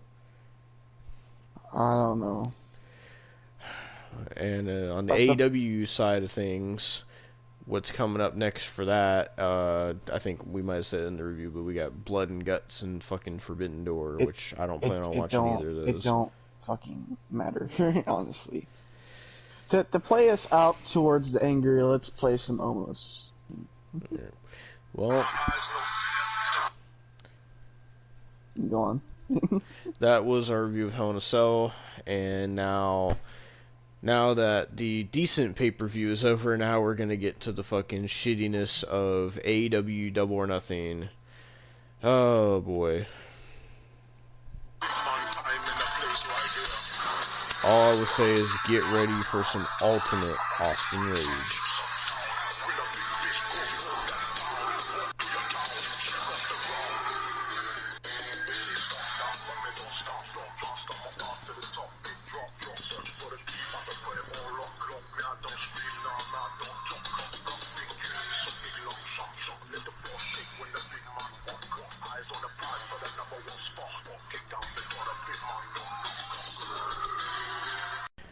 Hello everyone, it is time for us to review, well, me to review Forbidden Door because Austin only watched one match on this show. Which we will talk about another part of the podcast because I haven't watched it yet. Yeah. I will watch it. Like I promised, Will Ospreay and Orange Cassidy will be reviewed.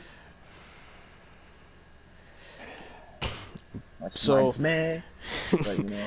This is going to be mostly me talking about Forbidden Door because I just got done watching Forbidden Door with all my friends. Shouts out to them. Shouts out to Brandon Champion, Austin Anarchy, Drew Stokes, and Raven. That's who I watched it with. But yeah, so this show, to sum it up, was really meh. Like, it just, I don't know. It had this energy about it where on paper it looked like, oh, this could be a really cool show, but then in execution it was just kind of meh. Like, let me actually get the card pulled up on my phone because I have it.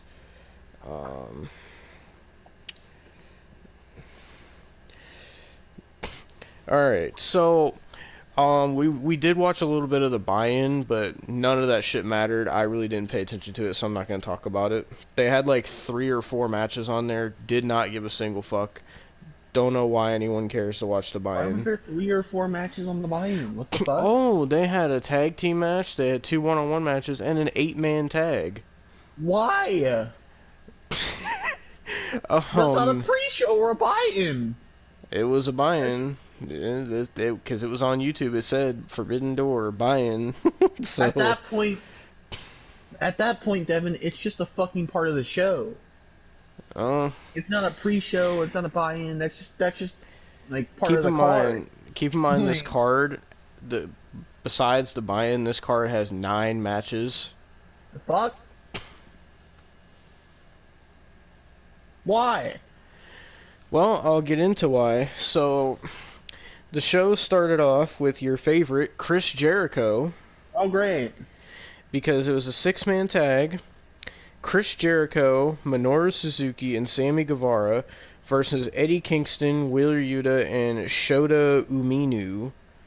Who, if you don't know who Shota Umino is, they decided to show a clip from Wrestle Kingdom where Chris Jericho fought Kenny Omega, and when Chris Jericho attacked one of the young lions on the outside of the ring, apparently that was Shota Umino, apparently. So they tried to make that like a storyline thing. But yeah, wow.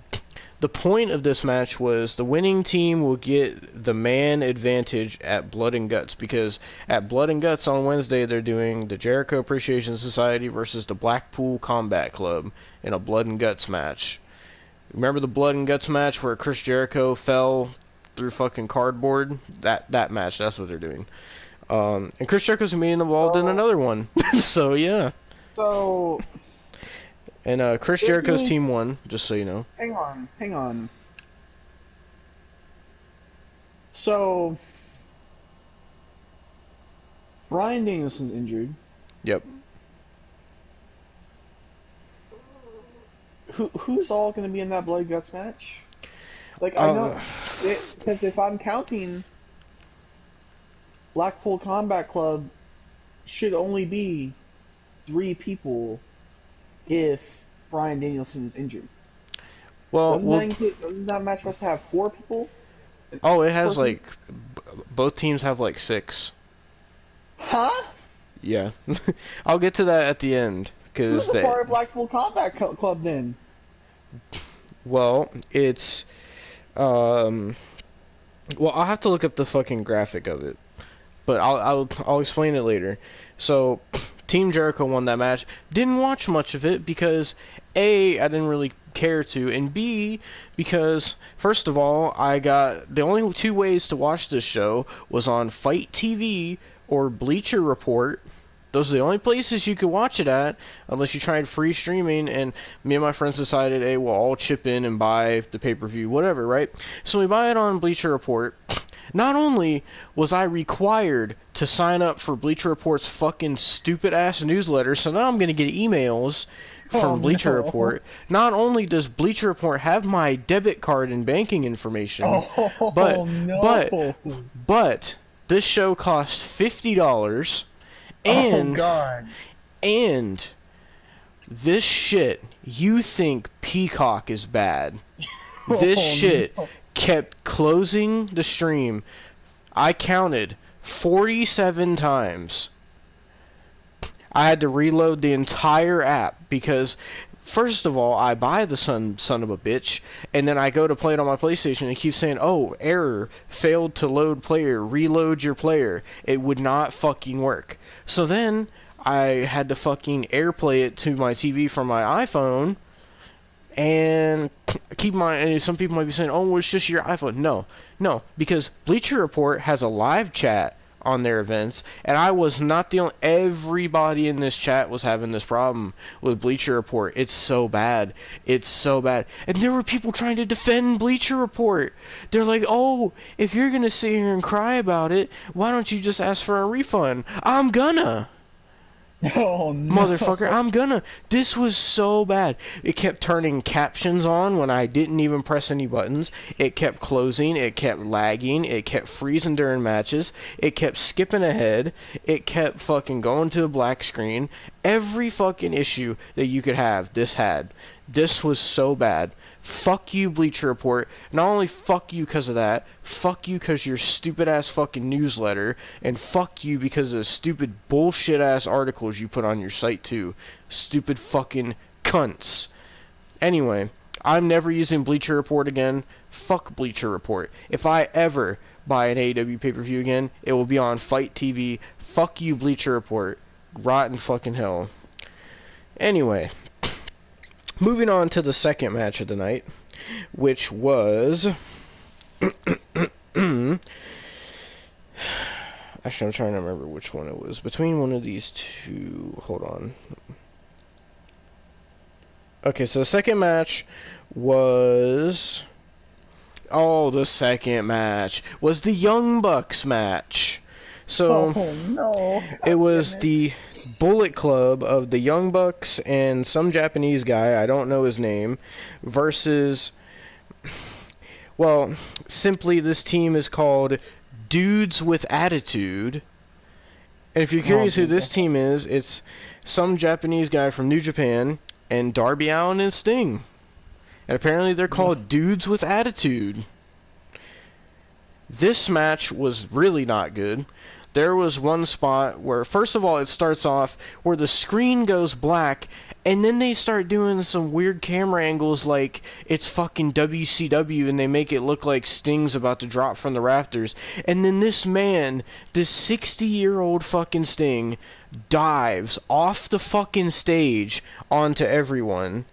Not only that, there was a garbage spot in this match where the Young Bucks kept hitting super kicks, already annoying, but there was a spot where Sting was going to go for an outside dive, so the Young Bucks and their tag partner, all three get in the ring, and they hit a triple super kick on Sting. And when I tell you, this looks so fucking terrible. Oh, but don't even worry about the super kick, because when we get to the Adam Cole match, you're really going to hear me harp on that. That was fucking bad.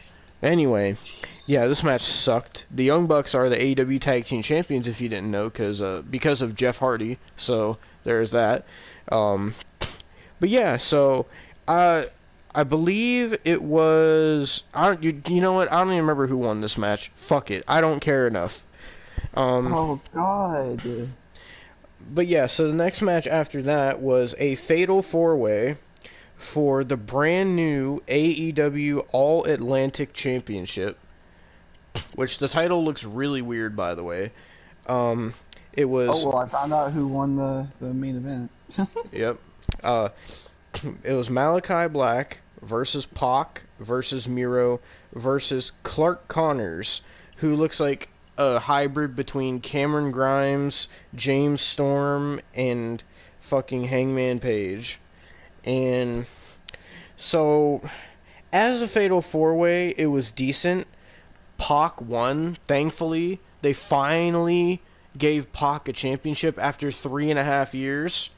Pac finally has a championship. Yeah, not much really to say about that match other than it was alright. It was a good fatal 4-way, and Pac was the right man to win. He finally has a fucking championship. I'm happy about that. You know that's the first title he's won since he was Cruiserweight champion in WWE? I do, yeah. Yeah. Yeah. Anyway, now moving on to another tag team match. This was a winners take all for the IWGP Tag Team Championship and the Ring of Honor Tag Team Championship. But you know, the Young Bucks, they don't have to defend their titles. They get a special match because they're the Bullet Club. Fuck you. Anyway, whatever.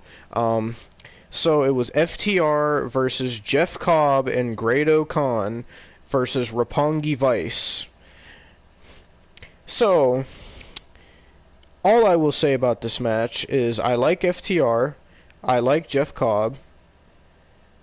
Roppongi Vice is Trent, and I don't know who the other guy is. And actually, never mind. oh, and Grado Khan, fuck that guy. One of the things he did was it was either Dash Wilder or not Dash Wilder, fucking Cash Wheeler or Dax Harwood. One of them was in the corner, and Jeff Cobb was holding him in the corner, and then Grado Khan decided, hey, I'm gonna get on the top rope and rub my ass in his face, very seductively. I'm not even joking. Oh my fucking god! I'm Yes. so glad I didn't watch this. Yes, Oh. yes. Fucking, I don't even know who won that match either because honestly, I wasn't fucking really into it that much. But whatever, I don't give a shit. This is how much I didn't care about this show.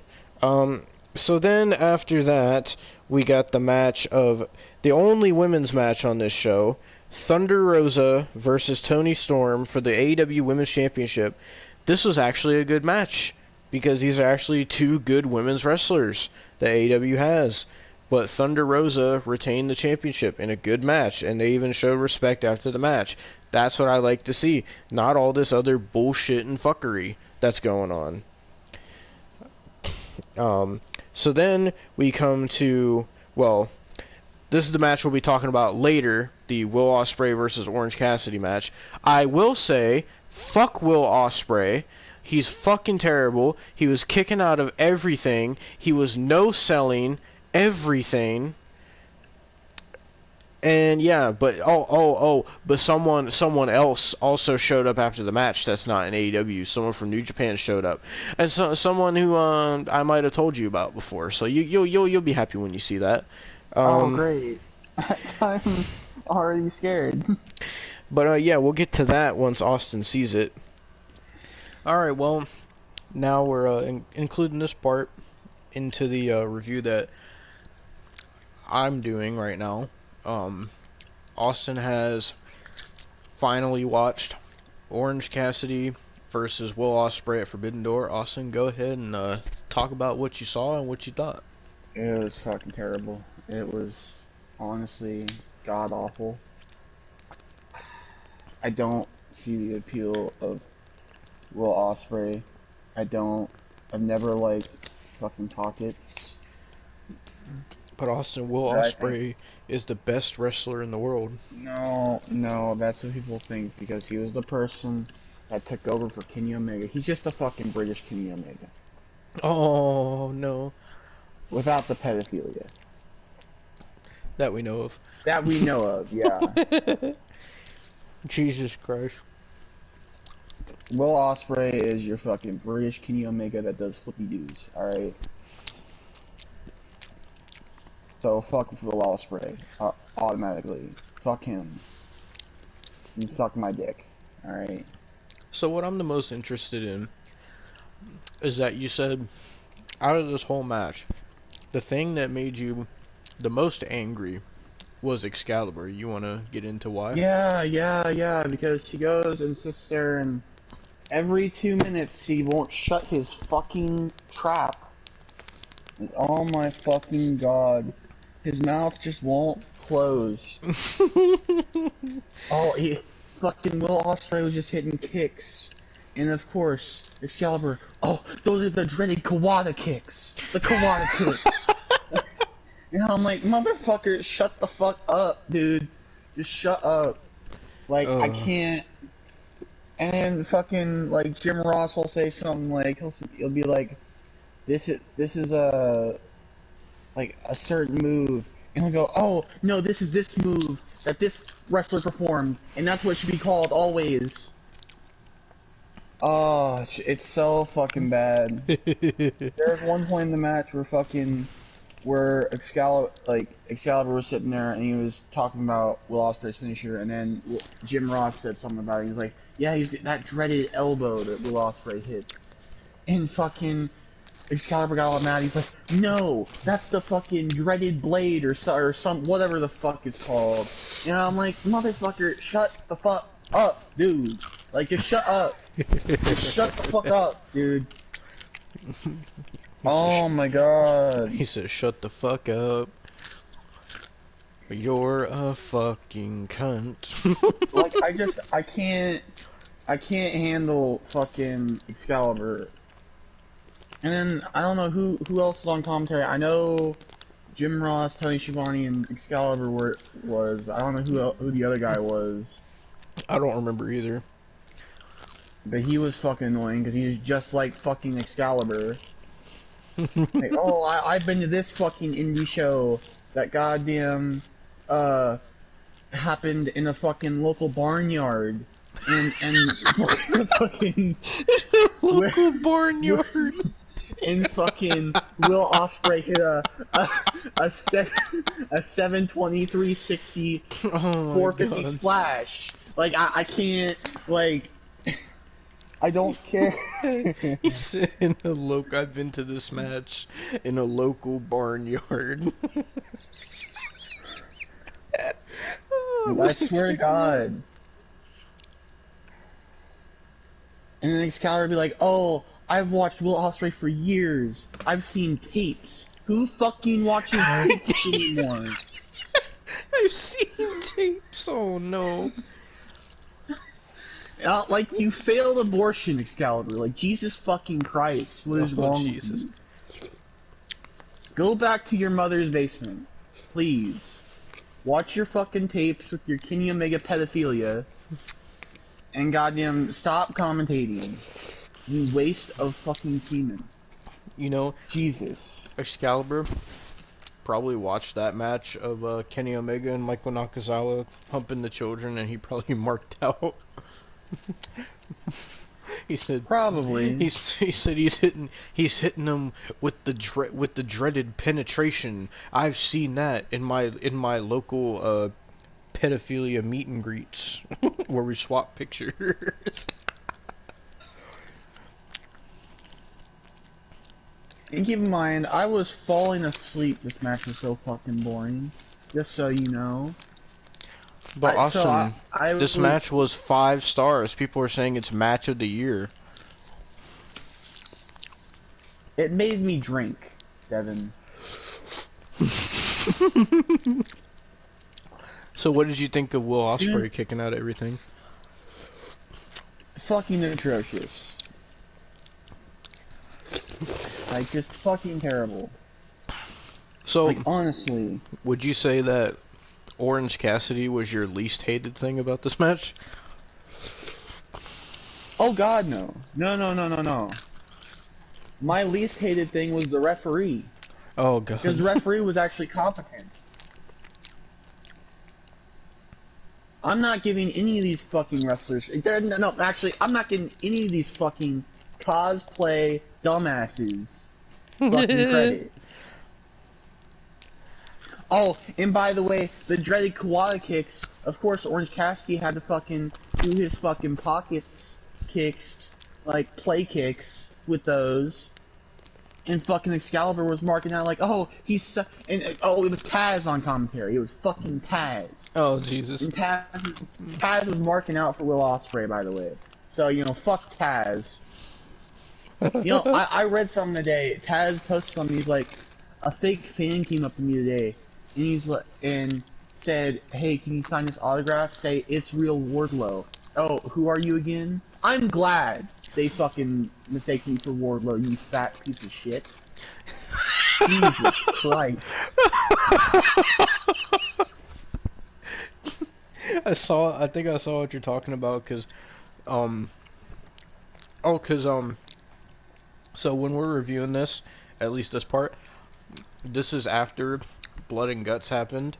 So, during the Blood and Guts match, Ruby Soho came out, and Taz was calling people by their wrong name, because when she came out, he was like, it's Ruby Riot, I mean Ruby Soho.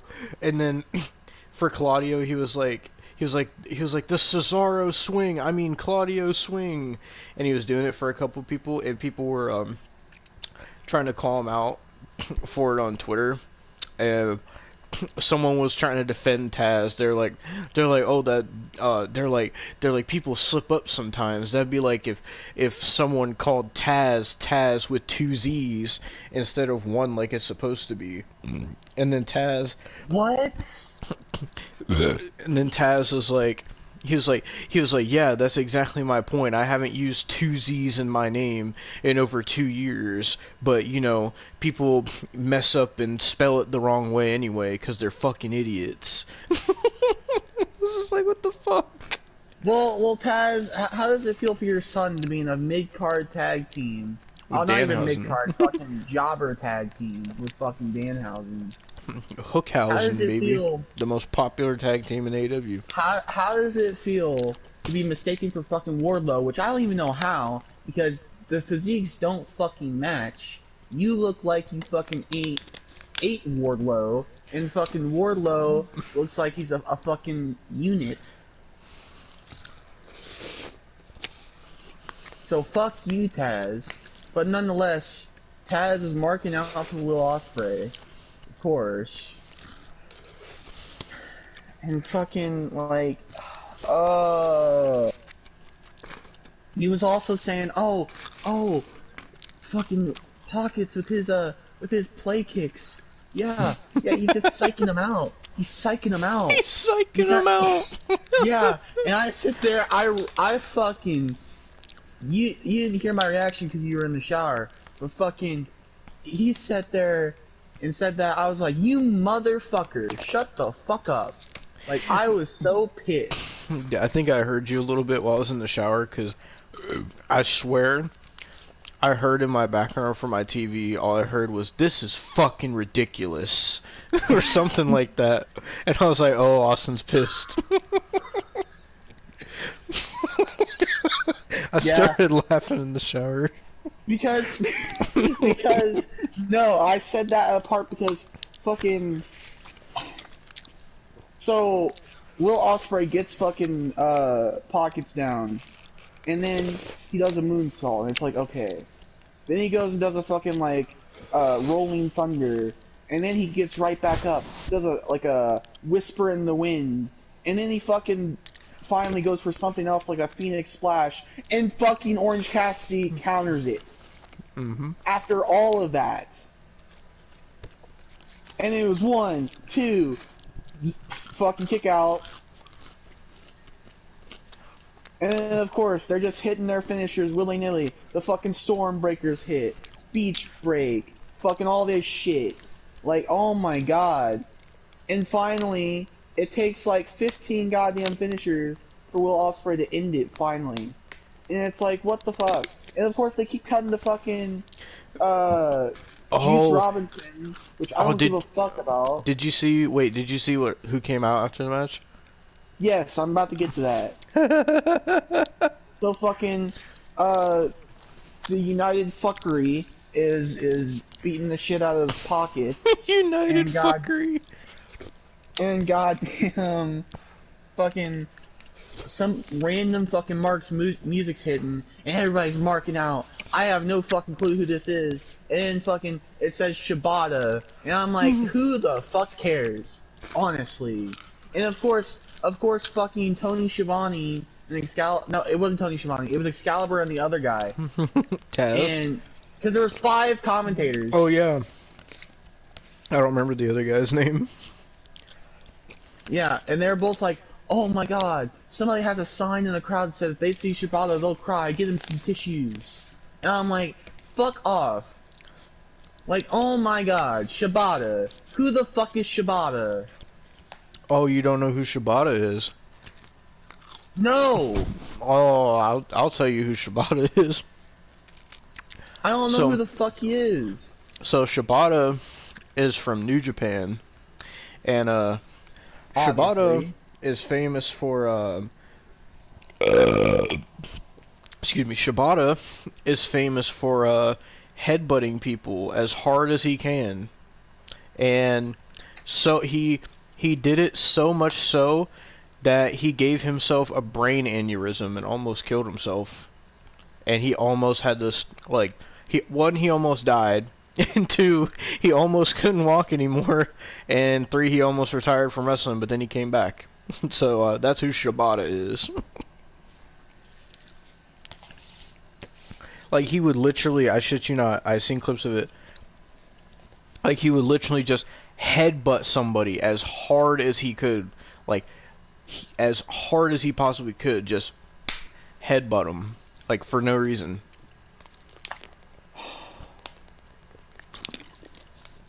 I give up, man. Like, I can't, these marks, man. But Austin, it was a 5-star match. People were saying it was match of the year. Oh. You telling me that was better than all 3 of Cody versus Seth? No, fuck you. People were saying it was. No. Austin, people said Blood and Guts was better than the Cody and Seth Hell in a Cell. Oh, they could all die. Alright? And, man, Blood and Guts was a whole nother fucking shit show. I didn't watch it, but I saw some clips from it. Oh my god, it was bad. Like, honestly, like... We could watch it if you like. I'm just playing. No! No! So you can hear more Excalibur. I don't ever want to hear Excalibur. Excalibur is a fucking failed abortion, alright? What about when we review Double or Nothing again next year? Oh, fuck no. You know we will. No, we won't. So do you know what the next AEW pay-per-view is? I'm assuming it's All Out, but I'm not watching that. So... Depending on the card, well, I know my friends are probably going to want to watch it, so I probably will end up watching it. But we may or may not review that. We'll see when it comes to the time. Maybe I'll take the helm and review it just like I did this review. But yeah, Austin. Either fucking way, Will Ospreay is one of the worst fucking competitors in a wrestling ring I've ever seen. Like, he's up there with Kenny Omega. He is, like, on par with Kenny Omega. And that's fucking saying something.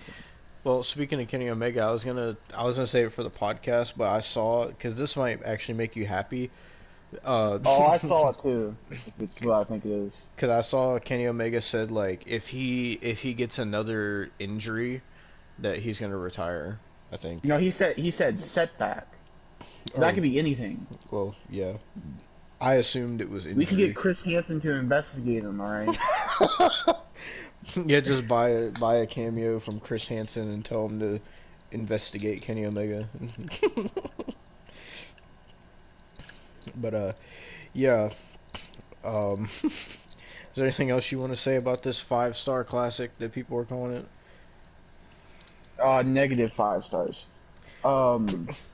Boston, people said Will Ospreay is the future of the wrestling business. In fact, I saw people saying that Will Ospreay is a better wrestler than AJ Styles, Cody Rhodes, and Seth Rollins. Yeah, those people must be on some fucking K2, dude. Fucking K2. Jesus Christ.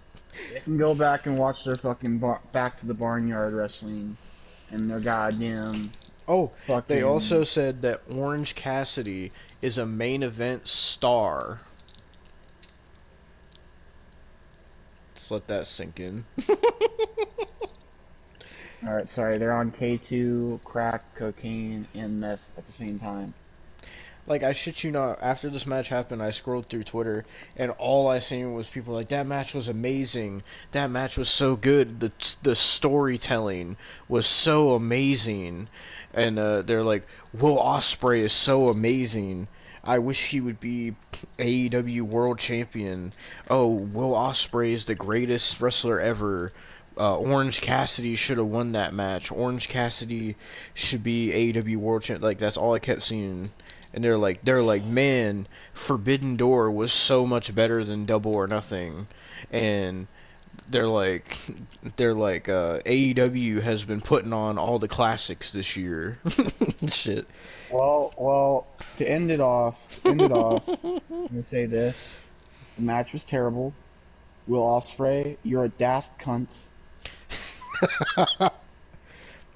And Pockets, please drown yourself. Don't forget about Excalibur. Oh yeah, Excalibur, please. And I say this with a heavy heart and a smile on my face. Die in a hole. Oh, also something I forgot to mention on the review is that for this whole show, besides like Justin Roberts, they also had a Japanese announcer. I don't know if he was from New Japan or not, or if they just had him as like a translator.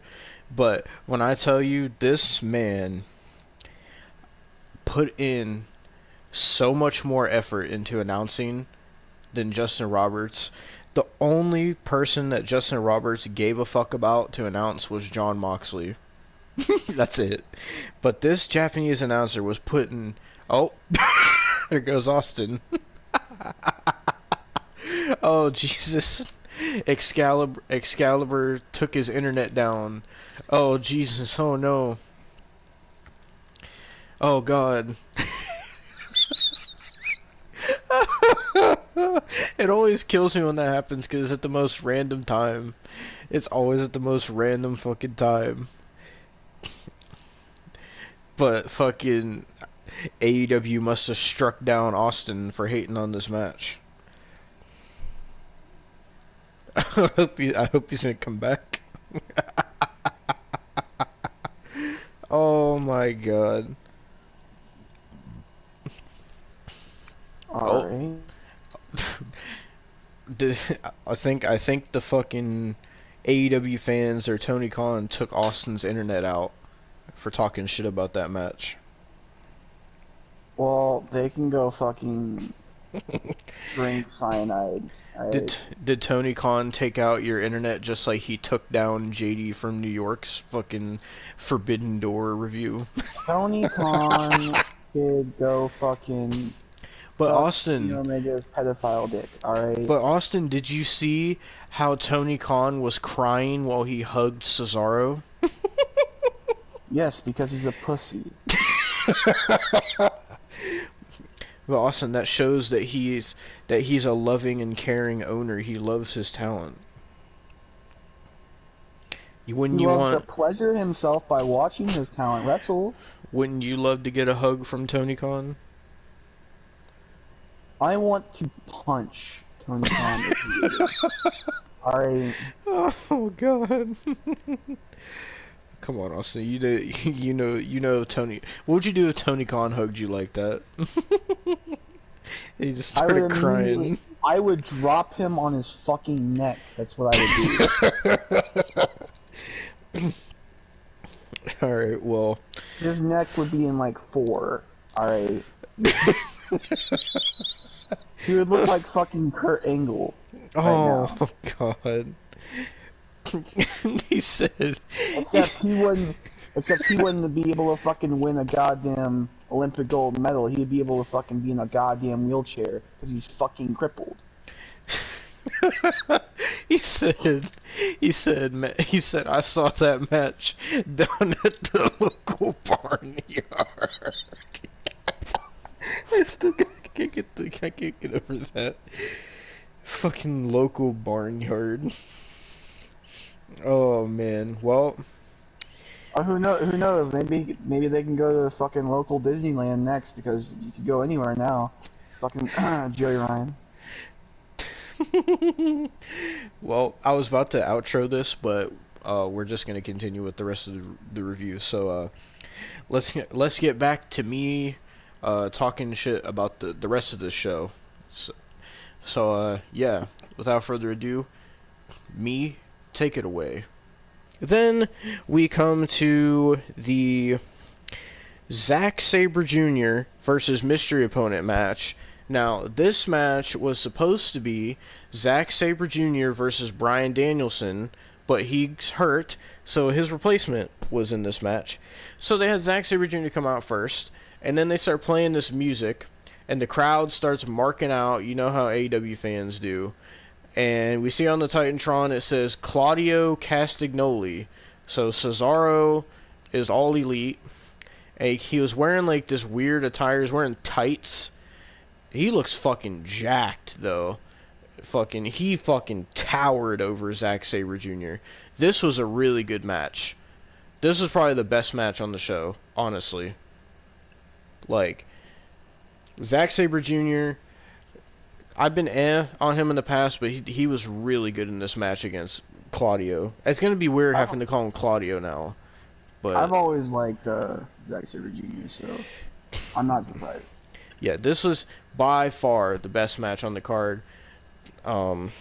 But Claudio got the win like he should. One thing I was fucking pissed off about in this match, though, is I texted you about it, is this match started, right? It started, and Claudio immediately hit a neutralizer, and Zack Sabre Jr. kicked out at 1. That pissed me off. Because it's like, why? But apparently Claudio is back to doing his old finisher, which is the, hold on, I gotta see what it's called real quick. It was the Ricola Bomb. Apparently that's what his finisher was back on the Indies when he was Claudio Castagnoli. So apparently that's his finisher in AEW now, not the neutralizer. Isn't it like that, fucking... It's like a straight jacket powerbomb. Yeah. But yeah, this match was really good, really, really technical. And yeah, best match on the show. So then we come to the 2 last matches. Now it's time to get to the Adam Cole match. This match was a fatal 4-way for the IWGP World Heavyweight Championship. It was the champion Jay White, the Switchblade, defending against Hangman Adam Page, Kazuchika Okada, who was over as fuck, and Adam Cole, or as my friends dubbed him, Adam Small. So let me just go ahead and say something about this match. As a fatal 4-way, it was okay, but my god, the amount of fucking finishers in this match. Specifically, my hatred goes towards Adam Cole, and I know people are going to be like, oh, Adam, like, you know, the bullshit where people are like, oh, Adam Cole's the most overhated wrestler in history, and, oh, you're body-shaming Adam Cole, and, oh, Booker T, you're a bully, oh, this, oh, that, oh, this, and, oh, Adam Cole is one of the greatest wrestlers in the... Shut the fuck up. I cannot stand this guy. I absolutely cannot stand Adam Cole anymore. All my friends that used to be Adam Cole fans, they can't stand Adam Cole anymore. Fucking, oh my god. And apparently he was working this match hurt too. The finish was so bad. So, you know, fucking, I don't like Hangman either. The match was okay. Hangman kept hitting buckshot lariat after buckshot lariat. Okada fucking is doing tombstones. Jay White and fucking Adam Cole were teaming up because they're the quote-unquote Bullet Club, but then they turned on each other, and then this match turned into a fucking mess after it was over. Oh, but the main event turned into an even bigger mess. I can't wait to get to that. But anyway, so Adam Cole, the final sequences in this match got me so mad because Okada, now not everyone in the world likes Okada. I understand that. There's been times where I didn't like Okada. But I enjoyed Okada in this match. Was Okada going to win this match? No, because he just had a fucking child. But, fucking, my God. The man could not hit a Rainmaker in this match because of Adam Cole. Because, I shit you not, 3 times in a row they did this sequence where Okada would pick up Adam Cole, go for a Rainmaker, Adam Cole would duck it, super kick, super kick, super kick, super kick, super kick, super kick, super kick, like 8 times. And then he would go for a last shot, Okada would counter, go for the Rainmaker, counter, super kick, super kick, super kick, super kick, super kick, 8 times. They did this 3 times in a row. And also, Hangman tried to jump in the ring, super kick, super kick. I was like, dude, fucking stop. Like, even my friends were like, dude, what the fuck? Like, my friend Cody was like, he was like, dude, like, I don't even understand how people watch Adam Cole. Like, he's fucking terrible. Like, he was like, dude, it's like he's playing 2K and he's just like pressing X to do the same move over and over again. And like, dude, like, oh my God, man. You talk about a move that is dead. I've said this ad nauseum about the super kick, that it was a dead move and that indie wrestling killed it, but mostly the Young Bucks killed it. But my God. I would rather have watched the Young Bucks super kick than this. That's saying something. My fucking Lord. The amount of super kicks, all he did in this match was super kicks and a Panama Sunrise. That's all he did. He didn't even do a last shot. At least not that I seen anyway. All he did was super kicks. And then people want to sit there and say, oh, Adam Cole isn't just super kicks, he's a great wrestler. Really? Did you see this fucking match? Because I did. This was all it was Jay White and Okada, and you know what? I'll even throw Hangman in there. He was actually trying to put on a good match, but Adam Cole, the fucking lazy piece of shit, just sits there and fucking does super kicks, and everybody's gonna be like, oh, well, he's working hurt. His shoulder's hurt. Well, first of all, every fucking one else is injured. They don't have to work, but why? Why is Adam Cole working if he's hurt? Second of all, fuck you. Because I'm sick and tired. If people act like they're gonna use him being injured as an excuse of why he's doing super good. Do you not watch other Adam Cole matches? I'm sorry. Did you not watch the Adam Cole match where he sat there and super kicked Samoa Joe 8 times and it looked like the fakest fucking kicks I've ever seen? And he beat Samoa Joe clean and then lost to a fucking hug by Orange Cassidy? Or am I on fucking drugs? Anyway, fuck you, Adam Cole. The finish of this match, when he went for the 3rd Rainmaker, Adam Cole countered it, and then Jay White came in the ring. Keep in mind, Adam Cole was still on his feet. Right? Adam Cole's still on his feet. Jay White comes in, grabs Okada, hits the Switchblade or whatever he calls his finishers, basically the Sister Abigail, and then Okada rolls out of the ring, and I shit you not, Adam Cole lays down and takes the pin. It was so bad. All my friends could not believe it. It was so bad. Most of the match God. was I think what? I found it. I think I found what you're talking about. Give me a second. Yes, I'm not joking. He literally, he hits the move on Okada and then pins Adam Cole. Like, Adam Cole just countered a move. Nothing happened to him. I'm watching it right now. He literally just laid down and took the pin. And everybody's like, oh, he's hurt, he's hurt, he's hurt. You could have at least had Jay White do a finisher on him. You could have at least had Jay White do a finisher on him and make it believable. But no. Are you fucking... Oh my fucking God. I wasn't joking, Austin. I wasn't joking. I wasn't saying you were joking. I'm just saying that's so fucking stupid. Yes. Like, what the fuck? Bro, yes. That was the finish. Why? Even the crowd, the diehard AEW fans in the crowd were like, what the fuck is this? What? Why?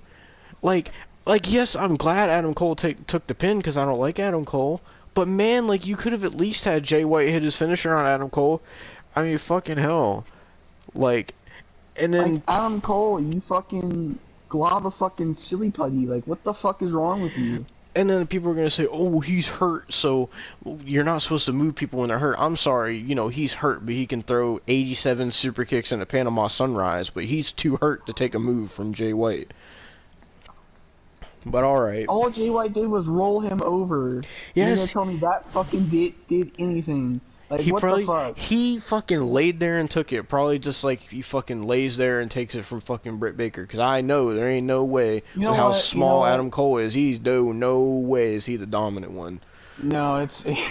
you were talking about how probably fucking Jordan Grace pegs Jonathan Gresham. We Jesus. definitely know fucking Britt Baker pegs fucking Adam Cole. And you know what's funny? Adam Cole changed his Twitter bio. He put it as, I put the D in DMD. Yeah. What a fucking... I think she puts the P in fucking Adam Cole, baby. The fucking... Adam Cole probably gets fucking railed with a strap on. Anyway. Yeah, so Jay White retained the title. This match was... The other Fatal 4-Way was a lot better. Before this match even started, the crowd was chanting, holy shit, before the bell even rang. Like, nothing even happened yet, and they were chanting, holy shit. And, like, I get it, it's a big match, but it's like, come on now, like, at least let the match happen before you chant holy shit. And after that ending, it didn't deserve a holy shit chant. But anyway... So that was that garbage match. And then we get to the main event of Forbidden Door, which is for the AEW Interim World Championship because CM Punk got injured. It is Jon Moxley, Austin's favorite, versus Hiroshi Tanahashi. They really hyped this match up. This match, so the Fatal 4-Way ended at 11 p.m. my time. It took until 11:20 for them to actually start wrestling, and the match went from 11:20 to almost midnight. And I shit you not, Jon Moxley bladed so bad in this match, there was blood everywhere. He cut himself on the top of his head. He bladed on the top of his head, Austin. Jesus Christ. There was blood everywhere. Like, he was kicking out of everything as well. That every single match on this show was everybody kicking out of everything. People taking finisher after finisher and after finisher after finisher and kicking out. This fucking show was just a finisher fest. Honestly. But this fucking match, the reason I said this match was a mess, so... The match itself was long, it got boring at times. It got so boring that Brandon fell asleep. Not even joking. And so, then, Jon Moxley wins, and Jon Moxley is now a 2-time AEW World Champion. So, what happens next? From the grave, Chris Jericho runs out with somebody from the Jericho Appreciation Society, and they start jumping Moxley and Tanahashi. Are you telling me they're doing fucking Moxley and Jericho again? No, this is build up for the blood and guts. That's why I said I'm getting to this. So Jericho and whatever guy that's in the fucking Appreciation Society, they start jumping Tanahashi and Moxley, right? So then they're jumping them, and then fucking I think it was Wheeler Yuta and someone else came out and they started fighting them off, and then this started getting on some WCW shit, because then the Jericho Appreciation Society ran out and started jumping everyone, and then the rest of the Blackpool Combat Club came out, and it was this big ass brawl, and then once again they hit his music, and Claudio Castagnoli comes out, because he's the newest member of the Blackpool Combat Club, and so all this bullshit is going on with this fucking brawl. Like, a lot of the punches they were doing looked fake as hell as well. And all this brawling was going on. And then fucking Claudio sat there and, I'm trying to remember who he was spinning around. but he spun him around for literally like 25 rotations. Like, if AEW does not make Claudio a world champion, they are really fucking wasting talent. Honestly.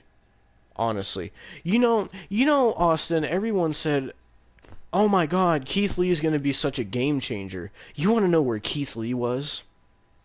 On the buy-in. Jesus. He was the second match after on the buy-in. You don't know what else they did on the buy-in? You know who else was on the buy-in? Lance Archer. Oh, He fought man. Nick Camarado. You know who else was on the buy-in? The Gun Club. They were on the buy-in. Was Danhausen on the buy-in again? Yes, they fought the Gun Club. Oh, I was joking. I was fucking joking, Devon. I'm not. Literally, hold on. I'm about to look up what match it was. Hold on. Oh god, dude. AEW. Yeah, they posted the official Claudio Castagnoli is All Elite. Okay, so it's FTR that won that match. So FTR is Ring of Honor Tag Champs and IWGP Champs. So it was the Gun Club and Max Caster versus fucking goddamn it, like they didn't fucking post. I know it was fucking, I believe it was Hookhausen and someone else. Hold on.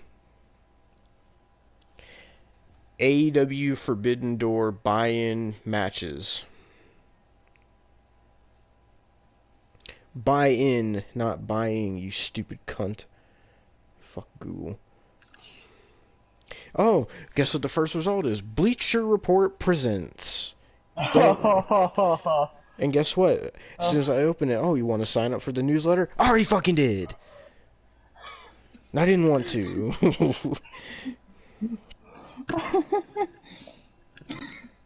Oh, you know, AEW put the buy-in on their YouTube channel. Let me just go to it and see who's in it. So, the first match on the buy-in was QT Marshall and Aaron Solo versus Hiroki Goto and hold on, and Yoshihashi.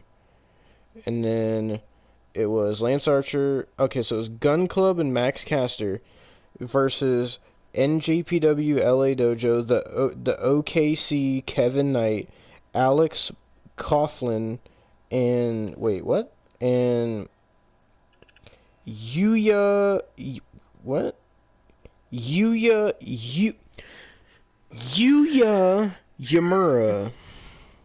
Oh, jeez.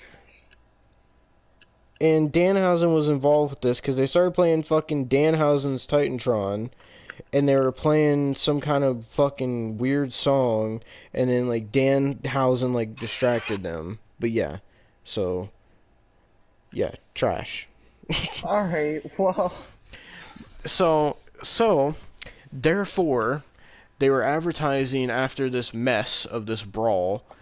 They were advertising Blood and Guts, which is going to be on Wednesday, and it's going to be a Blood and Guts match. It's going to be the Jericho Appreciation Society versus the Blackpool Combat Club. Let me see if they posted who is in it. That way it'll make it easier on me. Did they fucking... Oh, please tell me they did. Please tell me someone did.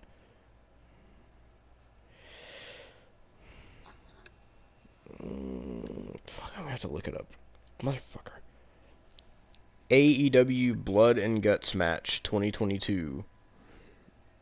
Never thought I'd be searching this shit. Okay. Great use of the fucking blurry picture, man. I can't even fucking see what that says. That's the picture I'm looking for, but it's fucking blurry as hell.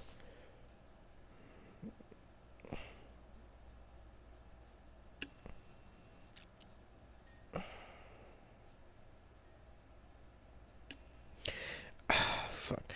So basically, it's gonna be Jericho, Jake Hager, Sammy Guevara, I really can't fucking see who this is, man. It's actually fucking pissing me off.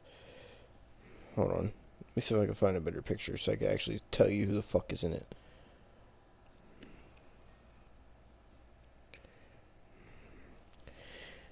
AEW, oh, really? Google. AEW Jericho Appreciation Society versus Blackpool Combat Club Blood and Guts. I'm sorry, it's taking me forever to look this up. Okay, here's an actual good image. So it's Jericho, Sammy Guevara, Jake Hager, and then three guys, I don't know who the fuck they are. And then Eddie Kingston, John Moxley, Santana, Ortiz, Wheeler Yuta, and Claudio Castagnoli. That's what they are building up from this pay-per-view. Oh, okay. But I mean, they're also building up. They also built up another match with Will Ospreay, but you'll see that when you watch the match, and we'll insert that into this review as well. But yeah, that was your review for AEW Forbidden Door 2022. Overall, the show was meh. It had a few good matches. The majority of it kind of sucked. A lot of people were like not really feeling the show. There was really not even any hype for the show. A lot of these matches, like the Fatal 4-Way for the IWGP title and shit, a lot of these matches got announced days before the show. So like none of these like barely any of these matches had hype behind them. Like the booking was pretty bad behind this show. Not to mention most of the matches sucked too. But yeah, the AEW whatever Atlantic Championship match, that was good. Claudio Castagnoli versus Zack Sabre Jr., definitely that's a match you should watch. And Thunder Rosa and Toni Storm was also really good. Those are the matches I would recommend from the show. Everything else, stay away. It's a garbage fire. Don't touch it. And yeah, so that was Forbidden Door 2022. You have any thoughts you'd like to share before we end this, Austin? Well, I mean, I don't really have any thoughts right now because I haven't watched Will Ospreay versus Orange Cassidy, but I will watch that, and I'll give you my thoughts then. I feel I should probably just do that. Yeah, this was not a great show. Was it worth $50? Fuck no. But I mean, how much did you guys split? Did you guys split like $10 each or something, or was it like? Yeah. Okay, well that's not too bad, I guess. Yeah.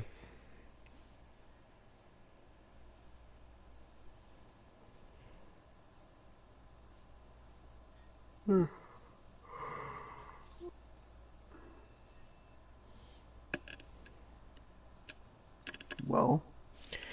Oh, well, ladies and gentlemen, fuck Forbidden Door. The show was not great. And, you know, it's starting to be like this with AEW favorites. So the AEW fans were sitting there saying that this show was amazing, 10 out of 10. They were saying, because Bleacher Report had a live chat, I was reading this. They were saying every match was 5 stars. I'm like, fuck off. Absolutely fuck off, dude.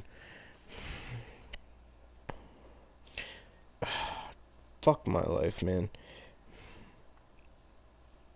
But yeah, fucking... that was Forbidden Door. The next pay-per-view, at least in chronological order, that's happening that we're going to review after this is going to be Money in the Bank, because I think that's next week, right? From when we're recording this.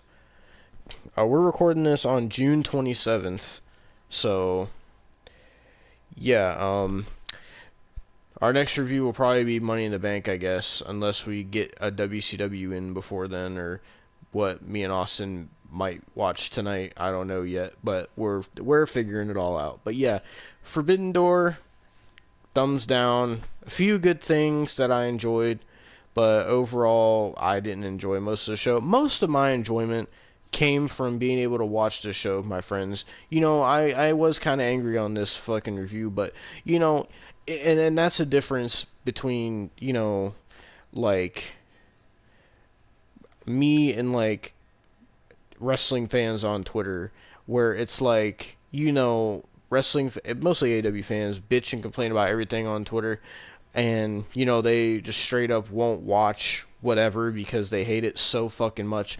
But I'm the kind of person where, you know, even though I don't like AEW, I'm fine watching it if I get to, you know, like chill and watch it with my friends. Like that's fun for me. I can have fun watching it with a group of my friends. Does it mean I have to like it? No. All my friends, like, we all have different opinions with each other. We can all agree to disagree. Not everybody has to like everything like the AEW fans do, and not everybody has to hate everything like WWE fans do.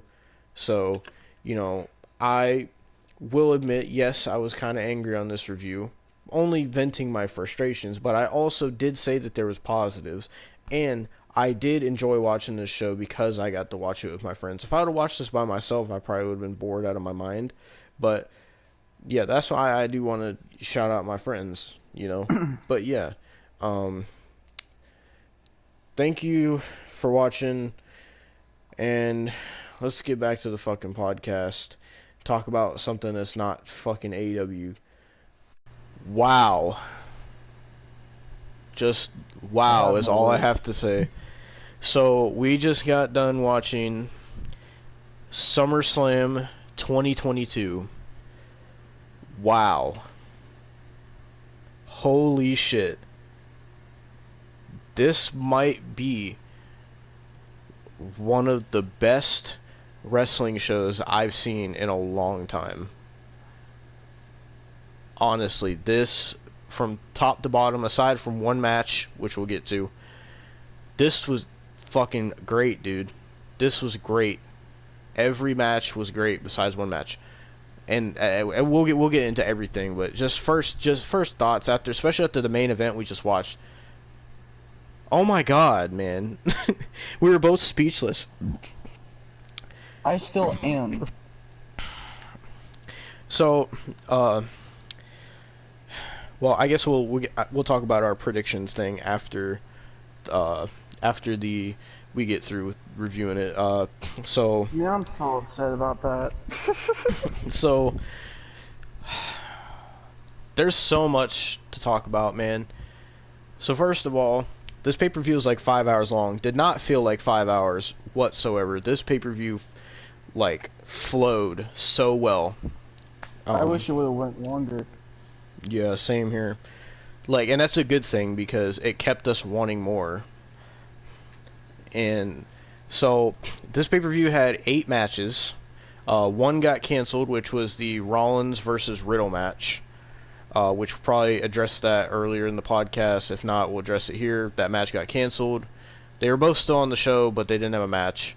But besides that, the rest of the card remained the same, besides the fact that they added the the fucking Mysterios versus Judgment Day. But we'll get to that here soon. So the show started off, well, there was nothing on the pre-show if you're wondering. It was just an hour long of promos and the fucking panel talking about, it was fucking Jerry Lawler, Booker T, Caleb Braxton, and fucking Peter Rosenberg all talking about whatever. But so the show started off with the Raw Women's Championship match, Bianca Belair versus Becky Lynch. Now, this match, first of all, we both said this when we were watching this. What in the fuck were both these women's wrestling gears? A lot of gears on this show were kind of questionable, to be honest. But especially Bianca and Becky's. Becky's was really out there. And then, although we will definitely get the Liz. Oh my god, man! But so this match started off very slow. It was kind of boring at first, but then the pace eventually picked up. They started doing a lot of good spots, like Becky went for a leg drop on Bianca, but Bianca caught her in a power bomb. Bianca hit a KOD on the floor. She hit another KOD. Becky hit a manhandle slam. She tried to go for an avalanche manhandle slam, didn't get it. Fucking she kept trying to go for the disarmor but couldn't get it in, and in the end Bianca hit another KOD for the win. Bianca Belair retains against Becky Lynch. Now, that wasn't it. My God, this got crazy. So, there had been speculation about Bayley returning because she's been gone for like a year or so because she was injured, right? So, we both kind of thought, you know, maybe Bayley will show up, maybe not. So, not only did Bayley return, and which actually her hair is dyed red now, by the way.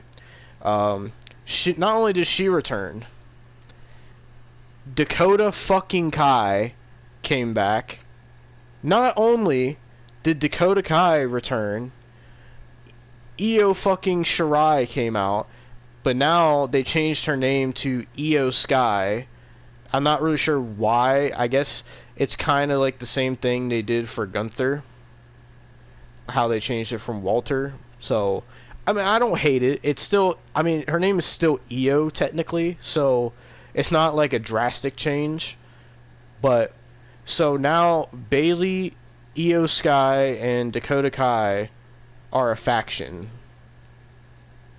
And so at this point I had taken my dog outside, and when I came back, I seen Bayley walking down the ramp, and I was like, oh great, I fucking missed it. Thank God I didn't miss the Dakota Kai one and the Io Sky one. I keep wanting to say Shirai, fuck. But Keep in mind, let's mention this. Bianca won, and then Bayley came back, so I had 2 points at this point. It was 2-0. Mm-hmm. And then, so, they all three get in the ring. I was fucking hyped. And they all get in the ring, and they're, like, taunting Bianca Belair. And then Becky Lynch steps in and joins Bianca's side. So I guess Becky Lynch is going to be face now? I don't know. But now we're going to have this new faction on Monday Night Raw of Bayley, Dakota Kai, and Io Sky, which, of all the time we watched Bayley, and we watched fucking Io Shirai, and we watched Dakota Kai, Austin, like last year when we were watching NXT and all that, if you would have told me last year that next year we were going to see Io Shirai, Dakota Kai, and Bayley as a faction, I wouldn't have believed it. But here we are. Dakota Kai and Io Sky finally on the main roster. It's about damn time. And I'm really excited to see what they're going to do now that they're in a faction with Bayley.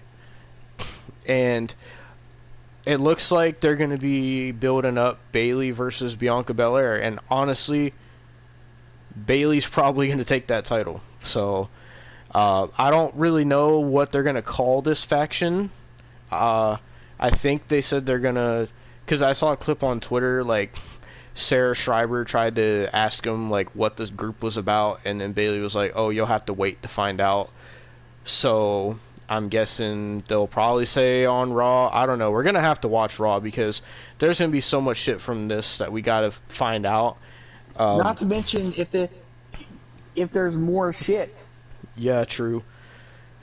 Who knows at this point? Like, you know, we were going into this, both of us thought that we had this down with our predictions. We thought, in our minds, we got this. We know who's winning. We know what's going to happen. But man, this fucking sent us both off the fucking rails. As soon as fucking Dakota Kai, like, I was fine when Bayley came out because I was like, oh yeah, I get another point. And then Dakota Kai comes out, I'm like, what the fuck? I could be fucked here. Hang on. And then fucking Io Shirai comes out, and I'm like, okay, well, it's anyone's game now. It really is. Even though I was winning. Yeah, so that was a fucking great way to kick off the show. Even though the match was alright, it wasn't horrible, that moment in itself was a great way to kick off the show. And I was telling Austin this, like, it feels so refreshing to finally see someone, even though she was in WWE before, but it feels so refreshing to see WWE get somebody for once. You know what I mean? Like, because AEW gets people all the time, and it's to a point where now it's like, oh, this person is all elite, and this person is all elite, and it's just lost its charm, it's lost the epicness, it's lost the everything. Like, especially after they got CM Punk, like, no debut after that ever matched that. honestly, if Triple H keeps doing this, and he keeps making it a big deal like this, it could be like, I'm not saying do it all the time like AEW, because fuck no, just fuck no. But do it a special occasion like this. Only when the time is right. When the time is right, bring back somebody or bring somebody in. It doesn't even have to be bring back somebody. You can bring somebody in that will fucking shock the world. Yeah. Man. Right, goddammit, please. Sometime, please. The way Bray Wyatt was talking, he keeps saying that it's gonna, whatever he's gonna be doing, he said it's gonna be really soon, and he keeps saying it's almost time. But it better be Monday, goddammit. So, fucking after that craziness, we got, I believe the Logan Paul match was next, wasn't it? Yeah, it was next. Yeah. So, firstly, so the Miz came out, and he had Maurice with him, which, oh my god, man, what Maurice was wearing, her ass looked great. I'm sorry, but then also they had Ciampa with them, and they were wearing like these green and pink attires, and immediately Austin was like, "I can't take you seriously if you wear pink." But fucking, so then Logan Paul comes out, and he had like this black gear with like yellow designs on it. It looked like he kind of had the same jacket from WrestleMania. But man, I want to get to this match, because man, when I tell you, Logan Paul is fucking impressive, man. Oh my god. You know, when we reviewed WrestleMania and all that, and even goes back further than that, Austin, when we reviewed WrestleMania 37 last year, we both said, "Dear God, why is Logan Paul in WWE? This is terrible." We both said that. Yeah. And now, all this time later, not only has Logan proved us wrong, but now, especially after this match, Logan has proved a lot of people wrong. Yeah. Like, I gotta give props to The Miz as well, because he always makes people look so good. And he made Logan look so good. Logan was so impressive in this match. The stuff he was doing, the frog splash, that, I swear, we both said this, it was like almost a picture-perfect Eddie Guerrero frog splash that he did through the announce table, through The Miz. And just, like, Logan, like, he needs his own finisher, because he won with the skull-crushing finale, so Logan kind of needs his own finisher eventually. But Logan Paul won this match, and, like, man, he was impressive. What was your thoughts on Logan Paul here, Austin? Logan Paul was pretty good. Never thought I'd be saying that in a wrestling context, but he was good. Me neither. I do want to see more of him. I am interested to see how, like, if he's going to be full-time, part-time, like, what he's going to be doing. Yeah, same here. I don't know. Like, because he's been at WrestleMania, now he's at SummerSlam, so it seems like they're using him kind of like how they're using Pat McAfee, kind of. But I don't know, because Logan seems but like also he wasn't could. signed until recently. Yeah, because Logan, like, Pat McAfee, you could tell he's only like wrestle once in a while type thing for like a special occasion. But Logan, like, I think he, maybe not weekly, but I think he could do maybe a couple times a month, maybe. Here or like here or there, maybe like a pay-per-view and then not there next month, and then maybe pay-per-view after that type thing. Like, I could definitely see him being more frequent, especially with how he was tonight. And like, it's crazy because yesterday he announced, him and KSI announced their prime partnership with the Arsenal football team, which is crazy enough. And then this, like, Logan literally did, he's been doing Impulsive. He did 20 versus 1 Sidemen 20 versus 1 Logan Paul edition, Sidemen Tinder in Real Life 4. Then he got the Prime deal with Arsenal, and then he fucking had an amazing match at SummerSlam, all in the span of like 2 weeks. Like, holy shit. Man, Logan is on top of the world right now. But fucking, this was a great match. I'm not really sure. I mean, I would probably say the main event was probably the best match. We'll get to that, man. But yeah, Logan Paul wins.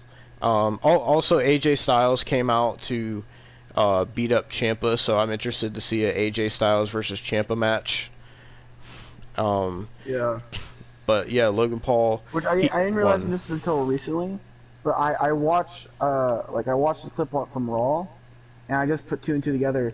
AJ had talked to Logan Paul in the backstage area and said, "If you ever need anything, I'm here since I've seen you." Like. Oh yeah, he did say that on Raw. I forgot about that promo. Yeah, so it kind of correlated with this. Yeah. So. But yeah, Logan Paul gets the win over The Miz. Now, I'm trying to remember what the third match was.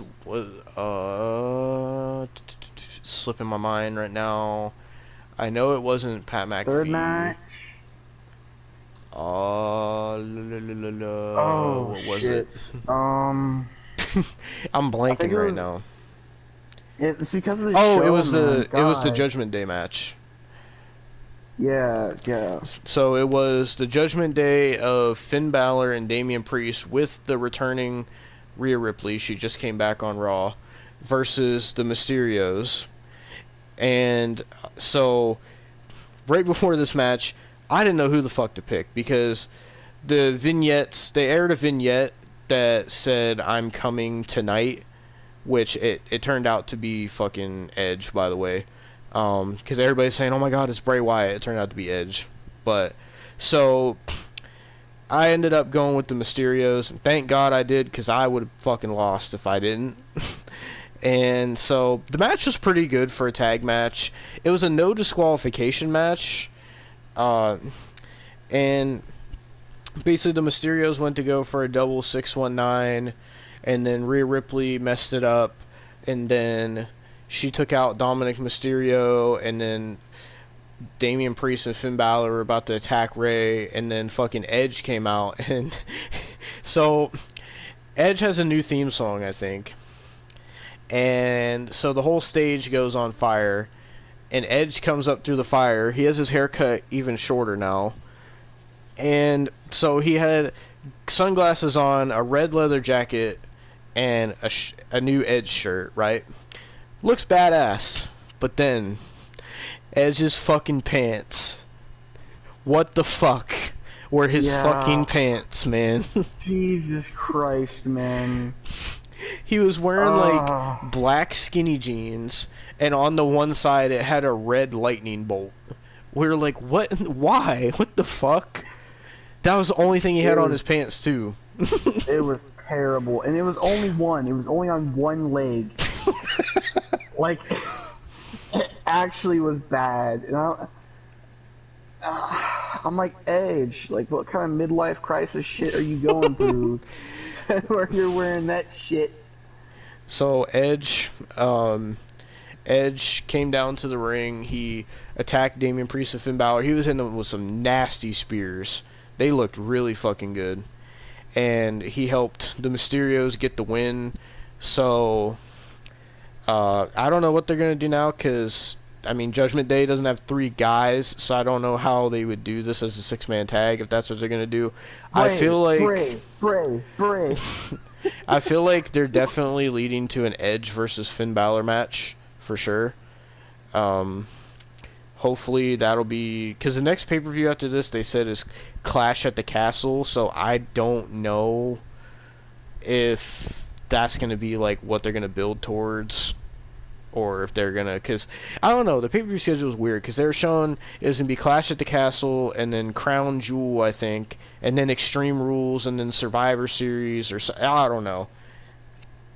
Which there must be 2 fucking pay-per-views in September, because I know for a fact that October was supposed to be Extreme Rules. I'm pretty sure they usually do 2 pay-per-views when they have Crown Jewel, don't they? I don't know. I don't remember. So. I haven't watched a Crown Jewel in years, so fucking. I haven't either.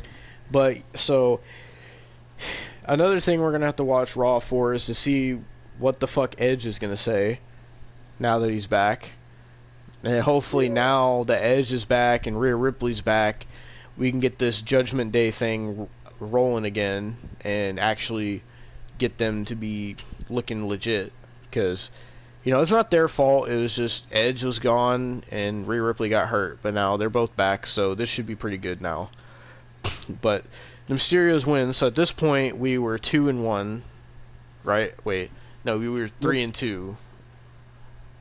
Wait, no. Yeah, no, 3-2. That's right.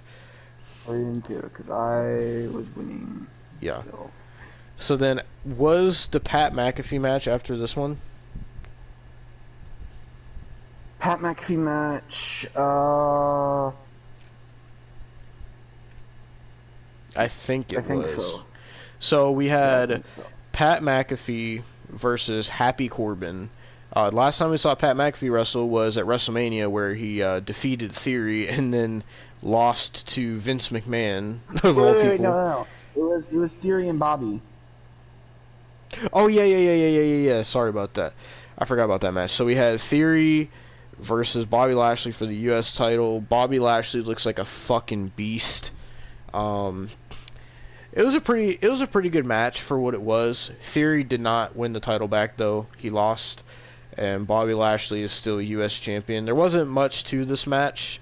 It was just a quick little title match, and I don't really understand why they took MVP away from Bobby Lashley and put him with Omos, because they're doing nothing with Omos, so I think that was kind of pointless to do that. But Bobby Lashley looks like a fucking beast, man. Hopefully they keep doing stuff with him. Yeah. But then the next match was Pat McAfee and Happy Corbin. So Happy Corbin comes out first, and halfway through his entrance, his music stops, and then we start seeing this choir sing at the top of the arena, and they're just like, how the fuck were they singing? Were they just saying bum ass Corbin? Is that what they're doing? Yeah. Yeah. So it was just like, it was like 50 men in black suits, and they were just like, bum ass Corbin, bum ass Corbin, and Corbin was just like, what the fuck is this? And then eventually Pat McAfee's theme came out. Pat McAfee's fucking over with the crowd. Pat McAfee, he didn't really come out in wrestling gear. He was wearing a fucking tank top that said bum ass Corbin on it, and he had like just shorts on. And so, I mean, this match was good for what it was. There was a couple spots where like Pat McAfee, he went to do tried to do a run up on the top rope to do a suplex to Corbin, and he slipped, but then ended up getting it anyway. And then he went for what we thought was going to be a Canadian Destroyer, and Austin almost fucking popped the blood vessel. And yeah, but Pat McAfee turned it into a sunset flip. My relief when he hit a sunset flip, dude. Jesus. Yeah, but Pat McAfee defeated Happy Corbin. This wasn't a super like in-depth, like important match or anything. It was just a nice little match for Pat McAfee. Gets another big win on a big show. But yeah, that was pretty much it for the Pat McAfee match. Now, was the Drew McIntyre promo after this? I believe so. So, Drew McIntyre came out and he was promoting how because they showed how he beat Sheamus on SmackDown to have the #1 contendership for the world. I'm just gonna say unified title at this point, and he's gonna be facing the winner of the main event, which we'll get to at Clash at the Castle. And he was like, I don't care if it's gonna be Roman Reigns or Brock Lesnar. I'm gonna take the title at Clash at the Castle. And I mean, that was pretty much his promo. He was just trying to hype up the pay-per-view, really. Yeah. That was pretty much it. Now, did this Seth Rollins thing happen after that? Yes. So, basically, they showed, first of all, they showed fucking, okay, so the two songs for this show, they had one country song by Jason Aldean, which was terrible, and then they had, oh, thank you for fucking, what the fuck did you Your send me? phone's about to go off Oh. a lot. Your phone's about to go off a lot. I'm getting the jeez. Jesus Christ. That's just for the first 2 matches. The 3 So, matches. so first of all, they showed Kid Rock in the crowd, and Kid Rock had like this fat ass woman sitting next to him, and Austin was like, "Is that his wife?" And then I shit you not, they start making out, and we were both like, oh my god!" And then I shit you not, Kid Rock gave a double middle finger to the camera, and they had to cut the camera off. He fucking Fred Durst the shit, man. And it's sad because he's a Hall of Famer too. Yeah. He said, Fred Durst slipped off the camera. I could do you better. Here's 2. Yeah. Fucking. Oh my god. And then right after that, we see someone get into the ring, and Austin thought it was fucking Kid Rock. I thought it was a fan. I legit thought it was Kid Rock, but it was fucking Riddle. And I was like, God damn it. Yeah, so Riddle gets in the ring, and basically their match got canceled because Seth Rollins attacked him on Raw, and they said Riddle had a severe neck injury or whatever, and then Riddle was talking about how he's like, oh, you know, the reason I can't compete tonight is because of Seth Rollins, and he's like, I don't care, I'm still gonna fight Seth Rollins, and he called out Seth Rollins, and Seth Rollins came out wearing a fucking orange suit, and they started brawling, and then of course they had to send the boys out of Adam Pearce, Jamie Noble, fucking Daivari, Sugar Shane Helms, you know, the crew. We didn't see Curtis Axel though, which was kind of disappointing. I was hoping to see the genesis of McGillicuddy on this show. But so they try to separate them, but they keep fighting anyway, and then Seth Rollins ends up stomping Riddle, and he walks away laughing and tells Riddle he's stupid for showing up. And then they try to help Riddle, and Riddle acted like he couldn't stand up, and that was pretty much how that ended. So then after that, we got the worst match on this show. You know what? Might as well just give it to me. Might as well just give it to me. Now, we were talking. I'm gonna take a break from MPGs because I have to at this. This is fucking bullshit. You guys are gonna love this. You know, because we were talking. We were like, oh man, this show's been so good. This might be a show where we could just talk about it and everything be happy. Besides like Ronda Rousey and stuff. You know, like maybe that won't be. That'd be quick and painless, and we wouldn't have to deal with that so much, and we wouldn't have to rant about it. But no. I can tell you without a fucking doubt. Oh, here we go. Without a doubt. And I am not fucking sorry. I am not. Oh, no. So whoever fucking comes at me for this, I don't give 2 fucks. It's the fucking truth. And you're gonna fucking hear it. Oh, no. Eva Marie can run circles around Ronda Rousey in the ring. Oh, no.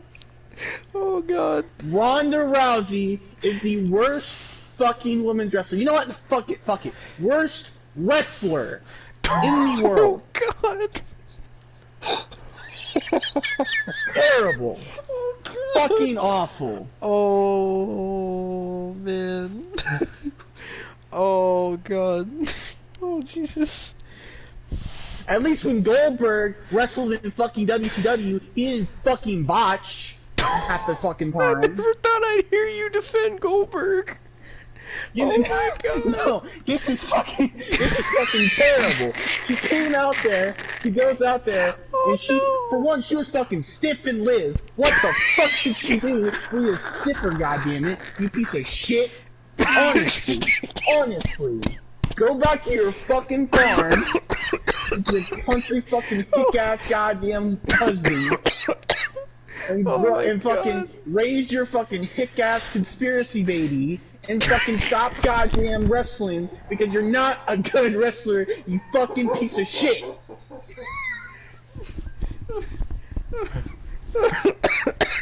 Oh, oh, he said hick-ass conspiracy baby.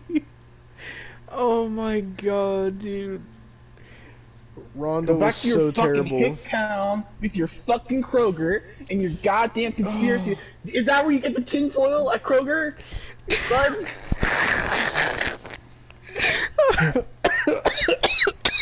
Oh my fucking God. Jesus Christ, you fucking cunt. I swear to God, I hate you. I hate your fucking kid too. Your kid's gonna fucking turn out to be a fucking... Your kid is gonna turn out to be one of those fucking goddamn motherfuckers who thinks wrestling's a fucking joke because of what you have made of it. You piece of fucking shit. Oh my God. Goddamn. Oh my I God. fucking hate you, Rhonda. I really fucking do. I fucking hate you. I hate your whole fucking bloodline, you piece of shit. I hope you get fucking concussed. Oh my God. Multiple times, where you have to fucking end your goddamn career. Oh my I God. fucking hate you. I really do. I hope Kid Rock's wife sits on you. Maybe that'll kill your ass. Oh. Didn't you say fucking didn't you say Kid Rock's wife looks like fucking Grimm's wife? Yeah. Oh my fucking God. I genuinely hate Rhonda. I genuinely fucking do. Like, But I she's- hate Goldberg, but Rhonda has surpassed Goldberg. But- Rhonda has surpassed Goldberg. But Austin, she's the baddest woman on the planet. That's what they kept calling her. Yeah, she's bad at fucking wrestling. She's rowdy Ronda Rousey. She can go be rowdy at the fucking Kroger when she's taking her goddamn kid to get the fucking tinfoil on her goddamn head. I swear that baby's probably wrapped in fucking tinfoil right now. It's not wrapped in a fucking blanket, it's tinfoil. Are you worried your kid's gonna get probed, Rhonda? Jesus Christ. Oh, on some fucking Putting all that destroy all fuck human shit. Fucking putting that fuck shit in your kid's head. Oh, you're gonna get eaten by fucking leprechauns and shit. What the fuck is wrong with you, Rhonda? You fucking conspiracy nut. Is the world gonna end if you don't win the championship, Rhonda? Apparently she thought so. She started attacking everybody. So if you couldn't tell, Rhonda lost, by the way. Did you go attack her fucking hick husband? God damn it. Oh. Oh my God. But Austin, she she had to take 2 years away because she had a baby, so she's still got some ring rust, Austin. Oh yeah, she had to take 2 years away to take care of her fucking donkeys and her fucking pigs and have a kid that fucking won't know right from wrong. Like, Her fucking donkeys and her pigs. she trained in her local fucking barnyard with Joey Ryan. Oh and my shit. God. Oh man, you know. She's probably one of those people that thinks Joey Ryan didn't do this shit because of her goddamn conspiracies. You know, I'm laughing, but Austin's not not wrong. Ronda was so god awful in this match. Oh. She's god awful in everything that she does. You know, Rhonda, do what you do best. Do what you do best, because it's not wrestling. Do what you do best. Go take care of your poor fucking cows and your goddamn snakes and your fucking zebras, whatever the fuck you got in your goddamn farm. I don't care. I don't care. Oh. Take care of your fucking goddamn... I'm trying to think of animals. Take care of your fucking giraffes, please. Oh my And God. fucking don't come back. Don't fucking come back. You know, Go wrap your ferrets in tinfoil and make sure they don't get probed, Ronda. the way she acted after she lost this match, and the way she acts to like the fans booing her, it's not the first time she's acted like that, because when she was still in UFC and she finally like got her first loss, and then she kept losing, like Ronda got so upset that she threw a fit and she quit UFC over it. Oh yeah, because she's supposed to be cheered and everything because she's rootin' tootin' Rousey. I forgot you came up with that last week. Rootin' tootin' Rousey. Rootin' tootin' Rousey going to the fucking Kroger with her goddamn conspiracy nut baby. It's funny and her because fucking hick husband. It's funny because in the SummerSlam arena they were sponsored by Kroger. They had a sign that said Kroger by the Titantron. Oh my god, man. I'm waiting for her to be in a live action version of Back in the Barnyard. Fuck's sake, man. So the match itself was terrible. By the way, this was Ronda Rousey versus Liv Morgan for the SmackDown Women's Championship, and I guess we could talk about the good thing of this match is Liv Morgan's gear. My fucking lord, man. She was barely wearing anything, man. She literally had a zipper. We're not shitting you. She had a zipper from like the front of her crotch all the way back, like up her whole ass. Like I said, what? I was just like, I mean, I like it, but I'm like, I mean, I didn't think that a gear like that would ever fly in WWE. But all right, fuck it. You want to hear what Ronda Rousey's theme should be? Oh, Ronda's gear was terrible as well, because she had like a shirt that said Rowdy, and then like her trunks had like gold lightning bolts on it. Can we also say how every fucking match she has to adjust her gear? She can't get her fucking gear right. Oh, like, is the hick math getting to you? Hick math. 1 + 1 does not equal 3, bud. Oh my fucking god, man. Here's what Ronda's new theme should be. I'm just heading to the fields, Duke. I'll be back. Clear! Fuck's sake, man.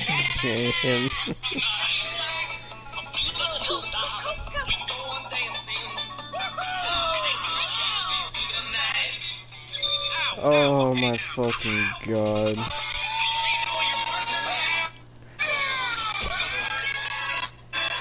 God fucking damn, that's loud.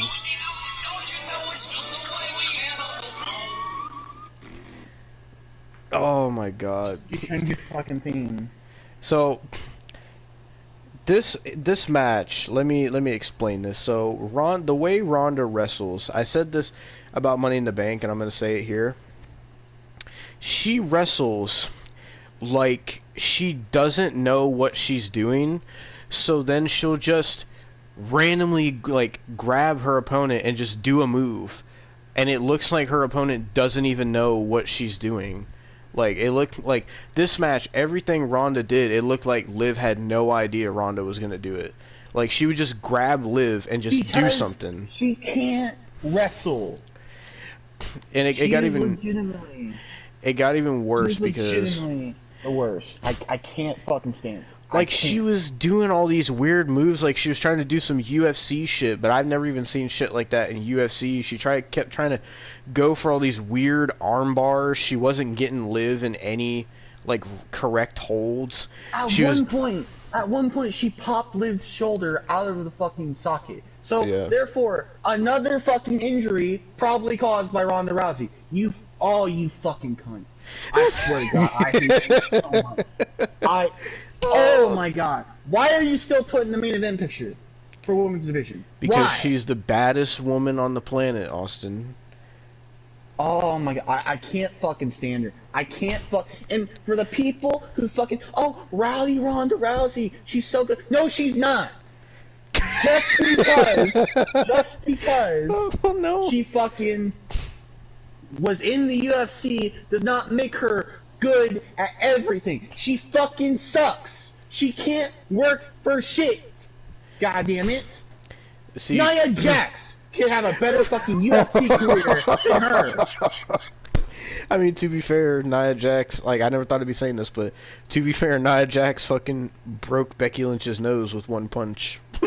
You know, I'm gonna say this. Nia Jax's women's world title reign was better than every Ronda title reign. Oh my god, man. You know what? Eva Marie's entire run was better than Ronda's run so far. So, I want to say this. So, If it took... No, you know what? No. Wait, before you say that. If it took Lana, Nia Jax, and Eva Marie be rehired for Ronda to be fired, I would honestly take it. I'm serious. I'm dead serious. I'm dead fucking serious. Oh my god. So, there's examples of people like Ronda where not her as the person, but like people who come from other sports that come into wrestling. There's people who turn out good and turn out bad. An example of someone that turned out good from coming from another sport, Logan Paul. He came from boxing. No, you can't even say bad. It's good, bad, and then Ronda. Because she is so bad that she is in a league of her fucking own. How bad she fucking is.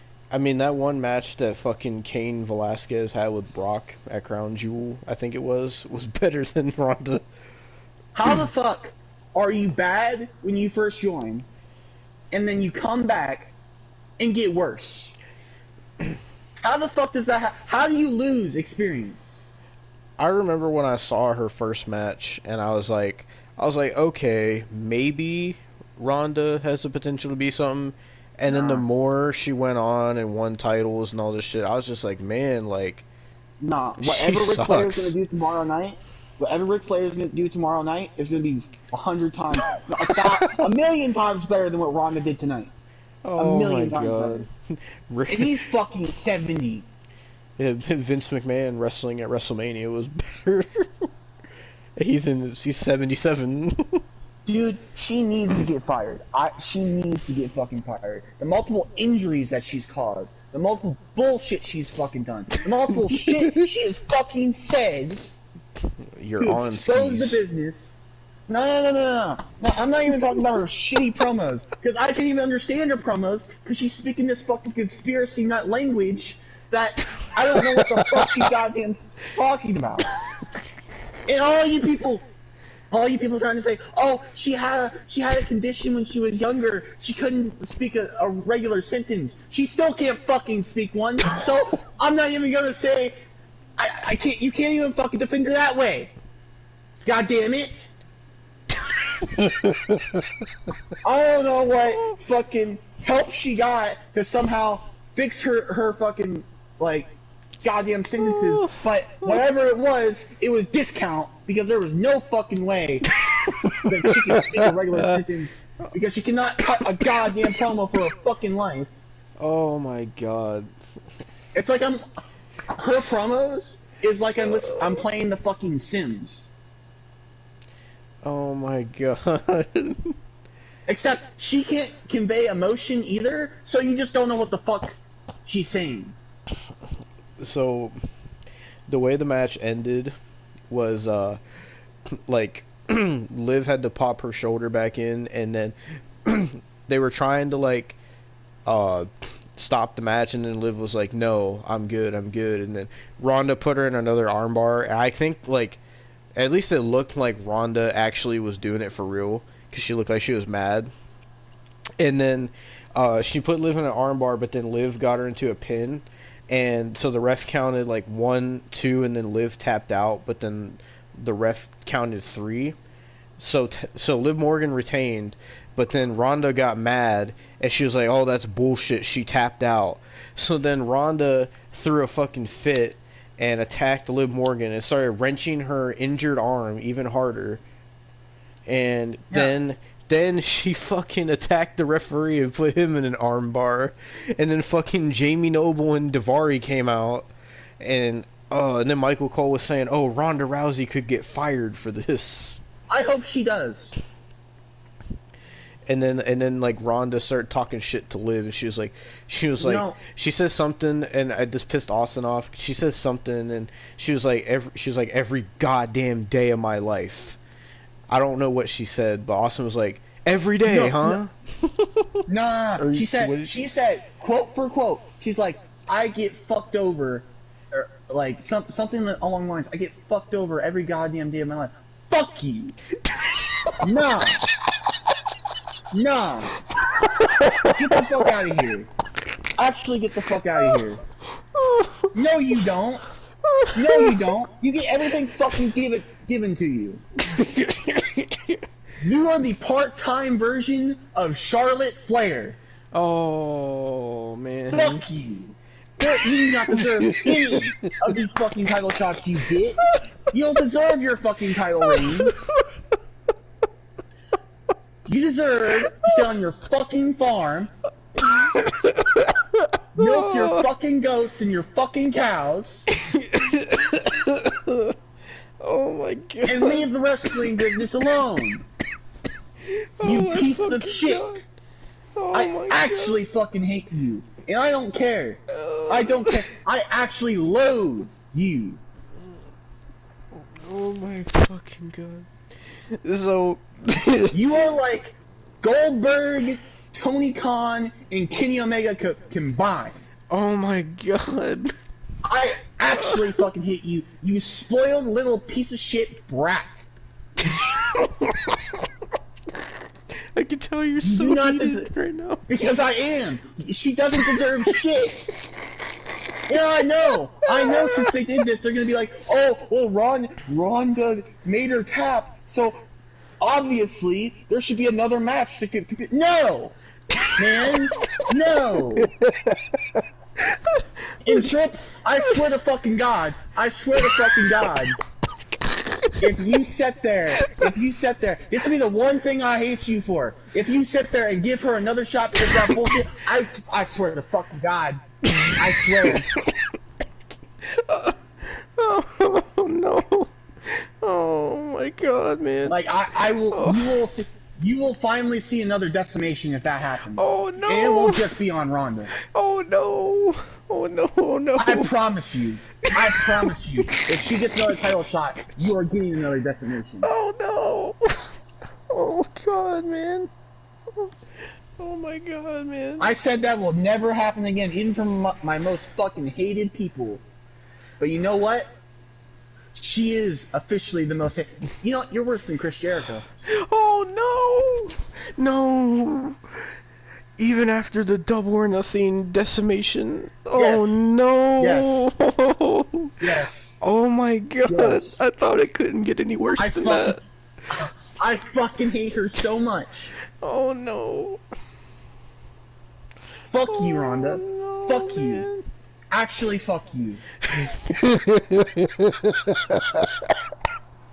Oh, Jesus Christ. I wish nothing but the worst for you. And your family. So, the only other thing that happened was, like, Ronda said some shit to Liv, and I couldn't remember what she said. She was saying, like, oh, you wanted this your whole life, and that's how you take a win like that, or she says something like that. Oh, she also said, I wanted this for my whole life too. No, you fucking didn't. Oh, did you see the thing that they did on SmackDown where Ronda said, she said to Liv, she was like, you're the most passionate wrestler in this locker room. But she was like, you're the most passionate woman in this locker room. I know she said something like that. She was saying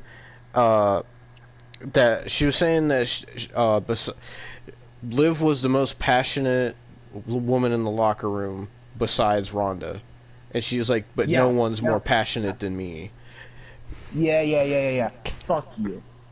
Actually, fuck you. Because you are not. You don't have emotion. So I don't even know if you know what passion is. You piece of shit. Actually, I'm gonna show you fucking passion.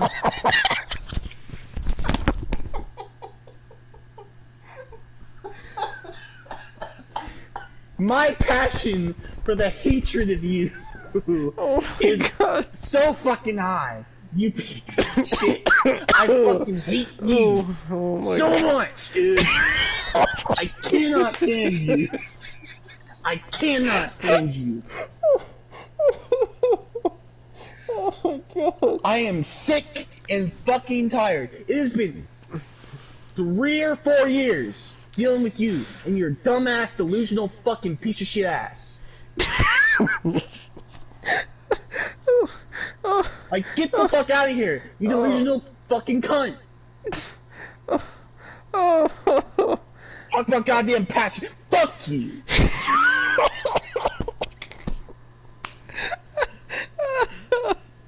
You can't be serious. You honestly can't be serious about fucking passion, because I will fucking give you passion, goddammit. Oh my god, man. Oh my god, my chest hurts. Oh my god. Oh my fucking god. Oh. For fuck's sake. Oh. Like, all your own benefits, you fucking cunt. Oh my god, man. Oh man. It's been a while since last time I heard a rant like this was Double or Nothing. Oh my Yeah, well, you're god. hearing it now, because this bitch thinks she has passion. Fuck off. The fuck out of here, man. Oh my god. Said she has passion, but can't kill a fucking promo. How the fuck is that passion? I'm fucking crying. She can't even hit a fucking move. She can't even hit a fucking move. That is not passion. If you had passion, you would actually fucking train. Oh god. Yeah, you can't even use that bullshit excuse. Well, Natalia was my trainer. What the fuck? Fuck her too. If she trains your bitch ass, she didn't train you hard enough. Oh god, man. She puts you on her goddamn OnlyFans, which you think is a fucking conspiracy theory, and that's what you always think, you fucking cunt. Oh my god, man. Oh my god, dude. I fucking hate you, Rhonda. I really do. I really do. Oh my god. Like, I am so passionate right now, Rhonda. I'm fucking sweating how fucking angry I am right now. I'm crying. Oh my god, man. Well, I'm pissed. I'm pissed. Because this bitch thinks she has passion. Oh Fuck my god, off. man. Oh man. Oh, I gotta breathe. Holy shit. Oh. I hope Ronda Rousey doesn't breathe no more. Oh my god. Oh man. My only hope, and I know this is me being like very hopeful, like wishing upon a star, like really fucking hopeful. I hope your kid doesn't turn out to be a fucking cunt like you. But you know, that's being generous, because she probably, him or her probably will. I don't even fucking know what gender your kid is. I don't give a fuck. You probably think, I think you're she had probably a one of those girl. people that think there's a, I it's think. whatever. Rhonda probably thinks, oh, it's hick. That's what it is. That's the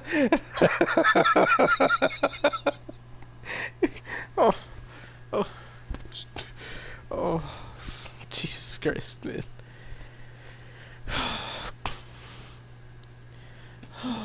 God. Fucking go drink your goddamn moonshine while milking your goddamn cows, you piece of shit.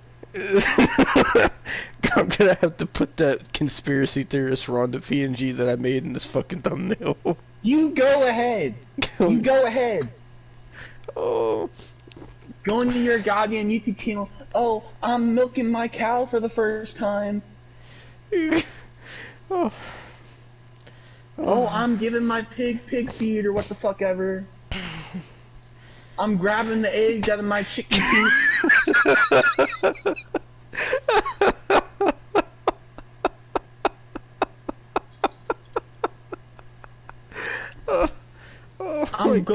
I'm doing a vlog at my local Kroger. I gotta get me some bird feed. Oh my god, man. But first I gotta go back past the fucking hay bale section. The I'm fucking rooting Tootin' Rousey. the fucking hay bale section. They probably sell that shit. Rhonda probably shops at fucking farmers market. That's probably where she shops at.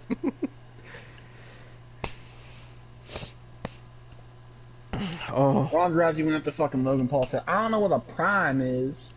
I got some moonshine though.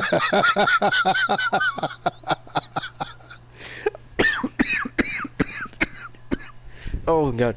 Oh, so at this point, oh god, I don't even know what our fucking predictions were at this point. I know you were one I don't ahead know. of me. Fucking Ronda Rousey's probably fucking relating to Sandy from SpongeBob. I wanna go home.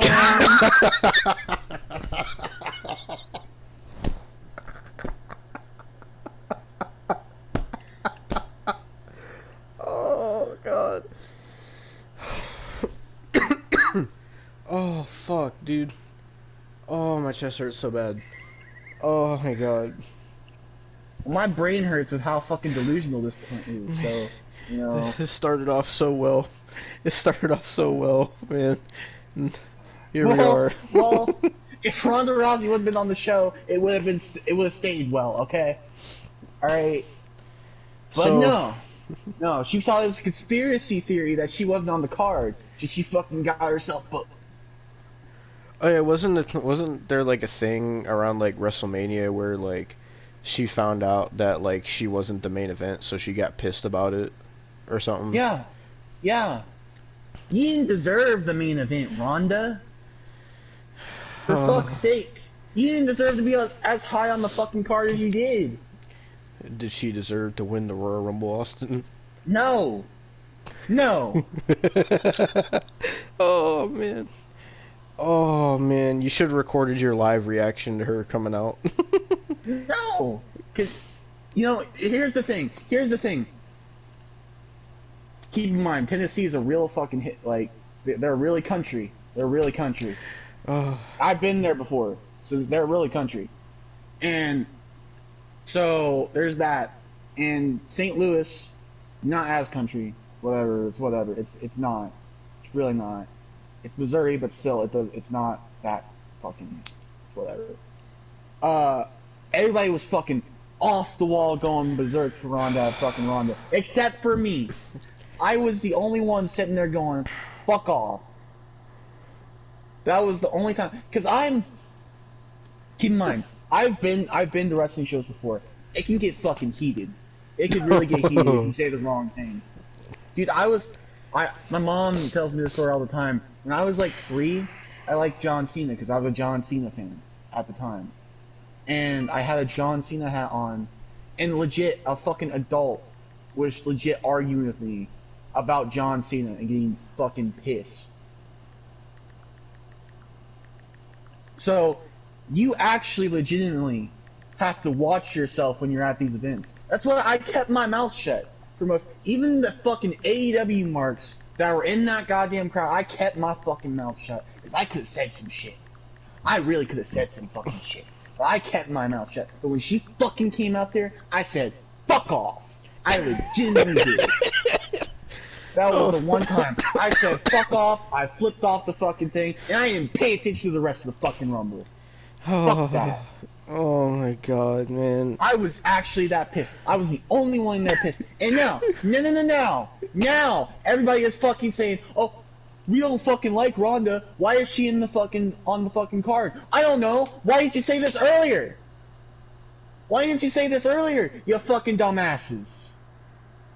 Because now she's injuring more people. Now she's back here fucking being a fucking cunt, and now she's fucking still here and probably gonna get another fucking title shot.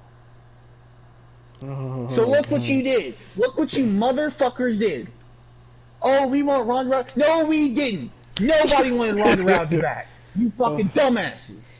I swear to fucking God. I hate wrestling so much because they say shit. They say shit no. like, oh, the women's division is so garbage. You need Ronda Rousey back. No, we didn't. Not. No, we didn't. No, we didn't. Not.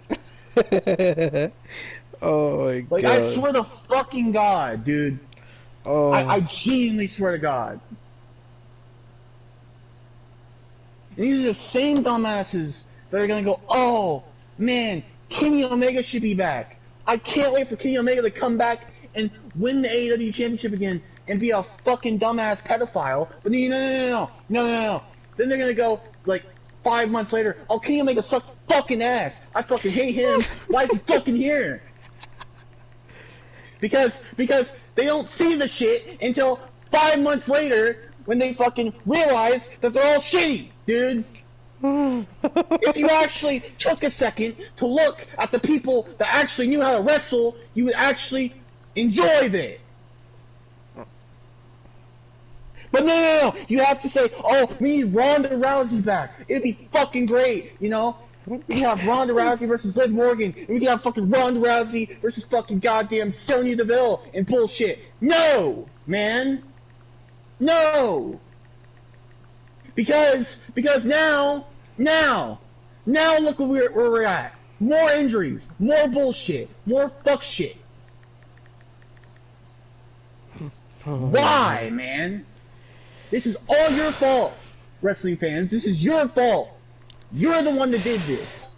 Alright, continue. That's why I said, if I do a decimation on Ronda, it's not just gonna be Ronda. It's not. Because I'm coming after you fucking people too, because you wanted this. You wanted it. Oh my fucking god. And don't think I'll stop there, because Trips, you're the one booking it. Oh my god. You're gonna have a cardiac event when you fucking hear me speaking to you. Oh no, not Trips, man. I don't care, man. I see we still got like 2 more matches to get to. I know, man.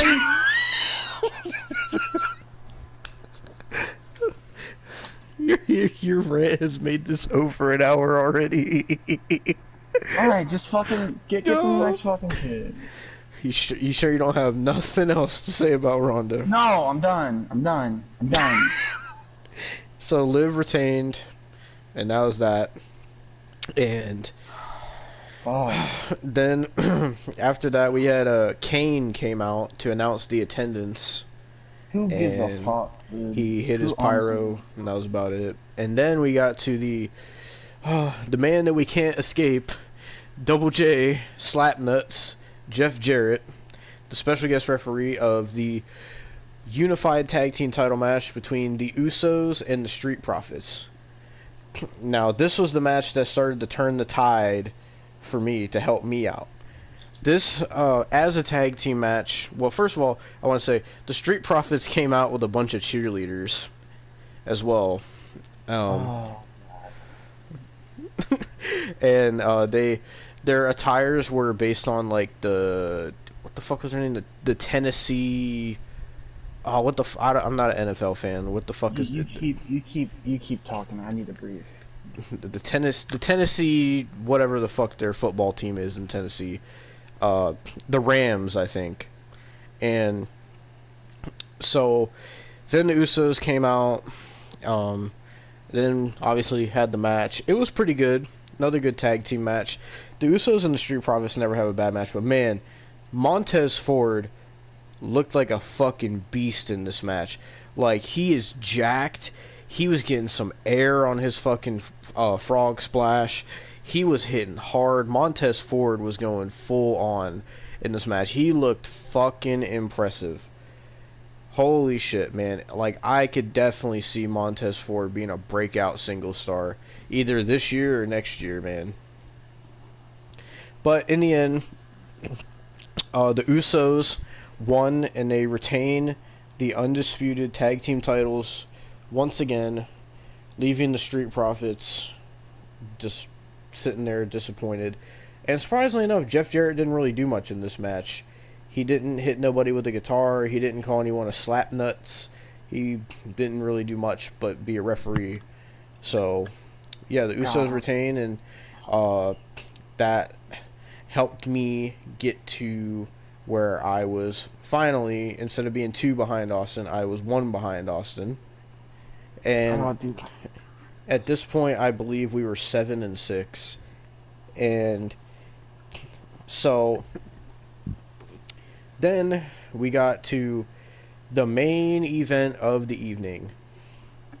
I don't even know what to say about this. It was the last man standing, Brock Lesnar versus Roman Reigns for the unified WWE Universal Championship. So Roman comes out first. Amazing entrance with Paul Heyman and the Usos. Great group. They look fucking like money with all the titles. Love the bloodline.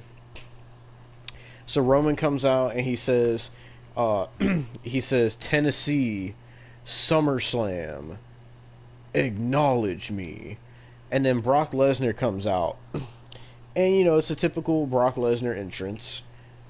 But this fucking man, goes over, I shit you not, goes over to this fucking tractor, this big ass tractor, and he puts on his flannel and his cowboy hat.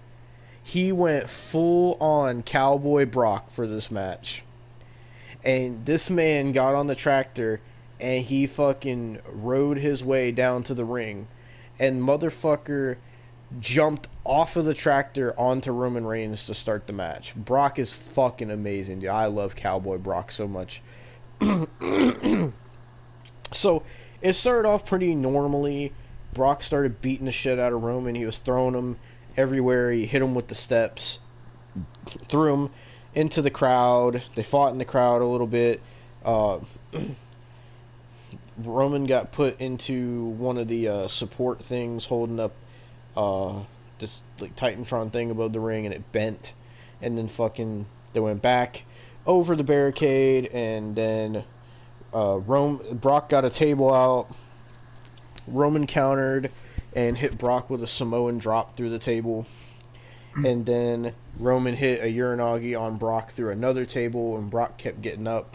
You're gonna hear me say getting up a lot because that's all they did in this match was keep getting up. And so fucking after that, oh Jesus Christ, they go back in the ring and Roman hits like 3 Superman punches and a spear, and Brock gets back up. He goes for another spear, gets caught, F5, Roman gets up, and then they go back to fighting on the outside, and Brock puts Roman in like the scoop part of his tractor, and he lifts him up and dumps him into the ring, and Roman still gets up, and I shit you not, Brock hit him with like 2 more F5s. Roman still got up.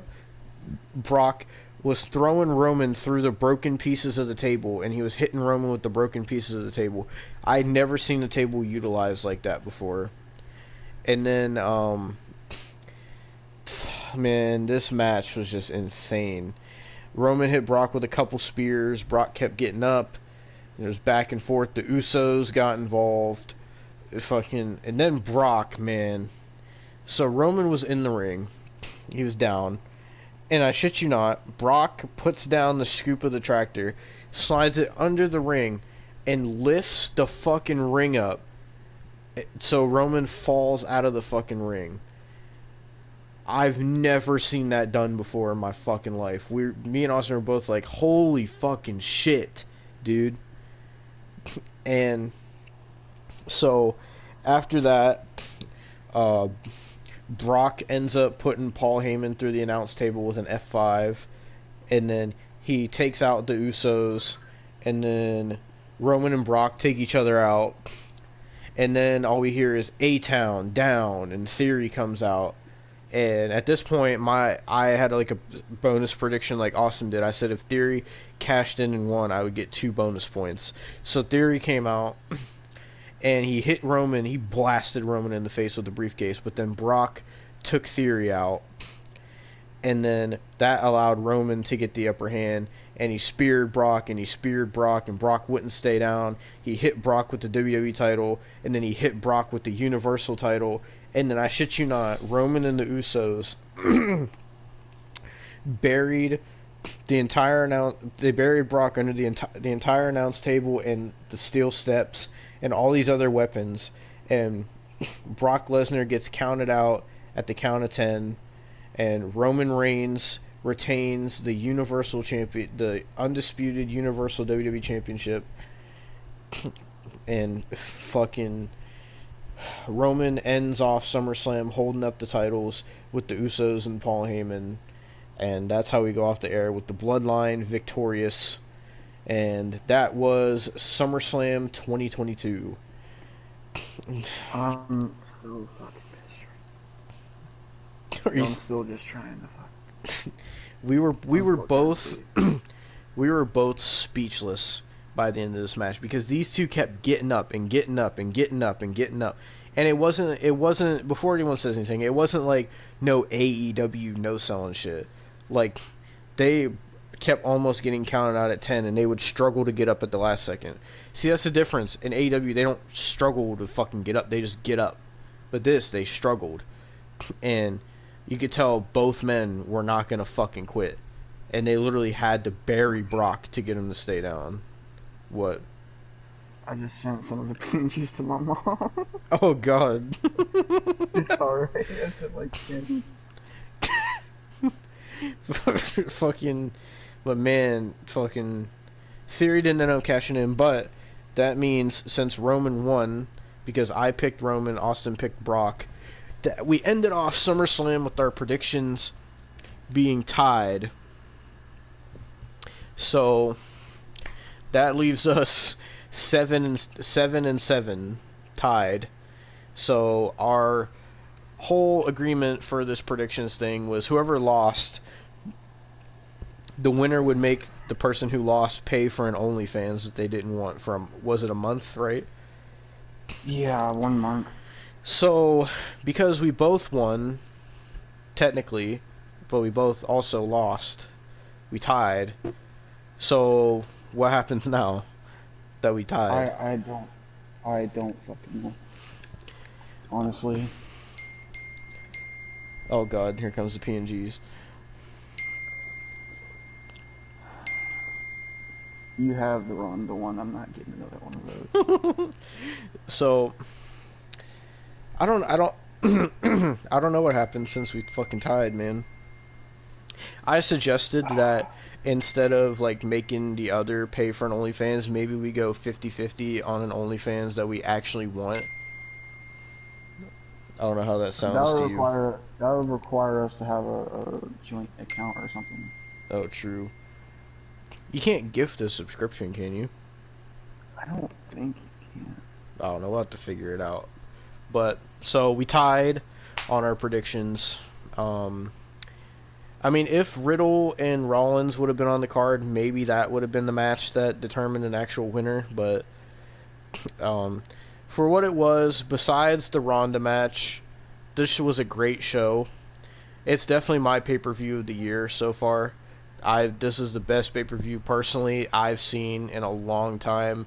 This was one of the first times in a long time that I genuinely enjoyed the whole show, besides Ronda, and that I had fun, and it didn't feel long. I didn't feel tired towards the end. It didn't feel boring. Like, this was genuinely a really good pay-per-view outside of Ronda Rousey. And I really hope that these shows continue to be this good. We're going to be watching Monday Night Raw, so I'm assuming we'll probably do a review on it. But tomorrow we'll be watching Ric Flair's last match, so we'll see how that fucking goes. Like, literally, we're gonna be watching Ric Flair's last match tomorrow, and then Monday we're gonna be watching. Well, not Monday because we go out to work, but Tuesday. Probably I don't know. Probably before or after we do the podcast, we'll watch Raw. So, yeah, it's gonna be a fucking. And then later that week, after this podcast drops, I'm gonna be on vacation for 2 weeks. So, yeah, got a lot fucking going on, man. And it's just, wrestling, WWE just happens to start getting good when I gotta go on vacation. So, but yeah, we're definitely gonna be covering more WWE. I don't know if we're necessarily gonna do it as much as we did last year. If it's good, we probably will, but you gotta understand also it depends on our time and our schedules, because not only is it fucked now for both of us, but also it's fucking we're both planning on getting new jobs eventually, so to be able to do this, we're really gonna have to figure some shit out. So, but Yeah. as far as SummerSlam goes, SummerSlam was great. I enjoyed it. What's your final thoughts on SummerSlam? It was good. I'm just my brain right now.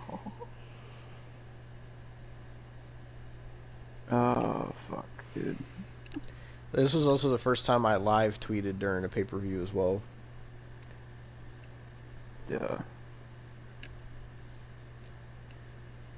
I'm trying to think if that's might be all the PNGs I need to get. I don't know.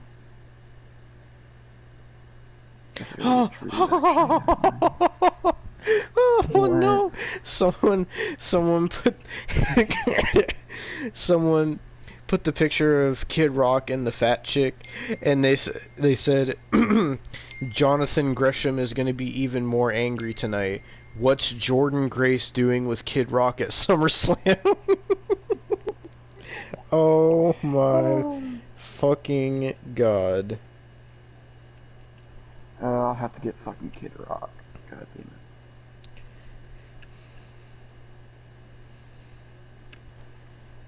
Oh my fucking god, man.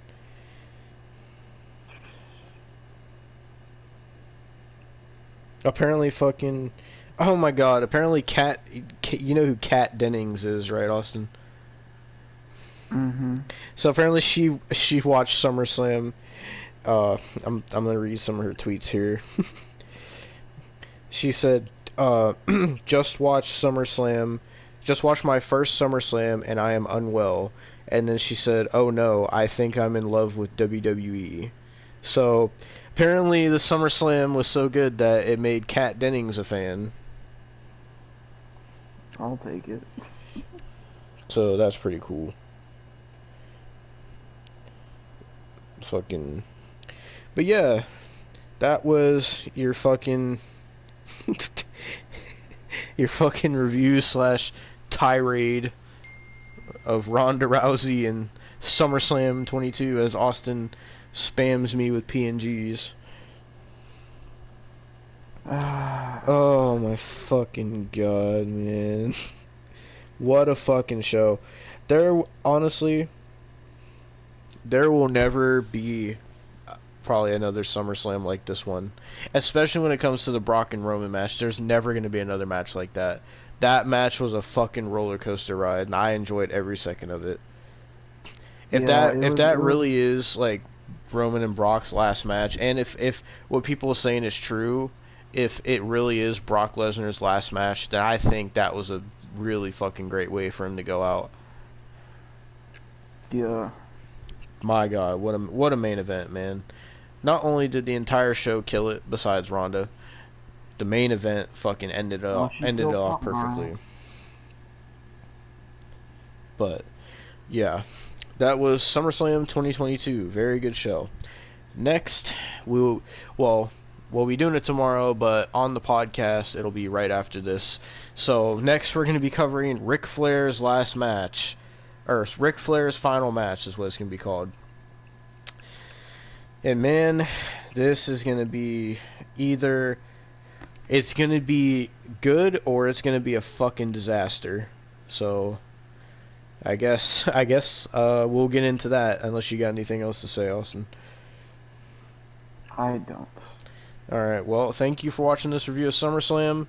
And yeah, let's get to Ric Flair's final match.